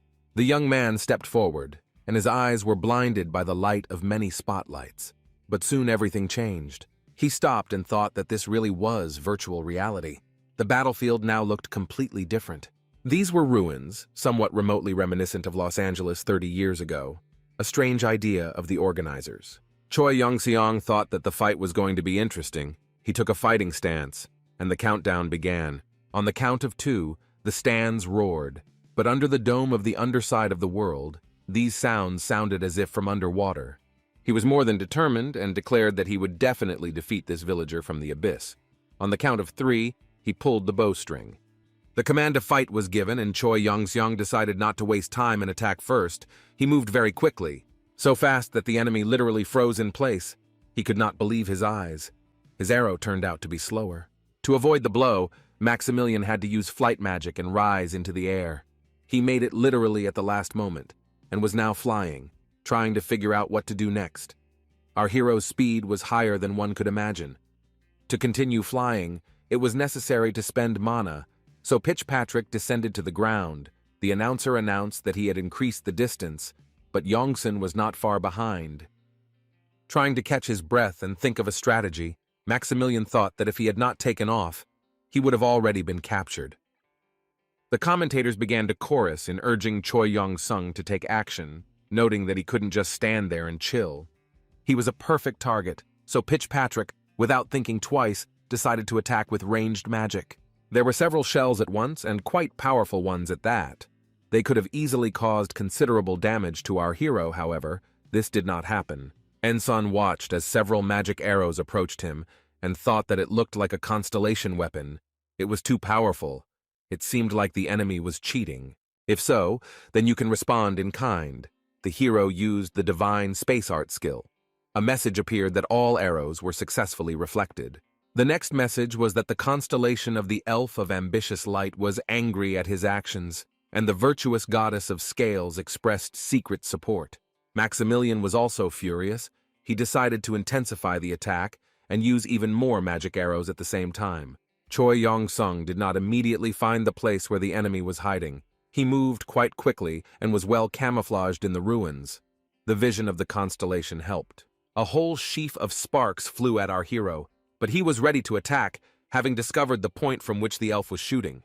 Without waiting for arrows to be aimed at him, the guy rushed towards the one holding the bow in his hands. He again moved with lightning speed. To his surprise, the arrows changed direction and began to follow the target, an unexpected turn of events. But Yongsun wasn't that simple either. He turned on his Ki defense and therefore didn't receive any damage even when he was hit. This gave him the opportunity to get close to Pitchpatrick and leap into him for a melee attack. No matter how good the skills were, one must not forget that the guy was pretending to be a B-rank hunter, so at the last moment he landed nearby, giving the enemy time to get his bearings. The crowd in the stands roared, urging their favorite to not hesitate and release another armful of arrows. The broadcast was online, so fans all over the country joined in. Ensign also beckoned him with his finger, as if inviting him to attack and provoking him to attack. He knew that he would be able to deflect the arrows without any problem. Maximilian fell for it, deciding that it was a bluff. He was sure that Yongsun was now in a trap. The elf decided to cast some powerful spell. Our hero looked at its wide area of effect and tried to guess what it would be. These were the same arrows, only now they were flying vertically down at the young man, and there were a lot of them. Pitchpatrick screamed at the top of his lungs that this was the end for Yongsun, and that it was almost impossible to withstand such an attack. Our hero assessed the situation and replied that it was too slow, and also lacked agility. He himself moved very quickly, seeming to have grown a dozen extra arms. He didn't avoid the arrows. He didn't create a protective shield with Ki. He simply managed to deflect each one with a counterblow of his hand. The more arrows came towards Yongsun, the faster he counterattacked. His hands were so fast that they were simply no longer visible. At the same time, the young man himself remained motionless, standing in place, his face calm and focused. As a result, not a single arrow remained around the hero, and the magical energy changed direction to the opposite and gushed in all directions. Maximilian ran out of arrows, or the spell wore off. It was unclear what exactly happened, but he stopped shooting and cursed. The mechanical voice reported that the elf had completely depleted his mana supply. His face looked confused and scared. Pitchpatrick hid in the ruins and began to frantically think about what to do next. He felt a little nauseous. The commentators announced that the time was up and the first round was over. The virtual reality turned off for a couple of seconds and Yongsun froze. He didn't know that at rank B the fight was divided into rounds. He waved to his opponent and promised to see him in the second round, after which he left the fighting arena. The elf did not leave the scene of the battle. He sat down in the middle of the ruins and began to confer with his manager. The first thing Maximilian shouted to the coach was that Yongsun needed to be checked. He was just a monster and was guaranteed to use some kind of tricks. The man ignored the hysteria and asked the hunter to calm down. He needed to forget about the bow, keep his distance, and restore his mana resource as much as possible. The manager advised to stall for time and use the magic of the first and second circles, and not the usual fourth and fifth. The elf shouted that against such an opponent, it was suicide. The mentor replied that this was the only chance to win. Having exhausted the opponent and recovered, Pitchpatrick yelled that he knew better. He was the avatar of the constellation, and not a simple hunter. The start of the second round was announced, and Choi Yong-sung returned to the arena and stood opposite his opponent. He didn't wait for our hero to get closer, and using acceleration, tried to move as far as possible. Ensign took a fighting stance and shouted at him that he had to end this before Maximilian was completely disgraced. The next moment he pushed off the ground and caught up with his opponent without any problems. His speed was no worse. The elf was surprised. The hunter had put in a lot of effort to fly so fast, but Yongsun seemed to have gone for a walk. He was so relaxed. Maximilian was flying and his opponent was running. The commentators were surprised to report that this was a stepping skill used in martial arts. They didn't expect it to be possible to do it so fast. Pitchparker couldn't figure out what was going on, or how a person could develop such speed using their physical abilities, not spells. The next moment it became completely unimportant. He received a powerful blow to the jaw and flew to the side. The elf lay on the ground, and our hero, who had used the milky strike technique, took a couple more steps by inertia before stopping. The announcer yelled that it was a knockout. Hunter Choi Young-seong finished Hunter Maximilian in the second round. The star was defeated by a rookie who just entered the league. The man continued that the top 10 hunters should start worrying. They had a new rival. The martial arts were incredible, he added, and our hero felt proud. The commentator ended by saying that he was surprised that martial arts users had disappeared. It was just unbelievable. Then announced that Yongsan was ready to be interviewed. He pointed the microphone towards our hero and invited the audience to listen to what the winner of the battle thought about the possible return of martial arts popularity. Choi Yong-sung smiled with satisfaction. The man asked how he felt, to which the guy replied that he was a little disappointed. The opponent turned out to be weak. The stands chanted the winner's name. The spectators cheered, welcoming the martial artist. The crowd of people chanted his name. The power of Choi Yong-seong's essence increased. He felt an incredible surge of energy and strength. It was divine in the truest sense. Suddenly, a strange sensation appeared. A mechanical voice announced that the skill of predicting the future had been activated. The young man was very surprised. He couldn't understand why the goddess's skill suddenly turned on. Yongsan saw a city engulfed in flames. It looked like the ruins that the designers created in VR for the battle, but for real. Huge monsters walked through the streets. People with screams of horror ran in all directions, trying to save themselves. The guy thought that all the monsters escaped because the hunters failed to clear the dungeon in time. It was a disaster. At this time, in the huge Dragon Empire building, a booming laugh could be heard from the chairman's office. 2 employees stood at the door and did not dare to enter, so unbridled was the joy displayed by their boss. Huang watched the broadcast of Yongsan's fight and talked to himself, noting that it had been too long since he had let loose like this. At this point, one of the secretaries finally took the risk of entering and reported that the dragon had received a personal call. The man replied that if it was his ex-wife, then he should just say the required amount. He said that he would always help with money. The employee replied that it was the Korean hunter, Lee Chang-shik. Huang dodged in surprise, asking again what the hunter's name was. He had quarreled with Lee Chang-shik after he moved to America, and they had not communicated for a long time. The dragon decided that his old friend had seen Yongsan's fight, so he took the risk of making contact, and he ordered the phone to be brought to him immediately. He picked up the phone, and from the other end of the planet, the only question he heard was why Huang hadn't reported that Yongsan had returned. The man replied that he didn't remember them making up, so why report it? Lee Hansik told him to forget about it and just give the phone to Choi Yong-sung, to which he received the answer that the guy was not around, so he should call him himself. The Korean was indignant that it wasn't so difficult to give him the young man's number, or switch the connection, which is what the dragon needed from him, and in response he heard that an apology was needed. Lee Hanshin yelled that he would never do this and ended the call. Dragon cursed and said that he should look for Yongsan himself, and he would blacklist Hanshin. Handing the phone over to the secretary, the man sighed resentfully, saying that it wasn't that hard to apologize, so why be so proud? He asked the assistant if the children were on their way. Choi Yeon-sung and Ayin were just walking down the corridor, accompanied by guards. The girl was blacker than night, and blamed herself for underestimating the client's capabilities. What kind of manager was she? The guy asked her what his chances of winning were, to which he received the answer that they gave him 9-1 that he would lose. Our hero looked at her face and began to console her, saying that she hadn't seen him in action before, and that's why she didn't appreciate it. Ain became even more gloomy. Then, as if from underground, 2 Chinese men emerged in front of them and greeted Choi Yong-sung. Without waiting for a return greeting, they fell to their knees and began to beg the hunter to teach them the art of martial arts. The young man asked in confusion where their teacher was. He had seen these people before. They belonged to the Huashan school. The story he was about to hear was quite tragic, and it was clear that the boys were worried. They started with the fact that Huashan school was one of the best in China. They had good teachers and a great training area. The hunters worked tirelessly, mastering more and more new martial arts techniques, practicing techniques and skills.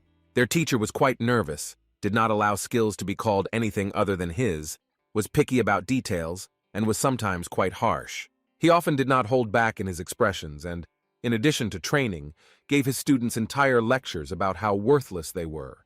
The boys bowed before Yongsan and said that things were even worse in America. that the elders of their clan remembered almost nothing, and what they remembered was morally outdated. The hero thought that he understood the problem, and besides, the Huanshan school had already approached him with a similar request, so this was a good chance to raise his authority. After weighing the pros and cons, he agreed, causing a real shock both to Miss Lawrence and her assistants. Choi Youngseong said majestically that they should go and tell everyone that he, the avatar of the invincible god of training, would teach martial arts to all who became his followers. The Chinese were happy. They said that they would gladly become followers because they initially became hunters, being fanatics of martial arts and training. The next day, our hero decided to see how things were in the bloody fortress. The place was truly vile and disgusting. Let us recall that these territories were obtained after the Battle of the Constellations with a warrior overcome with madness and blood. The land of the orcs was unpleasant to Choi Youngseong even before it came into his possession, and now nothing has changed. As he headed into the abyss, Janssen wondered how Odaigon was doing there. He sent an avatar to the orcs since he himself was too busy. Odaigon was doing a terrible job, trying to teach the stupid orcs spells, and when they failed, he simply killed them in anger. The goblin assumed his true form and felt at ease. His master's arrival did not surprise him. Choi Youngseong noticed that the magic training wasn't progressing, so he should try showing the orcs martial arts. And besides, they all had axes. The subordinates replied that they carried axes because they were used to them.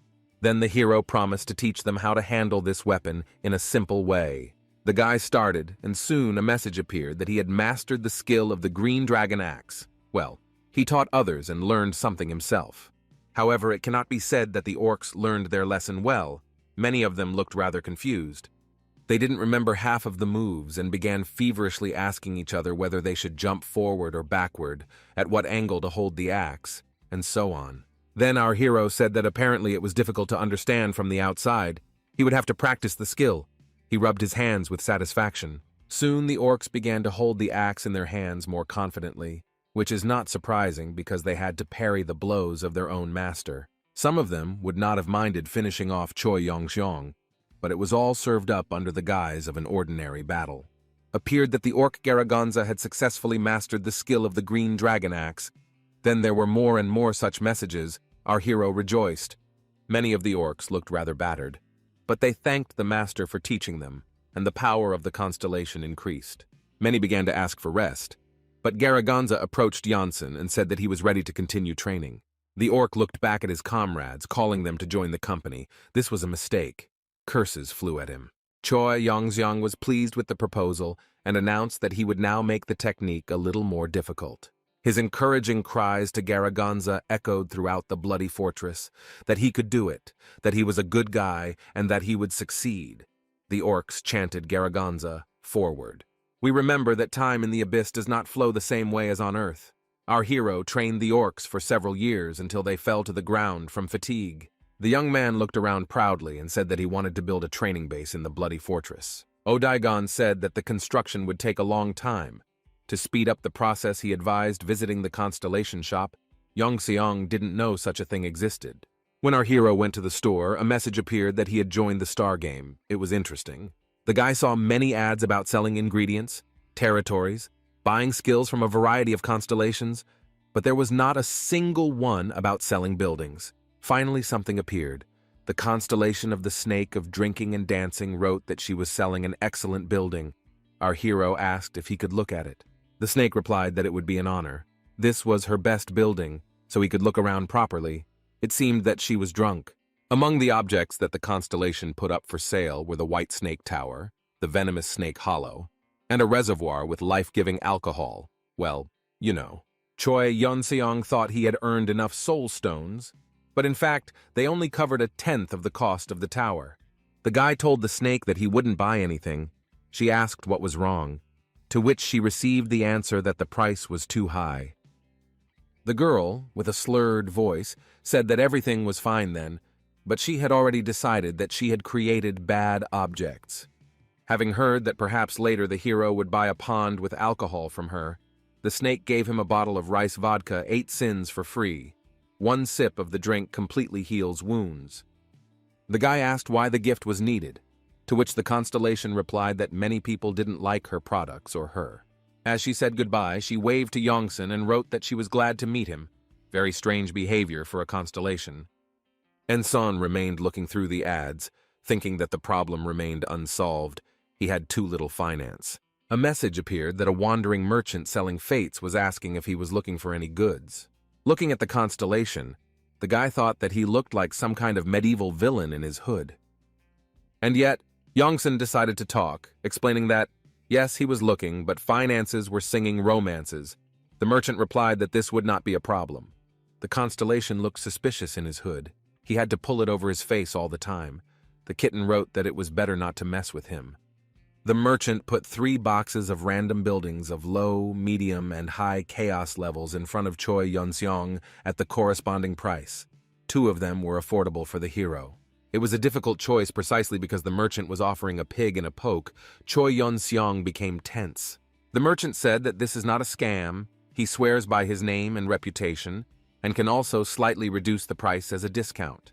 The young man thought that every cloud has a silver lining. He wouldn't be able to buy anything else anyway, so why not take a chance? He selected the option with a discount for 2 boxes and pressed the corresponding button to confirm the purchase. 2 glowing cubes appeared, and a wish from the merchant to use his goods for a long time. The guy was still standing in the middle of the bloody fortress, and instead of new buildings, geometric objects were hanging in the air in front of him. He didn't know how to handle them or what to do at all, so he simply touched one of the cubes with his hand.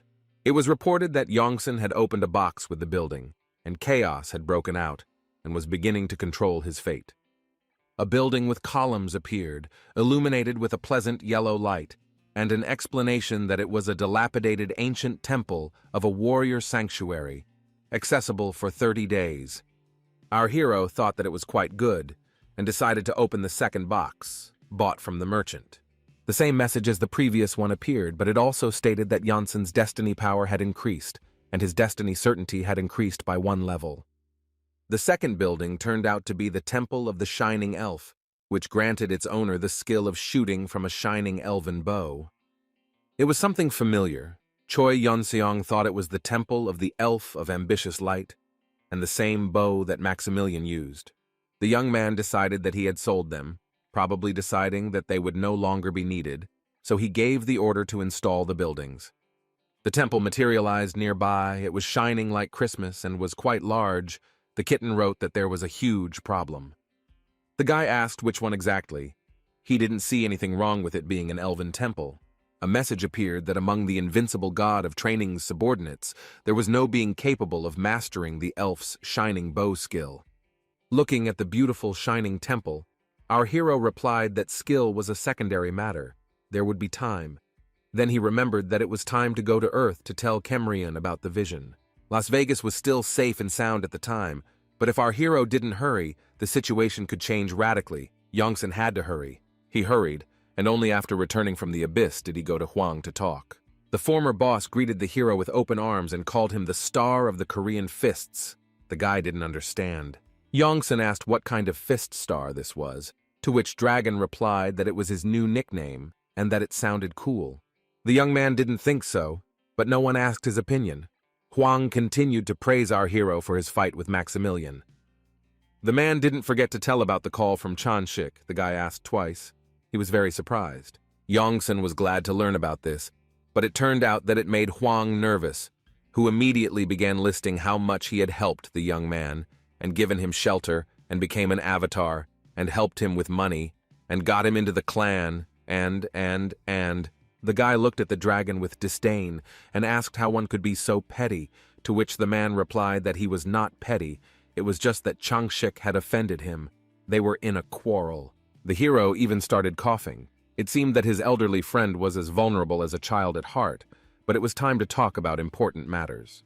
They sat down at the table, and Choi Yun-seong told Hwang Kyung-ryong in detail about the vision he had received through the gift of the goddess of scales about Las Vegas and the attack of the rock drakes. The dragon asked if it was definitely Las Vegas.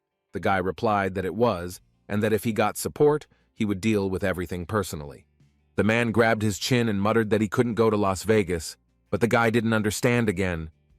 He asked if it was because when the situation became more serious, it would be better for PR to solve the problem. The answer was no. Huang exclaimed. "Who does he take him for? It's something else." The man's face darkened, and he explained that Las Vegas was not under his jurisdiction. It was out. The young man was stunned into silence. Huang continued that all they could do now was go there and warn about the problem. Janssen asked what about the sauna with the president, to which he received the answer that the president was not a hunter. The man put his hands on the guy's shoulders and said that it was even better that the hero was going. He had a couple of mergers and unsuccessful divorces in Las Vegas. Not a very righteous life, in a word. Then Yongsan sighed and replied that he understood. He was a newbie and would not arouse suspicion. At least he would be less likely to be accused of malicious intent. Las Vegas turned out to be just as our hero had imagined it, still whole, unharmed and beautiful. The large clan that controlled the city was called the Black Cactus, and the hunter Carlton met Janssen, learning that he came on behalf of the Icarus clan. The guy said that he wanted to talk to the head of the clan, to which he received the answer that before that he needed to make an appointment. Then the hero asked to make an appointment right now. Hunter Carlton took a stand and declared that Yongsan was being too brazen and should introduce himself first. The boy calmly said that he was a B-rank hunter from the Icaros clan, Choi Yonseong, which caused a wave of surprise. Carlton exclaimed, "Could this really be the same martial artist who had wiped Maximilian's nose?" His demeanor changed and compliments poured in. He continued that the fight was simply murderous. The guard asked if everything was okay. Carlton answered yes, but even if not, the guard would be powerless against Janssen. The hunter started calling the secretary and said that he would arrange a meeting, but that all sorts of weirdos often pester the head of the clan. Carlton pointed to the phone and said that the chief said that they could come in, and he would be happy to accompany the guest. Before they had time to enter the chief's office, Carlton received several blows to the head with a newspaper, all of which was accompanied by choice curses and was aimed at not disgracing the clan's image. Choi Yonseong watched the scene and thought that the clan leader was a girl with character. He should measure her level if possible. Finally, the beauty stopped beating and turned to the hero, asking what the guy from Icaros was doing here. Janssen only learned that her name was Roxanne, level 288. She was not very friendly and suggested that they skip the formalities and get straight to the point. Our hero was obedient and also did not suffer from talkativeness, so he simply said that their clan would lose to the monsters, so he came to help. The girl stopped screaming and looked at him seriously and most importantly calmly and asked him to repeat. But this calm was deceptive. In the hand of the head of the Black Cactus clan, a combat magical charge flared up. She asked in a metallic voice if the guy was trying to tell her that they were unable to clear the dungeon. Choi Yongseong realized that the situation was getting worse, so he tried to explain that there would be an explosion of a B-rank or higher dungeon in the city. Let's remember that a dungeon explosion occurs if the dungeon is not cleared in time. Hordes of monsters begin to crawl out of it, something like a natural disaster. The girl looked at him with interest and asked if he knew about the dungeon that they didn't know about. The hero replied that he used the latest equipment from Dragon Industry. Roxanne asked if Icaros was planning to clear the dungeon themselves, leaving the Black Cactus out of work. The hero replied that they were not going to do anything like that. He continued that he was only asking to be allowed to watch from the outside, so that an unfortunate mistake would not lead to the deaths of people if something went wrong. The head of the Black Cactus clan crossed her arms over her chest and noted that he had spent 30 years in the abyss, meaning he was a first-generation hunter. The young man asked for an explanation. Carlton explained, saying that most first-generation hunters are considered heroes who protect people. The girl asked if he really would just watch. Yongsan assured that he would not interfere unless absolutely necessary. He was sure that they would easily do everything themselves. Roxanne agreed, but added that if the hero had deceived her, then even in hell she would find him and make him pay for it. The streets of Las Vegas were crowded. Choi Young-sung thought that staying near the dungeon was not very comfortable in such conditions. Besides, in case of a disaster, there would be a lot of victims. Carlton was assigned to accompany our hero everywhere, and it was one of the most pleasant assignments in the guy's life. The hunter reasoned that if the dungeon turned out to be B rank, the clan leader would intervene. Janssen asked about her abilities, to which he received the answer that Roxanne's sister was the best. Here he realized that he had let it slip and asked our hero to keep his mouth shut. If information about their relationship leaked to the press, he would be in trouble. Then the hunter's radio turned on and a message came in that a dungeon had been discovered and all the clan's hunters needed to immediately come to the gathering. The meeting place turned out to be an abandoned building on the outskirts of the city. It looked like it was once a warehouse or something like that. Inside, a rather large portal was shining. The entrance to the dungeon looked rather ominous. The hunters looked at the portal and admitted that they were lucky. The guy from Icaros told the truth. But that's not the main thing, but the rank. The second hunter noticed that they were very lucky. Judging by the amount of mana, the dungeon rank was no less than B, which meant there were plenty of valuable artifacts there. It was necessary to carefully get closer to check. The first one went, stretching out his hand in front of him with spread fingers. A mechanical voice asked if he wished to enter the dungeon, the thicket of endless predators. Time until explosion 6 hours, 11 minutes, entry limit 1 person. The hunters had never encountered anything like this before. They had no idea how it was possible that only 1 person could enter the dungeon. An order for evacuation was immediately given. It was necessary to clear a strip of at least 10 kilometers from the dungeon. The personnel set to work. There were no fewer cars on the street. On the contrary, it seemed as if people were deliberately flocking to the entrance to the dungeon. Choi Yeon-seong watched the street and couldn't understand why no one was running, leaving, or responding in any way to the order to evacuate. A couple in a convertible parked nearby and began discussing whether they would have a good enough view from that spot. Our hero approached them and asked if they had heard the order to evacuate. The young people looked completely carefree. The guys asked why he was so nervous. The dungeon would be cleared quickly anyway. If they left, they would miss all the fun. Yongsun was horrified and began to ask himself if he had gone crazy and if he was really at the entrance to the dungeon. A huge crowd of onlookers gathered, filming everything on video, taking selfies. No one thought about the danger at all. The kitten of lava and magma advised not to pay attention to idiots. Let natural selection work. But our hero could not let people die.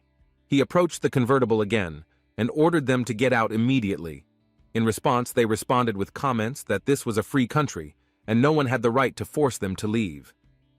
Then Yongsun brought his hand to the road post and applied a little kai to show what his fingers alone were capable of. He yelled to get lost and left several terrifying furrows right on the pole, demonstrating his enormous strength. The convertible had disappeared without a trace, and the crowd of onlookers quickly dispersed in all directions. At this point, Roxanne increased the effect by shouting into a megaphone that those who did not evacuate would be killed by the hunters before the monsters. She continued to shower the onlookers with choice curses, promising to shove their phones and cameras as far up their ass as possible. And still, there were people on the street. Choi Yong-sun asked Colton if it was always like this, to which he received the answer that usually, yes, everyone wanted to stare at real hunters. Our hero thought that people were too accustomed to dungeons and monsters. In his time, they would have scattered in a couple of minutes in search of shelter. Then a strange sound was heard. It became obvious that something was happening to the dungeon, and this something was not good for people. A powerful blue glow poured through the windows of the abandoned warehouses, the same as the one at the portal to the dungeon. The leader of the Black Cactus clan commanded the operator to turn the screen towards her and launch a drone to scout out the monsters using thermal imagers and cameras. There were monsters. There were a lot of monsters. The monsters were dangerous, and they had already begun to crawl out of the dungeon. As Roxanne gave the order to turn on all reconnaissance artifacts, the operator reported that 5 poisonous raptors had been detected and had already risen to the surface. The girl muttered that it was much more than they had expected, and then asked loudly if they had managed to find the boss. She was clearly puzzled.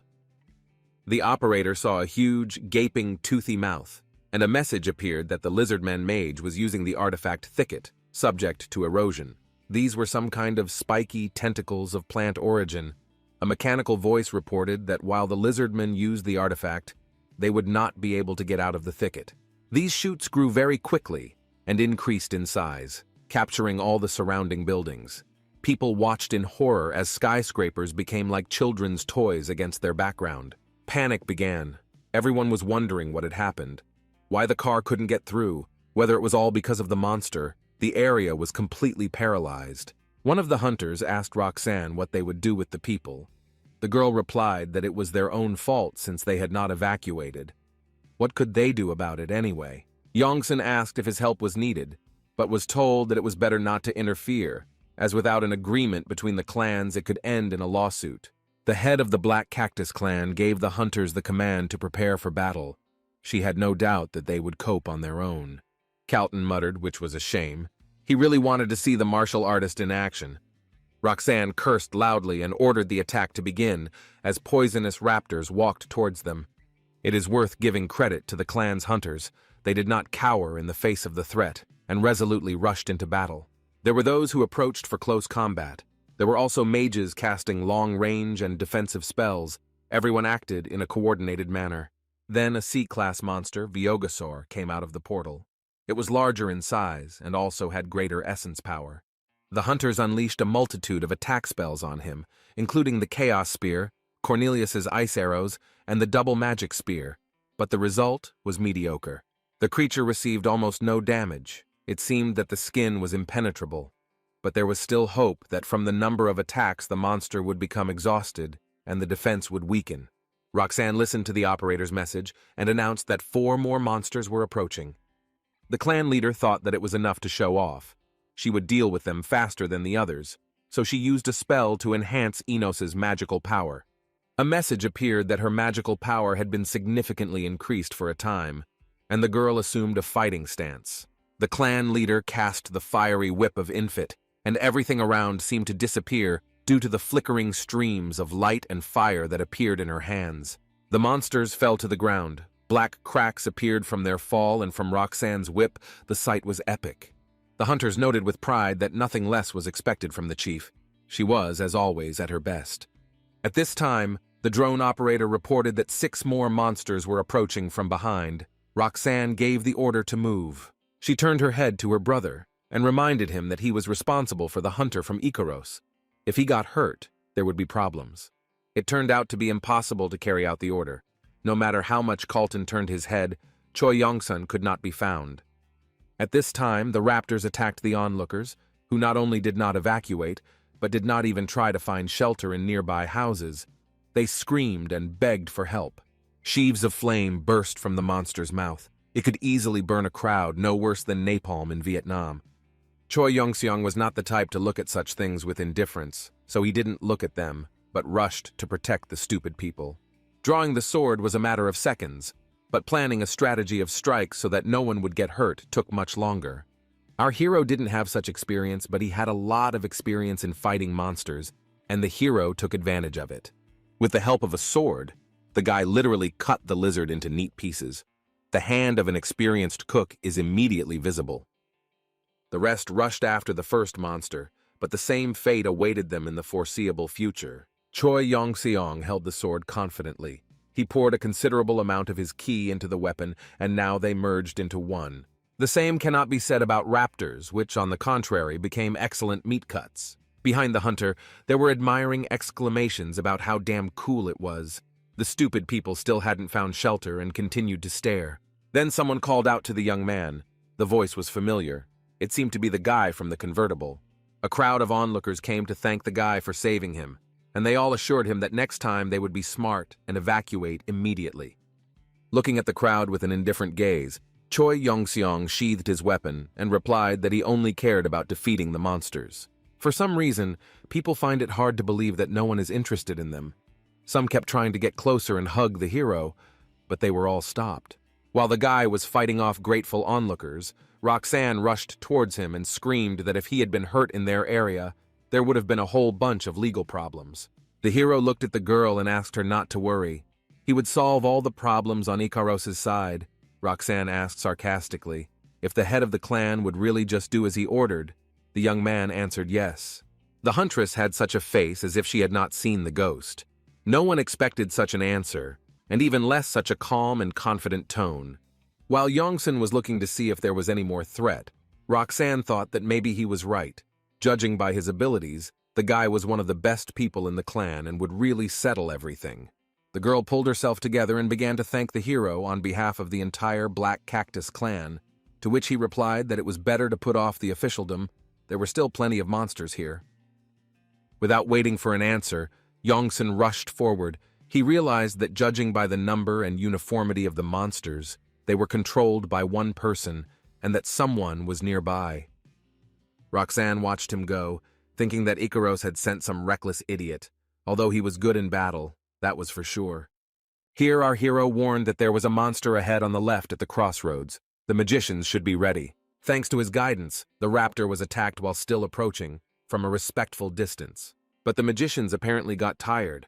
Almost all the shells flew past the target. The monster continued to advance. The girl gave the order to prepare the tanks and use defensive magic, but Yongsan objected that it was not necessary and rushed towards the monster himself. Our hero jumped up to the very mouth of the monster and raised the sacred moon sword for the decisive blow.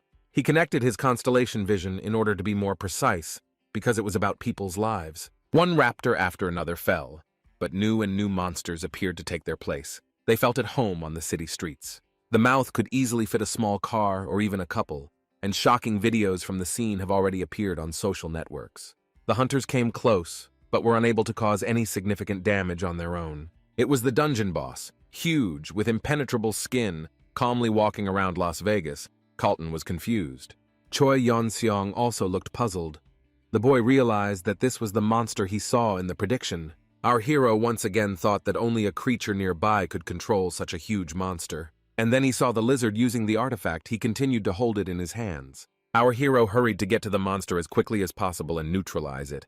The hero moved in huge jumps to save time. The artifact was in the form of a staff, so the lizard tried to use it to block the blows of the hunter's sword. Then our hero strengthened the blade with his kai. It glowed blue and became much more powerful. The very next moment, Choi Yeon-seong cut off the head of the one who started this whole mess with the invasion of monsters and the artifact of the thicket. At this time, the hunters were just attacking the largest monster, and the last of those who were still destroying the city. Roxanne decided to take the main role in his elimination. After all, she was the head of the clan and had the most experience. But first, it was necessary for other hunters to wear out the monster with the help of long-range magic spells. Then it was their leader's turn to play the final chord, performing an incredible solo. The huntress cast an incredibly powerful spell, and wishing death to the monster, attacked. Everything burst into flames. A message appeared that the lizard-man mage had been destroyed, the corrosion thicket artifact had ceased to function, and it seemed that Roxanne and Janssen had completed the task almost simultaneously. The shoots of the thicket of corrosion began to gradually wither and disappear, and the blocked cars were able to continue moving. The city gradually freed itself from the shackles of vegetation, and surprisingly, the buildings remained virtually undamaged. People looked up with mixed emotions and shouted at the top of their voices that the barrier was gone. The press immediately got involved, and the correspondent announced on camera that he was near the Cosmopolitan Hotel and was heading out to scout out the situation. The journalist saw one of the hunters and rushed towards him to ask questions, primarily about the number of victims. The answer that no one died surprised the man very much, because everyone saw and heard that there was an explosion. And besides, the monsters broke out to the surface. Someone from the crowd said that it was the Asian hunter with brown hair who saved everyone, and all the microphones and cameras immediately turned to Yongsan. Carlton, Roxanne, and our hero gave interviews, but the reporters first turned to Choi Young-sung, calling him a hero. The guy looked straight into the camera and said in a calm, indifferent voice that he was not trying to save people. The journalist asked him again why he said that, because it was easy, to which the young man replied that he simply killed the monsters before they started killing people. The man continued to speak into the camera that this is what saving means, but at that moment our hero was forced to apply a point block to him. Having deprived the correspondent of the opportunity to speak, Yongsan repeated almost syllable by syllable what he had said, "No." The young man turned around and walked away, saying at the end that there was no need to make a hero out of him. The press was not used to a hunter reacting like that. Everyone was very surprised. Choi Yong-sung didn't want anything more than to develop the image of a good-natured simpleton. If people got used to him constantly doing good, if he refused once, they would be considered an enemy. Carlton was delighted and said that he dreamed of leading the sewing in such a way. Roxanne put him in his place, explaining that only someone like Yongsan could allow himself to behave like that. The girl added that the very existence of our hero is unique. There are practically no martial arts users left, and many years of training in the abyss did not go to waste, making the guy who he is. The young man became a unique person. Roxanne found herself thinking that after meeting him, she did not understand why martial arts had almost disappeared. The huntress thought that it would be worth getting closer to the Ikaros clan, and it wouldn't be bad at all to become friends with Choi Yongseong himself. A loud laugh erupted from the cafe in Huang's territory as the owner read a news story about a hunter attacking a journalist after killing monsters in Las Vegas. Our hero sat in the chair opposite and asked with displeasure what was so funny about it. He had no intention of becoming a stand-up comedian. The guy reminded Huang that he had also hit a journalist, to which the man replied that he hadn't done so in that situation, and that it was also worth reading what else was written about Yongsun on the internet. The hero said that it didn't matter. The chairman agreed and said that the Black Cactus clan expressed gratitude to the Ikaros clan, and in addition, the reward for the raid was divided, as expected. The guy replied that it was clear, which outraged the dragon, who said that we were talking about trillions, and when you run a company, every cent counts. Yongsung countered that he didn't run a company, to which Huang asked if it had ever occurred to him that his activities were similar in any way. The guy noted that it was nice to receive a well-deserved reward. He was also interested in when the rank would be increased. The man replied that after rank B, the process is more complicated. It all comes down to clearing dungeons. The young man replied that he understood and stood up, saying that he was going to teach a couple of guys martial arts. Huang asked who and was advised not to worry about it. Watching the young man leave, his former boss thought that he was a good boy for training Ikaros' hunters. Our hero actually went to the clan's training hall, but there were some rather unexpected students waiting for him for the dragon. The representative of the Chinese martial arts school that our hero promised to teach asked 10 times whether they really could be there. The guys had previously trained only in dilapidated halls. The equipment around them shocked them with its cost. One of the hunters asked again if they could use Ikaros' equipment, to which Choi Yongseong replied that they could use it as much as they wanted, and they could make themselves at home. The children's happiness knew no bounds. They were literally excited, very thrilled and inspired. Then a pleasant female voice was heard behind our hero. The girl said hello and said that she would also be studying. It was a beautiful blonde with Asian features who said that she represented Huashan School, and her name was Iris Lee. The hunters replied that Iris was the best among them. The girl was a little embarrassed, but did not deny it. Choi Yonseong greeted the huntress and asked if she was Xiao Wang's daughter, to which the beauty replied that she was his daughter, asking how he knew. The guy didn't answer, turned his back to the students, and pretended to be very busy selecting equipment for training. Here he turned sharply to the hunters and asked if they wanted a drink. It looked like an advertisement. Everyone laughed loudly and unanimously. Choi Yun-sung was acting strangely, not understanding why. He apologized to Iris, noting that he didn't want to embarrass her. The girl waved her hands, showing that everything was okay. Our hero started mumbling something about the incident in China, Master Lee, Los Angeles. His students decided that he was crazy. At this point, the girl's patience snapped, and she asked when they would train. Yongsun realized that he had gotten carried away and apologized again. The hero gave the order to the hunters to follow him, explaining that he had prepared an excellent plan for the task. He led them past the fancy exercise machines and stopped in a corner with the most ordinary barbells. The first task was to squat, with a barbell, of course.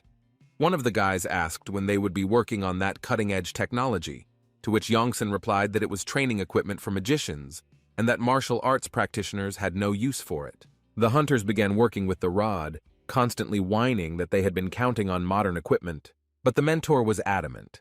He showed the correct squat technique to fully work out the muscles and feel their internal energy. A message appeared that thanks to the title of the unrivaled god of training, his wards would receive additional strength from training. Looking at Iris, it was clear that it would not hurt her. Everyone tried their best, realizing that this was their chance. No constellation could give martial artists more than Yongsun. A message appeared that their strength was growing rapidly. The hunters decided that they would train without mercy. This was their path, and they would follow it to the end. But all they did so far was just regular training, a little more effective, but still. After some time, the students were forced to stop to catch their breath. They were completely exhausted. Choi Yong-sung came up to them, praised them, and said that the warm-up was over and that they would now go to practice in the underworld. This training room was the dream of every hunter in the world, but it belonged to the Ikaros clan. The students came in and began to look around. They had never seen anything like it before, let alone tried it. Our hero reported that the best training is done using the terrain of the dungeon. He prepared a surprise for his students and chose a swamp at a construction site, and not the most pleasant one. The guys immediately sank knee-deep and began to ask how they could even move through such viscous mud. Maybe there was some kind of technology. Then one of them noticed a figure in the distance. It was a regular wooden training dummy, like the kind you'd find in any martial arts gym. The hunters were amused to see something familiar, and noted that in such conditions he looked a bit silly. But the next moment, the dummy jumped up and hit one of the hunters in the chest with its wooden knee. The others did not understand what it was, but without thinking, they rushed to help their comrade as much as they could, being knee-deep in the swamp. To everyone's surprise, the wooden dummy gave every hunter who approached it a hard time, without exception. But they were martial artists. It was not easy to break their spirit. The guys returned to their fighting stance. Iris looked at Choi Yeon-sun and asked if that was all. The hero replied that first there was a warm-up in the gym, now a test drive in natural conditions, and then the main training awaited them. The guy turned around and walked away, throwing out a parting word that if any of them could handle the wooden friend, let him call him. The girl asked what they should do now. The answer was simple: they need to win, there is no way out of it. The young men gathered their courage and once again rushed to attack the dummy, each wanting to defeat it first. The hunters cursed, called the wooden fighter names, promised to break, burn, chop, and destroy him in many ways. At this time, Choi Yeon-seong went to the Ikaros clan hunter's restroom, where Anthony and Elizabeth were waiting for him. The first thing his friends praised the guy for was the excellent job of clearing out the monsters in Las Vegas. Even Schneider admitted that he couldn't have done a better job.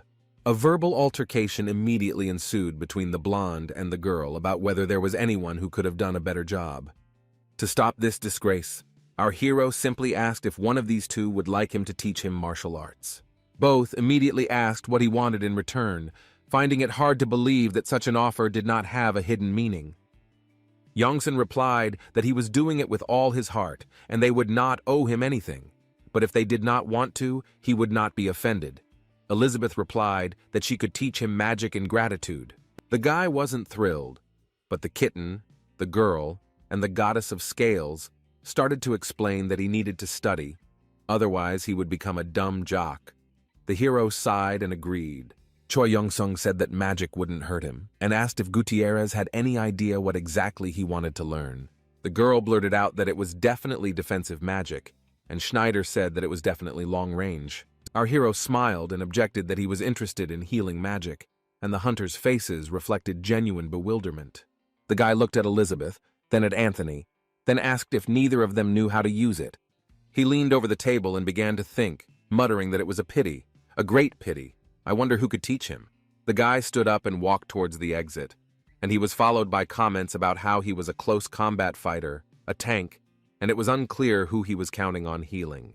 As he walked out the door, Janssen exhaled and thought that there was a chance that the goddess of scales would help him. She should be able to heal. When he appeared on the territory of the constellation, he saw that the virtuous goddess of Libra was not in the best mood. She lay her head on the table and continued to lie there even when the young man came up and asked if she was busy. Here the girl suddenly jumped up, sat on the throne, and screamed in a hysterical tone that she had plenty of time. Something was wrong. Choi Yong-seong said that he wanted to learn healing magic, to which the goddess sarcastically asked why the invincible god of training couldn't teach him this.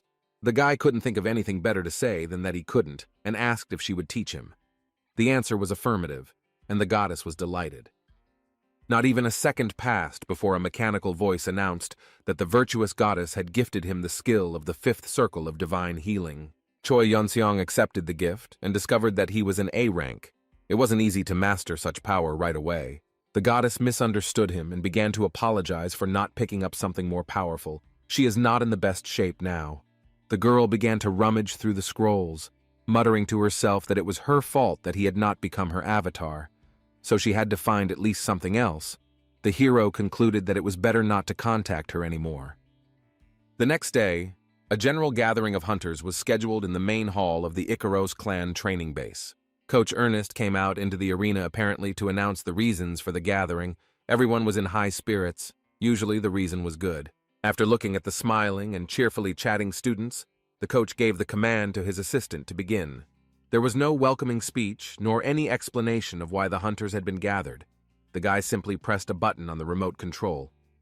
At that very moment, a dome of virtual reality from the other side of the world began to unfold over the hunters. They were, to put it mildly, surprised. A mechanical voice announced that a dungeon of an endless tower had been created, and the tower itself had actually risen before our heroes. Looking at how the structure rushes upward and where it ends is not visible behind the clouds, the hunters began to sigh that this is some kind of madness. Choi Yeon-sung also tried to see the top of the tower in the sky, but nothing came of it. Everyone around was whispering that this was the famous dungeon, but the guy had never heard of it before. This tower appeared a couple of years ago and broke a huge number of hunters. On the lower levels lived simple monsters, but the higher they went, the more their level increased. This A-rank dungeon just exploded because no one cleared it. Ernest announced that the winner will be the one who reaches the top tier, not the one who clears the boss. The trainer also informed the hunters that the dungeon created for them was more complex than its real prototype. The hunters began to sigh that they were in trouble. How many floors there were in the tower, 10, 100, no one knew exactly. Ernest raised his hand in a farewell gesture, wished the students to try hard this month, and disappeared. Remaining at the foot of the tower, the hunters began to discuss how best to clear it, by splitting into groups or alone. Choi Yeon-sung asked why everyone was so worried. Was the dungeon a bad reputation or what? Elizabeth explained that no one could clear it at all. He asked if anyone had gone there as a team, to which he received the answer that the more people there were, the higher the difficulty of the floor became, so no. Our hero thought that the creator of the dungeon was a genius. It was amazing. A message came from the kitten that it was not customary to admire such things. The young man said that he suggested moving as a group, even if the difficulty increased, so that everyone would gain good experience and everyone would contribute. There were no volunteers to join the group.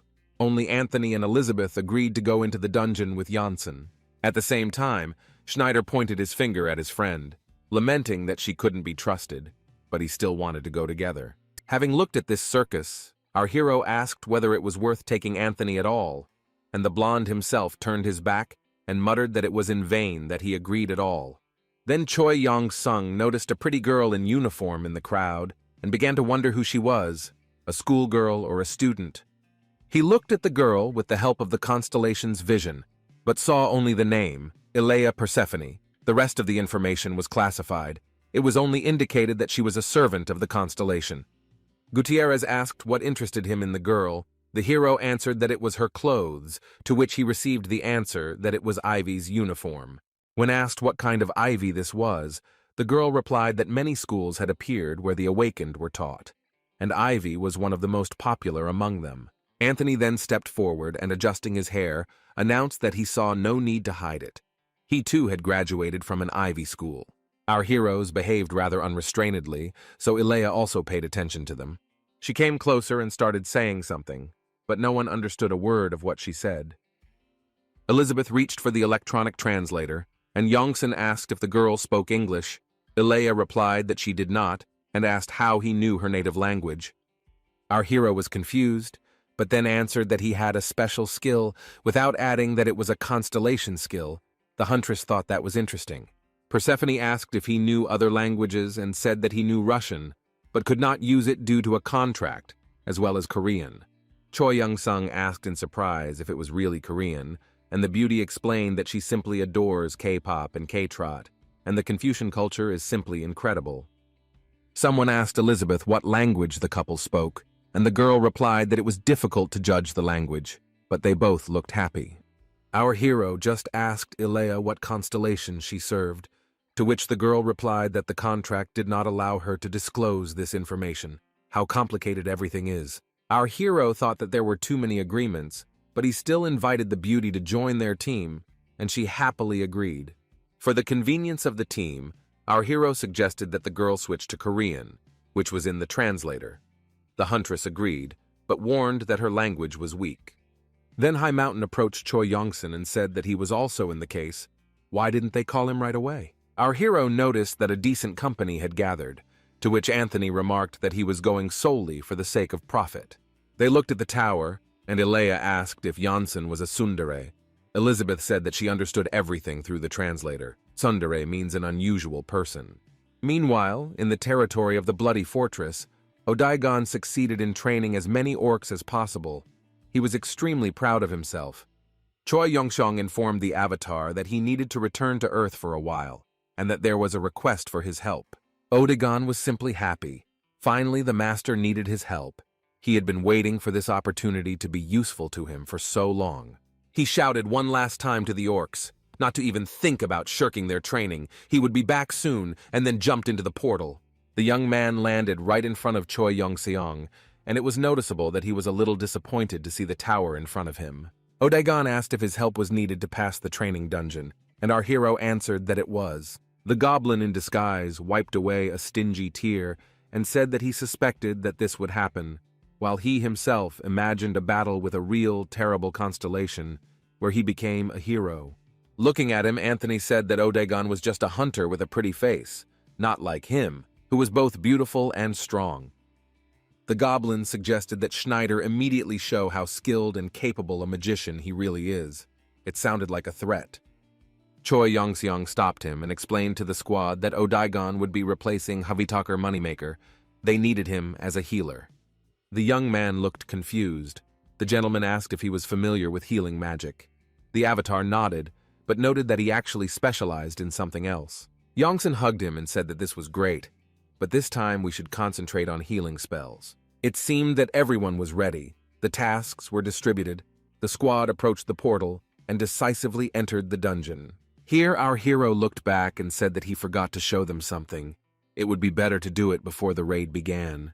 It was a stack of books on martial arts. Yongsan said that his master decided to share his knowledge with them. They could take anything that interested them.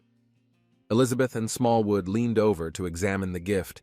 It was a set of beginner's books with rather odd titles. Yongsan added that the god of training does not need gratitude or payment for the books. Almost everyone became interested. The girls began to whisper that it was somehow suspicious that a constellation could share knowledge and teach someone without any intention. And then they saw the first enemies. It was a horde of skeletons, their eyes glowing with red fire. Choi Yongxiong stated that he would keep them under control, drawing attention to himself so that the other hunters could gradually eliminate the rest. Our hero launched a stream of energy to encircle the monsters and prevent them from attacking first. Then he himself began to destroy enemies with the help of his sacred Chinese artifact, the Moon Sword. Elizabeth also used her weapon, her heavy two-handed sword cutting the monsters in half with one blow. Ilea joined in the destruction of the skeletons, her face amused and focused. Soon all the monsters were defeated. The whole fight took no more than 5 minutes and was quite simple. Looking at the pile of bones at the girl's feet, Janssen thought that she was no slouch at all and was doing even better than expected. Smallwood and Anthony were a little embarrassed. They didn't have any work, but our hero didn't focus on this, but suggested moving on. The first floor was cleared. Had not yet managed to climb to the second floor of the dungeon when they immediately saw several menacing boars. Their eyes also showed a magical presence. No one expected to see such monsters, and even less expected that they would rush to attack at that very moment. Odagon immediately came to the aid of the squad, casting a spell of great illusion of deception. It was a type of illusionary magic that destroyed the minds of monsters, putting them into a state of mortal fear. The boars stopped and pressed themselves to the ground in terror, feeling completely helpless against the demon. They did not suspect that it was an illusion. Choi Yongxiong realized that this was the perfect moment to attack and shouted that they had to act right now. The hero demonstrated how to act by personal example, throwing monsters left and right with his cosmic fist and finishing them off with his sword. But not everything was so simple. We should not forget that the heroes were dealing with B-class monsters, special wild boars. The monsters were the size of an average elephant, and they also had good regeneration. They quickly passed Choi Yongxiong and moved on, the young man unable to understand what was happening. Elizabeth, Anthony, and Alea were not afraid, but they tensed up. The herd was rushing straight at them. They had to fight back. Both girls took a defensive fighting stance. They had suitable weapons. Alea had a huge halberd, and Elizabeth had a sword of no less impressive size. Gutierrez thought that there was no time for a high-class defensive spell, so she used a basic sword technique. With the help of this martial art, her strikes became much stronger and more effective, despite the simplicity of the technique. It was possible to finish off the monster with the help of magic after all. This was the main specialization of the hunter. At this time, Ilea raised the weapon for a strike and calculated the most effective trajectory of the strike. Another second and the huge monster was destroyed with one movement of the halberd in the skillful hands of the huntress. The girls stood and looked at the mountain of defeated monsters. Both were delighted with martial arts. They turned out to be easy to use. It was enough to quickly flip through the book to master the basics. Choi Yongseong was very pleased and praised the beauties, but asked them not to waste an hour and go to the next floor of the tower. The third floor was littered with blue lizardmen. It was cleared almost instantly. The fourth floor presented our heroes with a much more interesting opponent. It was a huge ice wyvern, a B-class monster. The hunters were quite scared. It was only the fourth floor. What kind of monsters could appear higher? Dragons, apparently. The monster's mouth opened to attack, and a stream of icy cold headed towards the squad. It was necessary to avoid damage. The first attack was so sudden that our heroes simply did not have time to cast any protective shields. They had to rely only on their own endurance. But to their great surprise, the wyvern did not cause the slightest harm to either the hunters themselves or their weapons. The guys looked around and saw that someone from the squad was still fast and managed to use a protective spell. Odagon cheerfully asked if there really was supposed to be cold damage. The goblin, in disguise, used a technique of the king's magic that was unknown to humans, a spell called the Ancient Magic Circle. Choi Yongseong was not distracted by such trifles, but waited for the moment to counterattack, and now it had arrived. Everyone was ready. The girls again took hold of their weapons more firmly for close combat strikes. They liked martial arts. Anthony and Smallwood cast long-range spells. It was necessary to use all the squad's capabilities in a complex. Youngson assumed a fighting stance, preparing to deliver an incredible strike with his moonsword. The monster was huge and incredibly powerful. People seemed like small bugs in comparison to it, and yet they were strong. A little less than a minute passed, and the giant ice wyvern was defeated and rolled its eyes towards the ceiling of the fourth floor. The hunters were delighted that they were moving through the dungeon so quickly, but it was still a bit too much. Choi Yongseong ignored their bewilderment and suggested going up to the fifth floor. There was a dark, gothic atmosphere on this floor. The lighting was red and pink. Flying mice were circling under the ceiling. The girls froze in anticipation of the monster. And he didn't keep himself waiting long.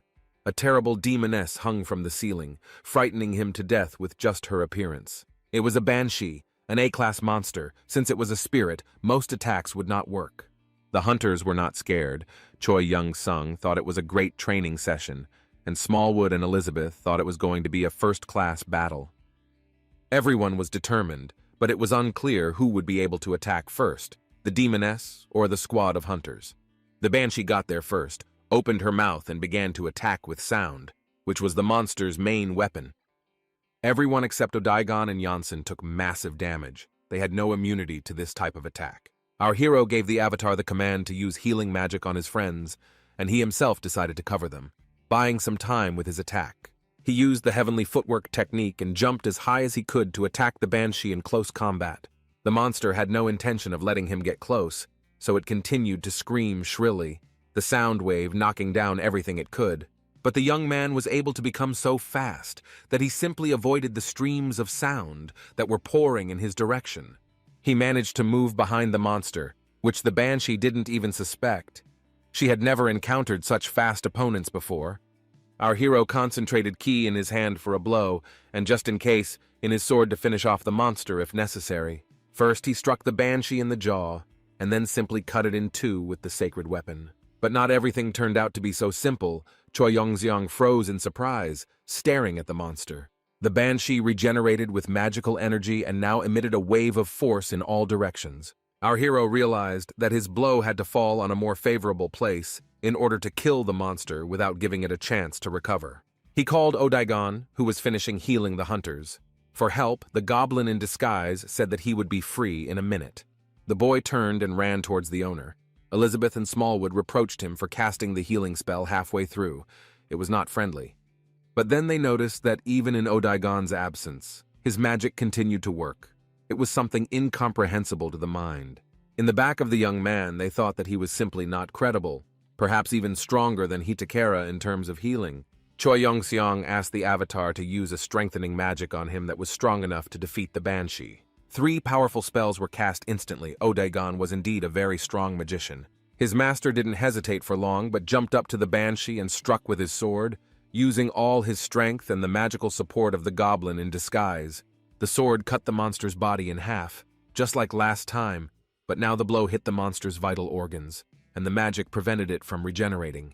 Our hero realized that with such help, he didn't even have to fight at full strength. One more blow would be enough. The guy raised his sword to attack. The banshee realized that now her end would come and froze in horror, not moving and not making a sound. Choi Yunseong confirmed her worst suspicions, his eyes glowing blue, just like the sword the hero had become one with. The monster's eyes flashed with the same light. The key completely absorbed her essence. It was death. The boy landed on the ground and watched as the monster burned to the ground, destroyed by two opposing streams of energy, his own and magical. At that very moment, a mechanical voice announced that the dungeon had been cleared. The underside of the world would now be turned off. Gutierrez and High Mountain froze in surprise. All the heroes left the virtual reality and found themselves in the same place where they entered the dungeon. Soon other hunters of the clan joined them. They were outraged that the dungeon was called an endless tower, but it turned out to have only 5 floors. Ernest's assistant cheerfully reminded them that they had been warned that the tower would be different from the one that had appeared in reality. Choi Yong-sung thought it was an interesting move. Since it was impossible to predict what would happen in a real fight, Smallwood replied that there was no need to complicate things. Then Coach Ernest came up and said that the hunters who cleared the dungeon would now head to New York. A plane was waiting for them. The man explained that a new dungeon had appeared. The clan on whose territory it was had failed, so the lot fell to Icaros to try his hand. Gutierrez was overjoyed to be in a real fight. Smallwood was delighted to be back in the first team, and Anthony looked pleased with himself. So our heroes found themselves on the east coast of America, on Lego Long Beach. The weather was wonderful, but they didn't come for a vacation. The portal was quite large and very level, with security, employees, and the press crowded around it. There were especially many journalists. It rarely happens that local hunters fail to cope with the work, and the city is visited by invited clans. The Icaros clan members felt like stars. They walked as if on a red carpet. Choi Yong-seong thought that there were a lot of people again, and Ernest was only interested in what rank the dungeon was. The employee said that it was originally a B class, but due to the failure of the Erst clan, there may be surprises. The coach asked how many people were allowed. He received the answer that 300, with 23 already inside. Yongsun activated the clairvoyance skill received from the goddess. He saw that the hunters in the dungeon were faced with betrayal, which is probably why they failed. The demon god constellation hired a human as an avatar, who entered inside as a hunter and led the monsters to their own, and an order was received to evacuate immediately. But the demon god had already begun his mission of entertainment, watching the avatar attack the hunters who had fallen into his trap. Choi Yun-seong said out loud that one of the hunters who entered the dungeon made a contract with a demon god. The kitten asked the hero to be careful. Our hero was not afraid. He understood that not a single constellation would be able to penetrate the dungeon. They only had the power to observe their avatar. The kitten insisted on being extremely careful. Choi Yong-seong asked not to worry. He intended to enter the dungeon, and he was, let us recall, a constellation. So the hero resolutely headed towards the portal to look around. Elizabeth treated him to a drink. She was eager to meet real monsters. Since it was beer, the hero refused. On the other side, Smallwood rushed towards the guy. He also had an extra glass in his hand, and Janssen decided that they had all conspired. The guy refused again and said that he didn't want to lose his muscles, so he only drank water. He laughed at the puzzled looks and admitted that he was joking, but simply didn't want to drink alcohol before a possible battle. Ilea approached quietly and unnoticed. Everyone only guessed about her presence when the girl asked if they had a plan. She continued to pester Yongsun to teach a lesson to the other hunters who were carefreely drinking beer and not caring about anything. Ilea was very irritated by their behavior, but Choi Yun-seong did not share her opinion and simply watched calmly. The girl didn't even suspect that she had given our hero an interesting idea, because he knew that she was also an avatar of some constellation. Maybe she also made a contract with an evil constellation, like everyone who joins the clan is checked. But you never know. Everyone sometimes makes mistakes due to carelessness. The young man decided that it would be better to keep an eye on her, so he invited her to join his group. The Icaros clan were the first to enter the dungeon. It was called the Sanctuary of Defeat and Sloth. It could hold another 261 people, and was scheduled to explode in a little over a month. The remaining hunters were a little jealous. They didn't understand why Icaros was launched first, but they decided that whoever cleared the dungeon would win. However, no one else appeared at the portal. It was biding its time and still looked frightening. A shout came from behind that they would now get ready and would also enter in an hour. One of the hunters wanted to get inside quickly. Having stepped into the portal, our heroes did not immediately understand where they were. Visibility was severely limited by the dense fog. A mechanical voice announced that the sanctuary of defeat and laziness would test the candidates, something that had never happened before. Everyone wondered what kind of joke this was. The next message said that the wind of chaos was blowing and dividing the contenders. Choi Yeon-seong thought that this was very bad. Soon he landed in a forest clearing, completely alone. The guy was not worried about himself, but he was very worried about the other hunters. The hero looked around once more and made sure that no one from the Icaros clan was indeed visible nearby. Then he heard someone's loud groan. A wounded hunter was lying in the grass. Yongsan tried to get a better look. The guy was very exhausted when he saw our hero. The only thing he could utter was a request for a drink. Taking out a bottle of water, Choi Yeon-seong promised that he would help the hunter in a few minutes. He lifted the boy up and asked him to drink slowly, as a large amount of water in this state could be harmful. But the hunter did not listen. As soon as the bottle was in his hands, he began to greedily sip. To stop this, Yongsan asked what clan he was from. The young man said that he belongs to the New York Lights clan, and his name is Arenaz. Yongsan also gave his name and shook his head in response to the question of whether he had seen anyone else from the injured boy's clan. At this point, the hunter's face changed dramatically. It dawned on him what kind of person Choi Yong-sung was.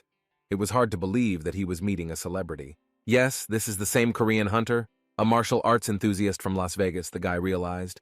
Looking closely at our hero, Yongsan became irritated by this reaction and said that enough chatter was enough. It was time to talk about what happened. The hunter began the story. They were the first to enter the dungeon and were separated in the same way during teleportation. He was with a friend and almost immediately came under attack by monsters. The battle was hot, but the narrator fell badly, breaking his leg, and his weapon also disappeared somewhere. After hearing the description of the monster, Yongsan guessed that it was a two-headed chaos hound. After such an attack, it would be difficult to teleport. The guy asked if our hero had seen the New York City Lights rescue team outside. He thought that help would come soon. Yongsan replied that no, and that no one outside had any idea what was going on, adding that he had no choice but to. The guy yelled that there was no need to kill him, and that he would give him the equipment anyway, to which the hero said, puzzled, that he was only going to heal him. The young man couldn't believe how friendly one had to be to do something like that, because it was a waste of mana. The Korean didn't listen. He felt the place where the bone was broken. Everything had to be done correctly. Since Choi Yeon-seong had never used the goddess's magic for such a purpose before, he was a little nervous. It was a high-level healing magic.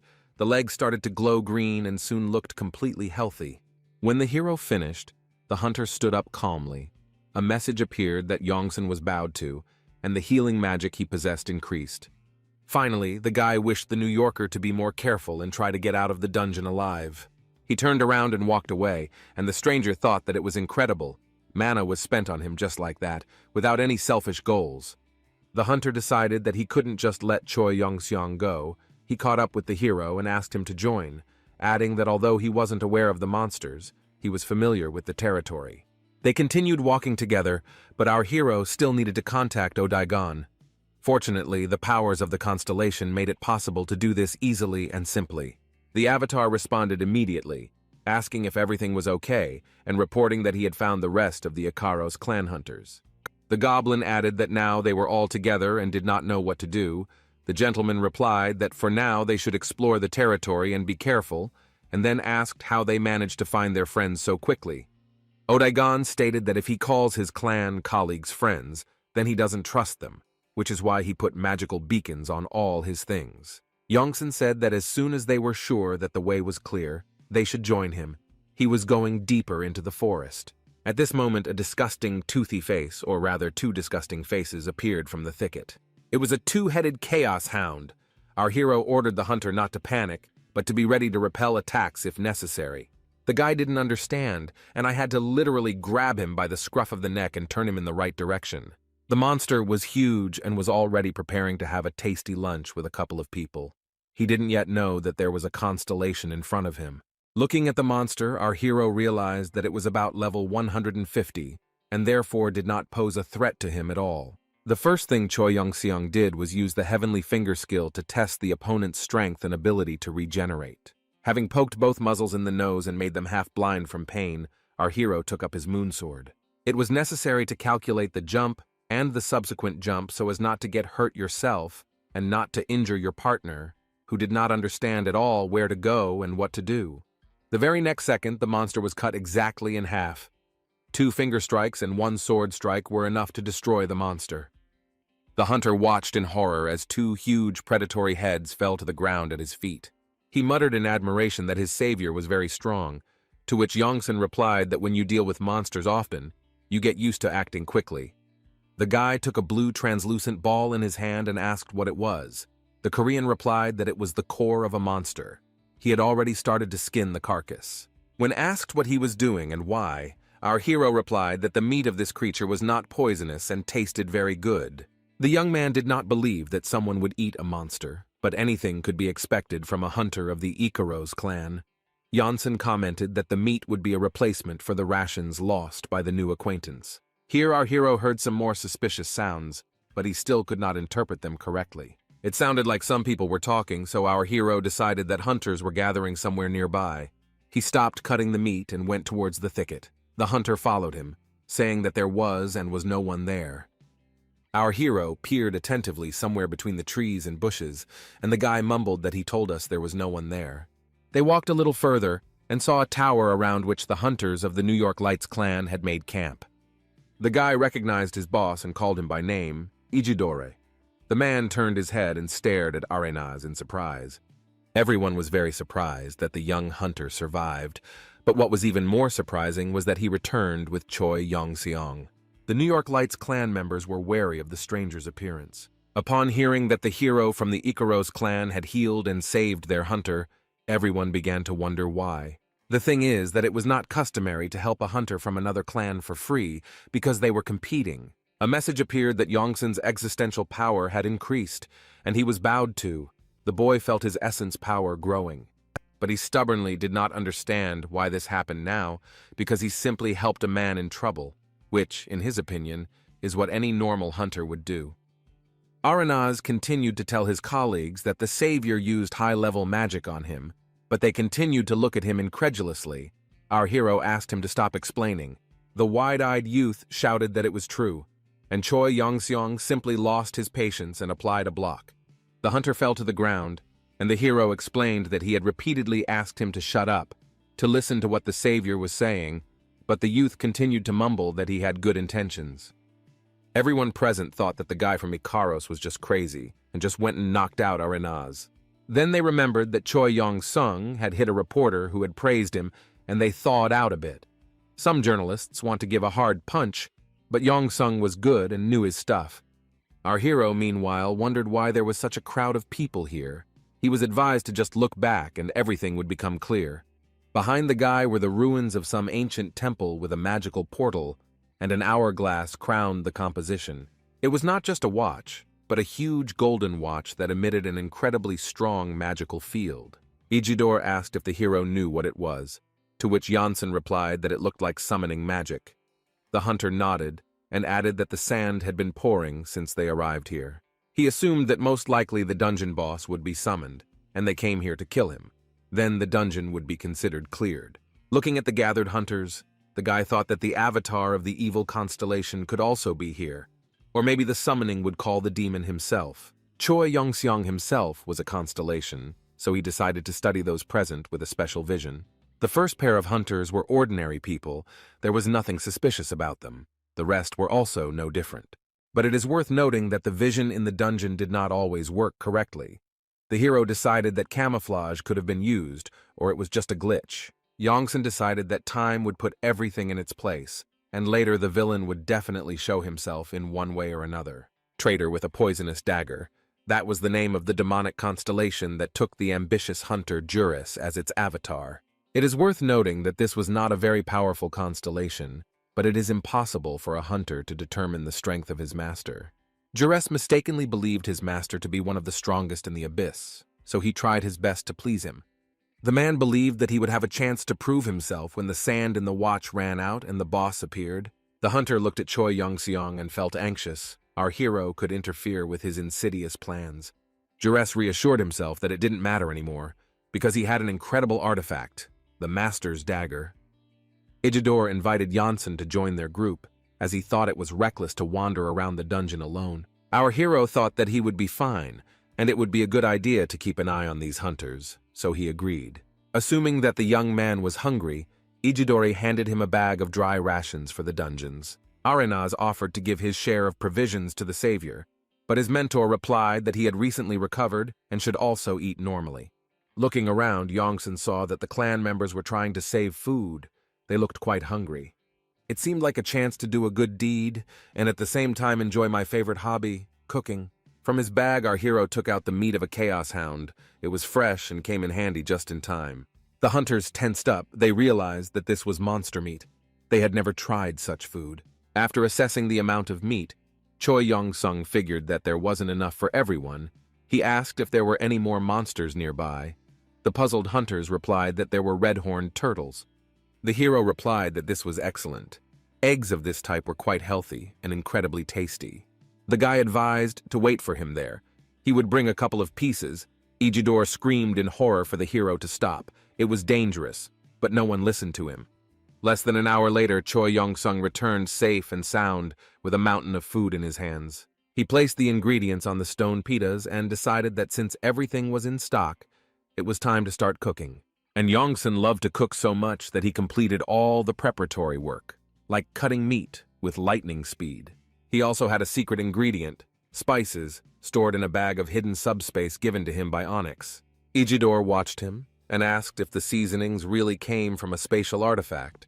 He had never seen anything like that before. The hunter thought that normal people take potions and weapons with them, but this one put down seasonings, while Yongsun summoned magical fire.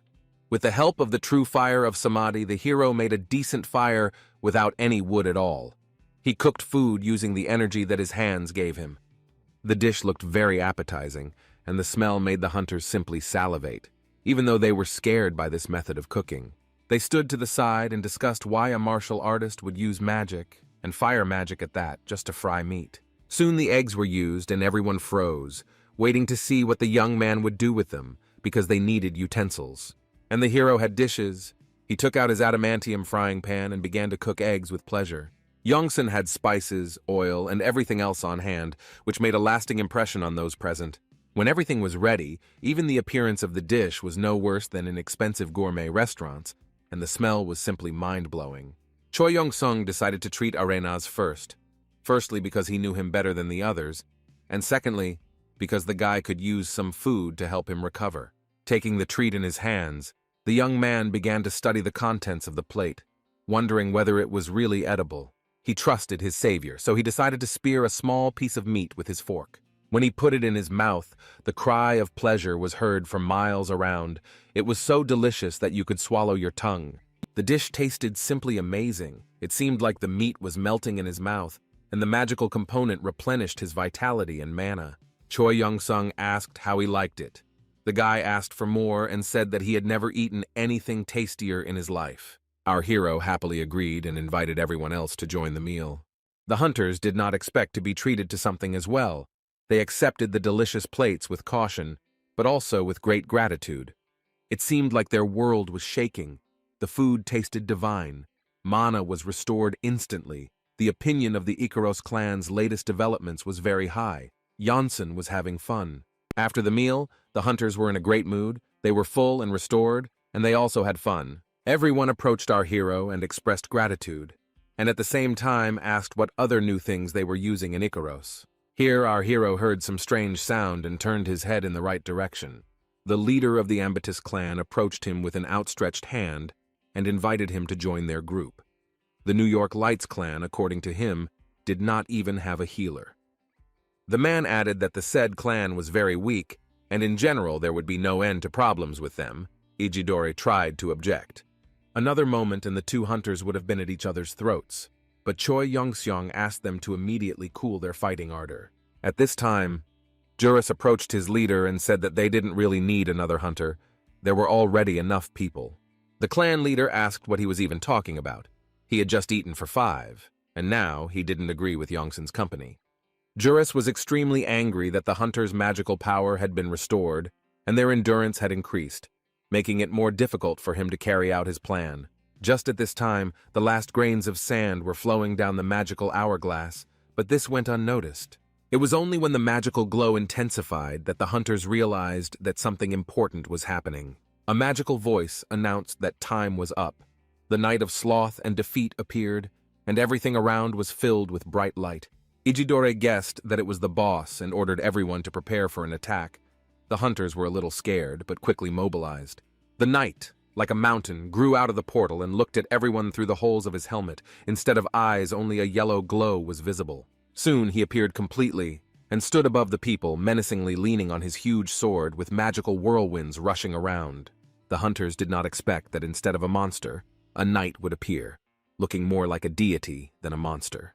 Juris asked the master when it would be best to attack, or when the people's stamina would decrease again due to the battle with the knight. At this time, a majestic voice sounded. The boss said that he was a knight, the goddess of laziness and defeat, then asked who would be the first to risk passing his test. Everyone was amazed. They did not expect to see a knight servant of the goddess in the dungeon. Besides, the dungeon was called the Sanctuary of Laziness and Defeat. Perhaps it was a trap of the demonic constellation. The knight meanwhile pointed his weapon at the people and repeated his question again, adding that he was still waiting. The leader of the Schreiber clan, Rain, thought that this was some kind of trap and spoke out loudly about it. He commanded his hunters to attack. They used the magic of the 5th circle, the secret stone spear. Several spears flew at the knight at once, and he attempted to deflect each one with his sword. He succeeded completely. Now the monster stood, completely pleased with himself. He was expecting a new attack. Ijidore thought that these were some kind of super skills. In front of them was a creature with an S rank, no less. Choi Yongseong looked at his opponent and found himself acutely feeling the power of the constellation essence. Several hunters approached to attack, but the knight informed them that only one person could take the test at a time.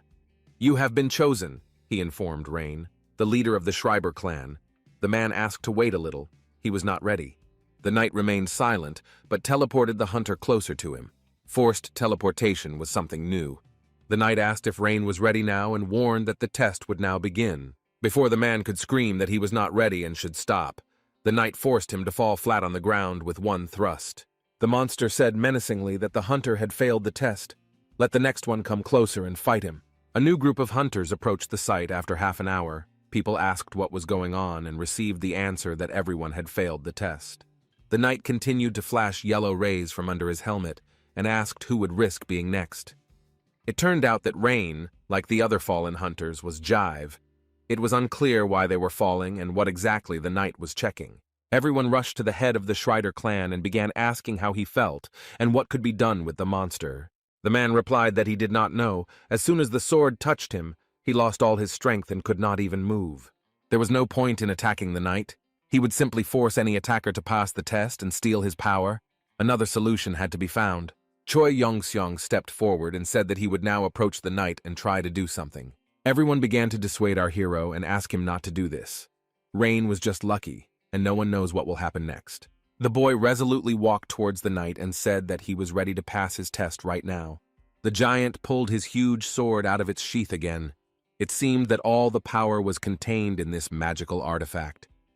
The knight said that in that case, he would test how strong the young man was and how he could resist him. The sword was pointed at Yongsan.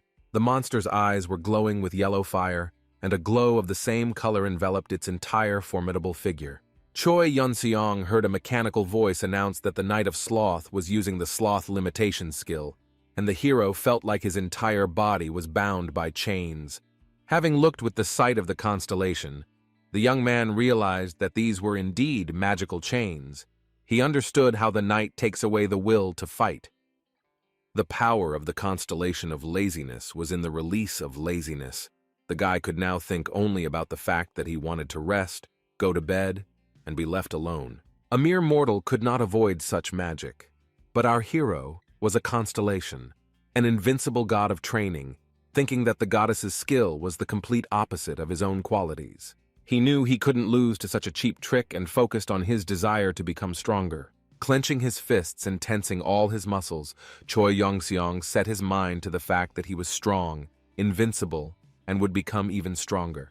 The shackles dissolved, completely freeing the hero. Now he proved to the knight that he could cope with his test. The avatar looked at the hero with surprise and grimly reported that he had passed his test. The guy looked him straight in the eyes and asked what was next. Was this really all that was prepared for him? The hunters watched what was happening and admitted that the test was difficult. Overcoming insurmountable laziness was no joke. At this point, the knight raised his sword and loudly exclaimed that he would allow Choi Yongseong to meet his master. The sword in his hand changed the color of its glow slightly, becoming red in some places, like blood. A message appeared that the power supporting the sanctuary of laziness and defeat had disappeared. The dungeon could be considered cleared.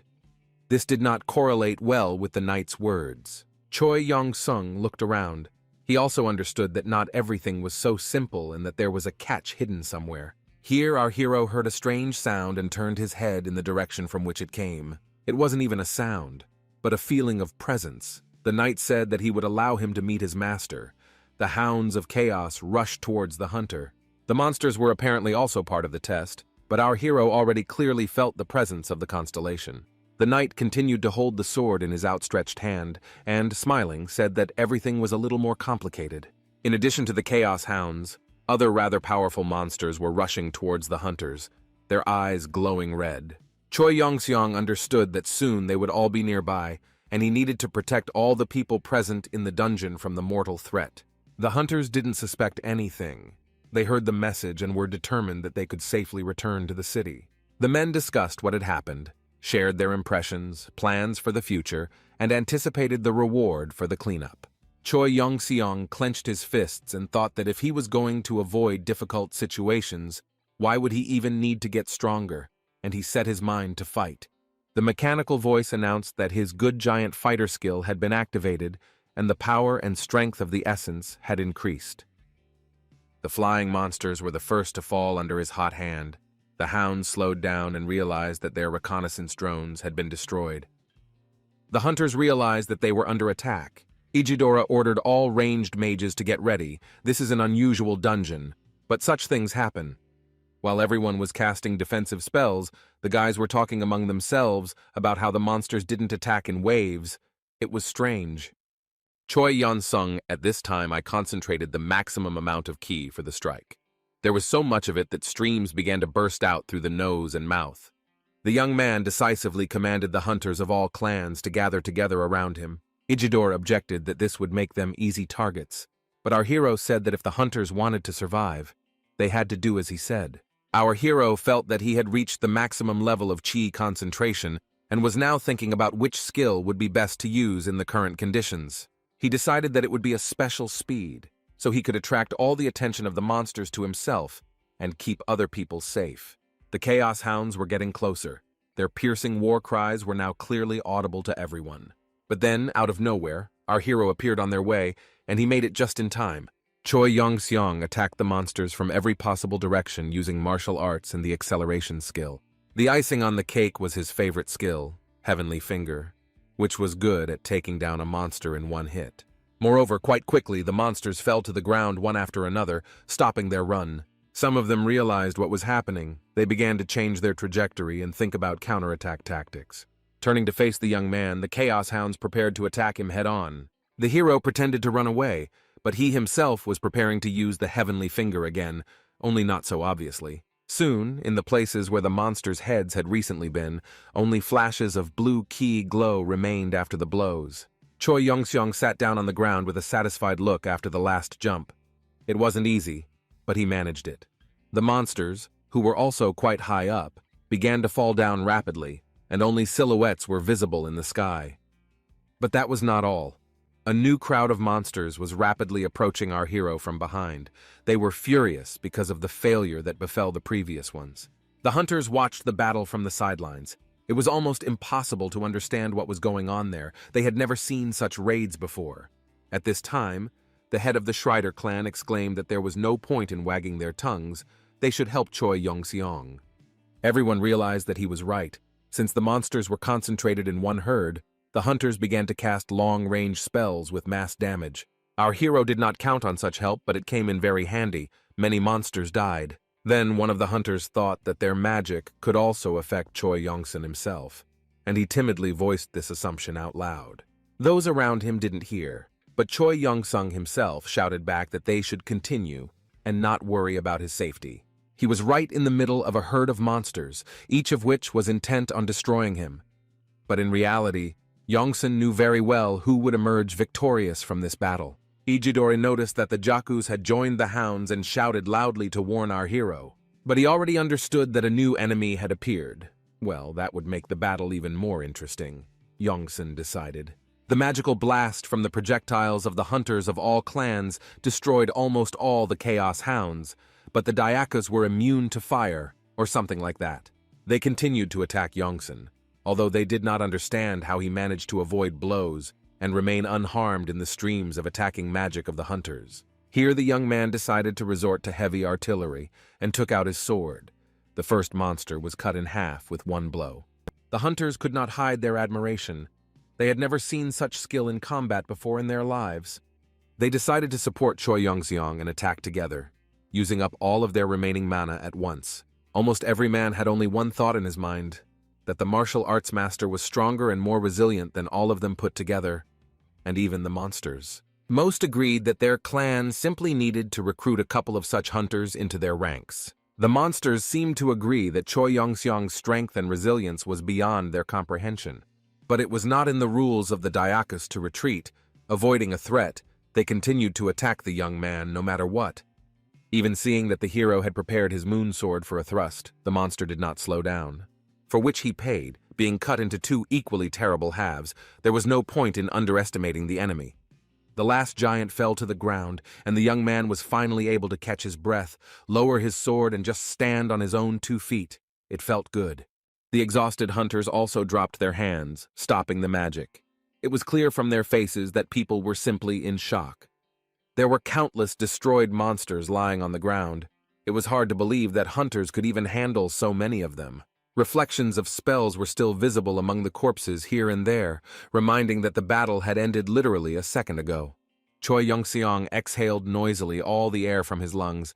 He felt an incredible relief that he had completed the task, and everyone was safe. Behind him, he could hear the hunters cheering as they greeted the hero who had protected them, but there was something else too. People rushed to the hero with words of praise and gratitude. No one even tried to contain their emotions. No one paid attention to Jerez, but they should have. The man was preparing to attack. He was thinking about how to kill as many people as possible before the dungeon was closed. If he failed, the owner would be very angry. But to do this, he needed to get rid of the main threat, Choi Yong-seong, who stood with a completely carefree look with his back to the enemy. Thinking that no one would notice him now, he began to carefully creep up on the young man. Saying that he would now rest in peace, the villain raised his dagger to kill our hero. Already in the process, the man thought that everything turned out too easy. Something was clearly wrong. And then he hiccuped in surprise and widened his eyes. He failed to strike the enemy in the back, but that's not all. Jerez plunged the dagger into his own hand, because at the last moment, Yong-sun turned around and grabbed him, blocking him. The magical artifact went deep into the wrist, but for some reason there was no blood at all, only black liquid. Probably this was also witchcraft. Our hero calmly asked the hunter who attacked him what he was doing.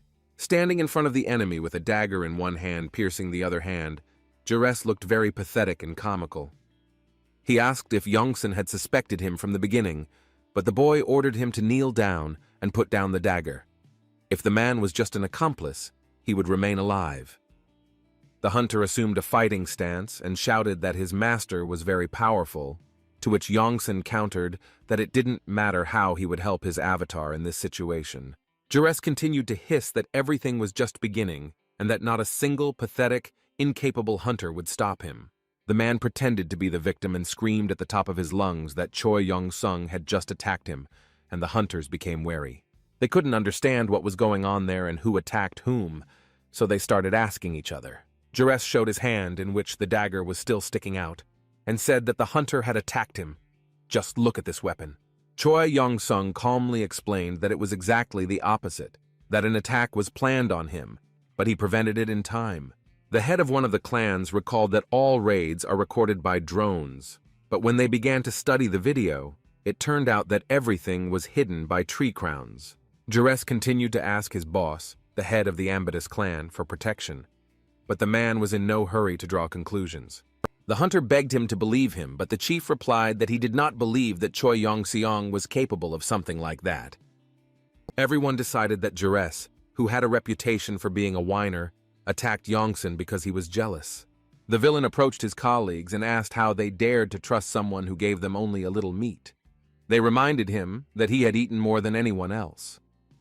Then Ijidor came up and said that if the Ambitious clan hunters did not stop all this immediately, they would all be considered accomplices of Jures. The hunter who was saved by Choi Yon-seong said that he also thought about it. Maybe there really are other bad guys among the hunters. Here, Jures took the dagger out of his hand and prepared to start a new attack. Everyone shouted at him, asking what he was doing again. The man used a technique to release poisonous mist, and everyone around him began to receive poison damage. But even in such conditions, the hunters continued to argue among themselves about who was the first to guess that Jures was the villain. A hunter in a red bandana with a huge halberd said that he would take care of him. Choi Yong-seong tried to dissuade the guy, but he did not listen. The guy replied that he had a B rank, and Jures had a C rank at best. He could handle it. Our hero reminded him of the contract with the demonic god, but no one listened to him anymore. Here Jures's eyes turned white. He didn't expect that our hero knew about his agreement, but it was still too late to change anything. The man cast the fourth circle magic of the wavy snake fang, and the poisonous monster immediately rushed to attack. The hunter held out his halberd to counter the magic, but it wasn't a very smart move. A shower of poisonous acid sparks flew in all directions, colliding with the razor-sharp blade of the weapon. The magical protective amulet that resisted poison, which was placed on the neck of the guy in the bandana, could not withstand the force of the attack and shattered into pieces. Having lost the protective artifact, the young man became an excellent target for the next poisonous attack. The rest of the hunters from his clan also fell to the ground, having inhaled the poisonous fog. Something urgently needed to be done. Jures was very happy that he chose his constellation as his master. He could not even dream that he would be capable of an attack that would hit all of his B-rank colleagues at once. The villain took up the dagger again, saying that now everyone present would die. At that moment, Choi Yong-seong approached him and exclaimed that only he, Jures, would die here. The man didn't listen, continuing to cast a summon on the cursed dagger. This was the main task he was focusing all his strength on. Poisonous rays darted towards our hero, but he confidently continued to move forward, armed with a sword. He managed to concentrate the maximum amount of ki on the blade, so he was ready to deliver the decisive blow. Our hero took a light fighting stance. He already understood that immunity to poison protected him from any attacks of the enemy, and physically the latter was much weaker than him. The ideal body for martial arts, this heavenly fighting body, in order to get at least some benefit from the battle, our hero resorted to meditation. Choi Yong-seong set himself the task of making a sword as perfect as he was. He created a new martial art. It was reported that it was called the flowing sword technique. It was necessary to try it out in practice. The guy waved his hand and the trader's dagger flew into pieces without any effort on his part. Jures was amazed and exclaimed that this was impossible. He had received this gift from his constellation. Yongsun leaned over to the man and advised him in a friendly manner not to trust the constellations so unconditionally in the future. He immediately used the palm strike of the unconditional soul, and the enemy flew back like a rag doll. Holding a poisonous tail with a sting like a scorpion in his hand, Jures tried to sting our hero in the hand, not suspecting that he had absolute immunity to poisons. But Choi Yong-seong didn't stop there. He delivered another blow with his palm with such force that this time the enemy flew at least 10 meters. He fell flat on the ground, but a mechanical voice announced that the trader's magical power was protecting Jures's body, and he escaped instant death. Having risen, the man said that he did not intend to die just like that. He would take as many people as possible with him to the next world. The villain raised his dagger again and cast a poisonous cloud of life force transfer that was supposed to kill everyone. The hunters watched him from the side, and Yongsun couldn't understand why this idiot still wasn't satisfied. Then he heard a familiar voice exclaiming that he was here, and a happy Odegon was running towards our hero with all his might, waving his hand cheerfully. The disguised goblin was very pleased that he too had the opportunity to take part in the battle, so he exclaimed that he would now do it himself. He was also quite interested in what he saw, especially the blood-red glow of the cloud spell. The magician did not hesitate for a second, and immediately used a spell called Detoxification Rain. It had a fairly wide field of effect, enough to completely negate the effect of Juris's spell. The rain from the magic cloud drenched both the hunter himself and the cloud summoned with the dagger. The man continued to sit with his hands raised. It looked pitiful. Juris almost cried, clutching the blade in his hand. He couldn't believe that he would end his life so worthlessly. Another moment, and the hunter simply sprawled out on the grass and lay under the raindrops, lamenting his unfortunate fate. Odegon stood next to his master and watched this pitiful sight. It seemed as if sad music was about to start playing. Choi Yongseong said that this is how it would end.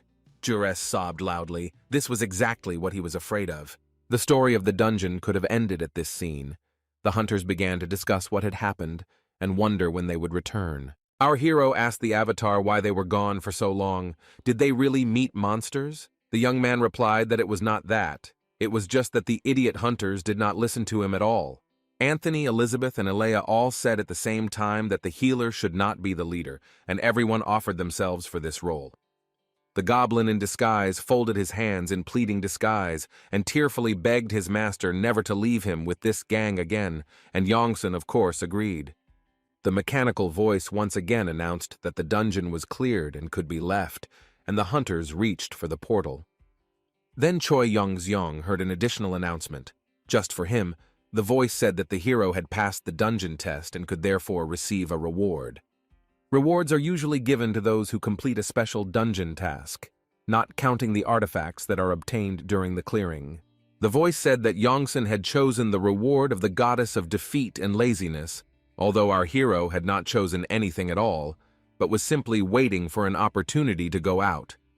The voice added that the guy would receive the power of the mentioned constellation, and a blinding yellow glow appeared.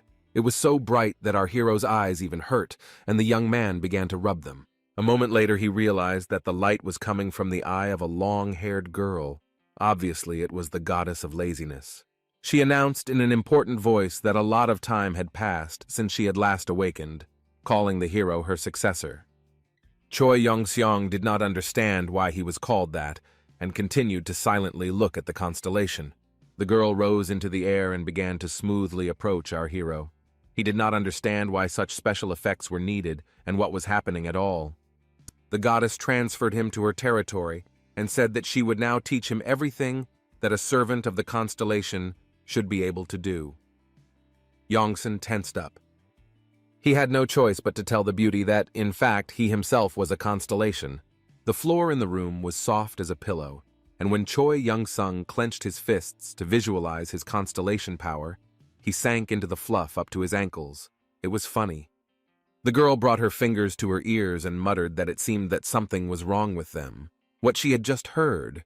If only mortals could enter the dungeon. That's exactly it. He was mortal and will remain so, our hero said in an even tone. He didn't like the frivolous attitude. The goddess exclaimed that it was terrible how he could do something like that. The hero replied that his goal was to deceive the other constellations. Sighing, the beauty said that she was not interested in the reasons. They definitely had to be compelling. She liked that the guy was so ambitious. Choi Yunseong assured the goddess of mutual sympathy and asked if she always chose her successor like this. It was so troublesome. The girl smiled and replied that not always. This place has a long and complicated history. Long ago, she obtained one of the strongest kingdoms of the abyss. It was beautiful and prosperous. Despite the fact that the constellation preferred to lose and be lazy, the kingdom continued to win and work. She was so tired of this hard work that in the end she simply sealed herself in chains in order to be at least a little lazy and rest. Choi Yunseong responded that this was very strange behavior, and the goddess retorted that the story he told was no less strange. The girl turned on the TV and muttered that since her successor was a constellation himself, he would quickly sort everything out, and that was all. The hero replied that he still had a lot to ask. He realized that the constellation was trying to push the responsibilities of governing the kingdom onto him. The guy noticed that his essence power had not increased, but a mechanical voice announced that it had increased. How could that be? The goddess said that she didn't have much power. She gave it all, who's to blame for not noticing. She was completely useless, like a constellation.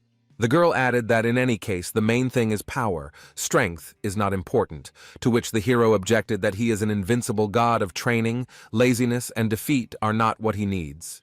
The goddess pointed her finger at him and declared that she had never seen such a stupid successor. He didn't understand a thing. She explained that winning and losing are two sides of the same coin, and the same goes for training and laziness. The goddess asked if you lost to deceive someone, would it be considered a victory or a defeat? Or, for example, if you decide to rest to gain strength and recover, to give your muscles the opportunity to grow, this will be training or laziness. The constellation ended with Choi Yon-seong still being too young and inexperienced. When he realizes that he can give power and what it means, he will become special. Many constellations spend time fighting to increase the power of the essence. But in reality, to be special, it is not the power of the essence that is important, but its component. Choi Yong-seong seemed to understand. A message immediately appeared that he had realized the characteristics of the constellations. It was unexpected. The power of the essence increased. Moreover, our hero suddenly felt that the enlightenment skill had no limitations at all, because it was no longer bound by any feature of the constellations. Our hero thanked the goddess for helping him achieve enlightenment and added that that was not all. The guy asked, as the successor of the constellation, whether he could turn to her for advice or help. The girl smiled and replied that she could, but he was kind and wouldn't abuse it. The goddess put her arm around the young man's shoulders and asked him not to do this too often, and he nodded in agreement that he would try.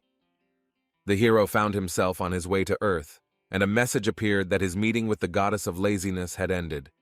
The voice added that once he left the sanctuary and found himself in the city, Choi Yong-seong thought about what he had heard. Now he would try to think about things more broadly and comprehend their essence. The guy thought that he once devoted all his time to training and martial arts, and now he has mastered cooking and magic. He is developing. His ki energy filled his body from the tips of his toes to the tip of his nose. It was a pleasant feeling of fullness. Choi Yong-seong emerged from the portal, and reporters rushed to him, asking what had happened and why the last survivor was delayed. Our hero stood motionless, said nothing, and continued to think that training is not a part of life, but life itself can be considered one long training session. The guy decided to think more broadly and train without any restrictions at all. He clenched his fists so hard that his fingers turned white and decided that he had already given up on this. But it turned out that it was possible to become much stronger. The girl and the kitten were waiting for Choi Yong-seong to appear in their line of sight with great impatience.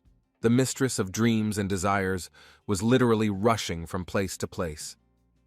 When he appeared, she joyfully exclaimed that he was finally here. He had been long awaited. The guy was surprised. He completely forgot that after entering the dungeon, he became inaccessible to his colleagues in the alliance of small and medium constellations. Choi Yon-seong briefly told them about the recent events, and they made the girl think deeply, especially about the contract with the goddess of sloth. She paused and said that it was a good contract and if drawn up correctly, it would do them no harm. Choi Yong-seong threw up his hands and said that he still didn't understand how he could use the skill of losing and the skill of laziness to his advantage. The girl asked how about experiencing defeat and laziness on himself. The hero replied that he saw no point in it. The young man decided to change the subject and asked if they knew anything about the traitor holding the poisonous dagger, what kind of constellation it was in general. The girl replied that there was no need to worry too much about him, as in the constellation rankings, the traitor was about on par with Yong-seong himself. The kitten clarified that there are unpleasant rumors about this constellation. It is cunning and plots on the sly. You need to keep your eyes peeled as both Choi Yon-seong's name and his constellation name have started to pop up in the constellation games.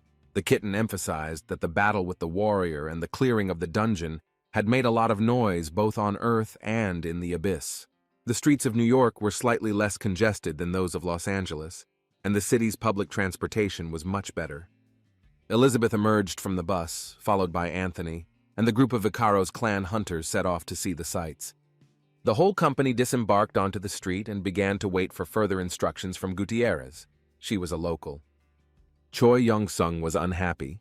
He muttered something about how there was no need to go anywhere. You can eat in your room. The team told him that while in New York, he had to stop by Hunter George's, the only place in America that served monster food. The name delicately hinted that this was a restaurant opened by a hunter for hunters. Well, let's see what they served the guests. It was quite pompous inside, but the hunters from Icaros felt quite comfortable in t-shirts and vests. There was no other clothing to go with them. Here their attention was drawn to a conversation between one of the visitors and the chef. The hunter was complaining that the taste of the dish was completely different. The head of the Schreiber clan sat at the table and explained that the steak should be fatty, and when you bite into it, the fat should run off the meat. The guys didn't understand what was wrong. Did they really have to choose the coolest restaurant out of all the places on the planet to complain about the taste of the food?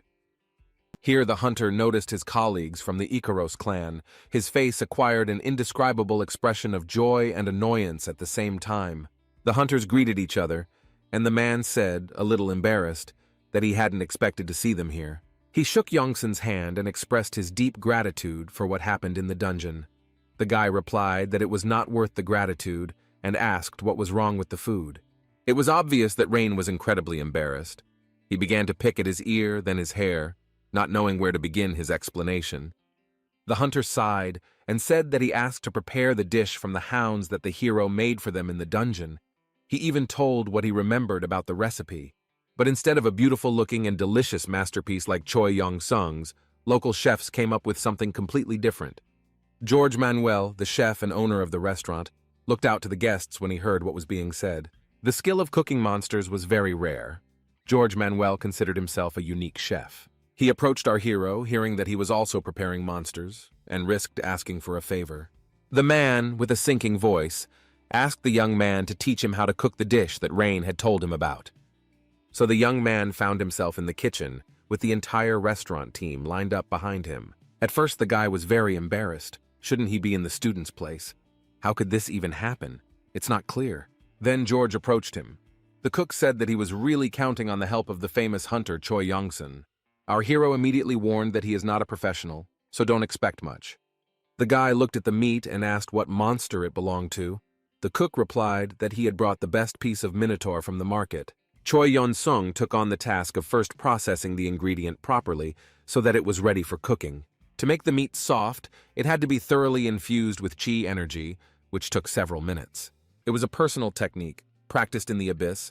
George reported that they do a similar thing and pour in mana, but it takes many hours. Noting that the method was similar, but he preferred martial arts rather than magic in cooking, the hunter reached for his knife. It took a few more minutes to select and try the right one. Now the hero was ready to cut the piece correctly. Because he concentrated his kai on the blade of the knife, the cut pieces of meat flew cheerfully into the air and pirouetted before landing on the plate. The whole team couldn't take their eyes off the meat. They decided that a circus performer had appeared in the kitchen, which was completely unacceptable in such a serious establishment. The guy then asked permission to use some seasonings. George replied that he could use whatever he thought necessary. While putting the steaks on the frying pan, the hero asked if they used magic to light the fire. The chef said that yes, it gives the food a special taste. The young man replied that he did the same, but instead of magic again, martial arts were in use. Choi Yong-seong used the samadhi fire technique, and within a couple of minutes, a beautifully seared steak was already on the plate, ready to be served. The young man turned to George and said that there was nothing complicated about it, and the cook replied to the hero that he cooked superbly. Soon the steaks were on the table in front of the Icaros clan hunters in Rain. Everyone was eager to try the dish. The head of the Schreiber clan cried with happiness. This was the very taste he had been trying to achieve from the chefs. Anthony whispered that wonderful food for the wonderful him. Everything fits. George approached Choi Yong-sung and shook his hand again, telling him that he had learned a lot from him, and the boy was surprised and pleased. When the chef added that the hero was simply amazing, a message appeared that George Manuel recognized the boy's culinary skills. His essence power increased. The young man froze in place, so that's how it happens. Confession from a specialist makes a hunter stronger. Upon returning to Los Angeles, Choi Yong-sung's first step was to go to Huang's to discuss what had happened. The former boss listened to the latest events and began to have fun, especially the episode in the restaurant amused him. The dragon couldn't believe that the guy who used to eat chicken breast with chicken breast was now consulting for the best chef. Becoming serious, the man reminded that he was much more interested in the details of clearing the dungeon. The first thing that came to our hero's mind was the two-headed chaos hounds, which were quite a serious opponent. Then he remembered how he had struggled with the shackles of the goddess of sloth, passing the test from the night. Only the last episode was worth paying attention to, so Janssen told how he was attacked by a servant of the demonic constellation, adding that nothing else interesting happened. Huang asked him to tell him more, and he thought that even from what he had already heard, it was clear that Janssen had done a great job. The hero continued to calmly drink tea. The man sighed and said that in any case, he called the guy at the most appropriate time, and he asked him to explain what he had said. There was a knock at the door, and the chairman of Dragon Incorporation gave permission to enter. The door swung open, and a man in a suit walked into the office. Huang introduced him as the president of the dragon artifact, Ngen Bao. When all three returned to the table, Huang asked if our hero knew what the dragon artifact was doing. The guy shook his head. Qianggriong then asked if the young man knew what a monster core was. This time the answer was affirmative. The man decided to explain in more detail, and said that an entire energy business had now blossomed on these clots of mana. In addition to using pure energy, special artifacts could also be created from monster cores. Huang ended his story by saying that his company, Dragon Artifacts, creates the best artifacts on the market. Choi Young-sung asked what he had to do with all this, to which he received the answer that such companies cooperate with hunters to test artifacts. The dragon added that he introduced the hero to Ngen Bao in the hope that for his sake they would find an opportunity to cooperate. The young man thought about it and agreed. They left Huang's office and went outside. Walking along the fountain, the new acquaintances began to discuss how they could be useful to each other. The dragon looked at them through the window and drank champagne in honor of the successful deal. He happily thought that it would be a good idea to make the guy the president of his company. Ngen Bao and Choi Young-seon found common ground quite easily. They had something to talk about and agree on. The hero decided to clarify what exactly he would do. The man replied that although the artifacts are checked, nuances always appear. There is a high demand for artifacts, but one must not forget what is happening behind the scenes, Bao added, and the boy realized that in addition to testing in battle, they need his power to create items. The man also said that they needed to find a researcher, and the hero clarified what exactly was needed. Ngen Bao explained that Ronald Totten, an outstanding scientist, managed to place the third circle magic of the Atri double barrier into an artificial artifact, which means he has special technology. Their company tried to sign a contract with him. The scientist was not against it, but then he simply disappeared from contact. Perhaps the suspicious artifact manufacturing company Myth, which is owned by the Parkers, got its hands on it. Choi Young-seong realized that he was required to infiltrate the Myth's territory and free Ronald Totten from there. The guy decided to complete the task immediately and waved goodbye. The man was horrified that the hero went alone, without a team. Young-sun reassured him by shouting without turning around that he could handle such a trivial task without any outside help. Then the hero received a message on his phone from the Chinese clan. They reported that they had finished training in the swamp. A new one was needed, so why not take the students on the job, the guy thought. At this time, Ngen Bao looked at his back and was glad that Young-sun was not as reckless as the chairman described him. If only he knew. The Myth Research Center was surrounded by a solid fence and was well guarded. There were 2 men at the entrance. The entire area was under surveillance. Choi Young-seong and his students hid in the bushes at the side of the entrance, waiting for the right moment to sneak inside. The hero said that their task was to infiltrate the territory and free a man named Ronald Totten. The guy added that not everyone would be able to go. The rest would stay to keep watch. He asked which of the students had good speed. Almost everyone raised their hands. The next question was who had good stealth. 2 raised their hand, and they went with their mentor on the mission. Janssen clarified that he did not want to put their lives at risk. If they did not want it, Lee replied that it was their choice. Sneaking between the bushes, the team began to approach the entrance to the Myth Research Center. They moved so fast that the cameras didn't even record the movement, and yet they had to get inside, not go around the perimeter. The other students watched this and wondered what kind of equipment their mentor was using to hack. Here they were hit by a red glow from a thermal imager or some other equipment that recorded the appearance of living objects. Immediately, voices were heard behind the wall, discussing whether something should be done if the threat was outside. The students asked what they should do, to which Choi Yong-seong advised them to stop and take a breath. The young man used his constellation powers to better assess the situation. The men detected the energy and decided that there was a constellation, or an avatar, who had signed a contract with the master of perverted illusions, and they rushed forward. Choi Yong-seong, hearing their conversation, remembered that the master of perverted illusions was the evil constellation that had captured Mexico. Could he really be here? The lava and magma kitten said that in order to take over an entire country, a constellation must be in the top 20. Our hero thought that he was in 127th place, so help wouldn't hurt. He decided to turn to the goddess of laziness. In the goddess's territory, the TV was still working and random things like magazines and discs were scattered around. The goddess herself was reclining on a floor as soft as a sofa, with a bottle of cola and all sorts of other snacks nearby. She was just munching on chips when she heard Yeon-sung's greeting and realized that her successor was here. The girl asked with displeasure, "Didn't the guy promise to bother her once every 1,000 years? What happened?" The hero answered that he needed help. Did she know anything about the master of illusions? The constellation didn't even turn its head, muttering something like, "Oh, that brat." Choi Young-sung didn't expect that someone from the top 20 could be called that. The goddess explained that in those times when she was still active and communicated with the constellations, the master of illusions was a very wayward child who loved to play with the master of slowness and silence.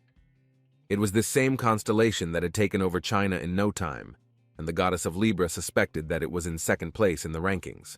Choi Yeon-seong thought that in that case, his opponent must be quite strong, despite the fact that the goddess of laziness called him a brat. He asked her what she would say about the master of silence, and received the answer that even in those days he was already quite strong. The constellation added that it was enough to bother her. Now he needed to concentrate on the master of illusions and leave her alone. The guy agreed, but added that he might need help, so he should stay in touch just in case. Since communication with the constellation took place through the connection of constellations, Choi Yong-sun looked rather strange from the outside, and the students were perplexed. The mentor informed them that someone was fighting the myth's guards, so they would take the opportunity to take Ronald. Approaching the wall, our hero slowed down. An idea came to his mind on how to make it easier for the students to overcome the obstacle. He said that it would be easier if he ran with them, or rather, carried them on his back. Before the guys had time to clarify whether this was really a good option, the hero grabbed both of them, each under one arm. Having assessed the situation, Yongsun realized that he needed to overcome the wall, then the lower tier of the building, and then penetrate the tower. According to Nguyen, the hostage was on one of the upper floors and had a long way to go. The boy grabbed the students more tightly and concentrated all his Kai energy into his legs to jump. He, like a blue arrow, jumped over the wall in one fell swoop along with his students. The speed left both of them incredibly terrified. They had never moved like this before. Meanwhile, Choi Yeon-seong had already begun to climb the wall of the lower level of the Myth Research Center. The higher he rose, the more scared Iris and the second student were. Both closed their eyes so as not to see the possible fall. But there was no fall. Janssen was doing a great job. Lee thought that this was the true art of dexterity. Finally, they overcame several floors of the tower and stopped at the right one. The hero reported that the hostage was here. But it was necessary to get inside. For this, our hero decided to use the heavenly finger technique to cut the window.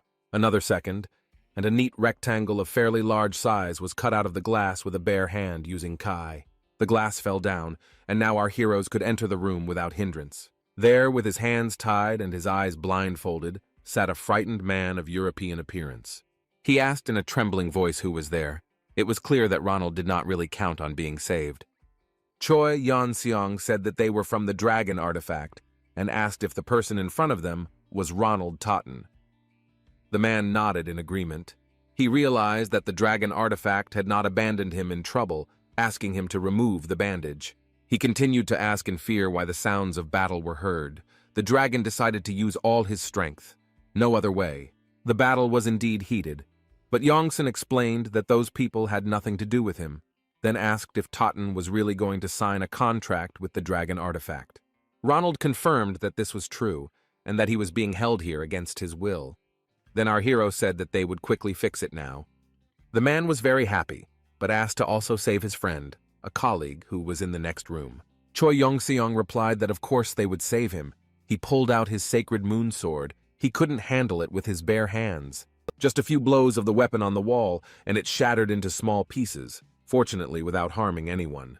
Behind the wall sat a man who was just as terribly frightened and tied up. He had absolutely no idea what was happening. The guy asked Totten if this was his friend. The researcher replied that yes, it was Kim Chang's son. The man rushed to his colleague to untie him quickly. He said that these people had come to save them. While Ronald was removing the bandage, Choi Young-sung decided to check who this colleague was. Judging by his name, he was Korean. With the help of the constellation's vision, our hero learned that in front of him was not just a scientist or researcher, but a hunter with enhanced stealth skills. The next second, he put his sword to Kim Chang-sun's throat, who did not expect such a turn of events at all. Without putting away the blade, the guy said that he knew the man was a hunter and that he had 3 seconds to explain everything. At first, the Korean tried to lie that he also came here to rescue Ronald, but he was quite surprised. Yongsun replied that he strongly doubted that the Korean clans had industrial spies, and Chang-sun was exactly that. Totten shouted that it was impossible. They were friends. Choi Yong-sun asked to leave the showdown for later. Now they needed to get out of here. At that moment, the building shook violently. The walls literally shook. Something unexpected happened. Outside the window, our heroes saw a bright flash of light that was rapidly approaching with a terrible roar. It was the octahedron of illusion's radiance, the minion of the constellation of the master of perverted illusions, and it was about to be here. Finding themselves in a difficult situation, the constellation of the evil god decided to call a servant from the abyss. It was necessary to be extremely careful. The octahedron had already gathered information about the squad of hunters in order to immediately attack them, but for some reason it didn't occur to him to attack the master's opponents. Choi Yeon-seong took out his sword. Iris stood next to him and was also ready to fight back anyone who came close.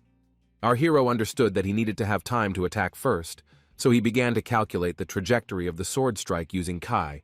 This is a long-range attack. He unleashed a huge blast of energy onto the octahedron, something that only a very powerful creature or a creature from the abyss could withstand. Shards of glass and walls rained down all around, and Ronald Totten was the most frightened. The researcher was not used to participating in battles.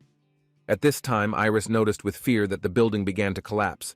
Everything began to shake and tremble. Choi Yong-seong realized that he had to get out of here immediately. He ordered everyone to follow him, and everything would be fine. The walls fell in pieces to the ground. Everything was engulfed in flames, and in the midst of this hell on earth, human figures were barely visible. The hero landed on the ground, right behind the employees of the Myth Research Corporation, or rather, the guards. He had just carried the students, Ronald and the Korean, out of the tower one by one, and still hadn't saved them from danger. The guards ordered them to identify themselves and explain what they were doing there. Another minute and shots would have been fired. Iris took a fighting stance. The girl decided that this time there would be no way to avoid a fight. But Choi Yeon-seong had a different opinion. He said that they came to help defeat the servant of the constellation who attacked the Myth Research Center. The employees replied that no one had reported any help to them. No one had any idea who was in front of them. Our hero didn't even bat an eyelid and lied that it was because there might be spies here. One of the employees decided that this seemed to be true. The young man spoke very convincingly. Yongsun's students looked at each other. They didn't expect that their mentor would be so cunning and would use a constellation servant as an alibi. Yongsun asked what the guards had done that caused this thing to appear. The man replied that he himself didn't know. The opponents had performed a summoning ritual, and that's it. The kitten wrote that usually the servants summoned from the abyss disappear rather quickly, to which our hero replied that this is true, but how much time will pass is unclear. At this time, the octahedron began to open up, and a rather bright glow appeared from within. Choi Yong-seong drew his sword from its sheath. He felt that the enemy was aiming straight at him. It seemed that no one except Choi Yong-seong was interested in the constellation's servant. Everyone was surprised. The kitten assumed that this was due to the fact that the hero's name had recently become a household word in the abyss. He added that it also seemed that the guy was interesting to the constellation itself. The octahedron began to open, this time from the top. A message appeared that the octahedron wants to know what Choi Yong-seong is capable of, and if he passes the test, he will offer to become his avatar. The young man was hurt to the quick by how one could insult people while trying to recruit them, and he ordered his students to protect Ronald. And he himself rushed into battle. It was necessary to teach a lesson to the impudent octahedron, which also intended to attack. Choi Yong-seong barely managed to block the blow with his sword. It seemed like the enemy was thinking and acting very quickly. The onslaught was very strong. Sparks literally flew from under the young man's sword, and yet he managed to parry the blow. The opponents once again separated, only to rush towards each other like two shining arrows of energy. They touched to strike, separated, then met to attack again. The sight was not for the faint of heart. Flashes of flame accompanied each blow. Finally, our hero landed on his feet again, with a significantly smaller octahedron hanging in the air next to him. The young man tried to break through its top with his moon sword, which took some effort. Soon things started to go wrong. Cracks started to appear along the walls of the constellation's servant. It turned out to be less durable than the hero's blade. Finally, it split and a force energy field formed around the octahedron, reminiscent of a portal. No one present understood what it could be. On all sides, the geometric figure was surrounded by chains similar to those with which the knight had bound Yongsun during the test of the goddess of sloth. They began to wrap around the guards of the Myth Research Center. The attack was quite unexpected. Our hero turned to the goddess for help and asked what kind of skill it was. She replied that with its help, one can turn allies into enemies, forcing them to betray. The guards' eyes turned red. The men lost control of themselves and looked like zombies. They smiled creepily and approached our heroes. The power of the constellation had completely blown their brains out. These smiles not only made the blood in my veins run cold, I just wanted to turn around and run away. A very ominous atmosphere. The group of guards that had been caught in the chains turned around and began attacking their colleagues who were standing at a distance. The men began to try to reason with them, explaining that the enemy was behind them, but this was very stupid and dangerous. Choi Yong-seong asked Iris to signal all the disciples from the Hwashan clan to enter the territory and help. Our hero activated the skill-good giant fighter and heard the usual message that his essence power had increased. The guy was ready to protect the weak. While some guards were attacking others, it was necessary to somehow neutralize them, but not kill them. This is not an easy task. But Choi Yong-seong had a special ability to make pinpoint blocks with his finger, and he taught it to his martial arts students. And the hero himself did not sit idly by. He put a block on all employees affected by the spell. So they remained alive, but for a time they were deprived of the opportunity to attack their colleagues. And we remembered that the octahedron's time was quite limited. However, the magic still worked. The zombies rose to their feet and prepared for a new wave of attack. And Yongsun used his pinpoint blocking strikes on them again and again. Fortunately, he had accumulated enough Kai energy. Soon there were no more enemies on the ground, and our hero had to turn his attention to the sky again. But there was a moment to catch his breath. The hunters from the Hwashan clan were delighted. They could not imagine how much training was needed to achieve such dexterity. The male leader, believing that Yongsun was sent to help them, asked the guy to be careful so as not to hurt the normal ones. At this time, a message appeared that the octahedron of the Radiance of Illusions was delighted with the abilities of the young man and invited him to become a servant of its master. Choi Yong-seong thought that he would have a separate conversation with his master during the Battle of the Constellations. The hero began to pour his life force into the blade again to attack the octahedron hovering right above the city. His plan was to pierce the enemy with one blow, but so strong that it would destroy him immediately. The young man swung his arm and prepared to jump as high as possible to accomplish his goal. Like a powerful stream of pure blue energy, Yongsun rushed upward and struck his sword at his opponent. A strange purple spell had just unfolded on the side of the octahedron. Soon the same spell appeared on the other side. These were magical protective shields. They worked properly. There was not a scratch left on the octahedron. The mechanical voice reported that the constellation's servant believed the attack was good, and the shields were called upon to show the power of the master. The constellation Red Hallucination. Our hero received a gift from the constellation, a glowing ball of energy, the origin of which could only be guessed at. After this, the octahedron announced that it had to say goodbye for a while, flew up to the protective shield, and disappeared along with it. There were still purple reflections from the portal in the sky for some time, but after a couple of seconds, they also disappeared without a trace. Choi Yong-seong was completely confused. He was thinking about what it was and what to call such behavior. The opponent just said what he wanted and left. A group of hooded men watched from the sidelines, regretting that some impudent fellow had driven away the servant they had so diligently summoned.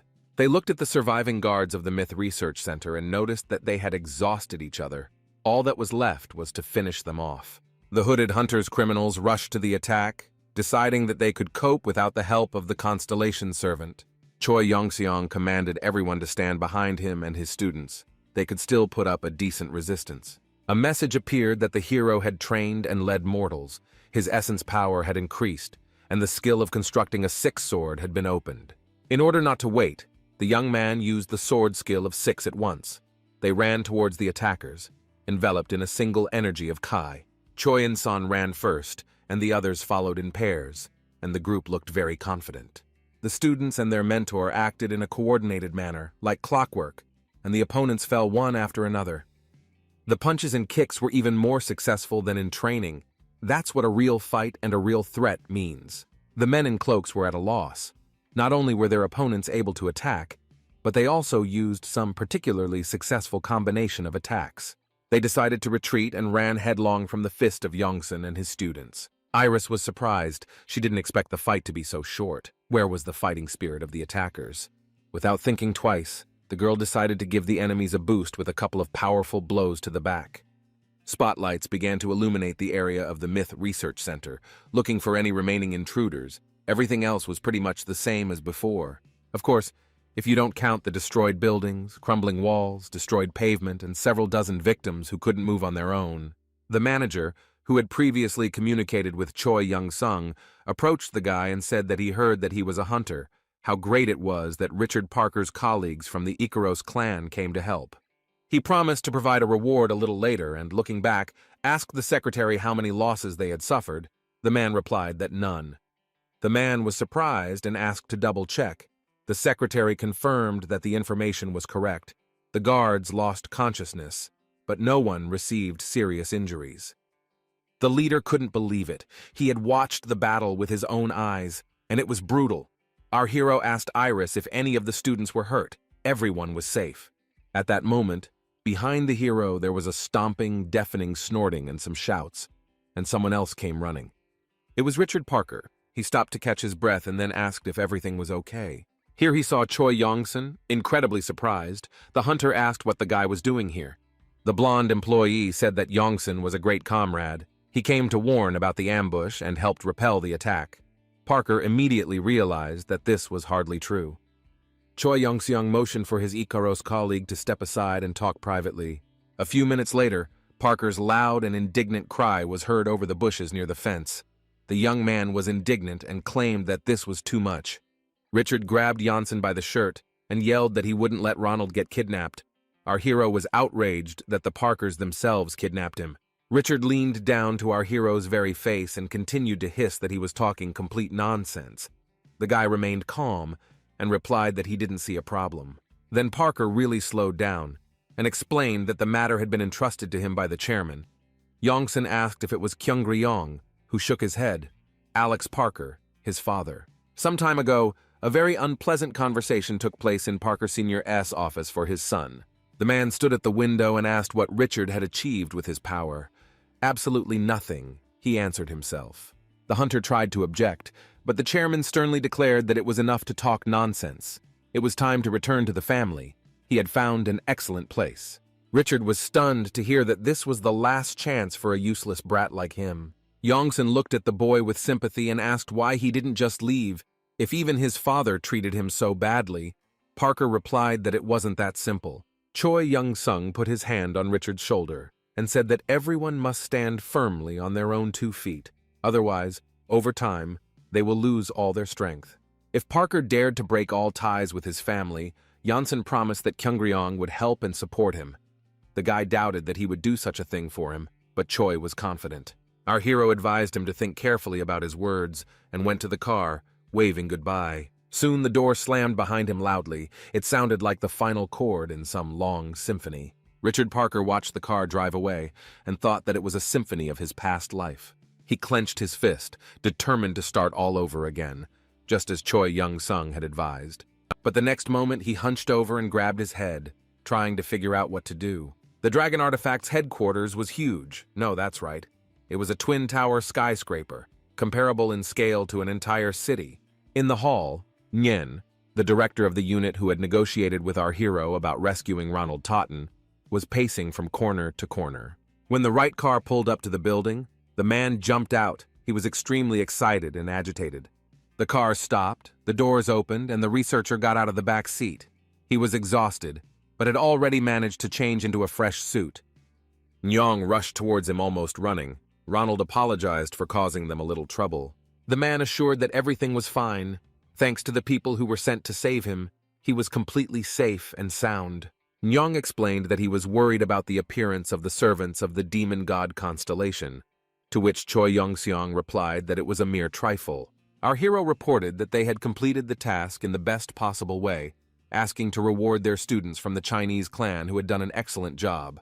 Nguyen agreed that this was self-evident, and added that since they were here anyway, why not take a look around the company? Looking up and estimating how many floors there were in these twin-mirrored towers, the hero replied that the idea was not bad. The whole company entered a spacious hall, striking in its newness and cleanliness. Everything around literally sparkled. Choi Yong-seong looked around. He thought that the place where artifacts were created was some kind of huge laboratory. The kitten wrote that he couldn't wait to see the human blacksmiths. The hero chuckled and said that he had forgotten that the kitten was an outstanding blacksmith. The constellation got angry and asked not to forget who forged the equipment for him. Gen led them to the doors of the next hall and informed them that this is where artifacts are created, after which he invited them inside. Inside was a huge room with robotic equipment and a bunch of engineers to operate it. The atmosphere was businesslike and working. With the help of a laser and some kind of mechanical cutter, a blue crystal of a certain shape, endowed with magical properties, was supposed to be obtained. Our hero wanted to take a closer look at the future artifact and asked what it would be. The cutters, the grinding file, and some other tools worked tirelessly. Sparks and glow burst out from under them, as if ice and fire had come together. Choi Yong-seong couldn't believe that instead of blacksmiths, robots were creating artifacts on Earth. It was somehow too much. The kitten was in complete agreement with him and screamed deafeningly that this was not a forge at all. Our hero asked what was wrong with him. The kitten, cursing, explained that the creation of artifacts is a ritual. In the forge, the masters put their soul into their work, and what a robot can put into his work is unclear. The kitten got really angry, picked up a hammer, and declared that he would show the pathetic little people what a real forge was. Choi Yong-seong asked what he could show. Would he really create a couple of artifacts with them? The kitten said why not. The guy thought about it. It was an interesting idea, and the hero asked Nyong for permission to go inside and create an artifact. The man hesitated and asked why he needed it. The guy replied that he just wanted to try it at least once in his life, and the director didn't hesitate for long and agreed. Choi Yong-seong walked up to the device with the blue crystal on it, and there were several technicians and lab workers nearby. They all looked skeptical because creating artifacts is not so easy, and then some hunter came and wanted to try it right away. The young man raised his fist, tensing his muscles and gathering the necessary amount of ki into his fingertips. The next moment his hand fell directly on the blue crystal that lay in the middle of the device. Sparks flew. Scientists and technicians were ready to scream in horror, watching our hero use just his fists. The staff wanted to rush forward and pull Yongsun away from the equipment, but the guy said that if he broke anything, he would compensate for the damage. They shouted that they were worried about something else, but the guy himself understood that a wave of energy gushed from the material, and soon the glow became more structured. And under the master's hands, the material began to acquire clear forms. The men couldn't believe that mere martial arts could do this, and the azure iron stone obeyed Yongsun. After watching our hero's fists work, the kitten reported that divine space martial art was a very useful thing, as it turned out. The kitten advised Choi Yong-seong to hit him a couple hundred more times to consolidate the result. A fist filled with Kai energy turned out to be more handy than the best tools and skills of a blacksmith in the world, who would have thought. Looking at the sword that our hero had created, the kitten said that he had underestimated it, but the item should be filled with attributes. The young man remembered that the azure iron stone had an ice attribute, so he put ice energy into the blade he created. A message appeared asking if the constellation really wanted to complete the creation of the artifact, and Choi Young-sung confirmed his intention. He created an incredibly durable short blue ice sword with quite powerful damage and excellent ice attack power. Choi Young-sung picked up the weapon and said that he seemed to be finished, and questions immediately began to pour in about whether he had done anything like this before. The hero replied that no, and asked not to be surprised, but simply to check the characteristics of the weapon he was holding in his hand. Nyong took the sword in his hand and said that no testing was needed. It was beautiful, incredible, and completely unique. It was something incredible. He promised to tell in more detail after the assessment, handing the blade over to one of his assistants for study. Then the director's phone rang in his pocket. For a few minutes the man pretended not to notice, but then he picked up the receiver. It was Huang. He asked if Choi Yong-seong was nearby, and hearing that the guy was currently inspecting the company, asked for the phone number.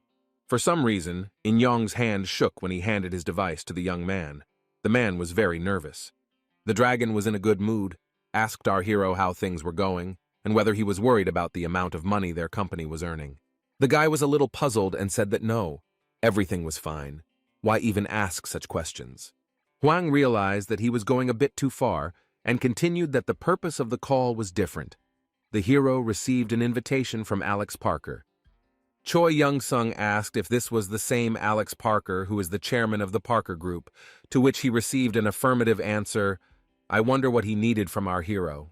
The boy asked the dragon if the invitation could be revenge for helping Ronald escape, but the chairman assured him that they had kidnapped the scientist first. What questions? Yongsun asked if he could join the fight if necessary. Huang laughed that he wouldn't send him alone, since Alex was still a scoundrel. But if necessary, he could defend himself. The next day, the young man dressed more decently and went to the residence of the Ikaros clan. The dragon said that he would need to meet a companion there, who would also go to the meeting. The guy walked and was noticeably nervous. He was not used to wearing expensive suits. All this pathos was irritating, and besides, the presence of a partner was stressful. But when he saw that Miss Lawrence was going with him, he simply gasped. The girl looked gorgeous. They got into the limousine, and our hero asked why, if Huang hated Parker, they accepted the invitation, and even on his terms, dressed like aristocrats. Ain thought about it and said that she couldn't answer exactly, but all chairmen were the same, greedy, unprincipled, and cold-blooded. The girl reached for the champagne. She added that there was a possibility that Parker had invited them simply to see what our hero was capable of. Rich people had their quirks and hated to be curious. Lawrence added that there was no need to worry. She would help make a good impression on both the audience and Alex. The reception was at a high level. Pompously dressed guests engaged in leisurely conversations, bolstering their self-confidence with expensive alcohol. Our hero looked around carefully, trying to understand if there were hunters or magicians here, but mostly they were businessmen and their wives. Ain whispered to Janssen that one of the men was the president of the 8 sciences, and next to him was the president of Kalak. Our hero noted that this information meant nothing to him at all. The girl explained that these were the heads of the most successful companies, and they all belong to the Parker Group. The guy said, okay, he'll remember them as rich guys. Then someone approached our heroes from behind and asked if Choi Yong-seong was a hunter in front of him. It was Parker's secretary who said that the boss wanted to talk to him. The man offered to follow him. They moved down the corridor, and it looked very strange. There were guards lined up along the walls on both sides. The bodyguards were asked to wear expensive suits, but their profession was revealed by their facial expressions and, of course, their behavior. The situation began to stress Janssen out. He wondered why there were so many guards, and hunters at that. He guessed this from the characteristic gleam in his eyes. Magic was visible in them. "We're coming here," the secretary said, smiling as they approached the luxurious wrought-iron doors. The man suddenly knocked loudly and announced that he had brought hunter Choi Yong-seong, as the chairman had requested. When our heroes went inside, our hero was quite surprised by what he saw. There were 2 men sitting in the office, and one of them raised his hand and asked to wait a little. He looked like Richard Parker, but much older. He was unhappy and showed the guest that he shouldn't be pulled into a trap, but should just do what he was told. The young man decided to look at Parker with the help of the constellation vision. This could give a little more information. It was not possible to obtain information. He was an ordinary person, but the level of magical energy that emanated from him indicated that he had no problems with artifacts. The Asian man Alex spoke to said he had no choice but to trust his opinion, and he looked confused. Parker replied that that was all. The man bowed low and thanked the chairman. Ensign used his special vision and saw that his name was Jerry Cooper in the American style. An unawakened hunter strengthened by a contract with a constellation to C plus rank. It was also written that the man had the traitor's mask skill pumped up, which allowed him to hide his true intentions.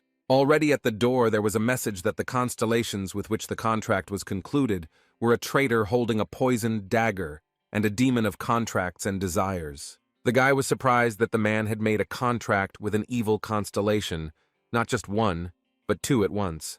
Miss Lawrence whispered to Choi Young-sung that it was the president of Fisk Food Company. Now the boy knew who their main enemy was. Here the hero became even more puzzled as to why he was able to read information about the traitor. It should have been hidden with the help of a mask. Here he heard the voice of the goddess of laziness, who proudly announced that this was her power. He could have said thank you. Meanwhile, Alex Parker asked why they were still standing, inviting them to sit on the sofa. Our hero simply replied that it was fine. They would sit down. Ayn was scared. Communicating so informally with the chairman was akin to a challenge. While pouring coffee, Parker said that Choi Young-sung had recently been named the first star of Kori, and the young man replied that he had heard something like that. Handing the hero a glass, the chairman said that he had called him here to thank him. Parker continued that Janssen not only saved his research facility from an attack by the demon god's minions, but also saved the lives of all of Alex's team's hunters. The guy took a sip of coffee and thought that he really could be thanked for that. Lawrence hoped that everyone had forgotten about Yongson entering the territory illegally. Parker ordered the secretary to bring something they had previously agreed on. He even extended his hand as if the object was already in it. The man rolled out a safe with a glass wall, or rather an armored display case, and the fun began. Behind the glass was a sword of incredible beauty. The young man even stood up from amazement and curiosity. It was an incredibly durable divine sword. The attack power was simply unimaginable. A bunch of skills, including the path of the divine sword. It was inferior to the 9 Heavens Moon sword, but also very good. The guy said that all he knew about the weapon was that it had been used by a Chinese hunter before. The chairman nodded that it was correct. It was his gift in gratitude to the hero. Miss Logans looked at Choi Young-sung, making it clear with her whole appearance that he should refuse. As soon as the guy takes the blade in his hands, he will become Alex Parker's puppet. She didn't know how to convey this idea to the hero without words. The guy thought and said that since the chairman had decided to give him the sword, he would gladly accept it. Parker didn't waste any time and replied that he was glad that Yongson liked the gift, but he had a small favor to ask of him. The man said that Dragon Huang was deceiving the young man. Lawrence grabbed her head. He added that Huang is indeed an amazing person, but when it comes to the hero's future, one must be more cool-headed. Alex reached out his hand for the item he expected to receive at the very beginning. Before the sword, it was a huge crystal. He handed it to Choi Yong-seong and informed him that the core had been obtained 20 years ago using revolutionary purification technology and was 88% pure. When the company invented the technology, it received many offers of cooperation, but refused them all. Parker asked Janssen what he thought happened to that research later. The guy replied that he had no idea. So the man continued that a year later they introduced a technology that could achieve 89% purification. And a little later, they even reached a level of 90%, but these scientific developments did not make them happy. The company went bankrupt. Alex ended by saying that the core was now here, in his hand, and no one could guess what would happen to it tomorrow. The man asked the hero if he understood the hint. Choi Young-sung replied that, apparently, they were trying to tell him that he needs to choose a place where he will be appreciated. Parker nodded that he understood correctly. He invited the guy to his place to develop martial arts. He was going to raise a lot of new martial arts users, and they needed a good mentor like our hero. The man concluded that he had appreciated all the advantages of martial arts, and therefore wanted to monopolize them under his leadership, which would bring enormous benefits. As Parker waited for a reaction and sipped his coffee, Yongson thought he seemed suspiciously knowledgeable about the pros and cons of martial arts. Then the secretary approached Alex and said that it was time for the chairman to go. The man replied that it was sad to hear. He stood up and told Yongson that he was not rushing the young man into making a decision. He could think it over carefully before giving a final answer. Our hero walked out of the office with a sword. Miss Lawrence walked at a distance. She was experiencing mixed emotions about what had happened. She approached Choi Yong-seong with a gloomy face and asked why he decided to defect to another camp. The guy replied that he had never even thought of anything like that. Ain was surprised and reminded him that he had just answered Alex. The young man explained that if he had refused immediately, the negotiations would have ended there, but this way he had gained time.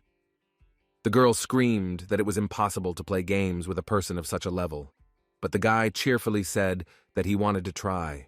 Then a message appeared that the kitten was urgently calling Choi Yong-sun, and the hero became worried that something had happened. The constellation of dreams and desires informed the hero that he should prepare for the battle of the constellations. The hero was surprised that it was so unexpected. He asked who his opponent was, and was told that it was a traitor holding a poisoned dagger. Choi Yong-seong was glad that the enemy had finally made his move, but he did not understand the reason for such a rush. I had to urgently teleport into the abyss.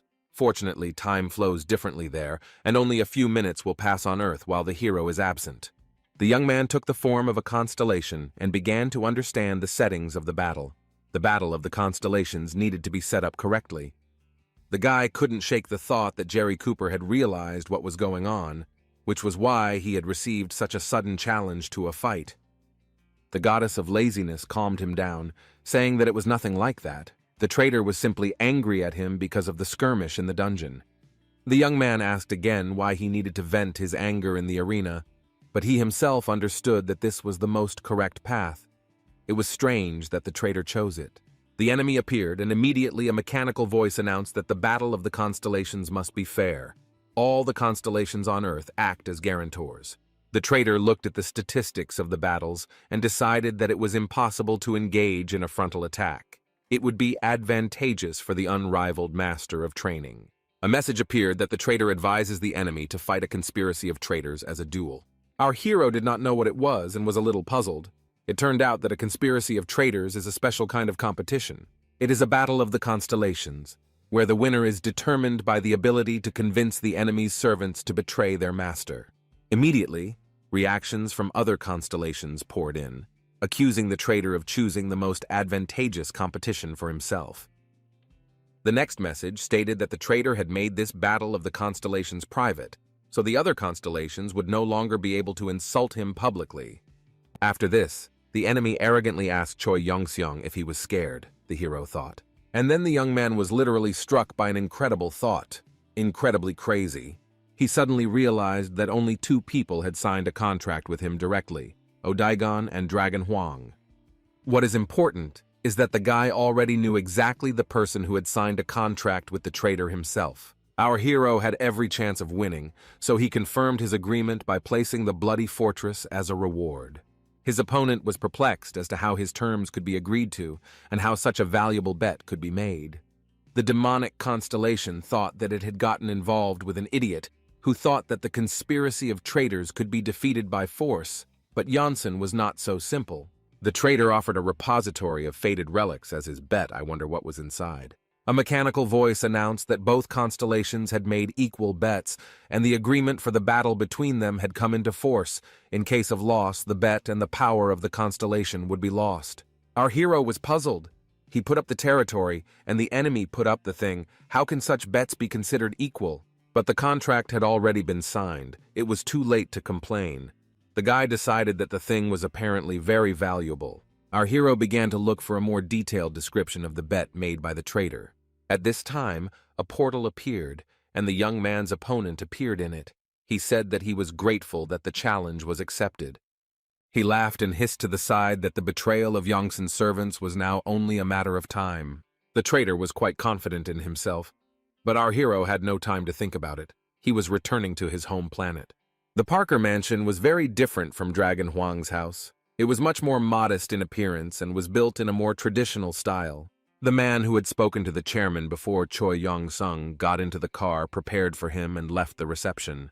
He sat down in the passenger seat and muttered that he wished old Parker would kick the bucket, and the driver replied that they were grateful for his efforts. The car started moving and quickly picked up speed. It moved smoothly along the highway, weaving among the flow of cars. But then the driver had to brake sharply. On a relatively empty section of road, someone's figure appeared in the path of the car. It was a policeman who waved his baton at the driver to stop for inspection. The driver was in no hurry to open the door and get out, continuing to sit in place, so the law enforcement officer gave the appropriate order. To make it more convincing, the policeman added that the speed limit had been significantly exceeded, so the documents should also be taken with you. The man in the back seat asked what was going on, but his subordinates assured him that everything was fine and they would sort out the problem in a few minutes. The security guard got out of the car instead of the driver and shouted to the policeman that they were transporting a high-ranking person who could not be stopped. He was so bold as to put his hand on the policeman's shoulder, which would have been fine if he had been a human, but it was Choi Young-sung who was wearing the uniform. The man said in a convincing voice that the boy was making a mistake and that he should immediately state his name, the name of his commander, and his place of residence. Choi Young-sung didn't deny it for long. He simply used one of his favorite techniques, the acupuncture block. The officer in the suit lost muscle tone and simply collapsed on the road. Choi Young-sung did not wait for him to recover and pulled the car door. Once in the car, the hero ordered the driver to move, and he himself continued to cover his face so that the president of the food corporation would not recognize him. But his incognito remained even after the guy took off his cap. The man absolutely did not remember the face. He began to yell that the consequences of the kidnapping would be catastrophic. The passenger asked what he needed. Money, he had plenty of it. And anyway, the hunters would soon figure everything out and destroy the kidnapper. Choi Young-sung began to tire of the amount of noise, and with one movement of his hand he put up a block, preventing the man from speaking.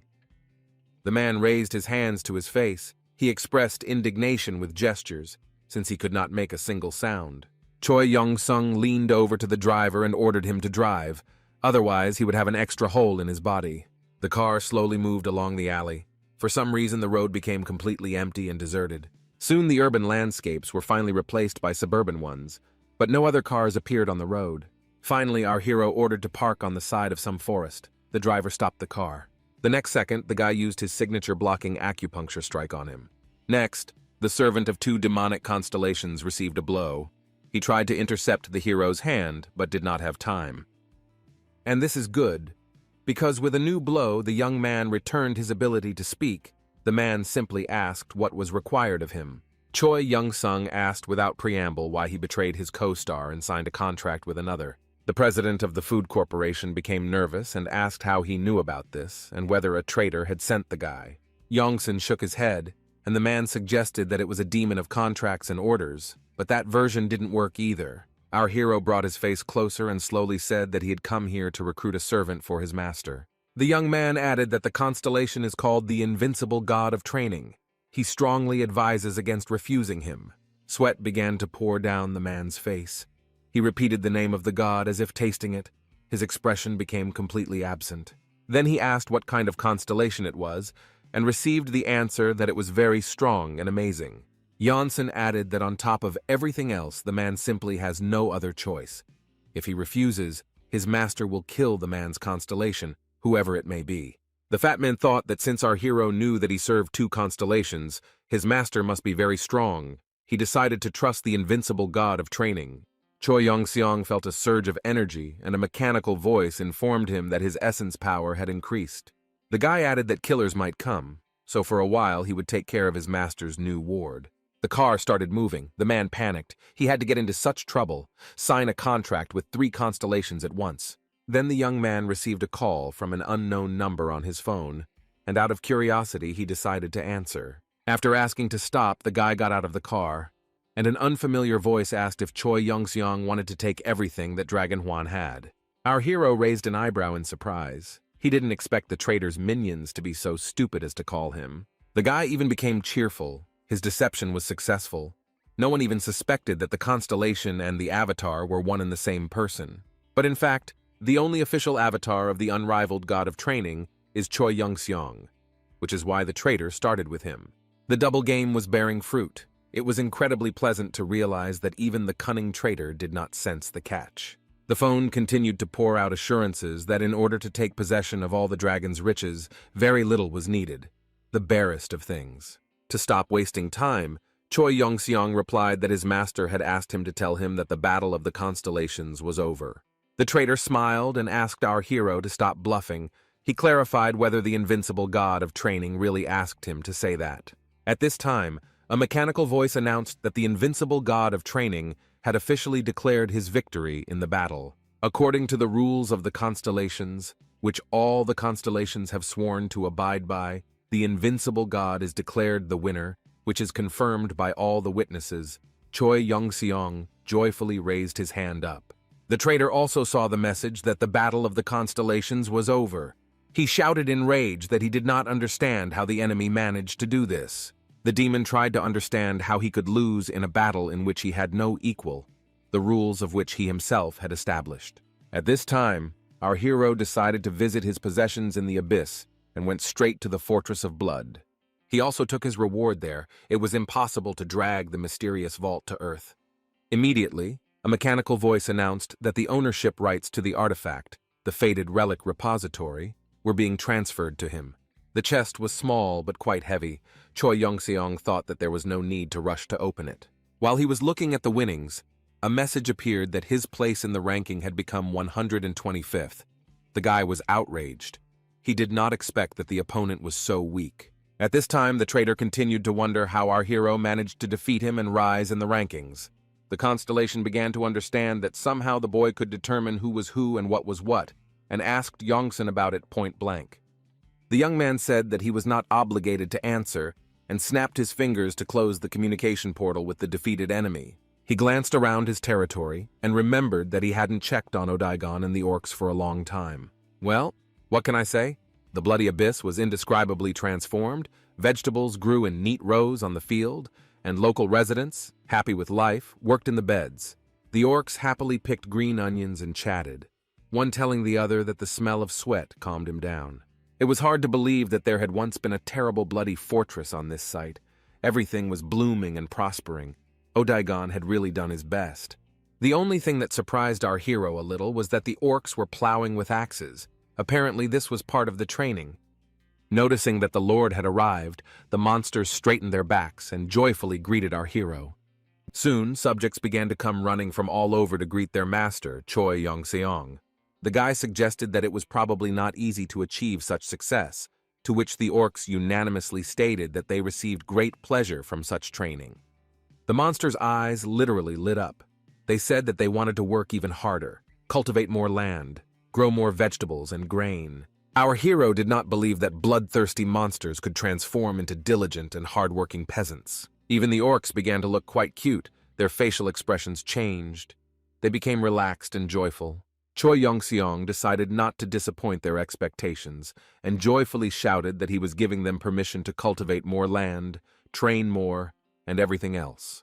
Looking at the collected greens, the guy was already thinking that it would be nice to try to cook something from them. At this time, a huge orc ran up to him and fell to his knees. He said that he wanted to take an oath at the cost of his honor and life. It was the once formidable Garagoncha. Yongsen asked what was the matter, and Garagoncha said that he wanted to raise animals, but did not even hope that the master would be so generous as to allow him to do so. Choi Yongseong asked what he meant, something like a hydra, for example, to which the orc replied that no, Odaigon told them that goblins raised livestock for food. Our hero realized that the orcs wanted to breed chickens, cows, and the like, and it seemed to him that the idea was not so absurd. The guy promised to get a couple of animals and pass them on to his subordinates, and Garagonchi's joy knew no bounds. The orcs rejoiced and shouted that their master's generosity was boundless, and they swore eternal loyalty to him. Our hero decided to store the chest he won in battle in the temple he bought from a traveling merchant as a training hall. Right at the threshold, the young man suddenly felt a strong desire to open the vault and see what was inside. Choi Yongseong tossed the box up, wondering how to open it, but in the lives of constellations, many things happen by themselves. A message appeared that the seal on the relic storage was removed. Inside was an amulet containing the sacred power of the elf of ambitious light. What a strange coincidence. Sacred objects were created specifically for the servants of the constellations to bestow upon them the power of a deity. These were artifacts, but incredibly powerful ones. Our hero could not understand where the traitor got the item, endowed with the power of an elf, because the ambitious one was a rather strong constellation. Then the thought occurred to him that the followers of the constellations could be quite irresponsible. Most likely, the artifact was simply stolen from one of them. Choi Yongseong also remembered that the temple behind him belonged to the elf of ambition and light, which was doubly strange. The young man decided to take the necklace and do something with the temple territory, because now it became available to the orcs if they used the elf's power. Remembering that he needed to buy cattle on Earth, the hero thought about money and decided to check how many soul stones he had. There was a decent amount in the account, although the trader did not transfer anything. The other constellations were generous in their gifts after the duel. Our hero decided to return the soul stones that the virtuous goddess of Libra had given him. She was already short of money. Choi Yongseong was eager to give the orcs a building to train in, and he needed to think about how best to organize this issue. The already familiar to us traveling merchant selling destinies immediately appeared and asked what the hero was looking for. Now the young man could see the true nature of people and objects, so he asked the merchant if he was the same gotcha that everyone was scolding. The goddess of laziness was surprised that this guy was still around. Choi Yongseong asked if she knew, and the girl replied that she wasn't too close. She explained that she was sure that Gotcha had retired because he had made too many enemies. The guy asked if the merchant was selling illegal goods, and the goddess replied that he had no need for that. He had a normal business. Our hero remembered the last deal and decided that this time everything should go well. He approached the man with a question about what he could offer him, but only in such a way as not to throw money down the drain. A traveling merchant selling fates advised buying a box of middle-class chaos servants that he had just received. Choi Yong-sung objected that he was looking for a building, to which the man replied that why look for a building if you can buy servants who will build at least a dozen structures. For some reason, our hero didn't think about this. He decided that it was a very reasonable idea. It was strange that it hadn't occurred to him before. The goddess of laziness called her successor and said that even the idea of orcs becoming farmers and raising livestock sounded stupid. Maybe it was not worth wasting time and money. The hero replied that they were already cultivating the beds. Why not build a farm? The goddess thought that the invincible god of training achieves everything he wants. It's incredible. She looked at how happy the orcs were living in the former bloody fortress and appreciated Janssen's style of governance and his incredible strength. Then the young man looked at the price and hesitated a little. He told the merchant that the price was a little high. Explaining that he had decided to buy a box of servants but was experiencing some financial difficulties, the guy asked for a discount. The traveling merchant was taken aback by such a request and asked how a constellation that had just won the Battle of the Constellations could ask for a discount. Our hero replied that he only had 7,700 of the required 10,000 for the box. A message appeared that the traveling merchant was shocked by such shamelessness, but as an exception, this time he would make concessions. With a familiar movement, Choi Yong-sung closed the dialogue portal. The box was in his hands. It was time to open it. Bright rays of magical light were shining from under the lid. It seemed that the box really did hide something very interesting. The guy had to put her down on the ground. Holding such power in his hands was not easy even for the invincible god of training. Soon, instead of rays of light, some kind of steam or smoke began to pour out of the box. It gradually thickened, acquiring a more distinct form. Our hero had to lift his head up to see the creature that eventually materialized. It was a golem of a wonderful mountain, so huge that Choi Yong-seong looked like a Lego figure in comparison. The kitten immediately suggested naming the golem Rocky, but the boy replied that even the most devoted servant would curse him for such a name. Laughing, the young man said that he would call the golem the Heavenly King Pagoda Guardian. He explained to the servant that this meant that he would indeed become a heavenly king guarding the pagoda. A message appeared that the new servant was deeply touched by the beauty and deep meaning of the name bestowed upon him. Choi Yong-seong asked the heavenly king, the guardian of the pagoda, what skills he possessed, and in response he heard that the golem could control stones. This made his master very happy, and he asked if the orc servant would teach him how to build buildings from stones. The golem was stunned and asked if Choi Yong-seong really wanted him to train the orcs, since these creatures were completely unteachable. The guy replied that yes, he wanted to. Let him see how well they had mastered agriculture in his fields.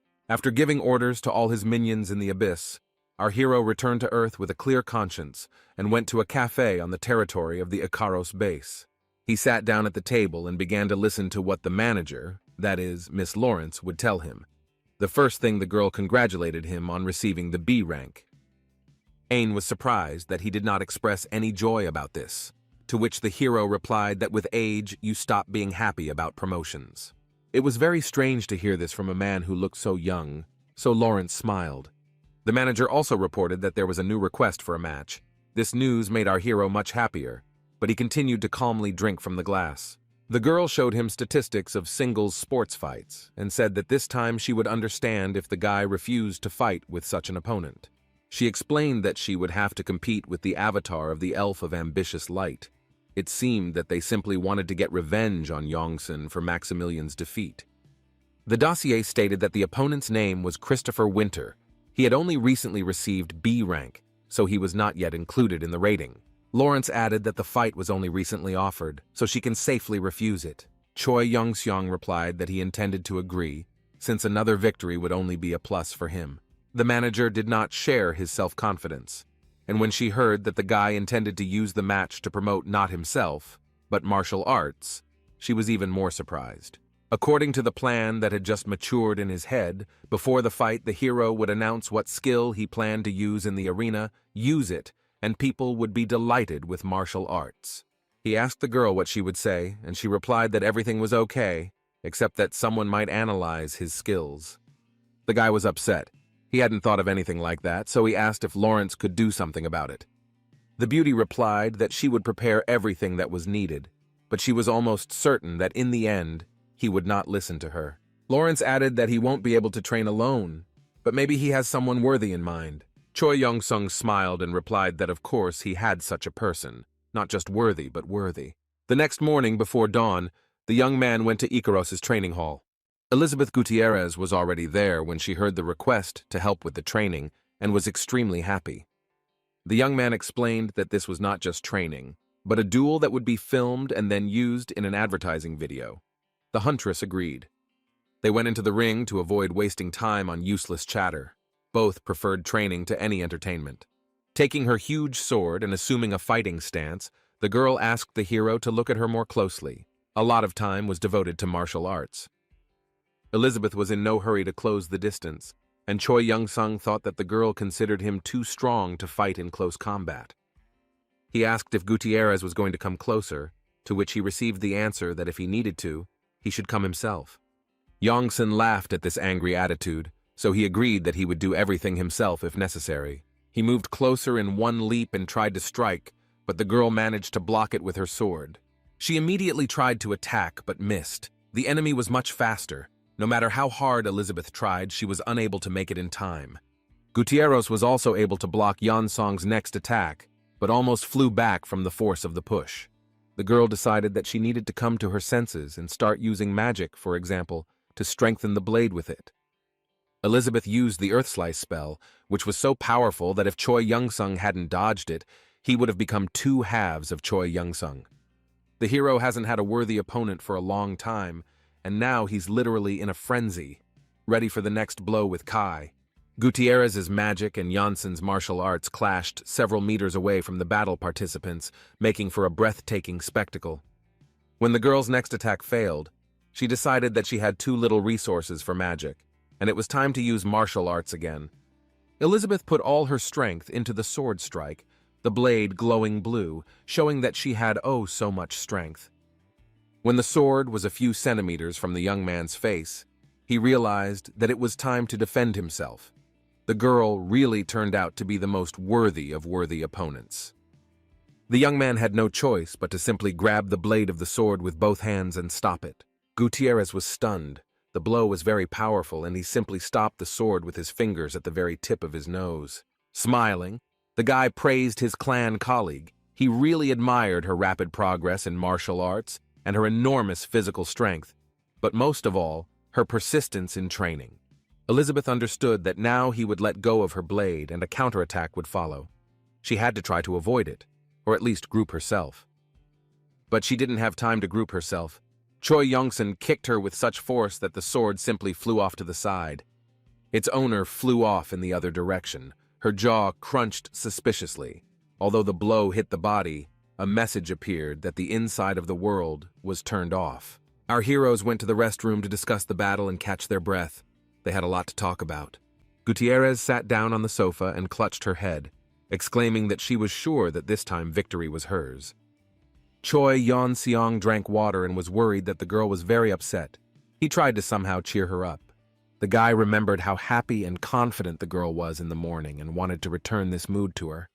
To do this fairly, it was necessary to evaluate the progress in numbers. Using the vision of the constellation, the hero looked at Gutierrez's stats. All of her stats, especially her strength, had increased greatly, and her sword skill had gone from basic F to advanced B. She had really done a great job in training. The hero said that her martial art had risen to B rank. Was all Elizabeth did was eat and train. The huntress laughed that was exactly it, wondering how he knew. The girl became cheerful and asked how long it took to practice martial arts to develop the skill of insight. The guy didn't answer, but thought that she had hit the nail on the head. Elizabeth sighed. A message appeared that she was filled with respect for the hero, but was hiding it for the sake of her own pride. The guy didn't expect that such information would now be available to him. He appreciated all the advantages of being a strong constellation. The heroes were having fun and joking when suddenly an unfamiliar voice came from the door and asked if Choi Yon-seong was there. Turning around, the young man saw an elf who was indeed dressed like an elf from some fantasy book or game. The goddess explained that this is a mortal who has made a contract with the constellation of the Elf of Ambitious Light. He just likes cosplay. The man who entered extended his hand and asked permission to introduce himself. His name was Christopher. Janssen asked if he had permission to enter. After all, this was Icaros's private territory. The guy tensed up and said that he didn't have permission, but if they were fellow hunters, were bureaucratic formalities really necessary? Our hero began to get angry and asked if this meant that Christopher was one of those who believed that hunters could do anything. Christopher shouted that he would never allow himself to do such a thing. He is a nobleman, and this is not in his rules. Choi Young-sung replied that there is no nobility in America. The young man shouted that it was true. He was an earl, a nobleman from the United Kingdom. Our hero replied that everything was fine, but what was a hunter from Great Britain doing here? To which Gutierrez explained that the United Kingdom was now ruled by a demonic constellation. Christopher pretended to be offended and then said that Choi Young-sung could start celebrating right now. The guy pointed his finger at the hero and added that his master wanted to see the young man as his servant. Choi Young-sung was not prepared for this turn of events. All he could squeeze out was a request to repeat it again. Christopher decided that our hero could not believe that he had been given such an honor, so he began to praise the owner and himself at the same time. Choi Young-seong said that he already has a master, an unrivaled god of training. Why doesn't that stop anyone from making such proposals?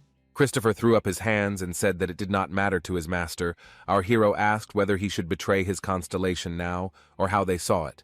The count, or the one who wants to be a count, said that one can be a servant of 2 constellations, if each of them agrees to it. Our hero replied that he was not at all sure about this, and asked why the elf was willing to go so far. The answer surprised both Gutierrez and Janssen himself. Christopher said that it was because of all the hero's previous battles. It turned out that the elf closely watched almost every step of the young man in duels and in everyday life. Hearing that the constellation liked the aesthetics of his fight, Choi Young-seong thought that it was logical, because he had been honing his art for 10,000 years. This is no joke. It was no surprise that the Elf of Light, who valued beauty, appreciated him. But what could he offer our hero in return? That was the question. The goddess of laziness whispered that there is no useless power from the constellations. Choi Young-sung replied that he agreed. Christopher was happy, as if he had received a Christmas present ahead of schedule. Here the guy remembered his manners and his pompous image and added that it was impossible to sign a contract right now. Janssen first needed to demonstrate his beauty in battle. The fight was scheduled for the near future. Our hero remembered this, but he had no idea what it meant to show off his beauty, and Elizabeth didn't have the slightest idea about this either. The hero assumed that this might mean beating the enemy half to death, as he always did. Gutenberg replied that it looked like it.